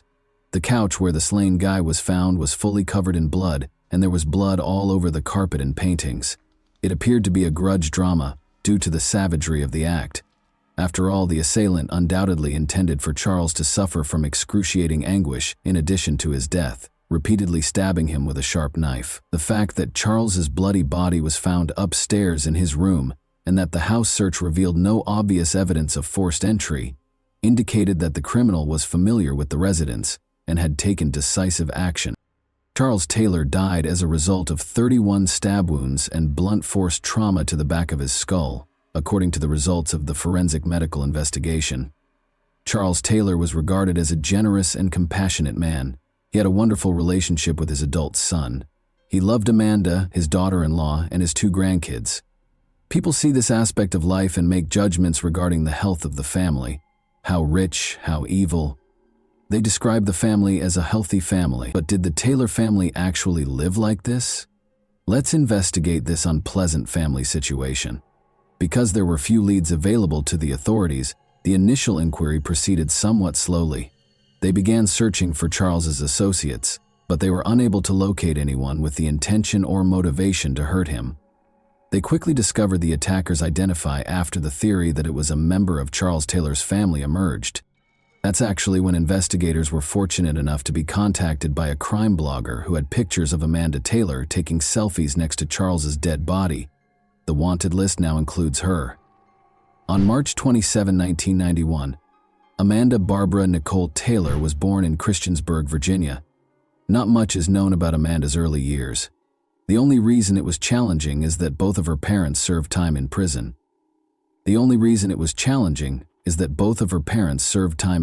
After meeting Mariah Robach, Amanda created a lot of troubles for herself, which led to the start of her youth. Amanda started living an illegal life together. According to Montgomery County Sheriff's records, on October 23, 2005, when the sisters were only 12 years old, they got into a lot of trouble. Amanda and Mariah were charged with unlawful use of a motor vehicle after they fled their home and got into a car. Amanda was accused of unruly conduct at her middle school in early April 2006. She screamed that she would kill everyone there since she detested the place and everyone in it. This is just a small part of Amanda's police station record, and this incident undoubtedly went beyond the bounds of typical teen drama. Amanda started dating Rex Taylor, who was 2 years her senior in 9th grade. On March 27th, Amanda and Rex were born on the same day. Both of them interpreted it as a divine sign. When Amanda learned she was expecting a child, she quit school altogether. She married Rex and they had a son shortly after. However, her criminal impulses persisted after becoming a mother.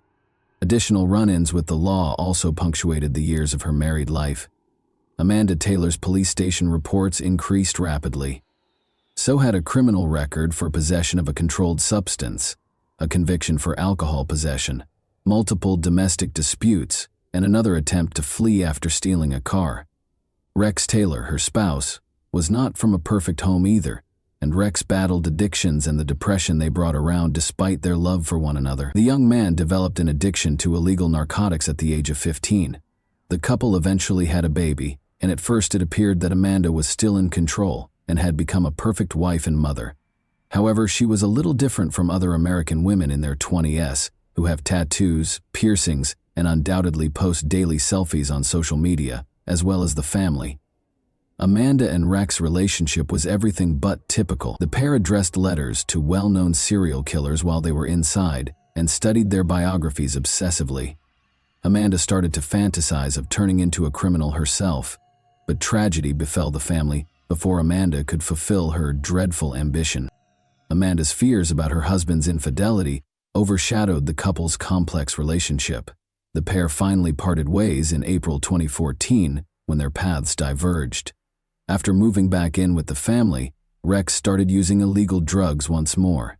He had hanged himself on his son's 7th birthday, and his lifeless body was found in a shed on the property 4 months after the transfer. Amanda briefly stayed with her mother and friend Mariah Robach after losing her cherished husband. She made friends with Sean Ball, another Robach family member, while she was staying with her friend Mariah. On their joint birthday, March 27, 2015, Amanda visited Rex's grave and made an attempt to commit herself. Since her behavior and mental processes were obviously abnormal and could endanger herself and others, she was rescued and taken by force to a mental health facility. Amanda was promptly sent home, however, in spite of her mother's demands and entreaties for extended care. Due to her unstable personality issues, things appeared to get worse when she was discharged from the mental health facility. Thus, Amanda was asked to leave by Mariah and her husband. Mr. Ball, who had fallen deeply in love with Amanda, was also expelled. Amanda's late husband, Rex Taylor, served as the basis for her intense urge to kill during this time.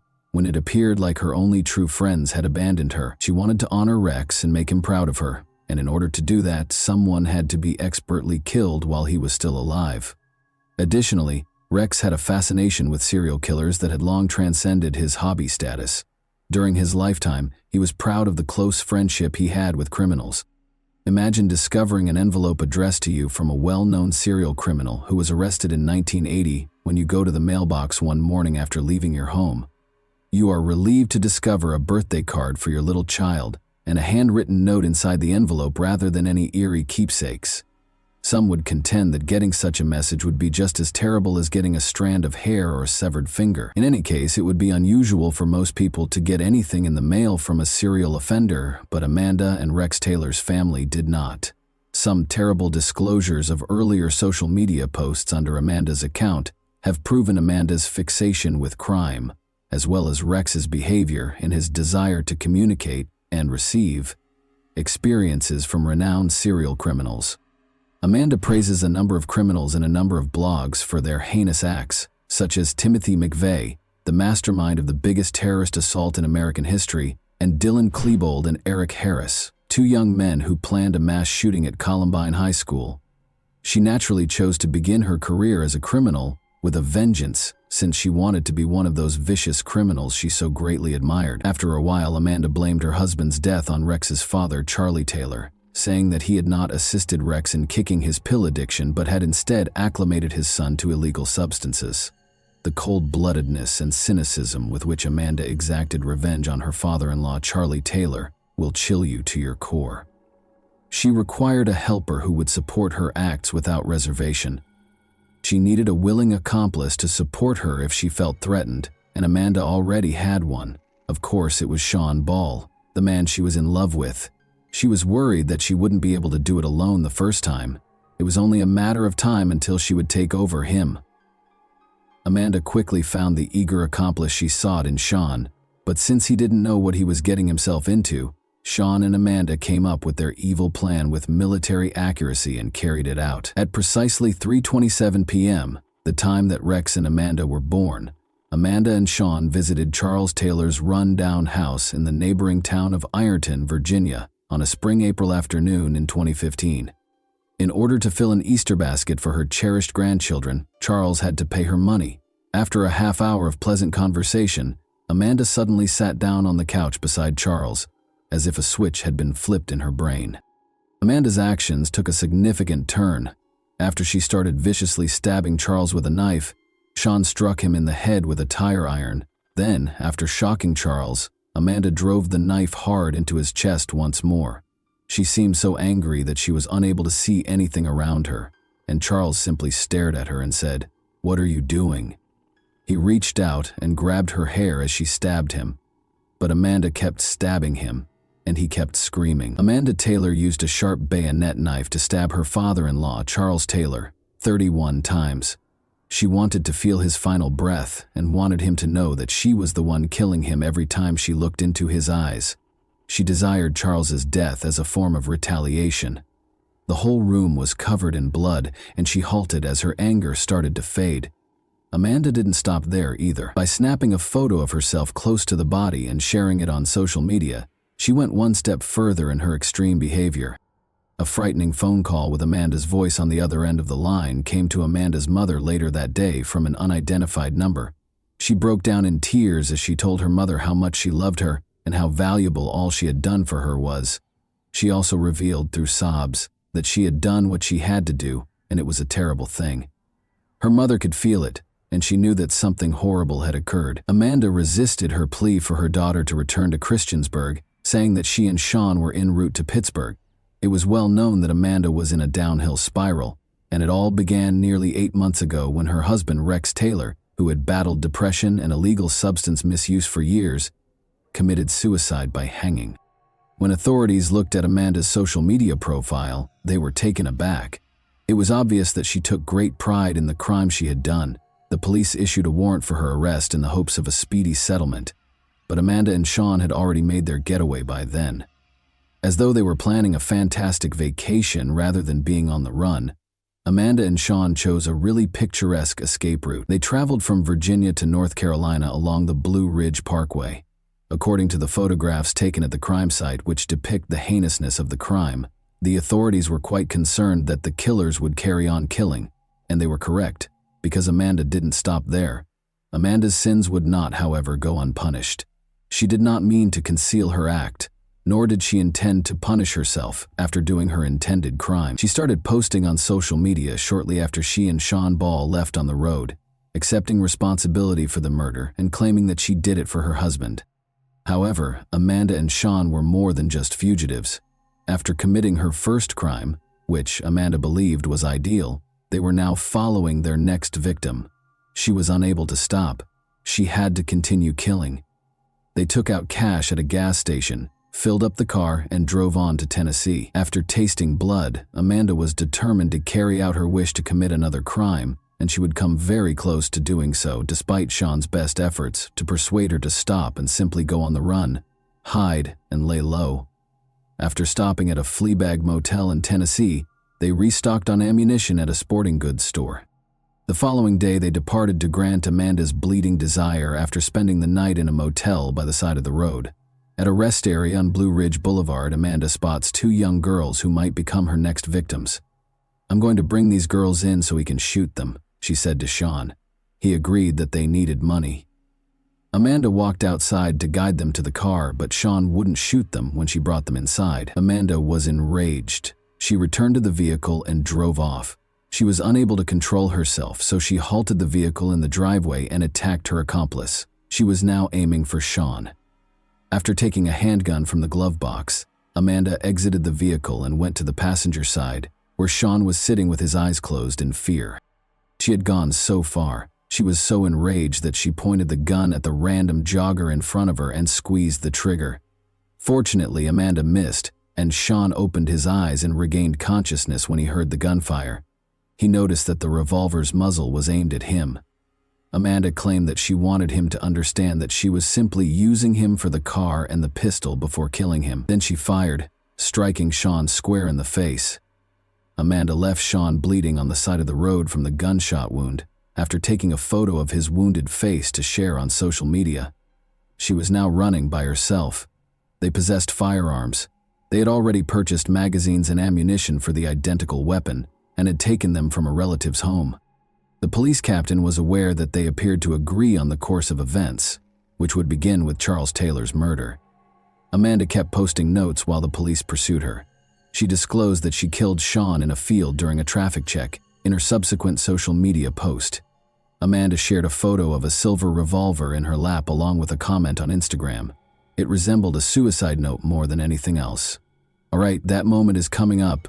I will finally find peace when I find my hubby in hell. I know you will give my lovely kids the life I could never offer them, and I love you, Mom. I'll be free at last." In an effort to find Amanda, the police were keeping a close eye on her account and recording surveillance footage from patrol stations along the white SUV's path. It also aided authorities in pursuing the criminals as they fled in it. Amanda was located by cell tower signals, and officers from the North Carolina State Highway Patrol saw the white SUV traveling east on I-40, close to Asheville. No matter how much she ran, she attempted to stop. She refused to give up easily. The police were ready. They were aware that she was dangerous and armed. Later that day, another grim social media post that read, "Okay, the time is about to come when I find my husband in hell and finally become one with him," further solidified this truth. Amanda appears arrogant in her photo, as like she is pleased with her accomplishments. Eventually, all the commotion and devastation stopped after a 2-mile stretch of spikes that had been placed deliberately in Amanda's route. Amanda was arrested. Amanda was handcuffed by police after they dragged her from the automobile at around 8 in the morning. Paramedics discovered Sean dead by the side of the road. Amanda feigned indifference to the proceedings in the interrogation room. Before Captain Robert realized it, she was messing with her hair and drinking a soft drink when another detective entered. Amanda gave up her right to silence and admitted to everything when questioned. She appeared to feel completely at home. Amanda found out that Sean wasn't dead after speaking with the investigators. There were no markings on him other than the fact that the bullet had passed right through his jaw and made him faint from the pain. Amanda then made the heartbreaking admission that she wished to be put to death. "Is there anything you can do? The death punishment alone is what I would want." In the interrogation audio, Amanda claims, "I kill people. I'm worthy of dying. I'd be better off just leaving. If I could just get the death penalty and go, it would be best for my kids." In a startling turn of events, Amanda later found herself apologizing and entering a not guilty plea in front of the court. However, during the trial, Amanda detailed her crime and maintained that she had done the right thing by killing old Charles, who had stolen Rex from her. She claimed that after being furious with Rex for harming her, she became even more enraged with his father. Amanda said that she wished for Charles to experience the same suffering that she experienced. She claimed that she killed Charles because she believed he was responsible for the death of her husband Rex, to whom Charles had allegedly given illegal substances. Amanda claimed that the instant Charles mentioned Rex once more, she turned to him and began stabbing him, which made her feel more alive than she had since Rex had passed away.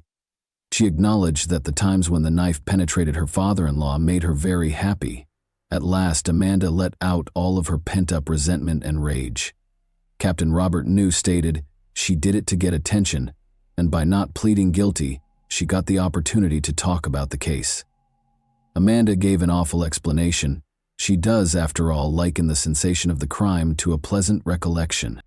The jury heard testimony during the November 2015 trial about Amanda's 31 stabbings of Charles and her intended targets, chest and face.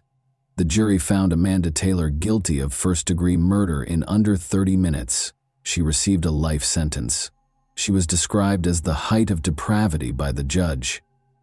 Sean Ball accepted a suspended 60-year sentence as part of the plea agreement. After serving 41 years in jail, Sean acknowledged that he is not deserving of pity and that he is deeply sorry for his actions, but he still has to live with the shame of his actions every day and wonders why this happened in his life.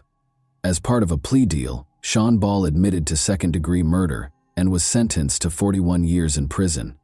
The 60-year term was suspended, but Ball was required to serve 41 years and 1 month. Amanda recently lost her appeal of her conviction. She stated that if necessary, she intends to appeal her conviction to the Supreme Court. Amanda became famous as a killer selfie taker, but she obviously did not turn into a serial criminal. In a phone interview from prison for a popular show, Amanda Taylor made a devastating admission. She responded, "I was just really excited and thought I wanted to take a picture so I could post it and show everyone it made me really happy," when asked why she shot body selfies. Lastly, she stated that she did precisely what she wanted to do and that she has no regrets whatsoever for what she did to Charles Taylor. In an incredible phone interview with a local reporter at this period, she likened the experience of getting stabbed to going on a roller coaster. She compared the nerves and the sense of freedom to my first roller coaster ride, and that's exactly how I felt. I had no intention of doing it. You don't see it in the movies. It is truly an animal phenomenon. Amanda Taylor wants more after committing a horrible crime.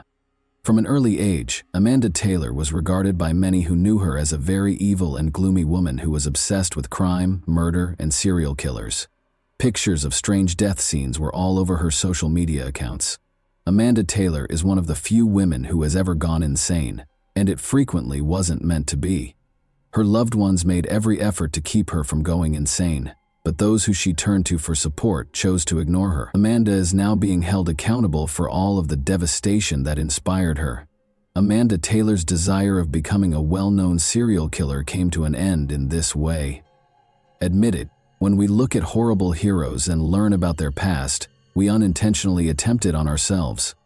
We all go through different stages in life, each with its own traumas and experiences.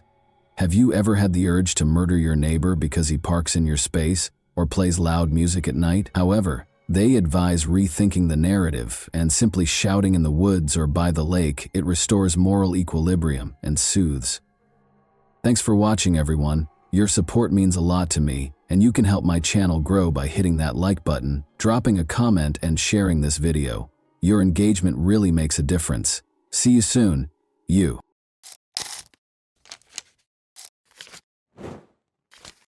Hey guys, today we're diving into another truly horrifying case. If you want to support my channel, make sure to subscribe and stay active. It really helps me out. I'd be super grateful for that. Let's get started. Sometimes it is hard to embrace the truth, so people make up a lie that they genuinely start to believe and persuade others of.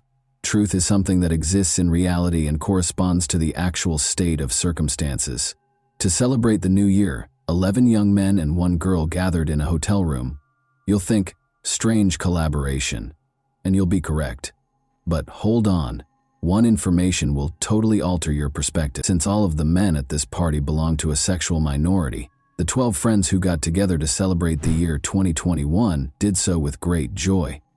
In fact, they celebrated so well that on January 1st, the company had to take the only girl to the hospital, where doctors declared her dead. However, who was she? How did she pass away, and did anyone face charges related to her demise? However, everything is in order. You'll realize why we began this story with the idea of truth, as we dive into the previous party, practically minute by minute, and learn what transpired on that fatal night.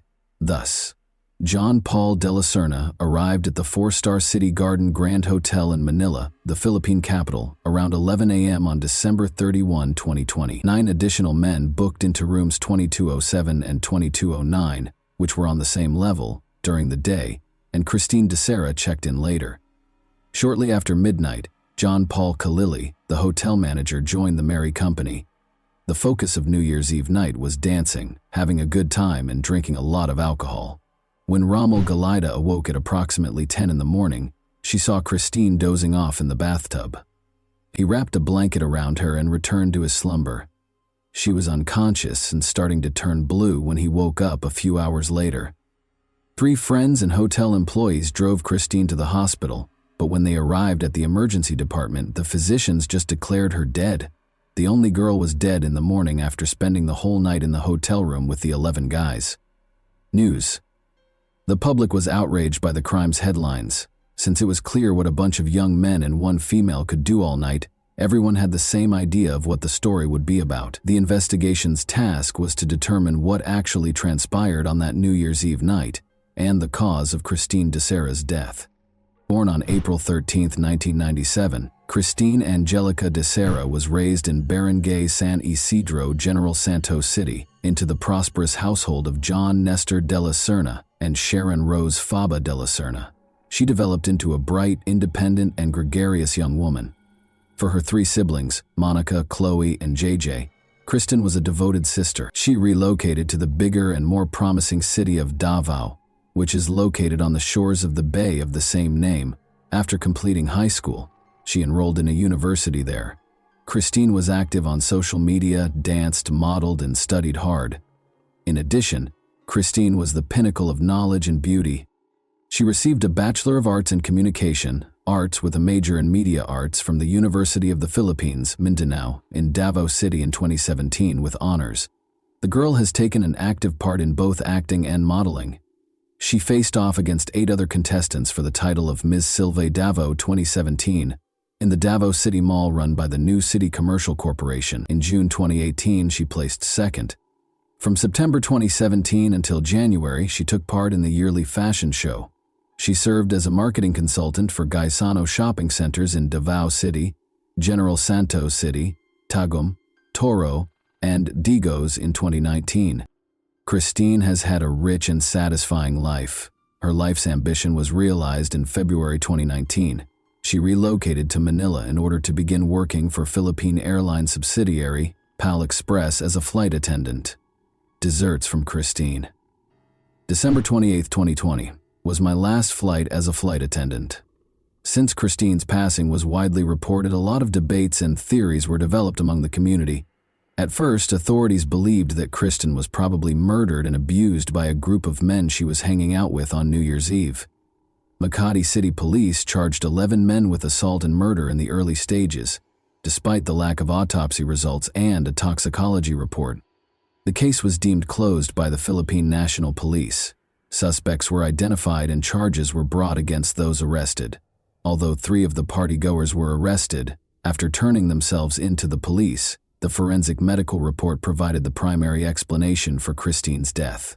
On January 3, 2021, Forensic Medical Officer Police Major Michael Nick S. Sarmiento oversaw the autopsy of Christine's remains at the Rizal Funeral Home in Pasay City.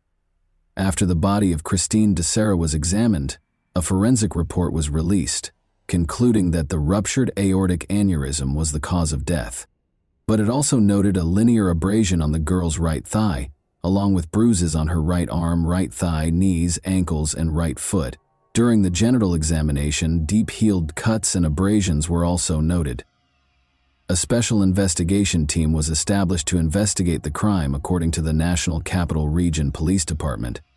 However, Christine's family refused to believe that a lively young girl could pass away too soon from natural causes. The family of Christine DeSera revealed at a news conference on January 5, 2021, that they had read the autopsy report indicating that she died from an aneurysm. They did, however, claim that the autopsy was not complete and asked for another one. The deceased's parents have been attempting to figure out how Christine's aorta was torn.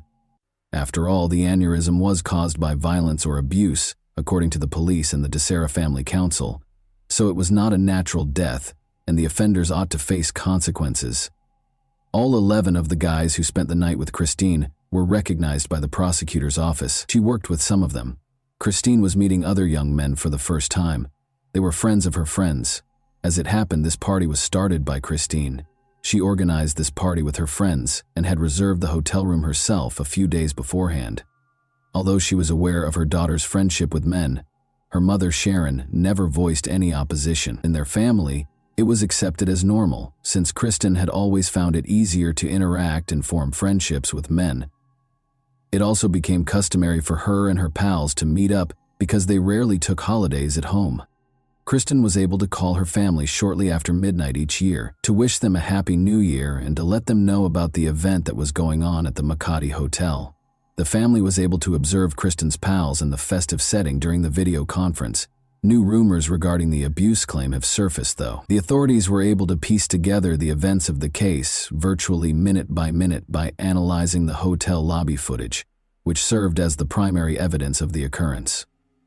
Note that Christine DeSera reserved room 2209, which was the designated location for the party.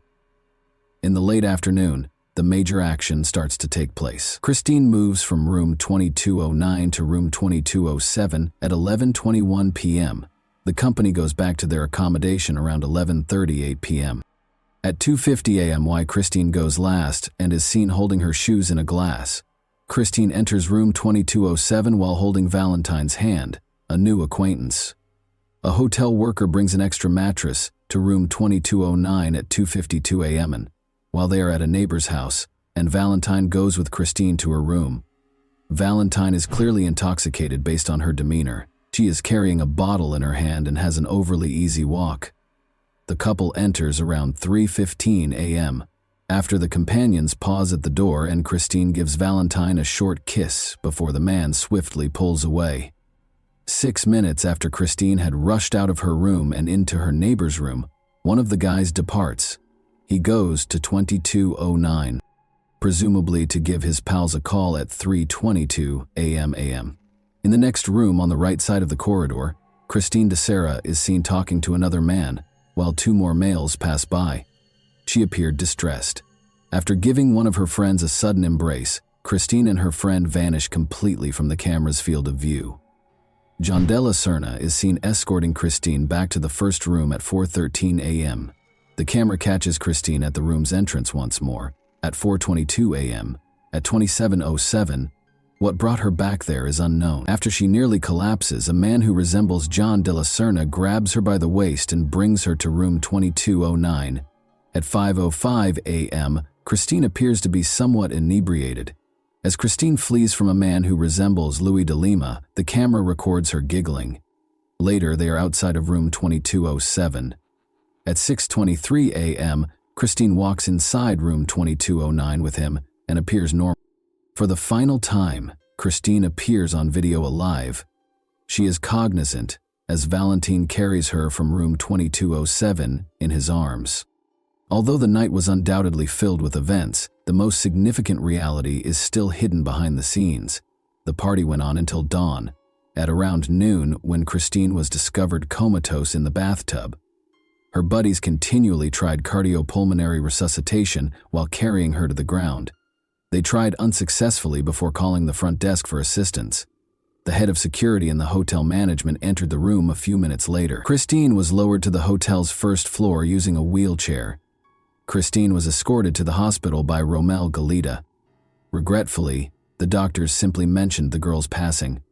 Romel delivered the dreadful news to Christine's mother over the phone. Despite the fact that it appears to be a fun party and that it is difficult to fit so many people in one room, the investigators suspected that the young people were using illegal substances to increase the effects of the alcohol as they frantically moved from room to room throughout the night. Some of the inmates stated, when questioned, that just whiskey and tequila were used during the party and that no other illegal substances were present. It is important to note that the investigation's initial focus was illegal drugs because, according to one of the detainees' testimony, Christine had concerns about the drink's composition and hypothesized that someone might have added an unidentified chemical to spike them. Guests were instructed to bring their own food and beverages, it turned out, though the post-mortem report indicated that neither alcohol nor illicit narcotics ingested the night before her death would produce this type of aortic dilatation or defect. There was conjecture that Christine's drink was poisoned and might have caused the aneurysm that ultimately resulted in her death. Since there were no illegal substances or evidence of them in the room or the suspect's personal items, the substance information was ultimately deemed unsubstantiated. The 2009 search for possible evidence in the two rooms and the adjacent room did not produce the expected results, which at least partially demonstrated Christine de Serna's brutal death.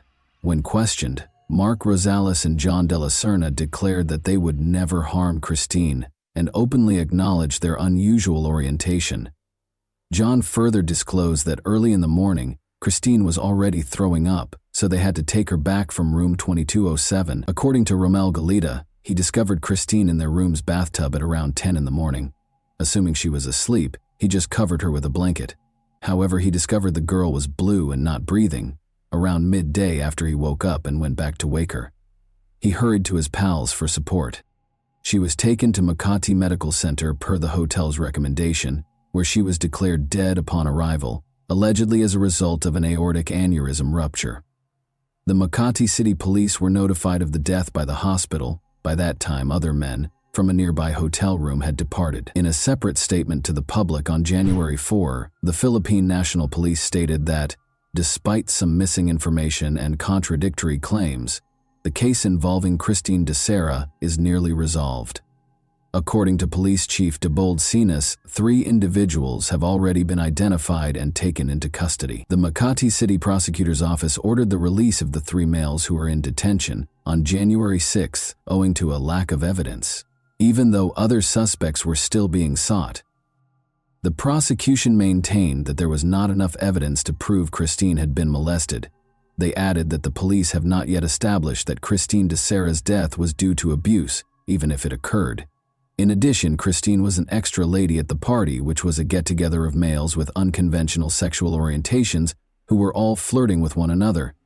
Most of the people at the party, including Romel Galita, were Christine's co-workers and stewards, Sarah, at PL Airlines, demonstrating her familiarity with these individuals and their sexual orientation. The Makati City Prosecutor's Office opened a preliminary investigation on January 13, 2021, after an official autopsy verified that the 23-year-old's cause of death was a ruptured aortic aneurysm. Additionally, the prosecutor's office demanded that the police make public the findings of the victim's toxicological report, histopathic research, and DNA analysis. The claim that her daughter was not abused, however, was disputed by Christine's mother, Sharon de Serra. She stated during an appearance on a news program that a gang of men were abusing her daughter. If you're a mother and you see Christine's body, you'll likely understand the suffering she endured as a result of them. But my daughter is no longer able to speak because she is no longer alive. During the TV show, the woman voiced her opinion. As proof that the autopsy report was erroneous, Sharon pointed to the cuts and bruises on her daughter's body that were not included. Later, Christine's relatives stated that they wanted a second autopsy to refute the authorities' initial conclusion that she passed away naturally. The foundation was bruising and injuries that weren't noted in the initial report. Brick Reyes, a family representative, stated that there would be enough proof of Christine's torture from the wounds on her arms and legs, as well as from her remains. Additionally, according to Rick Reyes, they think the young lady was assaulted and drugged before to her passing. During the New Year's Eve celebration, Christine, who was already drunk, claimed that her drink appeared to have been tampered with. According to Christine's parents, they have lodged a complaint, calling for Michael Nix Armiento to be fired immediately for egregious carelessness and incapacity in creating Christine's death certificate and forensic report. Reporters were informed by Dr. Maurici Ramos, a friend of the Dosser family, that a second autopsy was performed on the deceased. He also underlined that the Death Investigation Unit has received the biological fluids retrieved from the second autopsy and will furnish further information following a final review and compilation of all the forensic team's results. The cause of death was consistent with a ruptured aortic aneurysm, according to the pathology post-mortem results from the Southern Police District Crime Lab Division's forensic report, which was then circulated on social media. According to the official autopsy, Christina was not mistreated the night before she passed away. The aorta was the real cause of Dicera's demise. The deficiency weakened as a result of the aorta's continuous rise in blood pressure, and ultimately, the aorta burst. There was blood loss at the moment of the aortic rupture, according to the Philippine National Police Crime Lab report. Christine thus had a number of symptoms, including nausea, weakness, and perspiration. Within a few hours, she died from the blood loss brought on by the aortic rupture. According to the report, this indicates that the girl had an aortic aneurysm that ruptured, causing the lower portion of the aorta, the primary vessel that delivers blood to the entire body, to grow. This conduit passes through the chest and belly after leaving the heart. The aorta is the largest conduit in the body, so if it bursts as it did in this instance, a person could lose a significant amount of blood and possibly pass away. The fact that Christine's aneurysm did not happen recently was also mentioned. It began many years ago. According to the article, dilatation existed long before she passed away and is a chronic illness. Even if she hadn't passed away that tragic night, she would have perished in any situation when her blood pressure would have increased to the point where the aneurysm ruptured. Christina Dicera's undetected hypertension was further confirmed by the autopsy, which also showed that her heart was larger than a healthy heart. Although it is generally accepted that the girl died of natural causes, the 11 young men who attended the party and genuinely attempted to provide Christine with first aid were shamed and persecuted as criminals as a result of the pervasive false information. Since then, all 11 of the men who were initially charged have been freed. In an attempt to correct the problem, the Makati City Prosecutor's Office stated that suitable proof could not be obtained at the time of the publicity and that the evidence offered was insufficient to prove that Christine Dicera had been abused. As a result, they had to construct a version based on indications of the victim's physical decline. 2 further suspects also claimed that they were coerced by the police into making up a story about the presence of illegal narcotics at the scene. Party on New Year's Eve. Another tale participant described how his kiss with Christine, which was caught on camera the night before she passed away, was captured. The man claimed that Christine was the one who started it, but he made an effort to push her away. When the flight attendant's body was discovered, law enforcement officials came under fire for failing to do a comprehensive toxicological analysis. The men's charges were ultimately withdrawn for lack of evidence, due to suspicious circumstances that appeared to contradict the Philippine National Police's findings. Christine Dicera's death garnered a lot of public attention. As further information emerged from Christine's family, who were unable to accept the reality and believe in their daughter's natural death, her story began to garner a lot of attention online. In an attempt to secure justice for her daughter Sharon, the girl's mother made a plea to President Rodrigo Duterte. "I'm just a regular person. You have a daughter as well. Since I don't want anyone to suffer from the same brutality and cruelty as my Christine, I want to speak out publicly." More than a week after Christine Dicera's passing, her friends and co-workers sent condolence messages, reposts, and farewells over social media. She was interred at Forest Lake Memorial Park, in her birthplace of General Santos. In the end, Christine DeSera's unusual situation is a perfect illustration of how the media may disseminate false information and how it can influence both the public and the individuals involved. The story's goal as it nears its conclusion is to return to the truth, which will eventually, in one form or another, assume its rightful place. Even though there is just one truth, Christine's family continues to believe that these individuals killed the girl and that there is a mystery behind this tale. For my part, I don't understand, and couldn't find any information regarding Christine's body wounds and bruises. Why was it kept quiet?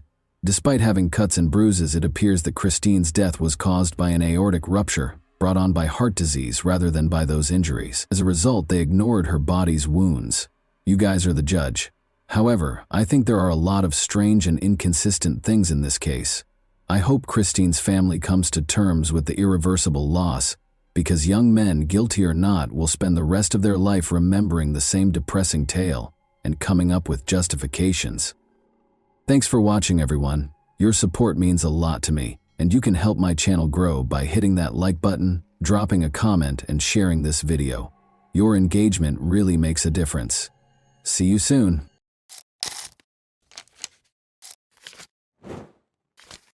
Hey guys, welcome to my channel, and today we're going to take a look at another horrible case with you.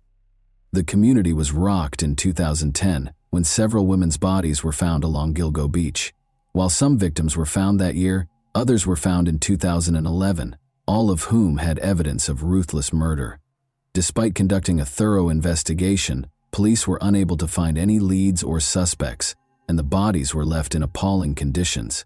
The identity of the murderer and the full scope of the crimes were left a mystery for years. When a sample from a pizza crust that the suspect had thrown away was discovered to match hair on one of the victims, it was a breakthrough.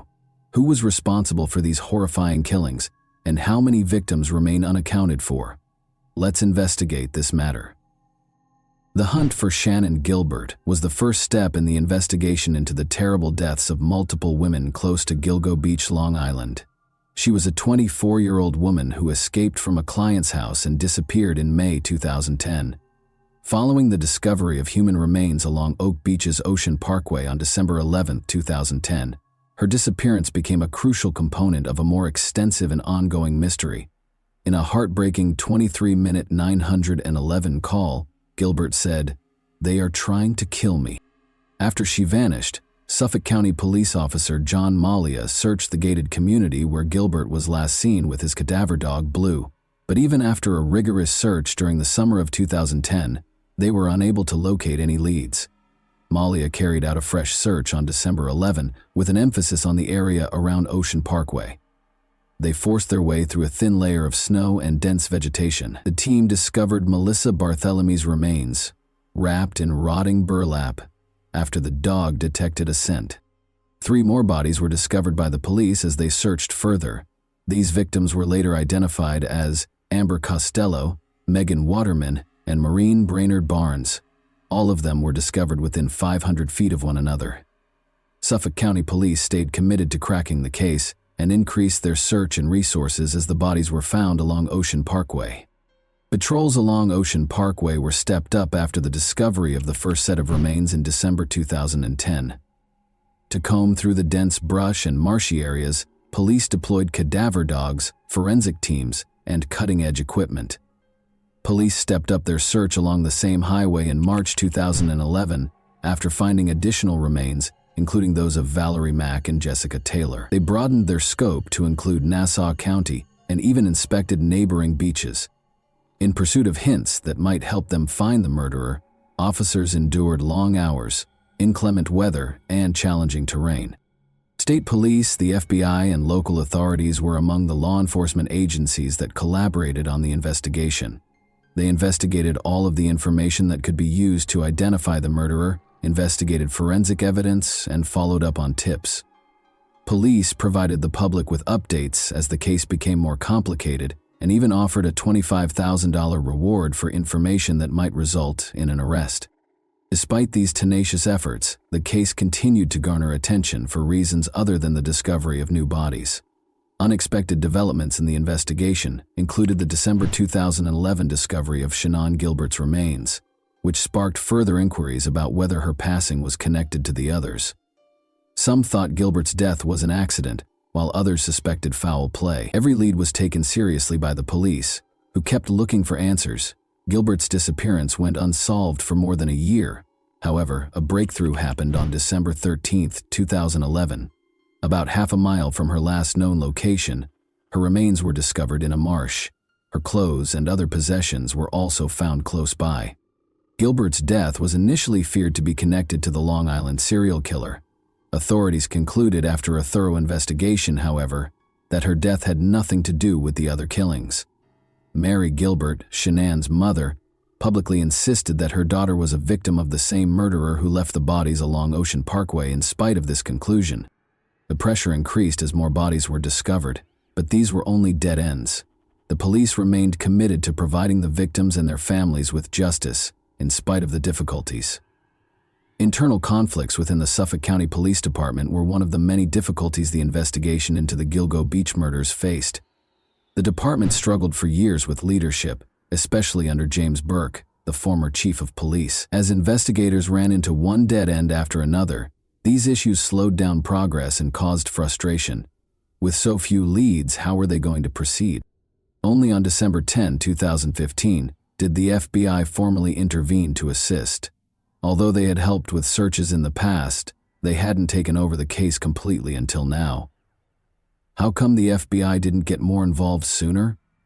The investigation was difficult, even with the FBI's recent involvement. Police continued to encounter dead ends after years of frustration and little progress, when it seemed like there was no way to solve the case. How could they? Clearly something needed to change. Geraldine Hart, the Suffolk County Police Commissioner, took the risky decision to reopen the investigation in 2020. She released important evidence to the public on January 16 in an attempt to spark fresh leads. An image of a belt discovered close to the crime scene along Ocean Parkway was one of the items made public. Initials, either HM or WHF, were stamped on the belt, but none of the victims were identified by them. To whom did it belong? Is this the hint that ultimately reveals the truth about the case? In addition to releasing the evidence, the police department declared that they were analyzing current leads using new scientific techniques. They started the website gilgonews.com to keep the public informed, allowing anyone with information to come forward. Would the same mysteries that had plagued the investigation for years continue to stall it? Or could this fresh push finally result in an arrest? The need to find answers appeared to be greater than before. Researchers used genetic genealogy, a novel tool, in June 2019. Everyone was curious as to whether this novel approach would ultimately solve the case. The investigation had been at a standstill for years, with few leads and innumerable unsolved questions. However, genetic genealogy provided a novel strategy that proved effective. Authorities recognized Jane Doe number 6 as Valerie Mack in May 2020. Her remains had been found in fragments for years, but using this new technique, they were able to match her DNA to her family and finally give her a name. The identification of Jane Doe number 7 as Karen Vergata in August 2023 marked yet another breakthrough. Her identity had been a mystery for almost 30 years, but the case advanced further because of genetic genealogy. These developments provided fresh impetus for the inquiry. The puzzle was gradually beginning to fit together, but there was still a long way to go. The bodies of the Gilgo Beach murder victims, found in 2010, were quickly linked to a horrific series of killings that had plagued Long Island for many years. However, how did investigators make the breakthrough when they were confronted with so many dead ends and unclear leads? Melissa Bartholomew was the first casualty. In July 2009, Melissa, a 24-year-old Bronx resident, disappeared. Before going missing for weeks, she had tried to call an ex-boyfriend and made a deposit into her bank account. Someone using Melissa's phone made threatening calls to Amanda, her 15-year-old sister. The caller made fun of Amanda and even disclosed Melissa's death. Police were unable to identify the caller even after tracking the calls to multiple locations, such as Madison Square Garden and Massapequa. In December 2010, Melissa's body, the first of the Gilgo Four to be found, was discovered close to Marines. It was Maureen Brainerd Barnes who was the second victim. After telling a friend she was heading to New York City, 25-year-old Maureen from Connecticut was last seen on July 9, 2007. She became a mother of two and used sex work to help support her family, but she later went back to it after experiencing financial difficulties. Maureen never came back after setting up a meeting with a client. In December 2010, more than 3 years later, her remains were discovered. One of the leather belts used to bind her body was found to contain DNA that would later be connected to the murderer's wife. Megan Waterman was the third casualty. Megan, a 22-year-old Maine woman, posted escort ads on Craigslist and vanished in 2010. She was under her boyfriend's control and had fallen victim to sex trafficking. When Megan neglected to check in with her daughter, who was 3 years old, her family filed a missing persons report. In December 2010, her body was discovered close to the other victims. Investigators were unable to establish a direct connection between her death and her boyfriend, even though he was arrested on trafficking charges. Amber Lynn Costello was the fourth casualty. After meeting a client who offered her $1,500 in exchange for her services, Amber, 27, of West Babylon, New York, vanished on September 2, 2010. Through the Chevrolet Avalanche he drove, the client, a man who had called her multiple times, would subsequently be connected to the murderer. At first, Amber's family didn't know she was involved in sex work and thought she had entered treatment. Her heartbreaking tale brought to light the precariousness of those caught in the sex trade and addiction. 2011 saw the discovery of additional remains as the search for victims went on. The bodies of Jessica Taylor, Valerie Mack, and an unnamed toddler named Baby Doe were among 4 additional sets of remains found close to Oak Beach and Gilgo Beach. The mystery was only made more complex by the discovery of these extra victims. What other numbers were there? More unsettling remains were discovered when investigators extended their search into Nassau County to the east. Remains of Peaches and her child, Baby Doe, were among the most eerie finds. In 1997, the dismembered torso of an African-American woman named Peaches was discovered. She was later identified by investigators as the mother of Baby Doe, after DNA testing linked her to the remains discovered in 2011.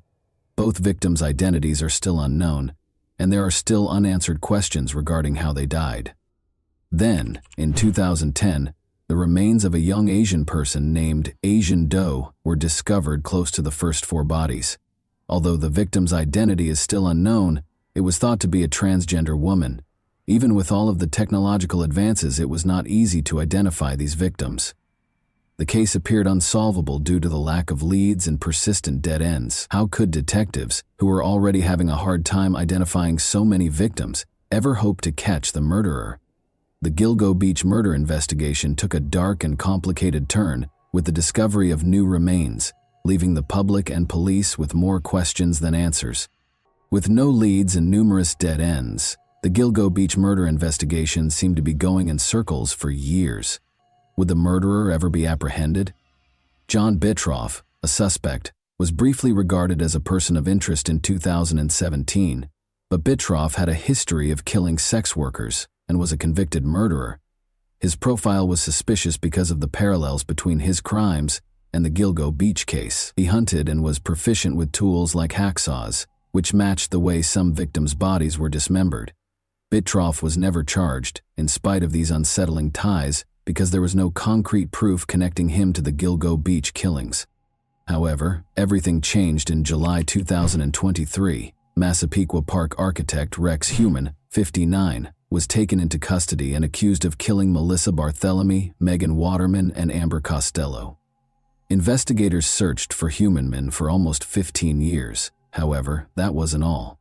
In January 2024, Heumann was officially charged with Maureen Brainerd Barnes' murder after being identified as the main suspect in her death. The murders of Sandra Costilla and Jessica Taylor, 2 additional victims who had not previously been linked to the case, were then charged in June 2020 for.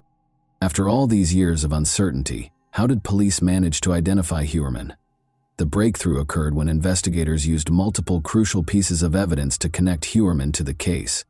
In 2022, they located a Chevrolet Avalanche registered to Heumann close to one of the crime scenes.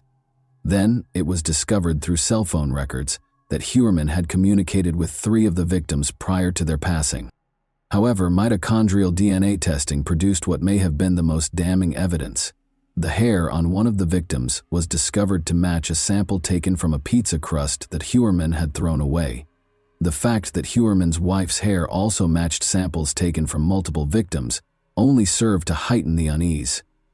Crucially, though, she and their kids were out of state at the time of the killings. Is it possible that Huerman was concealing his darkest secret from his closest friends and family members by leading a double life? Although Huerman's arrest was a positive development, the investigation had been complicated. Although the case was a labyrinth of false starts and dead ends, Huerman's arrest ultimately represented a breakthrough. Is he the secret to unlocking the whole mystery?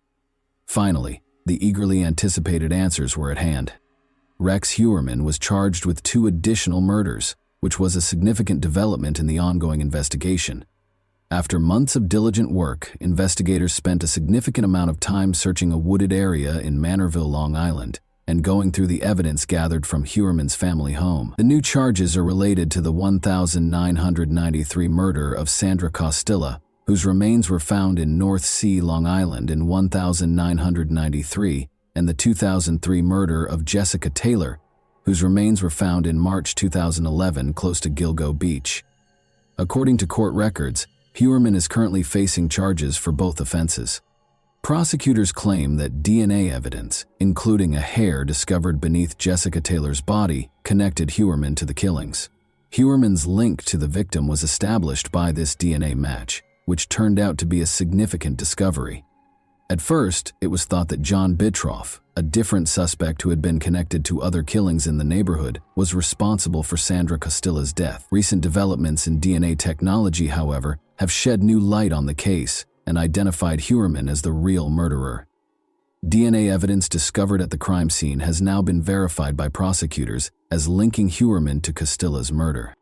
The case has advanced significantly with these new charges, which broaden the scope of Huerman's alleged crimes and raise the possibility that his murders may have taken place over several decades. The number of additional victims Huerman may have been linked to is still unknown in light of this new information.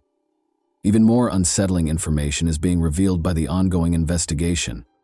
Since Rex Huerman's criminal charges were revealed, his family is going through a very difficult time. In addition to fighting cancer, his wife is also dealing with the fallout from her husband's scandal. Due to their father's criminal history, employers are reluctant to hire Huerman's children, who are consequently having difficulty finding employment.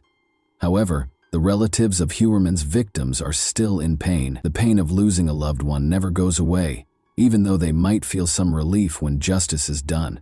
As they look for closure for the lives lost, they find little solace in the ongoing legal process. The ramifications of this case are extensive and continue to cause great emotional suffering for the families of Huerman and the victims. And that wraps up today's chilling story. If you enjoyed this video, don't forget to like and subscribe so you never miss a new upload. Also, let me know in the comments what part of this story shocked you the most. Thank you for watching, and I'll see you in the next video.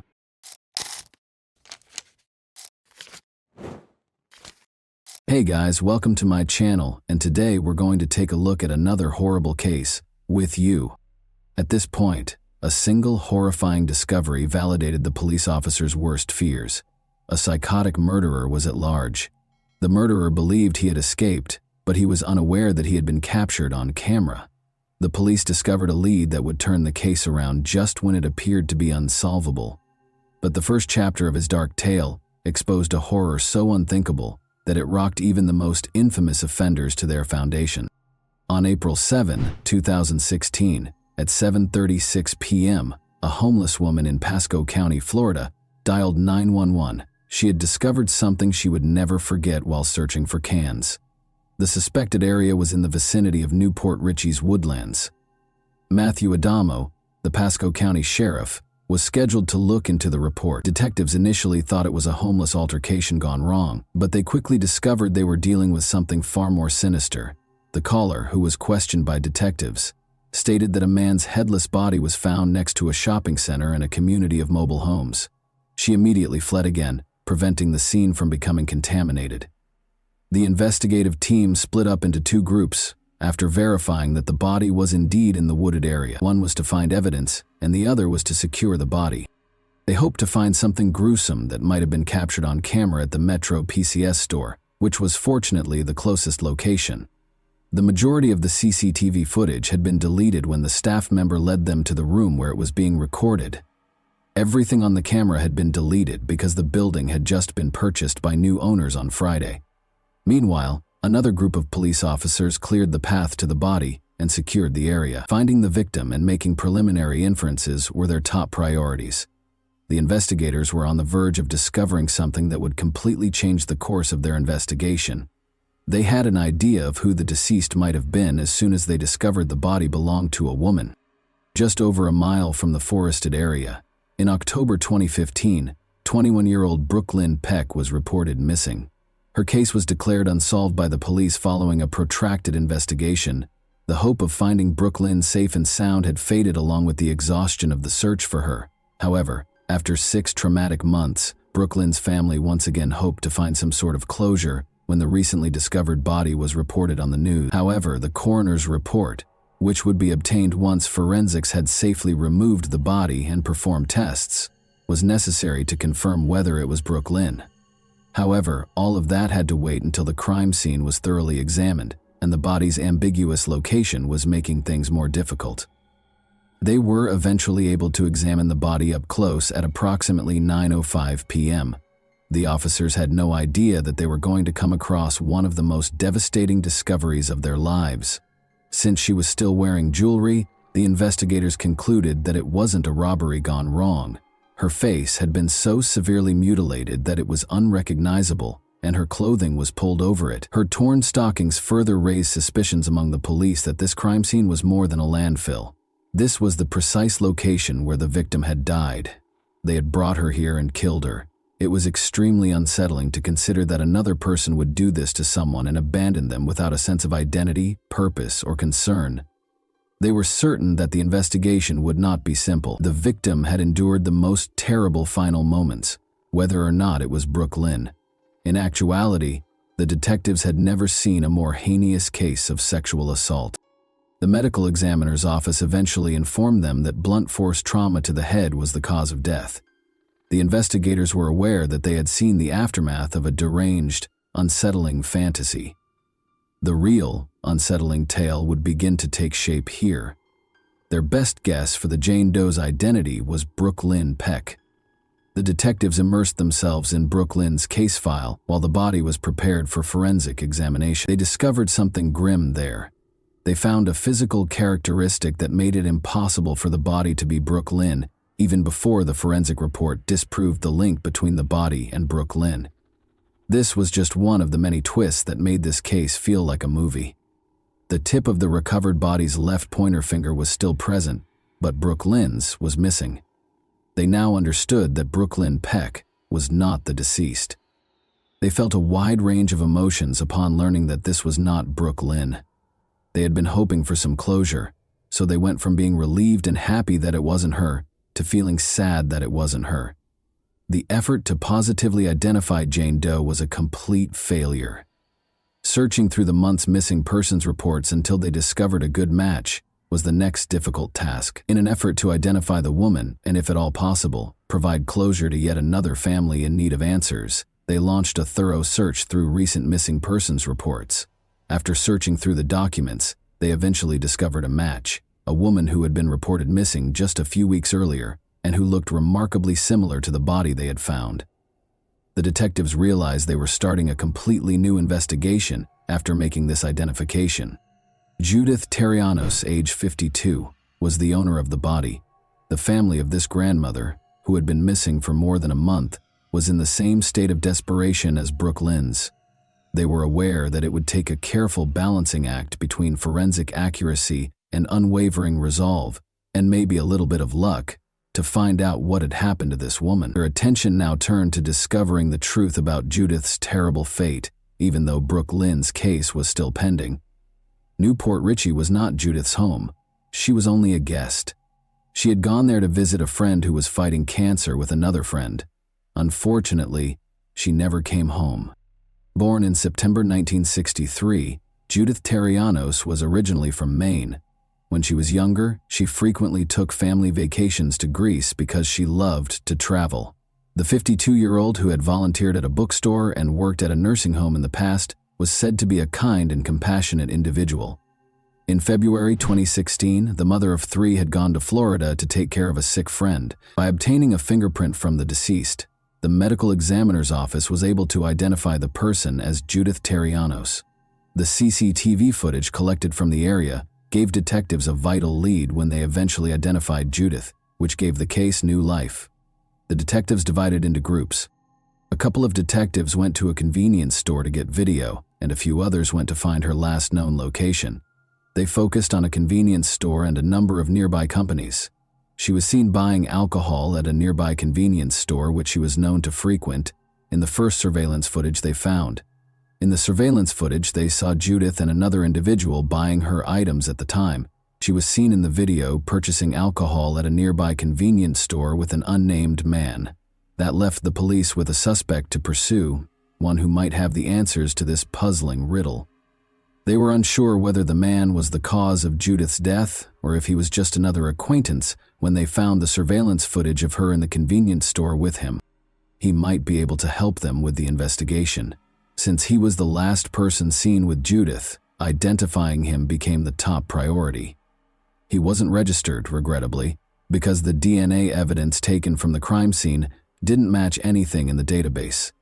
With only a description and a picture of the man, the detectives had no choice but to search the neighborhood. In the hopes that someone would recognize their main suspect, they went back to the trailer park and knocked on as many doors as they could. All of them provided hazy descriptions, suggesting that they were either unaware of what had occurred or that they were unwilling to speak with the police. They came closest to a man named Grizzly, who possessed both evidence and information. He provided them with concrete proof and information that went beyond mere rumors. He told the police that although he didn't know the man well, he had provided him with a place to stay for a few days. Additionally, he told the detectives that the man had forgotten his bag. Because it directly connected the suspect's clothing to the scene, Grizzly's disclosure was a significant turning point in the case. But that was where Grizzly's knowledge abruptly stopped. He said that aside from the fact that the suspect appeared nervous, bordering on paranoid, and eager to get out of town, he didn't know much about him. Grizzly claims that although the man had discussed purchasing a one-way ticket to Chicago, he had not provided any personal information, not even his name. An unexpected lead was about to be given to detectives, and it developed in a way that added to the mystery's unnerving aspects. The police suspected that there might be a lead so significant that it would completely blow the case apart. They promptly gave him the assurance that anything he revealed would be treated with the highest confidentiality and protection, because they were at a pivotal point in their investigation. Stefan was the first to speak. Stefan knew the mystery man as well as Judith. His name, Stefan said, was Timothy. Timothy had mentioned his interest in Judy while they were together at a convenience store. The investigators had never been closer to the truth, thanks to Grizzly's evidence linking the mystery man to the scene, and Stefan's now implied willingness to divulge something significant. Something Stefan was about to reveal would finally solve the mystery once and for all. Even though the mystery man had finally been identified, Stefan had more in store for us. Police had found a bottle of rubbing alcohol at the scene. They were unaware of its significance at the time. They now knew that in an effort to hide his identity by destroying the DNA, he had poured rubbing alcohol on her body. The man was recognized by Stefan as Timothy Johnson. After expressing interest in Judith, Timothy's feelings would take a deadly turn in a matter of hours. The detectives were on the verge of making a discovery that would completely change the course of events. For them, it marked a significant turning point. After investigating Timothy Johnson's background, detectives discovered that he had been arrested 4 times in Florida for domestic abuse, aggravated battery, and twice for not showing up for court. Curiously, 3 weeks prior to the discovery of Judith's body, one of those arrests for aggravated assault occurred. He broke into a woman's house late at night after drinking too much. More significantly, though, this indicated that he was already under police arrest. Timothy Johnson lacked any genuine regret for his crimes and was incredibly heartless. With CCTV footage, witness statements, and evidence that placed him close to the crime scene, the detectives were now prepared to address the most pressing issue. Just the video evidence was important. Witnesses also recalled Timothy's unpredictable behavior and interactions with Judith in the days preceding her death, and had caught him close to the crime scene around the time of Judith's murder. As the pieces came together, the detectives were ready to construct a strong case because they knew that Timothy's violent past gave the current charges context and substance. When the detectives went to the prison to question the cold-blooded killer, the police thought they had finally located him, but they had no idea that this was only the beginning. Detectives discovered as they dug deeper that they were looking into a pattern of increasing violence rather than just one murder. Johnson's history of arrests suggested that he was used to getting away with grave consequences for his behavior. In June 2015, Timothy entered a no-contest plea for misdemeanor battery, adding to his criminal history. In December 2015, he was also accused of resisting a police officer and violating his probation. Timothy was arrested in January 2016 for using a knife to break into the home of his former roommate. The ex-roommate reportedly claimed that he had previously threatened to break up with her. Timothy, however, was set free in February 2016. Since he had been incarcerated since March 23, 2016, for a probation violation, the authorities didn't have to search far for him once Judith was located. He reportedly acknowledged having consensual sex with Judith, but withheld further details. However, other prisoners came forward with information stating that Timothy had described what had happened and confessed to killing Judith. They anticipated a confession, but they were taken by surprise. He didn't confess to his crimes until he was officially booked, charged with first-degree murder, and put inside the prison walls. But not to the investigators. He conversed with another prisoner instead. He smashed her face in and suffocated her to death, then went to a place that would make anyone's skin crawl. Timothy was merely idly sitting there. He was not in a panic. He wasn't going crazy. He appeared to have experienced nothing at all. Timothy used his victim's pilfered credit card to eat some waffles. Those who dared to imagine what he would do next would never be able to forget it. Timothy Johnson received a life sentence. By commemorating Judith Therianos, we pay tribute to her life and promote a society in which each person is treated with respect and dignity, preventing further victims of needless violence. Nothing really surprises the police, who always see the worst in people. The police were affected by this, even though it was sickening and unsettling. Some people experienced nightmares, not so much because of him, as because of how awful her final moments were. Investigators and the general public were left wondering, was he struggling with guilt, or was there a darker side to his selective silence? This confession's timing and nature sparked numerous debates. Timothy was ultimately convicted of first-degree murder and given a life sentence in October 2017. For the January 2016 incident, he was also found guilty on 2 counts of aggravated assault and sentenced to 5 years in prison each. According to prison records, Timothy is still a prisoner at the Union Correctional Institution in Rayford, Florida. And that wraps up today's chilling story. If you enjoyed this video, don't forget to like and subscribe so you never miss a new upload. Also, let me know in the comments, what part of this story shocked you the most? Thank you for watching, and I'll see you in the next video.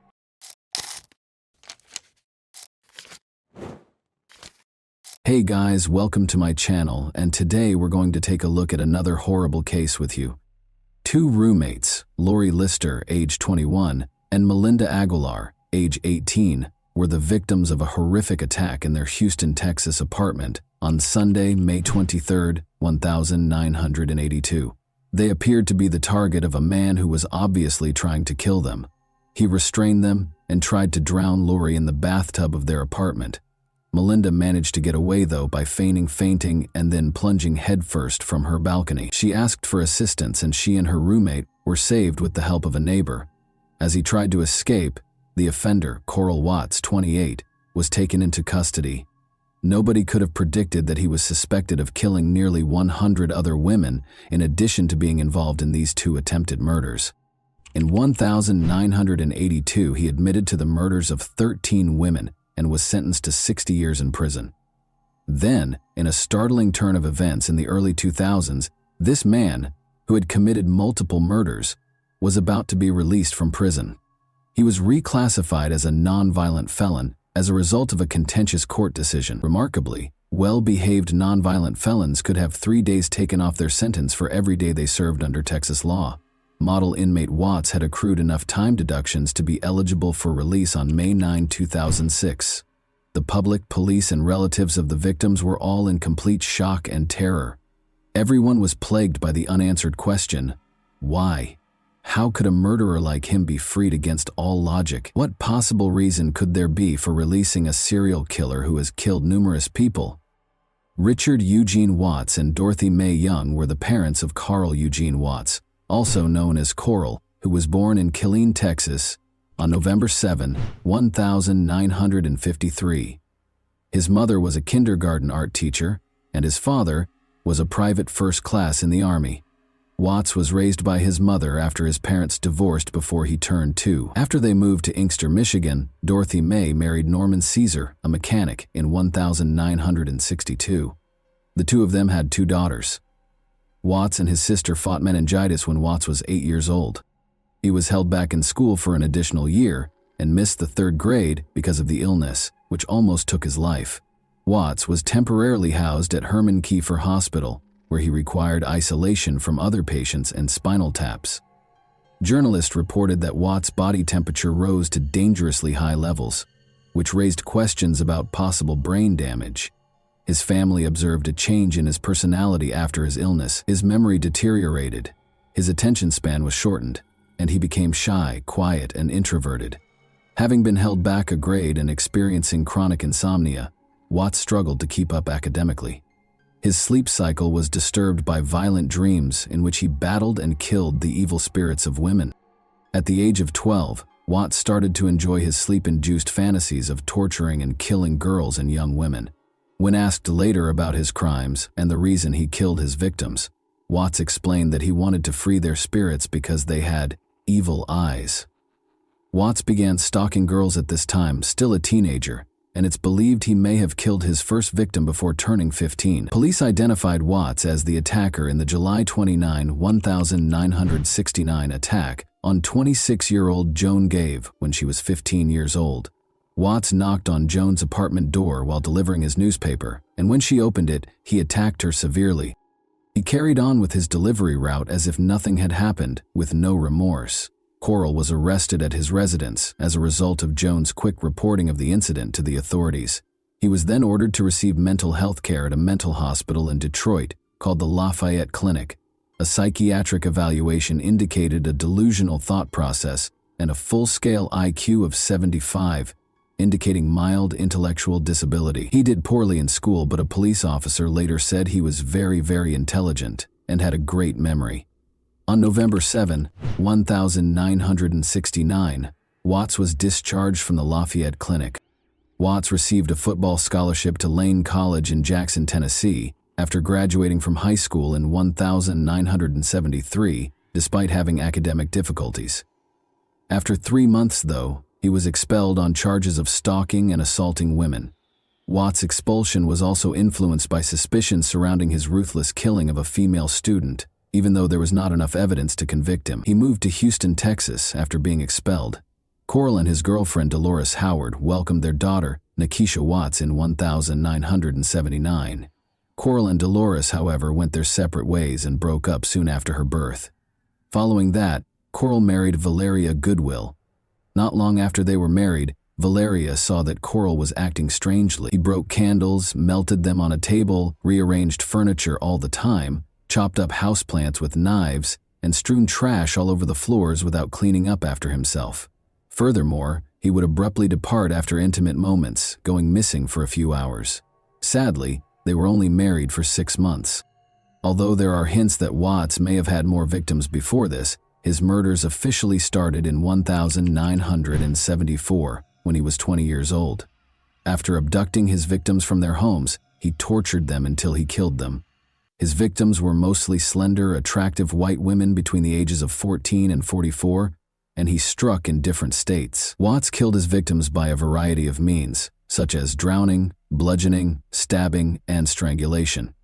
10:45 a.m., Coral knocked on the door of Lenore Knazaki's apartment on October 25, 1974, saying she was trying to find Charles, one of his siblings. He carried on a conversation with Lenore.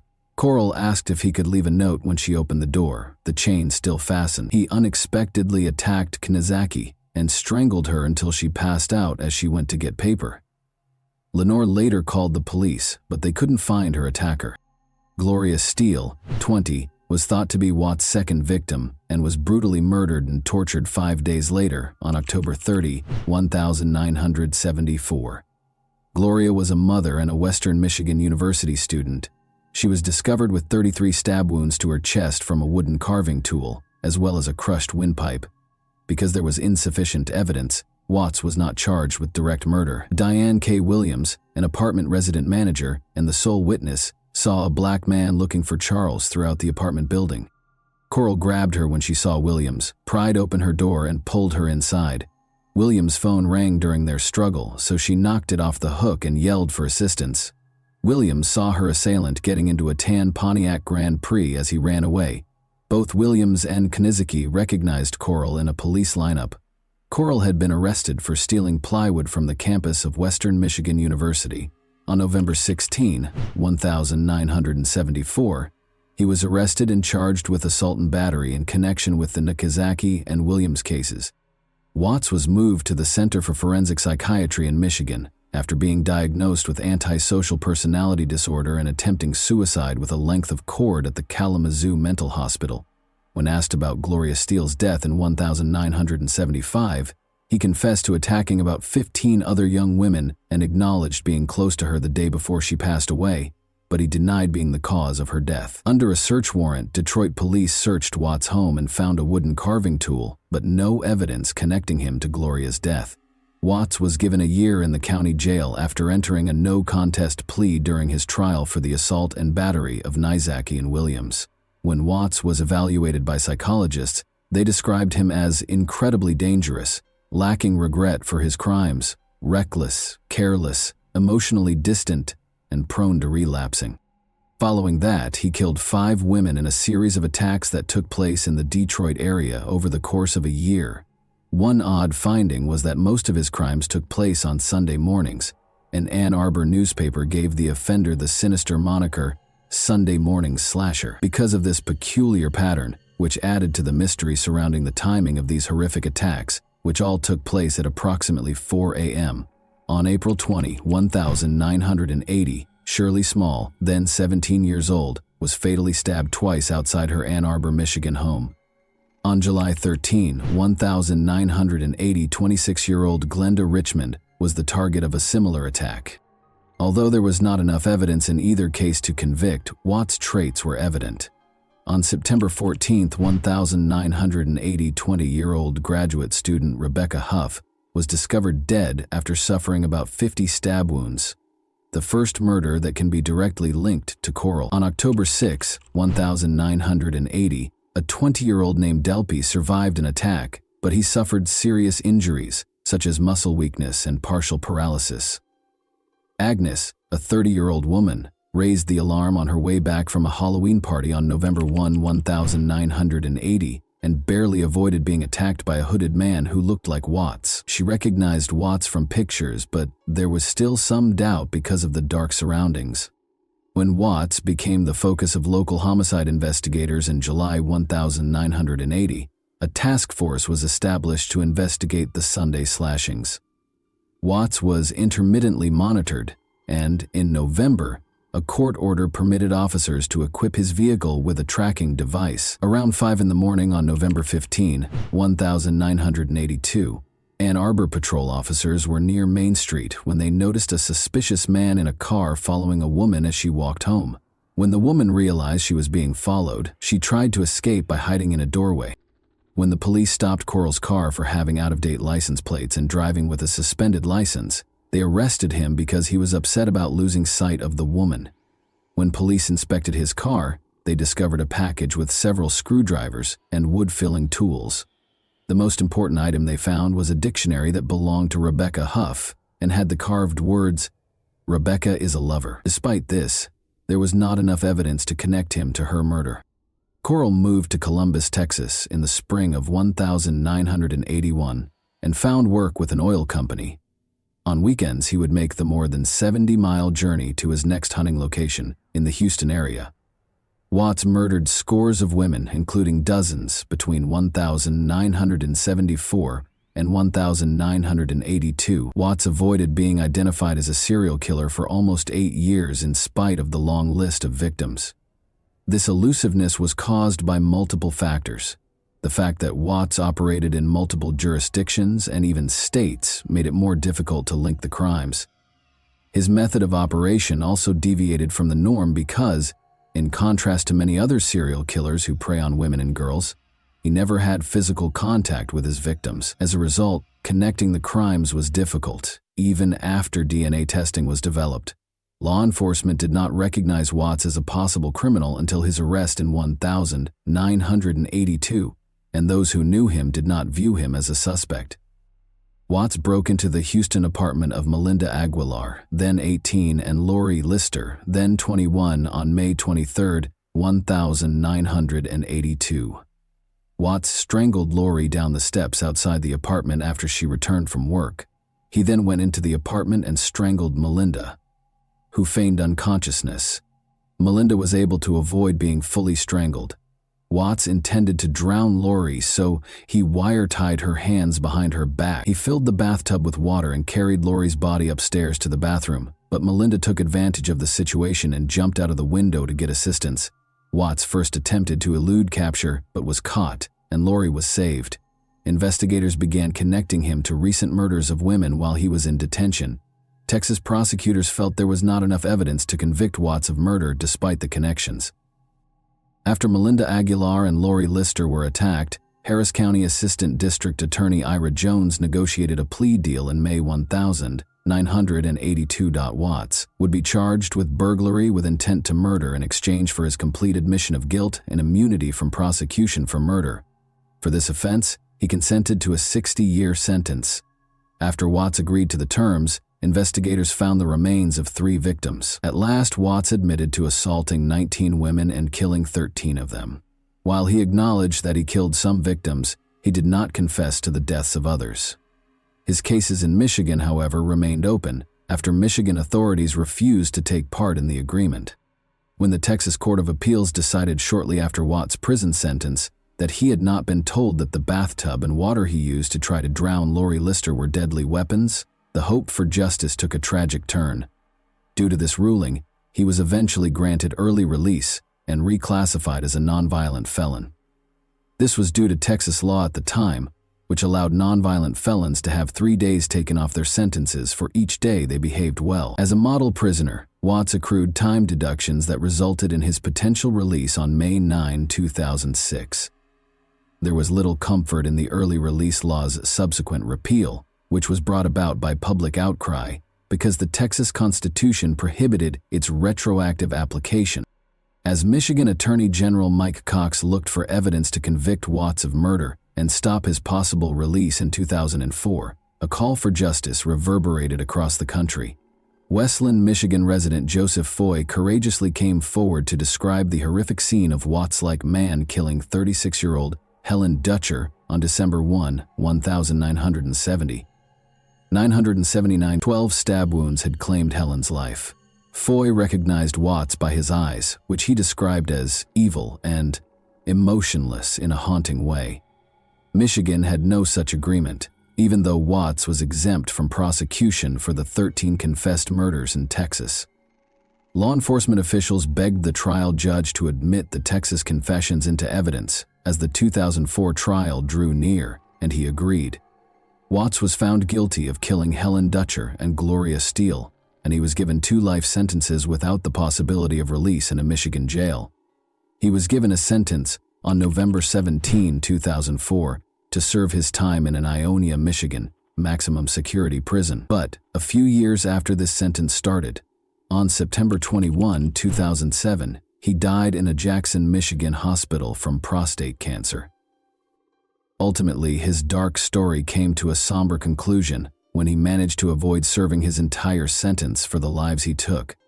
A vicious serial killer named Coral Eugene Watts terrorized the nation with his numerous murders. Despite his confessions, he was nearly released due to legal loopholes that allowed for a reduced sentence. The extent of his darkness was revealed by his subsequent conviction for Helen Dutcher's murder in 1979. In April 2379, Watt's legacy is haunted by the fact that he left the Ann Arbor murders unsolved, a terrifying reminder of hidden evil. And that wraps up today's chilling story. If you enjoyed this video, don't forget to like and subscribe so you never miss a new upload. Also, let me know in the comments what part of this story shocked you the most.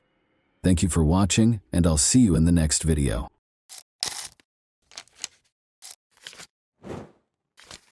Hey guys, today we're diving into another truly horrifying case.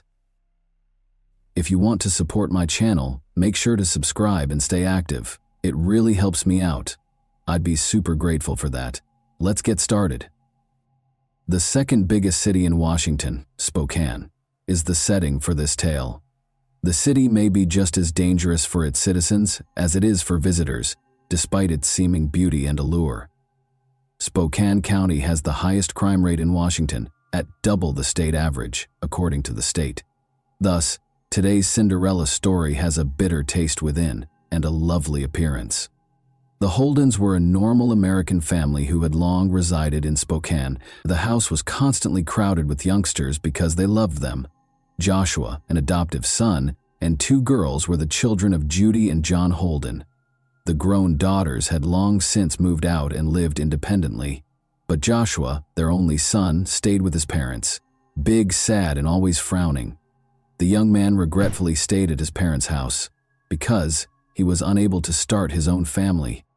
The Holden family was forced to take more than one, if not two, children from the orphanage because they wanted a steady income in the form of substantial benefits. So one day, Courtney, a charming young child, entered the Holden household. Born on February 28, 1992, Courtney Corrine Holden ended up in an orphanage 2 years later. Youngsters of all ages fervently pleaded to God for a mother and father, and one happy day, the girl's wish was granted. Courtney, who was young, traveled to Spokane. When the doors shut behind her, Courtney moved in with Joshua and a number of other foster kids. The girl's hopes of having a loving and supportive family were merely hopes. Courtney's existence at the Holdens was even more depressing than it had been in the orphanage. It became a true nightmare. She was made to perform a variety of household tasks from an early age. After every dinner, she had to wash the dishes for the entire family and clean the entire house. The Holdens' much better treatment of the other foster children was particularly startling, and nobody could comprehend why they detested this lovely girl. Courtney was the final child they had acquired from the orphanage, and Judy Holden was by that time of a respectable age. Maybe it was why they were so inexplicably angry. Even going outside without permission was prohibited for Courtney. Visitors to their house frequently overheard Judy and Joshua abusing Courtney, referring to her as Cinderella, as though she were a fictional heroine who was actually a prisoner to her evil sisters and stepmother. Courtney was in a similar situation. The girl, however, proved to be quite receptive and grew accustomed to the terrible circumstances after years of living with the Holdens. She lacked a cell phone and other contemporary amenities, was terrified of her foster mother, and was terrified of her brother Joshua just by being around him. He also prohibited her from interacting with her peers.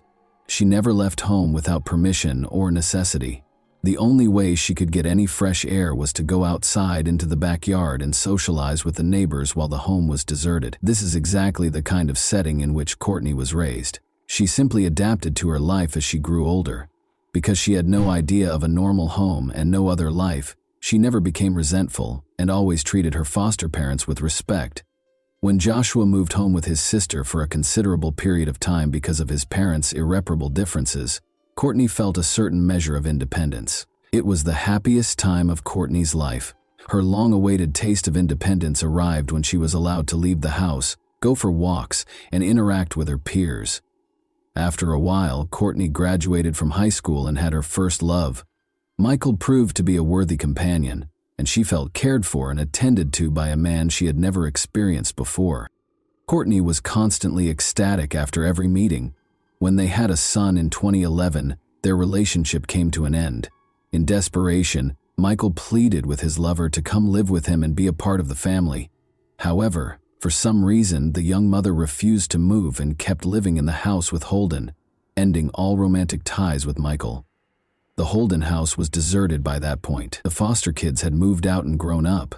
Since John Holden Courtney's foster father had died, she spent a considerable amount of time living only with her foster mother, Judy Michael, and was only permitted to see his son when Courtney's brother Joshua was away. With Judy's consent, they had a quiet existence with their kid, until Joshua came back after his father passed away in 2014 and started to exert strict control over the family home.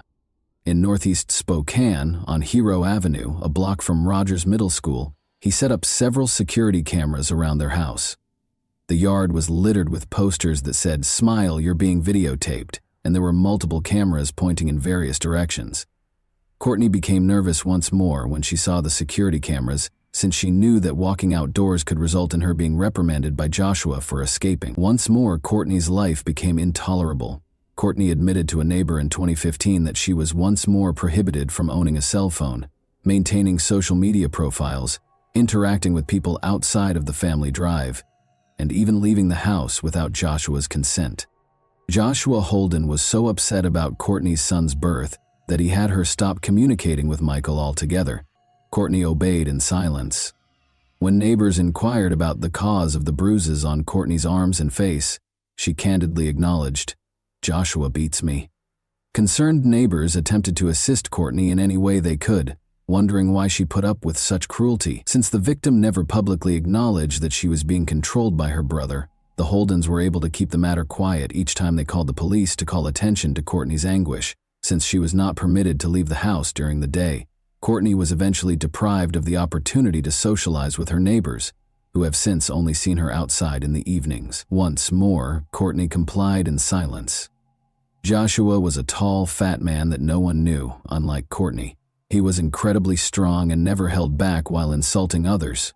According to his pals, Joshua was an aggressive, erratic man with paranoid tendencies. He once boasted in public that he could quickly end a life and dispose of a body with ease. His criminal past was noteworthy. He was accused of assault and harassment in 2005, but he was freed because there was insufficient evidence and the victim refused to assist the authorities. He was also suspected of misbehavior and attacking a woman in 2003, but in 2006 the culprit was unidentified. Joshua was taken into custody for both burglary and abusing his mother. He was compelled to leave his parents' house for a number of years as a result of these experiences. Joshua grew even more irate after his return. In an attempt to exert total control, he put cameras both inside and outside the house. Courtney, the young mother, nearly ceased interacting with friends, claiming she was scared to go anywhere for fear that Joshua would learn and things would worsen. Until Joshua discovered that Courtney had a Facebook account, one person spoke with her every day. "I must go. I must go. Josh is on his way." Nearly 2 years have passed since her previous message.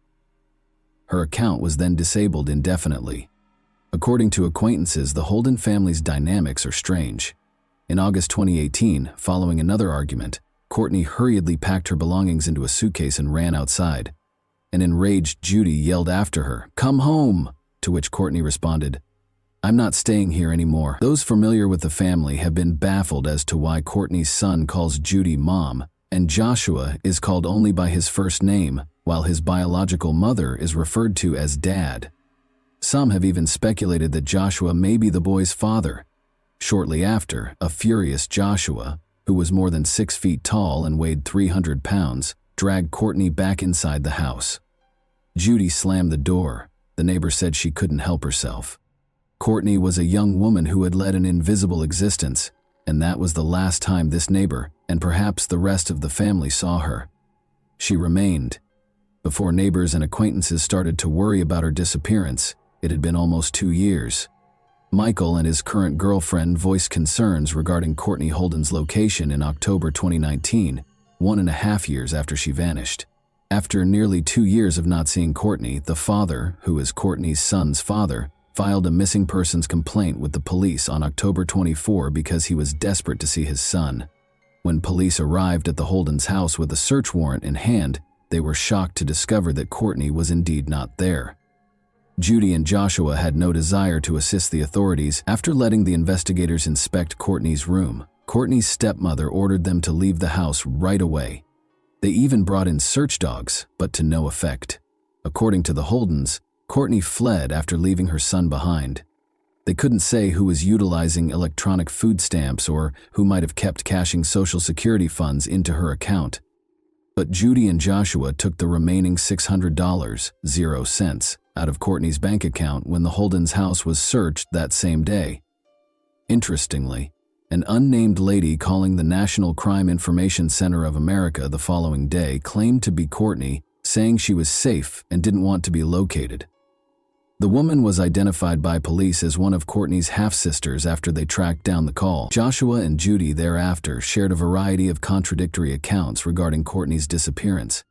In one account, they stated she had fled with a truck driver, but in another, they alleged she was hiding a boyfriend from everyone. The Holdens were suspicious because of Courtney's disappearance and the inconsistent statements of her roommates, who obviously had something to conceal. In late October 2019, Joshua and Judy Holden fled Spokane in a hurry, which only led investigators to believe they were responsible for Courtney's abduction. Judy's adopted daughter's house in Texas is where the Holdens were located. They were arrested and placed in a Texas jail in early October after authorities were able to charge them with identity theft and cashing benefits meant for Courtney. The investigation into Courtney's whereabouts by the Spokane Police Department swiftly devolved into a missing persons case, which was then handed over to Major Crimes Detective Randy Lesser. After the search warrants he filed in Spokane County Superior Court were made public, Lesser provided an update on the investigation. Court documents and police interviews serve as the foundation for this story of Courtney's disappearance and the investigation. Officially, Courtney was listed as missing. All states received alerts, and the case was covered by a number of news outlets. When patrol officers and detectives visited the house for different reasons, an aggressive search was initiated. Judy and Joshua Holden declined to assist with the inquiry. Unusual actions in cases of missing persons and welfare inspections. A lady who identified herself contacted Crime Check on the day Courtney was reported missing and said she was fine. The police dispatcher also spoke with the woman who was pretending to be Courtney. As it turned out, it was Courtney's sister who refused to explain to Lester why she was pretending to be her, most likely in an effort to dispel Judy's suspicions and put an end to the hunt. The possibility that she is deceased disturbs me. In an interview, Lester stated that he was especially worried about Joshua's history. Joshua had previously faced assault charges, but the case was dismissed just before the trial because the victims refused to cooperate with the prosecution. In addition to court documents indicating that Holden was a suspect in another assault in 2003, investigators were now gathering DNA evidence. Joshua was diagnosed with paranoid schizophrenia and was reported by family members and neighbors as angry and erratic. According to the neighbors, Judy was terrified of Joshua because he was unemployed. Joshua had also been found guilty of burglary and arrested on counts of unlawful imprisonment. According to family members, Joshua and Judy boasted to them about their knowledge of how to evade authorities, and Joshua discussed how simple it would be to kill someone and conceal their body. Individuals don't simply vanish, particularly if they have a son. According to court documents with fewer notations, Courtney was a devoted mother who would never leave her son alone for a year and a half. After telling neighbors and family that she was traveling with her lover, an unidentified truck driver whom no one knew, Courtney was not spotted outside her house with Joshua and Judy. Rumors occasionally circulated that she and her fiancé had eloped. She was allegedly only at the residence at other times and wasn't available for visits. When Lesser arrived on their house in early October, Judy informed him that Courtney had only been home for a few days. She claims that Courtney and her son walked away. Judy shut the door in Lesser's face when he requested for her phone number, according to court filings. Then, grudgingly, she allowed policemen to enter Courtney's room to inspect it. She was somewhat anxious. According to Lesser, the property was incredibly disorganized, with heaps of possessions occupying every accessible area. In court filings, Lesser noted that the mattress was exposed and that Courtney's room was similarly disorganized. There seemed to be no one living there. Lesser observed that Judy became frightened and lost sight of one of the investigators behind the closed door at one point, When Lester instructed the detectives to look around the remainder of the house for Courtney's son, she told them to get out. Lester was informed later that day by neighbors that they seen Joshua, Judy, and one of Courtney's sisters departing with the boy in a van. Additionally, Detective Lesser thought it was unusual that Courtney, who had a chronic illness, hadn't seen a doctor since October 2017. Despite the gaps in her medical records, she had been taking medication every month before going missing, and her final prescription was written in July 2018. Courtney's card was used for groceries, and monthly withdrawals from her bank account persisted. The fact that Joshua and Judy were shopping with the youngster was verified by surveillance footage. On the day that Courtney was reported missing in early October, the cameras also saw the pair taking the last of the money out of her bank account. Joshua and Judy had departed their house by October 24. According to Lesser, when police arrived to carry out a search warrant, the family's 6 pets were gone and the DVR from the home security system had been taken out. In mid-November, Joshua and Judy's cell phone numbers were canceled, but on the same day, 2 new numbers with Texas area codes were activated. A neighbor reported activities at the house to the police around a month after the Holdens had left. Judy's husband and one of her daughters had traveled down from Texas to see how things were doing at the house. Judy had retired, they said, and they hadn't seen Courtney in 2 years. Judy's daughter claimed the boy was Courtney's son, despite the man telling authorities that Joshua and Judy had a child together. Lesser went to Texas in the middle of December to look for Judy and Joshua. They were discovered by police at the residence of Judy's daughter and Courtney's son, Joshua. Judy Holden was arrested on suspicion of exploiting Courtney's bank accounts, hiding her son, interfering with custody, and identity theft. The boy was successfully restored to his father after being discovered safe and sound. Other members of the family were not charged. Police used search dogs to look through Judy's Spokane house, but they were unable to locate Courtney. Additionally, a search of a Texas residence turned up no information on Courtney's location. Judy's vehicle and trailer, which were parked in an Oklahoma RV facility, were also searched by officers. Judy, 74, and Joshua, 40, refused to be interrogated by authorities while they were detained in Texas. Police were waiting for the governor to issue a warrant for their return, since they refused to be extradited to Spokane. They were probably released as authorities were unable to establish their involvement in Courtney's disappearance. In addition to the months-long investigation, this is perhaps one of the most comprehensive missing person investigations. I have a variety of information in 4 notebooks. Police think Courtney is probably dead, and Judy and Joshua continued to deny any involvement in her disappearance, but regrettably there is no method to demonstrate it. However, Judy and Joshua have not been charged with anything, in spite of the aforementioned accusations. The belief that they knew what happened to Courtney is still prevalent. Joshua has a reputation for being violent, but he has also claimed that he could kill someone and successfully conceal the body from the authorities. Although they have not yet made any arrests in connection with Courtney's case, they believe she is dead. In summary, Courtney was unfortunate enough to be a member of the Holden family, and this little girl who yearned for love and family lacked the bravery to defend herself. She genuinely thought that these individuals who had screamed at her, humiliated her, and made her labor for them were her family. However, is it really important to protect oneself against one's own relatives?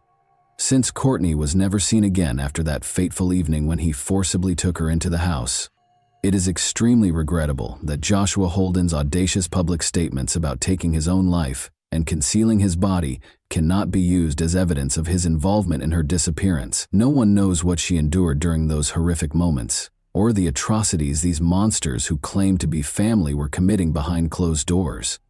There are innumerable ways to covertly dispose of a body, with different substances that are undetectable to police dogs or professionals. This shows that even although Courtney suffered that night, her soul is still at Holden Manor, where she sought out family but ultimately met her demise. Her boy was removed from the Holden household and given to his father, who still looks after him now. In action, Courtney Holden is still missing. Please get in touch with the Spokane Police Department if you have any information that could help with the investigation. Thanks for watching, everyone. Your support means a lot to me, and you can help my channel grow by hitting that like button, dropping a comment, and sharing this video. Your engagement really makes a difference. See you soon.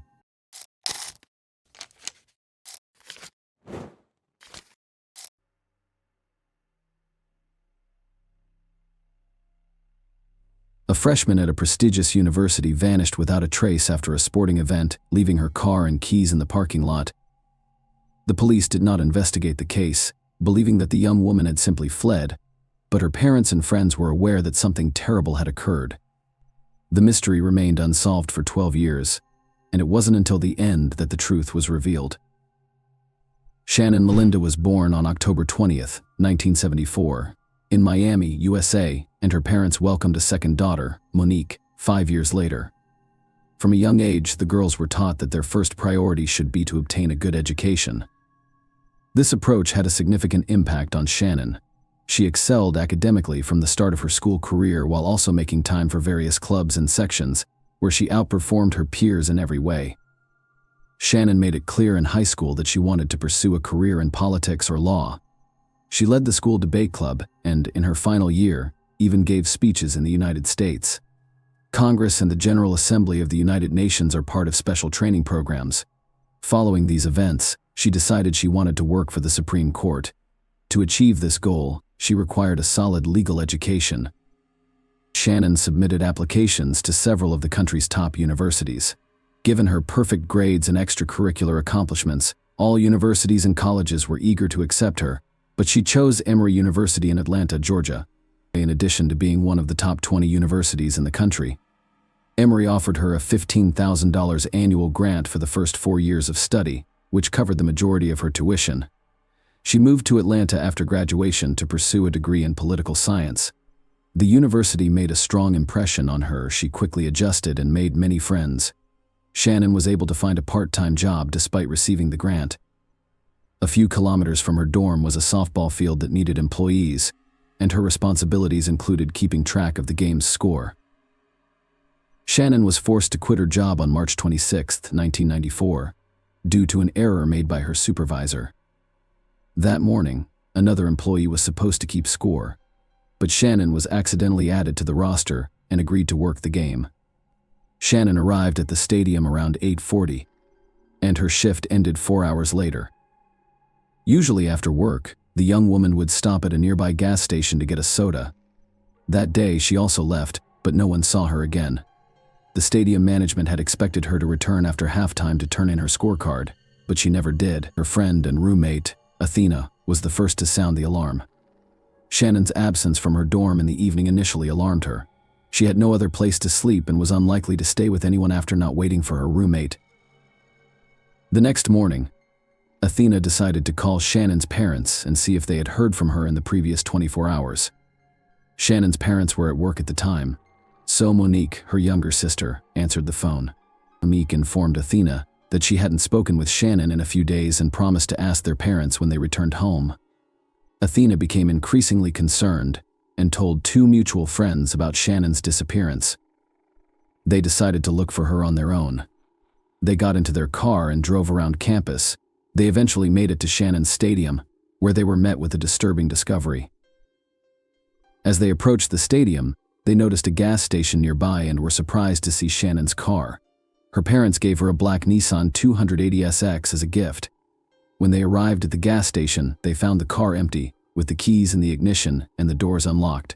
Shannon would never leave her car in such a state, which added to their anxiety. Her friends called the police because they suspected something terrible had happened.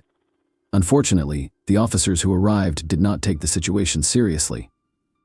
They took a quick look at the car and determined there was no evidence of a possible crime. Because there was no blood or signs of a struggle, the officers told the friends not to worry. They did not even collect fingerprints from the steering wheel or doors. Furthermore, they asked Athena to drive the car to the university parking lot, which she did. The officers spoke with the gas station attendants, who confirmed seeing Shannon around noon the previous day, but saw nothing suspicious. Shannon had most likely fled at the age of 19, according to the official police version. The case was not treated seriously. Shannon's parents decided to travel to Atlanta right away to join the search for their daughter. When they discovered that the police were unwilling to investigate, they did everything they could to change the situation, and their efforts were successful. Shannon was accepted into a non-profit organization by former President Jimmy Carter as a result of her connections after speaking in Congress. Shannon's parents had brought her disappearance to his attention, Carter and Senator Bob Graham secured FBI involvement in the case.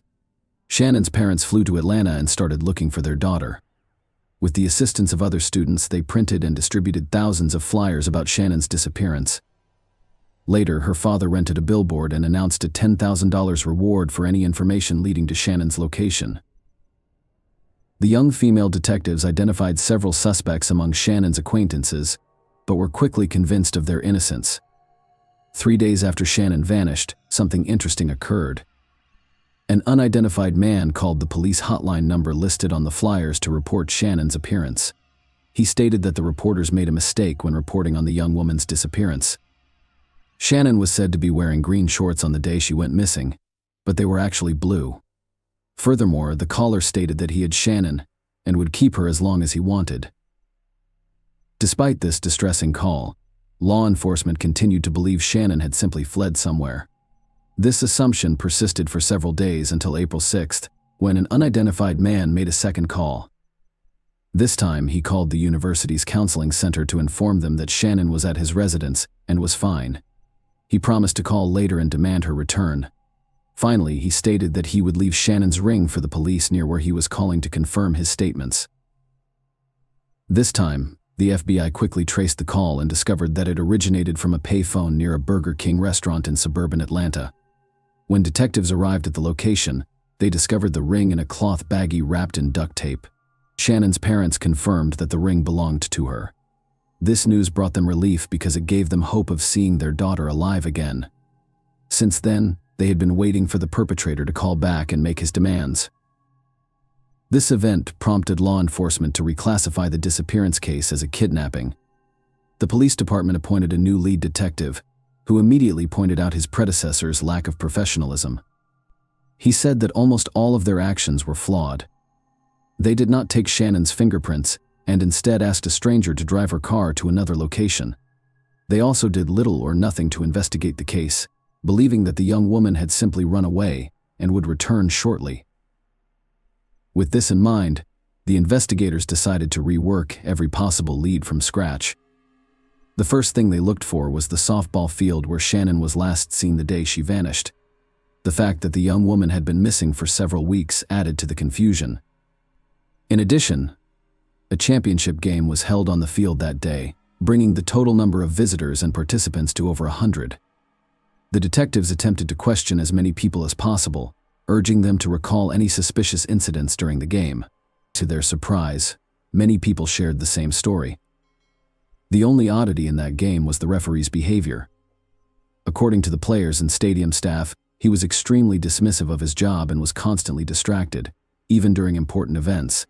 Instead of doing his job, he kept trying to talk to Shannon and ask her out. The referee's name was Calvin Hinton, but he preferred the nickname Butch. The 33-year-old man worked as a mechanic for Delta Airlines and refereed matches as a hobby. He had a wife, taught Sunday school at the church, and appeared harmless. The detectives dug deeper and discovered that Butch had left the softball field around the same time as Shannon. After speaking with his coworkers, they discovered another strange detail the day before the game. He had asked the other umpires to fill in for him because he was supposed to have a date. They were all aware that Butch was married, but he explained that his wife was out of town for a few days. When all of his coworkers said no, he called his boss and requested to leave the game early, explaining that his brother's wife was in the hospital and they had no one to leave the children with. Butch returned to the stadium 2 hours after leaving, still wearing his officiating uniform. He went into the locker room, changed, and then left. 3 hours later, he returned to the stadium and was spotted by a colleague and asked what he was doing there. Butch explained that he had forgotten to deliver his paycheck to the accounting department, but he didn't have it with him. Furthermore, Butch asked his colleague if he had seen where his car was parked for a man who had just arrived at the stadium. That question seemed strange.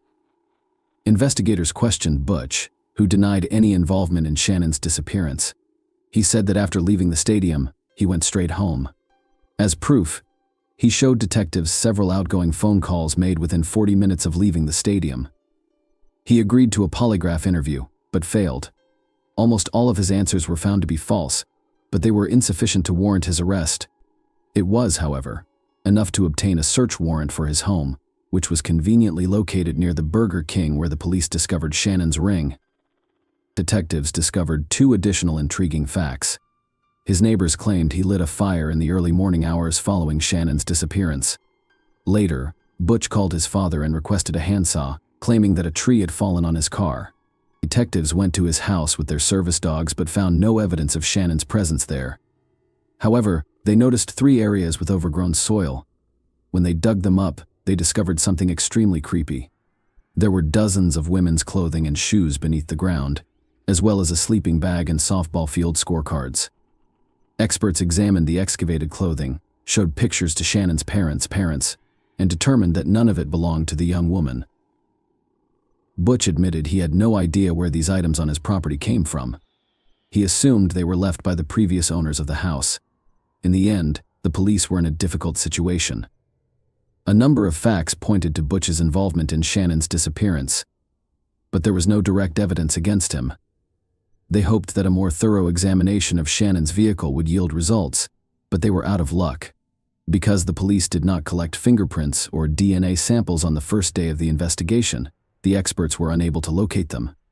However, they came to an interesting conclusion: someone had thoroughly wiped down the car, erasing any potential traces. In an attempt to gather hard evidence against Butch, one of the detectives discovered an intriguing fact.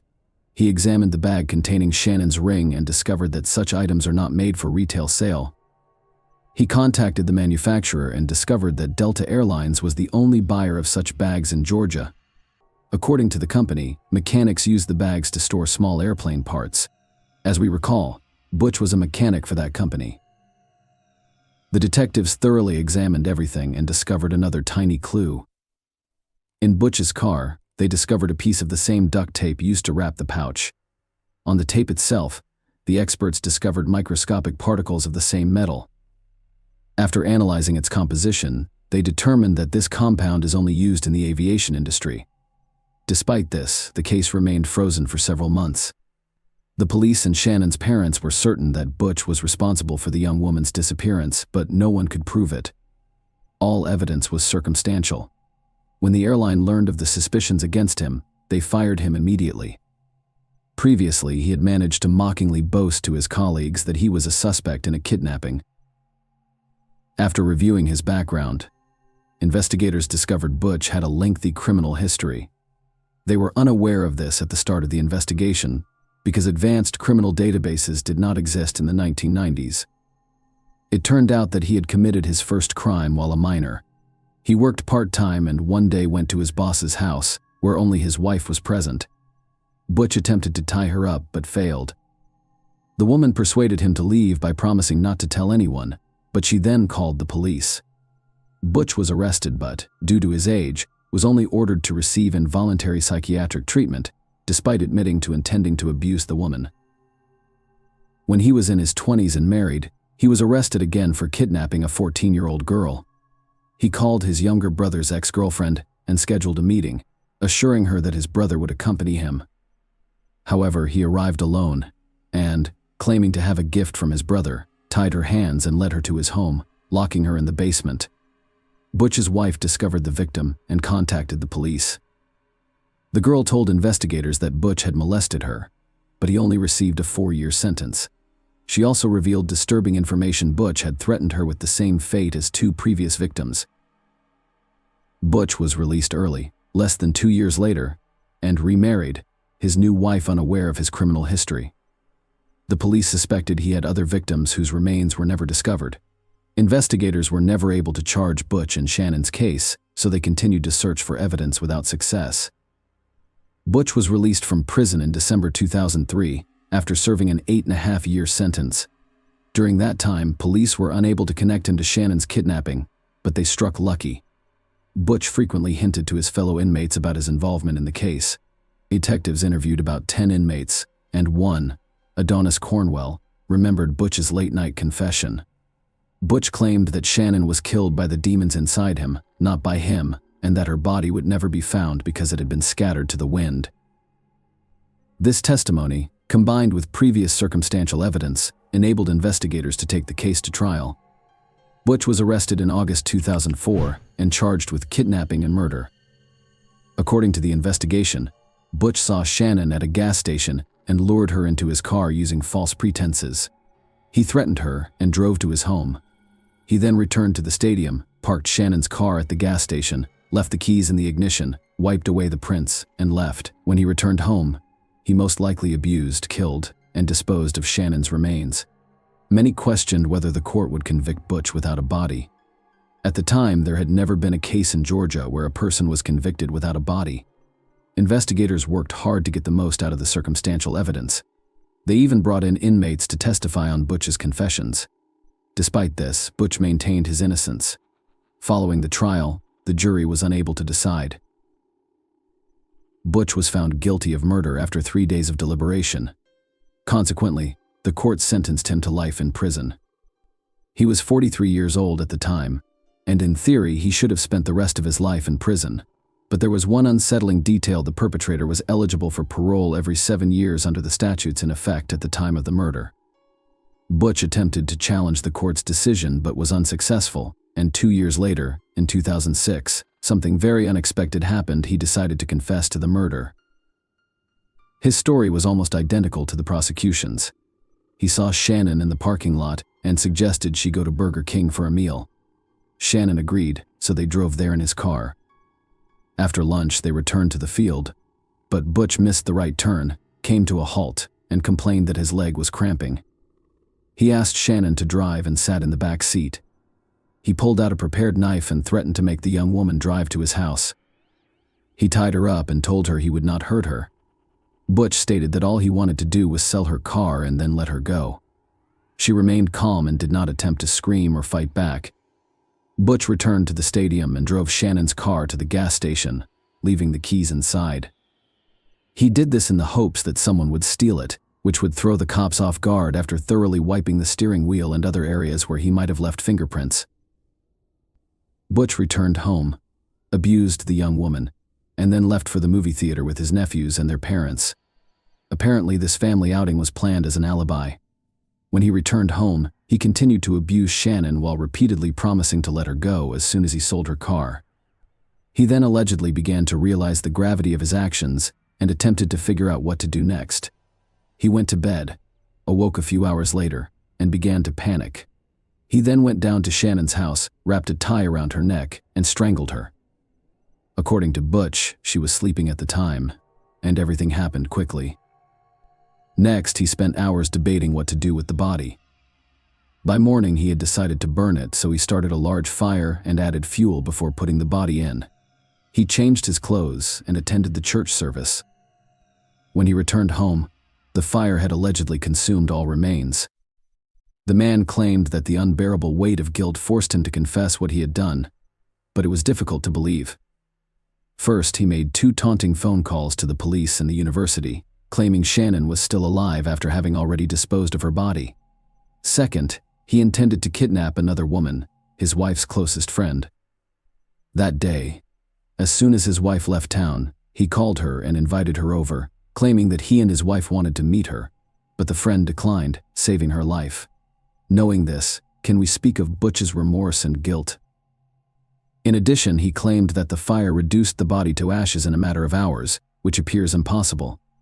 The man stated that when he returned home from church, there was no trace of Shannon. He allegedly waited for the ashes to cool before gathering and dumping them on the railroad tracks. Most likely, he lied and needed to bury the remains, including the bones, somewhere. But why would he do this?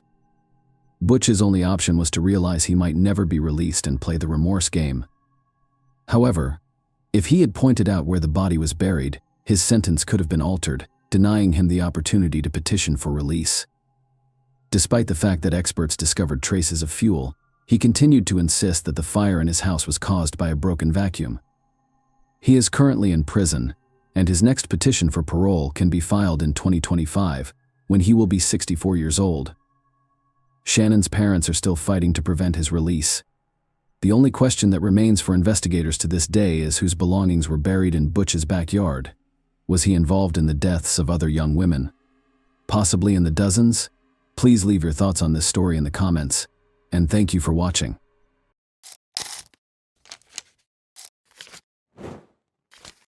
Hey guys, welcome to my channel, and today we're going to take a look at another horrible case with you. Residing in the dying neighborhood.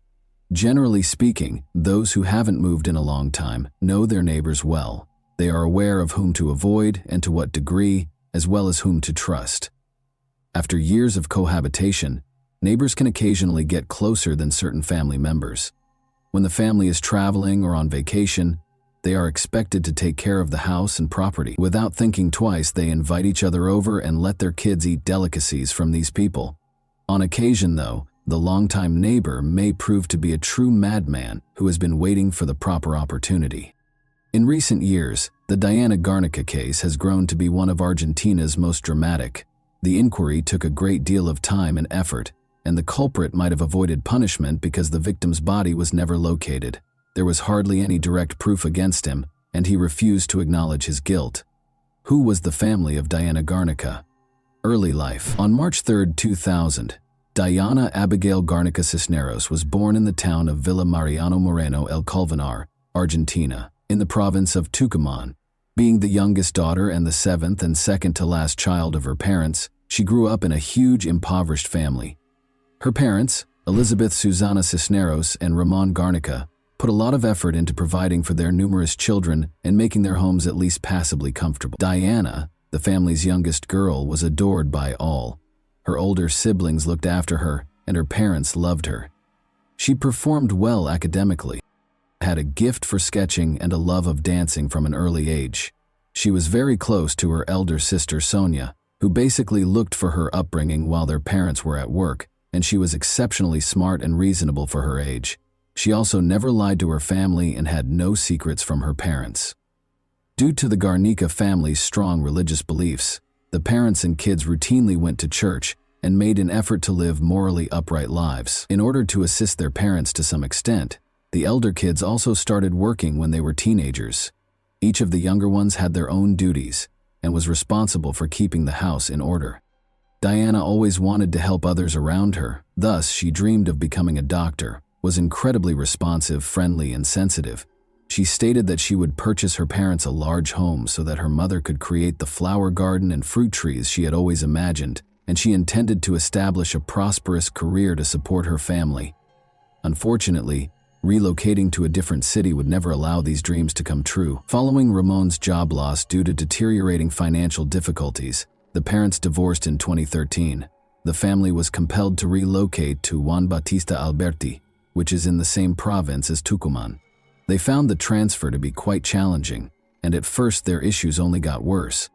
After more than 20 years of marriage, the couple's relationship rapidly soured.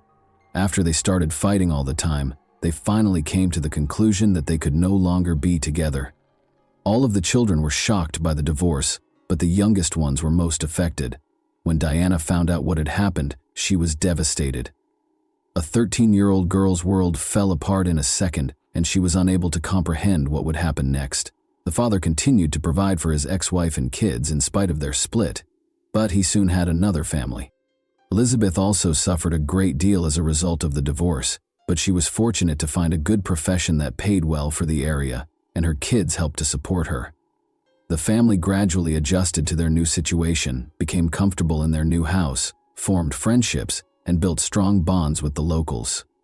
A Dario named Javier Suarez resided across from the Garnica family.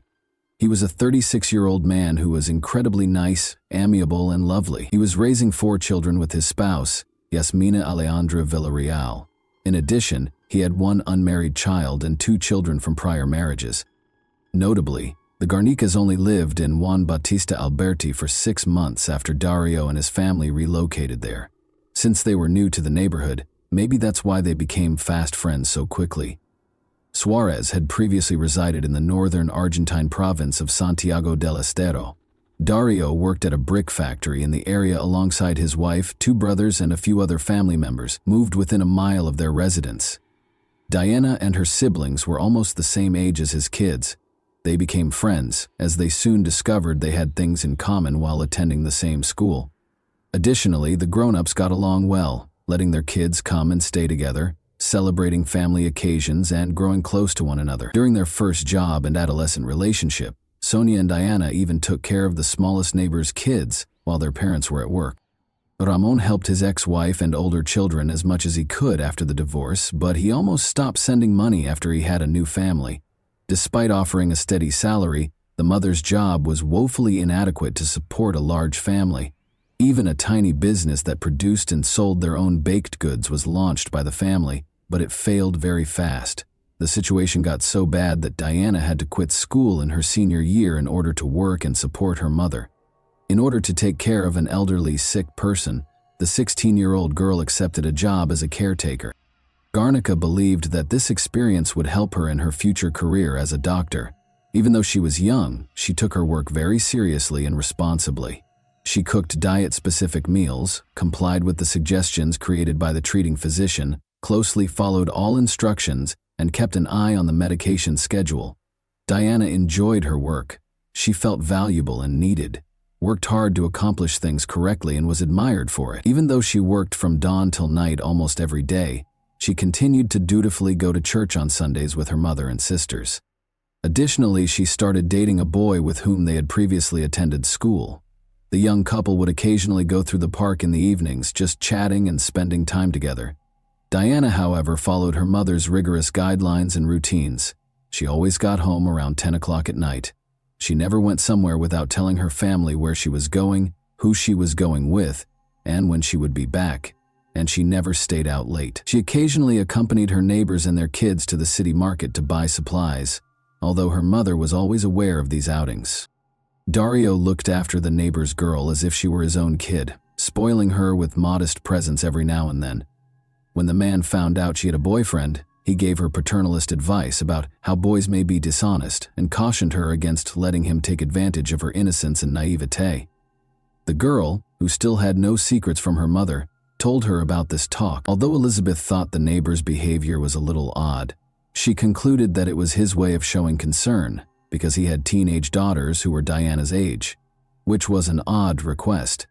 Late in the afternoon on May 6, 2017, Diana suddenly got a call from her neighbor, who, out of pure kindness, said he wanted to assist her family. Although Garnica was in dire need of money at the time, she was anticipating a bonus soon, which she intended to use to start fixing their home's roof, which had begun to leak during a recent downpour, and to get a dental prosthesis for her mother. But then Dario abruptly said he wanted to get Elizabeth a gift air conditioner, and he invited Diana to go with him so they could help pick one out. Because he wanted it to be a surprise and knowing would make it impossible, he requested that Diana not inform her mother about it. He arranged for a meeting spot and once more got her to swear not to tell anyone. She got this strange call right now. Diana had just gotten home from her job. She stated she needed to drop off groceries she had purchased on the way home and change her clothes once she got there, despite the neighbor's insistence that she accompany him immediately. Since her mother never lied to her or hid secrets from her, it was only natural for her to tell her everything. It also seemed strange to the woman. They were friendly with the neighbors, but this was the first time they had ever done this. Since their family did not require an air conditioner, Elizabeth wanted to call Dario herself to express her gratitude and decline the offer. Her daughter, however, persuaded her not to, stating that she would make the promised trip to the store but would turn down the pricey purchase. The girl told her mother that she would be back home before it was too late and that everything would be all right. In order to maintain the surprise, the neighbor texted Diana's phone to let her know he was already waiting for her and to ask her to keep their meeting a secret. After responding that she was leaving, Diana realized her phone was nearly dead. In order to charge it, she chose to leave it at home. The last time anyone saw her was when she met Dario at the prearranged location. An enigmatic disappearance. Elizabeth became concerned when her daughter didn't come home by nightfall, particularly because she was unable to contact her because the phone was left at home. The woman waited a bit longer, but she became anxious as night fell. She tried to comfort her mother that nothing terrible could have happened and that her sister would soon return home. After first calling her oldest daughter Sonia and telling her everything, the mother heard the neighbor's motorcycle pull up to the house across the street. As it grew pitch black, she sighed with satisfaction, thinking Dario and her daughter were back. But by 5:10, 20 minutes had gone by, and the girl was still not inside the house. The neighbor was by himself when the woman went outside. When she asked him about Diana, he was taken aback and claimed not to have seen her that day and to know nothing about her. Elizabeth was taken aback. She couldn't decide if the neighbor was telling the truth or whether her daughter had cheated on her for the first time in her life and gone somewhere else. The man persisted in telling her his story, though, and even gave her his phone to make sure he hadn't spoken to her daughter. He had, of course, erased all the messages and calls by then. Concerned about the girl's whereabouts, Dario even volunteered to drive around the area with her mother to find her and question the teenager's friends and neighbors if they had caught anything unusual. But instead of accepting his assistance, the woman chose to begin the hunt on her own. No one had seen the girl that day, but she and her older kids wandered the area until late at night, phoning all of the girl's friends and acquaintances and questioning everyone they encountered. When Elizabeth got home, she checked her daughter's phone and discovered that her daughter had not erased 2 missed calls and a message from the neighbor. The woman was so certain that Dario was lying that she called the police and her ex-husband to report their youngest daughter missing. After hearing the disturbing news, the man drove to his ex-wife's house, which was several hundred miles away, to assist in the hunt for his daughter. The horrifying scene at the brick factory and police indifference when a concerned mother reported her daughter missing to the police station in the middle of the night. The officers did not take the case seriously, assuming the girl had either run off with her boyfriend or gone to a party with friends and would return home by morning. The authorities ignored Elizabeth's fears, stating that they would not begin a search until at least 24 hours had elapsed, despite her sharing her suspicions about the neighbor and even displaying the conversations and messages on her daughter's phone. When the Garnica family realized they were on their own, they launched a large search. The father had already come from a different city by then, and they proceeded to the neighbor's house to have a serious conversation. But the house was quiet, dark, and vacant, and when they knocked, nobody answered. After that, the family visited the brick factory where the neighbor and his family worked, when the missing girl's relatives found a horrifying discovery. As the senior member of his staff, Dario had access to the plant even when it was closed because he possessed the keys. The lights were on that night, and the girl's relatives came in to find a terrifying scene. Even though it was a day off and the facility was meant to be closed, the brick-making furnaces were operating. In addition, every adult member of the neighbor's family was there. They were obviously burning stuff in the furnaces and seemed restless. A horrible suspicion struck the Garnicas. Dario wasn't in the factory, and when they inquired about his whereabouts and the situation, those in attendance attempted to divert attention by claiming that they were performing maintenance and getting equipment ready for use, adding that the man had just arrived and may have gone to the bathroom. However, the suspect was able to covertly escape the search for evidence and the arrest of suspects by leaving the factory through the back door within the brief time that this conversation lasted. The family of the missing girls made the decision to get in touch with the prosecutor's office following the terrifying scene at the workplace and the peculiar actions of Dario's relatives. At that point, the adolescent had been missing for about 24 hours, and the inquiry was scheduled to start. It turned out, though, that the police station where the parents had reported the girl's disappearance had not provided any information. Got to them. Prosecutor Claudio Benari was incensed by this circumstance, took charge of the case personally, and vowed to discipline the police officers who had failed to perform their duty. He started by asking for a warrant to search the brick plant and Dario's house. Nevertheless, because it was Sunday and the legal system was not functioning, the prosecutor chose to handle everything himself in order to save valuable time. Benari asked his family for assistance in getting rid of the body and evidence because he thought the suspect may have attacked the adolescent, abused her, and then killed her. The fact that Dario's whole family was in the plant on their day off in the middle of the night and had mysteriously started the furnaces raised suspicions in his mind. As the family looked for the daughter, including on social media, the man's calls and messages to his young neighbor's phone also seemed odd. As soon as the case gained widespread attention, several conjectures and guesses were made. The young beauty might have been abducted and sold into slavery at a brothel or for organs, for example, according to a widely held notion. One woman even named a specific individual, but it was later discovered that she was merely attempting to get revenge on her ex-boyfriend by sending him to prison. The suspect's home was searched, but nothing was found. The crime had obviously taken place somewhere else, and he had not brought the girl there. At the brick plant, no signs were discovered either. Benari did not, however, rule out the possibility that the corpse and evidence were destroyed in a cremation using the furnaces, but they were merely conjectures and speculations. However, the prosecutor used the missing girl's phone data as a major justification to start Dario's arrest.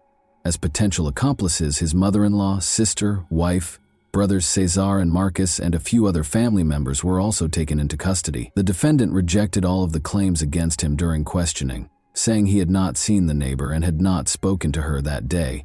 Clear disparities in their claims were found, nevertheless, based on data analysis from his phone and devices that belonged to the victim and his family. While his family members were charged with criminal conspiracy and involvement, the guy was charged with unlawful detention, potential assault, and depriving the girl of her life. While the investigation into the search for Diana was underway, all suspects were placed in jail for 3 months. Her parents remained optimistic. Even though the authorities initially didn't think the missing girl would be discovered alive, they increased the number of persons that participated in the search, demanded that Dario reveal where their daughter was and what he had done to her, coordinated marches and protests, and involved the media in the investigation. In an attempt to sway the inquiry and coerce the suspect into delivering a statement, the parents desperately sought meetings with the security and justice ministers at the time. Unfortunately, this did not translate into practice, even when the highest governmental levels welcomed the family of the missing girls. Despite the efforts of more than 200 police officers, assistance dogs, and specialized tools including search drones and helicopters, the search was unsuccessful. Disturbing findings in one of the kilns at a brick plant. A second examination revealed a tooth part and an odd, heavily melted metal thing. This item was thought to be the nose piercing the missing girl had on. But to verify this, specialized forensic analysis was needed, and it would take time as law enforcement awaited the findings. The man's notebooks with highly suspicious entries were discovered after a second, more extensive search at Dario's home. It became clear from these seemingly private diaries that the man was genuinely fixated on his young neighbor. When the family moved in next door to his house, everything began. She was just 13 years old at the time. The notes made it apparent that the girl drove the suspect crazy, even though he did not write anything explicit about what he planned to do with her. For years, he thought about her every day and occasionally wrote letters to the neighbor in which he strangely proclaimed his love. Investigators came to the conclusion, after going through all the notes, that the man's addiction only got worse with time and that he was unable to control his disgusting cravings. He implied that she would one day belong to him and that he would provide her permanent peace and tranquility in one of his final messages to the girl. This entry appeared to be a direct threat, suggesting that Dario may have used her before dealing with her. The forensic analysis findings were still waiting, but it appeared that the case could be taken to court based only on the diary entries because the physical evidence had vanished. Beneri discovered that the evidence had just vanished as he attempted to determine the cause of the holdup. Neither the identity of the unusual metal object nor whether the toothpiece belonged to the missing girl could be ascertained by DNA analysis. The police officers in charge of protecting the evidence were promptly dismissed and placed under arrest for criminal negligence and potential aid to the suspects after the prosecutor made the decision to categorize information regarding the investigation's advancement. Following this heinous crime, federal authorities took immediate control of the investigation. Furthermore, it quickly became apparent that several of the documents discovered at the suspect's house had vanished as well. The final letter, in which he pledged to provide the girl eternal rest, was one of them. The case might just collapse in the absence of these pieces of evidence, and the offender and his associates might not be held accountable. 3 months later, however, no steps were taken to help identify the location of the missing physical evidence. Although the suspect's incarceration period had ended, it was dangerous and clearly threatened to result in a loss to take the case to court without important evidence. The child's phone data and the testimony of a random bystander who saw the suspect and the missing girl strolling together down the street on the day she vanished were all that was left. The court only partially approved the defense's request, which called for Dario's attorney to have the entire investigation ruled unlawful. His client released immediately, and the search results revoked because they were carried out without a special order. All of his relatives were freed because no particular charges could be brought against them, but the primary suspect was still in detention. But Dario was also freed in May 2019, 2 years after the girl vanished. The body had not been located, no new evidence had surfaced, and the investigation had not advanced during that time. The long-awaited trial and verdict, the investigation was still ongoing, even though the primary suspect was freed. Testimonies and other information occasionally surfaced that suggested Diana might still be alive. For example, a banknote purportedly written by the girl with a request for assistance was discovered. Only in June 2021, however, was it determined through handwriting analysis that the missing girl's writing was not hers. Prosecutor Ben-Ari was able to finally take this difficult case to trial, more than 4 years after the daughter vanished, but the Garnica family was growing more and more discouraged as the proceedings were continually postponed because of the global pandemic. The family no longer wished for a good result or the rightful punishment of the guilty. The offender didn't show up in court until April 2023, 6 years after the crime was committed, when the trial finally started. Everyone thought Dario's diaries were lost forever, but at that time the missing entries had been located. These turned out to be the main pieces of proof that established the man's guilt. Nevertheless, more professional examination was necessary to confirm these documents' legitimacy. Furthermore, 2 additional witnesses entered the case. One was the ex-lover of Dario, who said he had wooed her when she was just a teenager. She also said that she was by no means the only young girl the suspect had abused in this manner, and that he always had a weakness for them.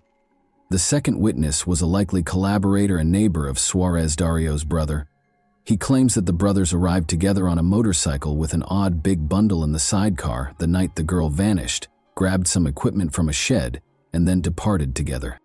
Because Suarez was always erratic and violent, the witness had been silent for a long time out of concern that he may hurt his family. The defendant, who said he would never hurt the adjacent girl since he considered her to be his daughter, never acknowledged his wrongdoing. However, a guilty conviction was rendered based on the limited evidence.